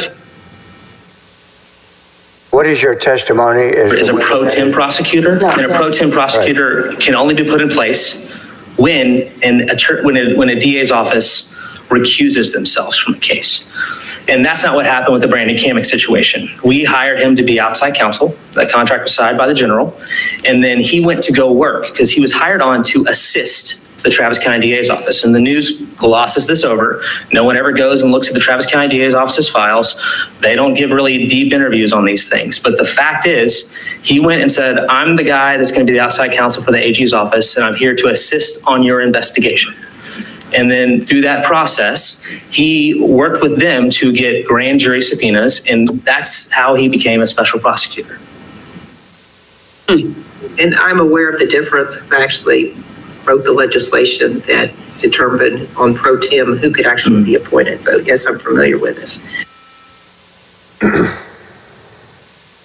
Is that testimony truthful? No. How untruthful is it? In what way? It is astonishingly untruthful. There is no way that anyone could interpret the facts as my appointing Mr. Kimmick as a special prosecutor. I couldn't pick him out of a lineup today. I don't know him. Pass the witness. Mr. Busby?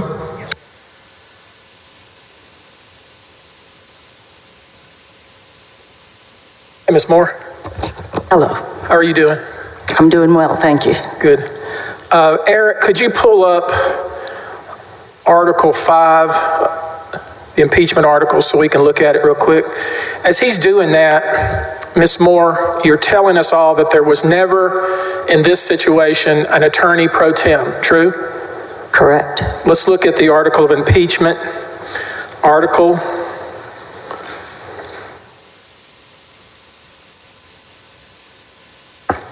You see the language, it says, Attorney General Warren Kenneth Paxton misused his official powers by violating the laws governing the appointment of prosecuting attorneys pro tem. See that? I do. There was never a prosecutor pro tem with relation to Mr. Kimmick. Isn't that true? There was not one appointed. Okay.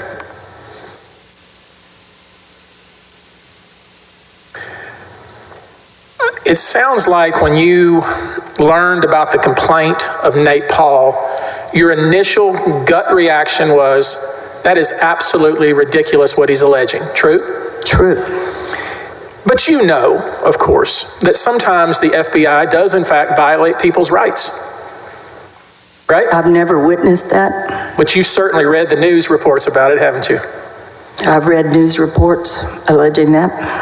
I mean, there's a lot of them, but did you hear about the FBI admitted flawed forensic testimony in 32 death penalty cases? No. How about when the FBI conducted improper searches of U.S. officials using a foreign database? I don't know about that. How about when the FBI improperly spied on activists? I don't recall reading about that either. How about when the FBI misused an intelligence database and performed 278,000 searches? I didn't hear about that. And the reason I keep asking you about these repeated alleged FBI abuses is because when you first heard about this alleged FBI abuse, the first thing you thought was ridiculous, correct? No, that's not correct. That's not what I said.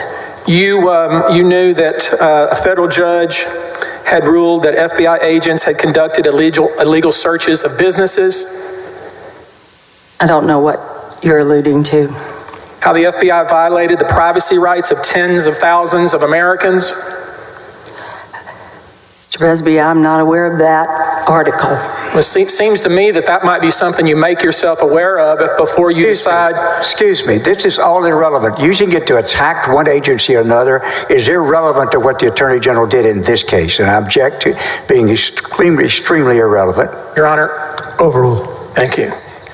But Judge, the second thing is he's testifying. I'm asking. Cross does not give him a right to simply sit up there in an unsworn way and make these kind of allegations. He's testifying and not asking a question. Not making any allegation. Please. My question to the witness. Yes, Your Honor. My question to this witness who claimed or who said in her statement that she gave the Board of Managers that her initial reaction was this entire claim against the FBI was ridiculous. I'm just asking her whether she had heard very similar claims and had seen very similar claims reported all over the United States with regard to the FBI. It does not allow him to be talking about irrelevant other circumstances, Your Honor, to make. Okay, well, he's stopped. He stopped. You put a stop to that, right? We've asked him to go straight, ask the questions properly. Go ahead. Thank you. May I answer? I don't know. The lawyer's objecting. I don't know. I'll move on. No, I'd like to answer because you misstated what I saw and why I responded that way. It wasn't just against the FBI. It was a whole range of agencies. It was a conspiracy that I felt was absolutely incredible and without basis. That's not just the FBI, the Texas Rangers, the U.S. Marshal, the U.S. Magistrate, the U.S. Attorney's Office, all of those together, the Securities Board. That's why I considered it incredible. Well, could you have just said, you know what, I don't think the Rangers would do that, I don't think the Magistrate would do that, but you know what, those FBI folks, they may have done that. You could have just investigated that, right? What you could have done. Mr. Busby, I worked with the FBI. I worked with the FBI to have a prisoner, an accused murderer surrender at the border the very first month I was in office. I worked with the FBI investigating the bombings in this city. I stood next to the U.S. Attorney himself, watching assistant U.S. attorneys and FBI agents and other law enforcement officials drawing up search warrants to submit to a magistrate. I did not find this allegation of a broad conspiracy among all these agencies to have any merit. Based on no investigation, true? Correct. Yep. So what you decided to do, rather than investigate it, you decided to refer it back to the AG's office, right? I decided to send it to David Maxwell. Yeah, you said part of the allegation was against the Texas Rangers, right? Yes. So you sent it to the Hall of Fame Texas Ranger, didn't you? Well, he was the chief investigator in the AG's office. Trying to get this right. You thought it would be inappropriate to send the allegation to the Texas Rangers, so you instead sent it to the Texas Ranger, right? What I'd really I think would be truthful here is that I wasn't concerned about sending it to the Texas Rangers because it wasn't worth sending. I did think that the chief investigator in the Attorney General's office would view it the same way. So I'm just trying to remember who it was sent to. So one of the allegations was against the U.S. Attorney's office? Yes. And the referral was to a former U.S. attorney, right? I don't know to whom you... Mr. Penley, a former U.S. attorney? Mr. Penley was not named in that letter. It was specifically sent to David Maxwell. Well, we all know now, and I know you weren't here and you wouldn't know this, but just so we're clear, the allegation, among others, was against Texas Rangers and U.S. Attorney's office, and you sent it to the AG's office, where the head of both of the divisions that would have looked at this would have been a Ranger and a U.S. Attorney. Did you realize that? I didn't know Mr. Penley. Let's look at the referral letter AG 68.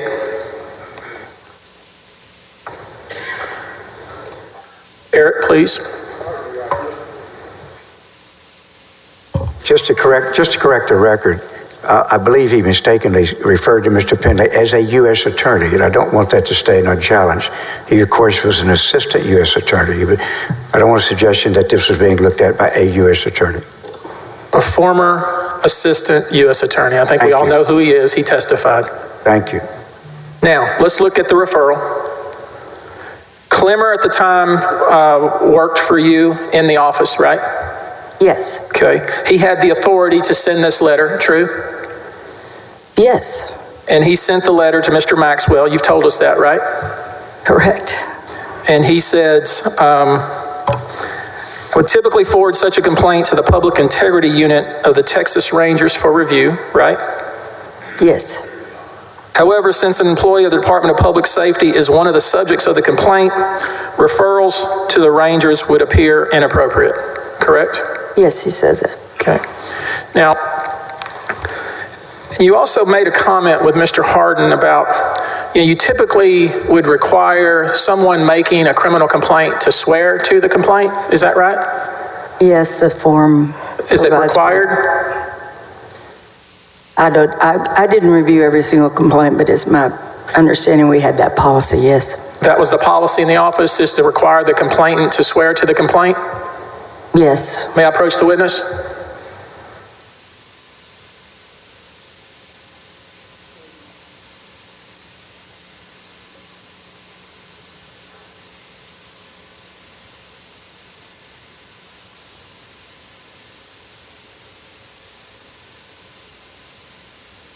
Do you see the document I've just handed you, ma'am? I do. And it's an email, is it not? It is. An email from whom to whom? From who to whom?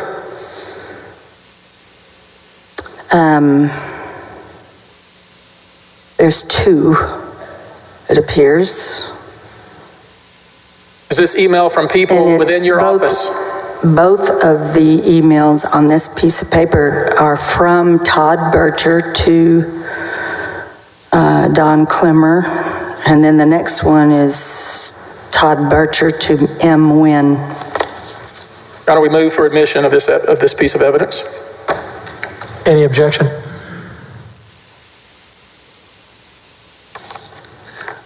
No objection. Admit AG Exhibit 0242 into evidence.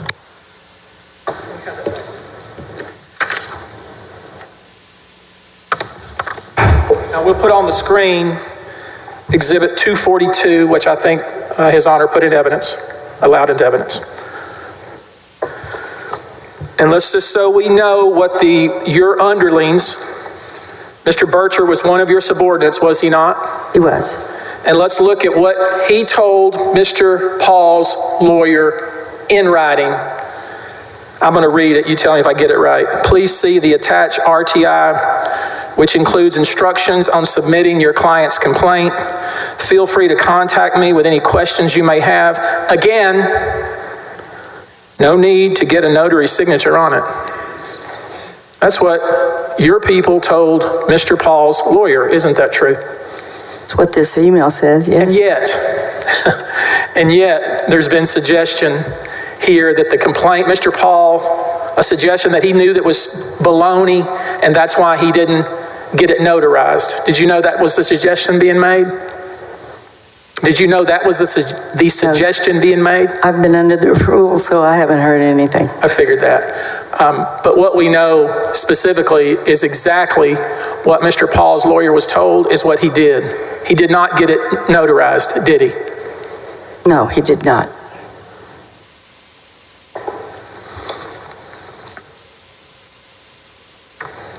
Now, I want to focus with you, if you would, on the second referral. It's in evidence, AG Exhibit 124. Let's take a look at that one.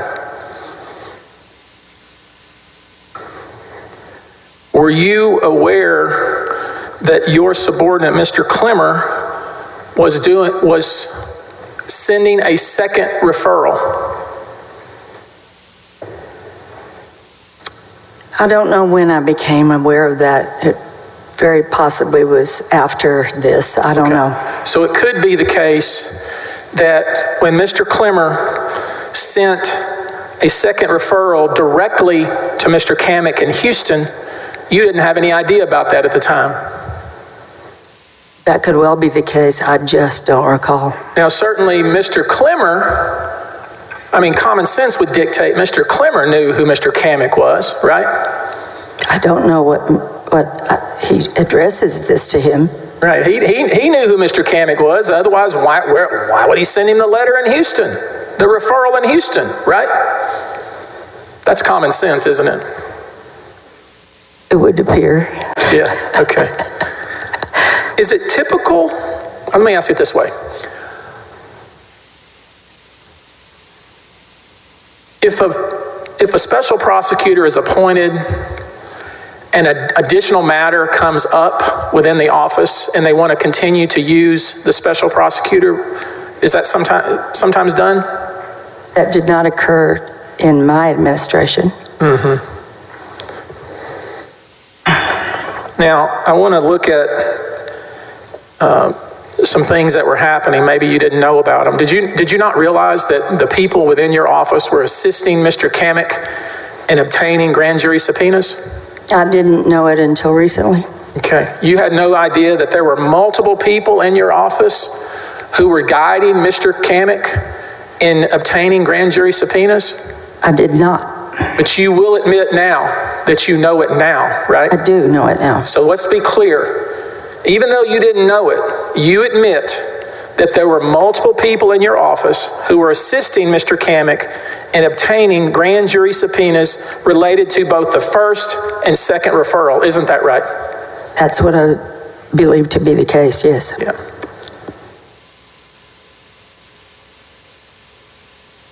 As an example, let me offer, hopefully without objection. I need to know if this is in evidence. House Managers Exhibit 186. We offer House Managers Exhibit 186. It's their exhibit. Copies? It's not in we offer evidence yet. Any objection? House Managers 186. Mr. Hardin, any objection?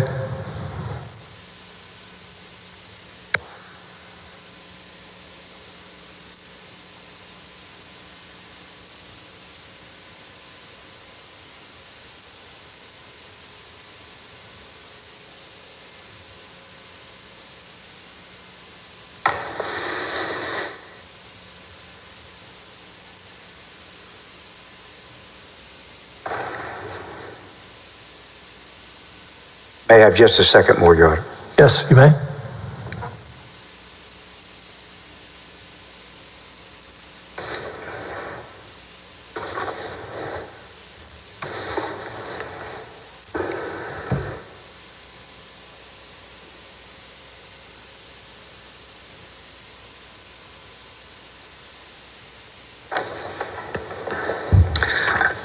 I have no objection. Admit 180, is it 186? Yes, 186 into evidence. Yes, Your Honor. And Eric, bring up House Managers Exhibit 186 that's now in evidence and go to the third page.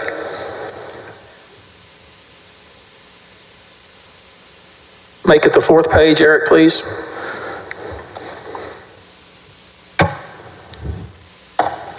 Here we go. Now there's some email traffic between Brandon Kamek and someone named Gayla Schwab. Do you know that person? Yes. Who is she? Her position was bailiff of the grand jury. Okay. And let's go to the next page, Eric. And notice here that Gayla Schwab, who's the legal secretary at the grand jury unit, is sending an email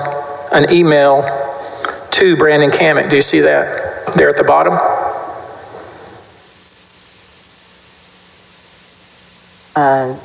No, not on this page. I'm seeing the email from Bailey Molinar.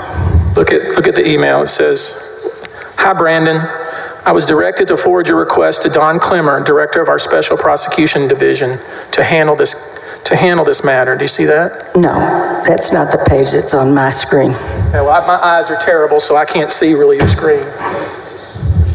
Eric, third page, Exhibit 186, email at the bottom to Brandon Kamick from Gayla Schwab. There we go.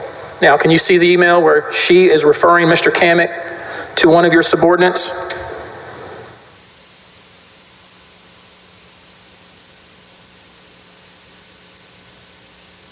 Yes, I see that. And do you see enlarging it? I know it's hard.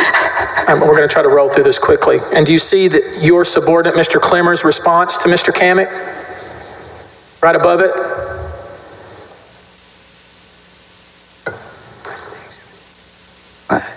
I've seen it, but this is illegible. Okay, How about now? Here we go. He says, let me know what type of case this investigation involves so I can get the right people to assist you. Thanks. That's what he says to Mr. Kamick, right? Yes. He says, Kamick, let me know what case this is so I can get the right folks to help you, right? What he says. Okay, and then... Your Honor, excuse me, Mr. Busby, can I ask if the witness would like a paper copy to have in front of her? If so, I'll be glad to give her one. Can you read this? I can when they enlarge it. Yeah, okay. Read it. He's just trying to slow us all down. All of us need it enlarged, so. Yep. And we'll enlarge every part very well. The best I can. I can't see it either, Ms. Moore. And do you see Mr. Kamick's response? Bring it up. It says, it's on September 23rd, 2020 at 4:25 p.m.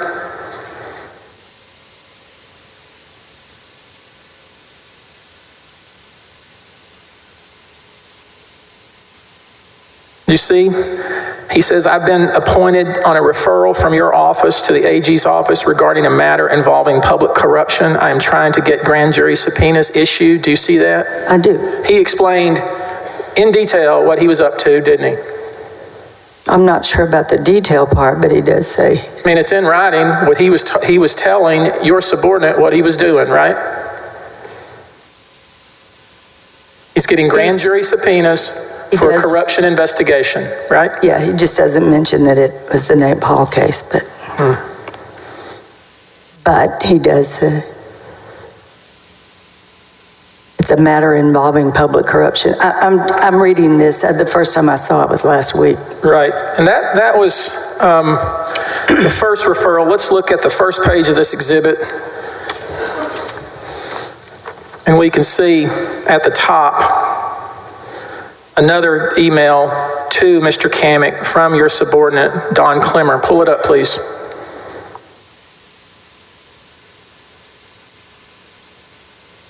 And here's where your subordinate is sending a referral to Mr. Kamick. That is the second referral, isn't that right? Yes, September of 20. Okay, so if there's any suggestion by anybody that your people weren't helping this young man obtain grand jury subpoenas, that would be false. Isn't that right? They did help him. They even filled out the forms for him and sent it to him via DocuSign, didn't they? Yes. Let's let that sink in. They filled out the form, emailed it to him using DocuSign, and all he had to do was DocuSign the applications for the subpoenas. Isn't that right? That's my understanding.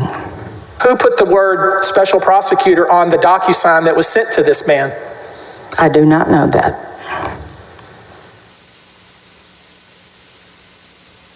So, according to you, it could be possible that your subordinates in the office put that language in the DocuSign that this young man signed electronically. Isn't that right?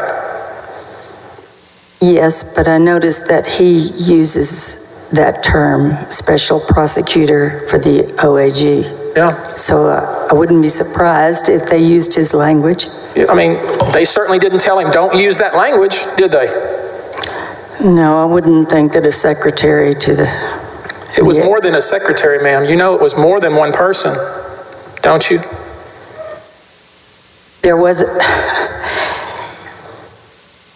You know there Mr. Busby, do you want me to answer these truthfully, or do you want me to just... I prefer you not lie. Yes, of course, I'd prefer you not lie. I'd prefer you to follow your oath.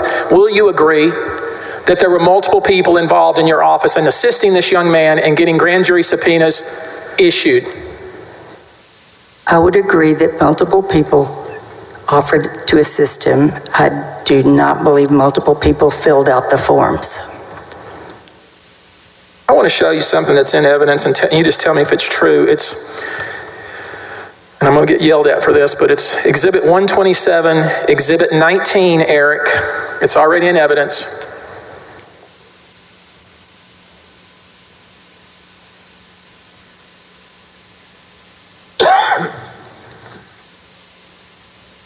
(127) Exhibit 19, Eric. There we go. Now, here's some language in this letter sent to Mr. Kamek shortly thereafter, and it says, "It has come to our attention that you appeared before the Travis County Grand Jury. Can we agree that Brandon Kamek never appeared in front of any grand jury?" Ever? I have with no relation idea. to this particular matter. Well, he wouldn't have appeared in person before a grand jury. I mean, all he did... All the grand jury proceedings at this time were, in fact, over Zoom. Anyway. He didn't even do a Zoom. All he did... I don't think he did. Yeah. I mean, it would not... It would be... May I finish? Yeah, sorry. Go ahead. It would be unusual for anyone issuing a grand jury subpoena to actually appear in front of the physical grand jury. Right, because what we know happened was some of your folks in the office helped him fill out forms and he signed them electronically with DocuSign, right? That's what it appears to me happened. Now,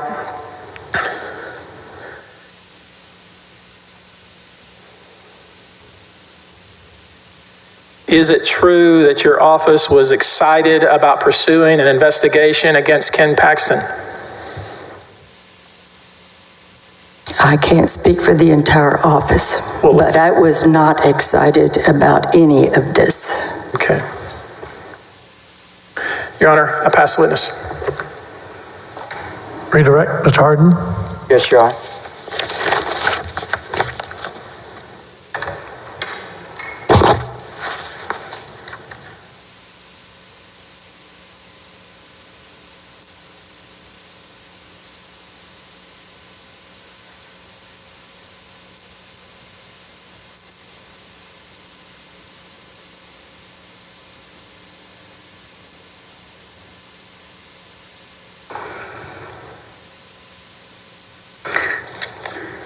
Your Honor, I move to introduce Exhibit 243.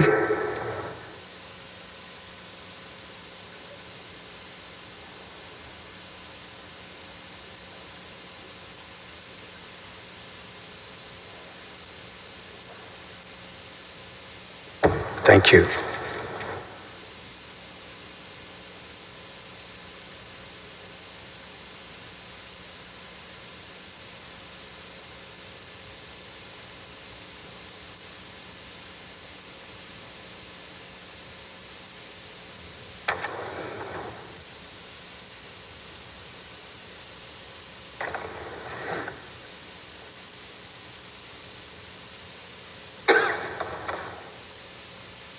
Any objections? This is, of course, beyond the scope of her direct, as you know, and so I object to it.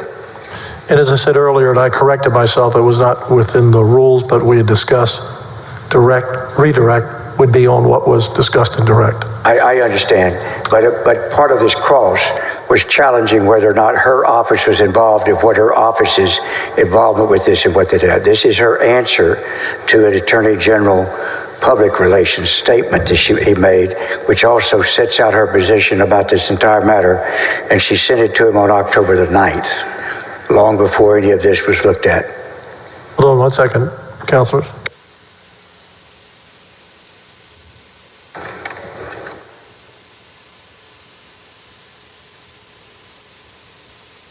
I'm going to overrule the objection because it does go to the cross testimony.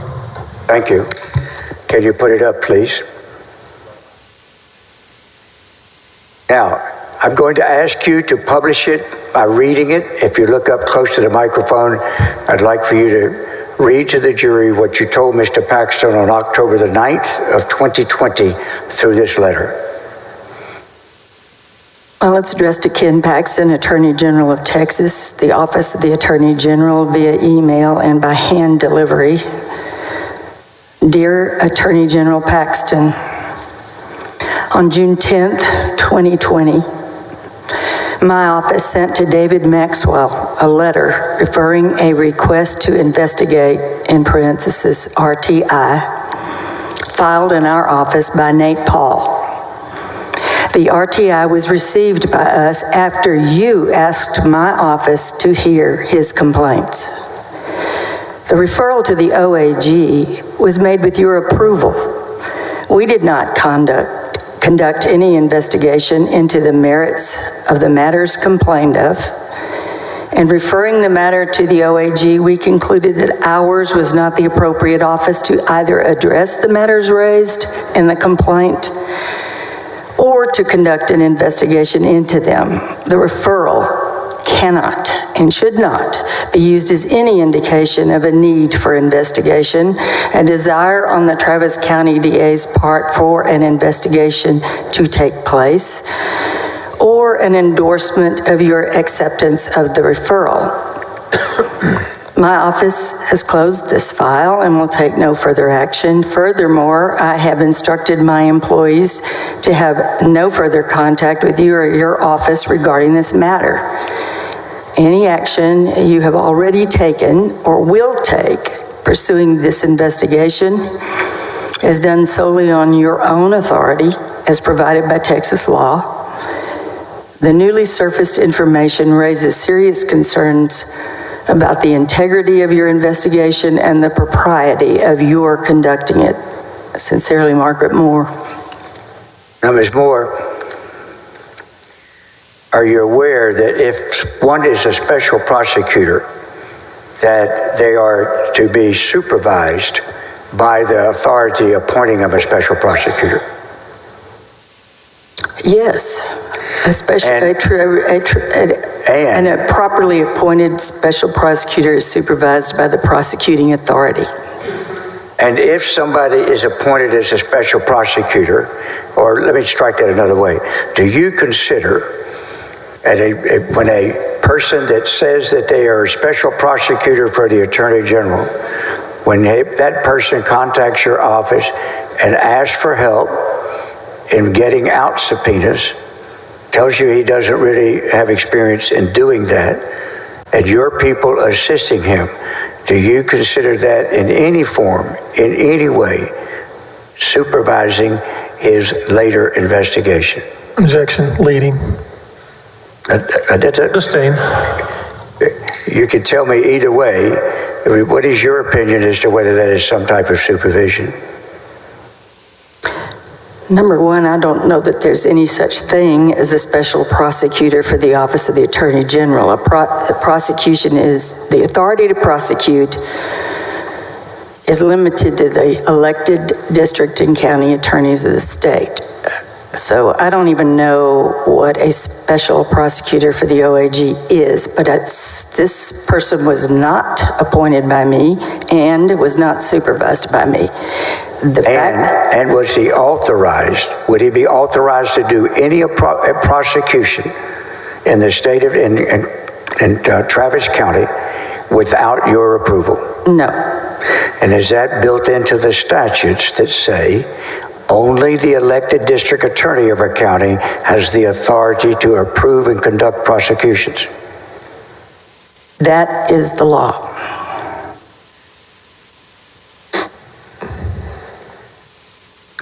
And I knew that.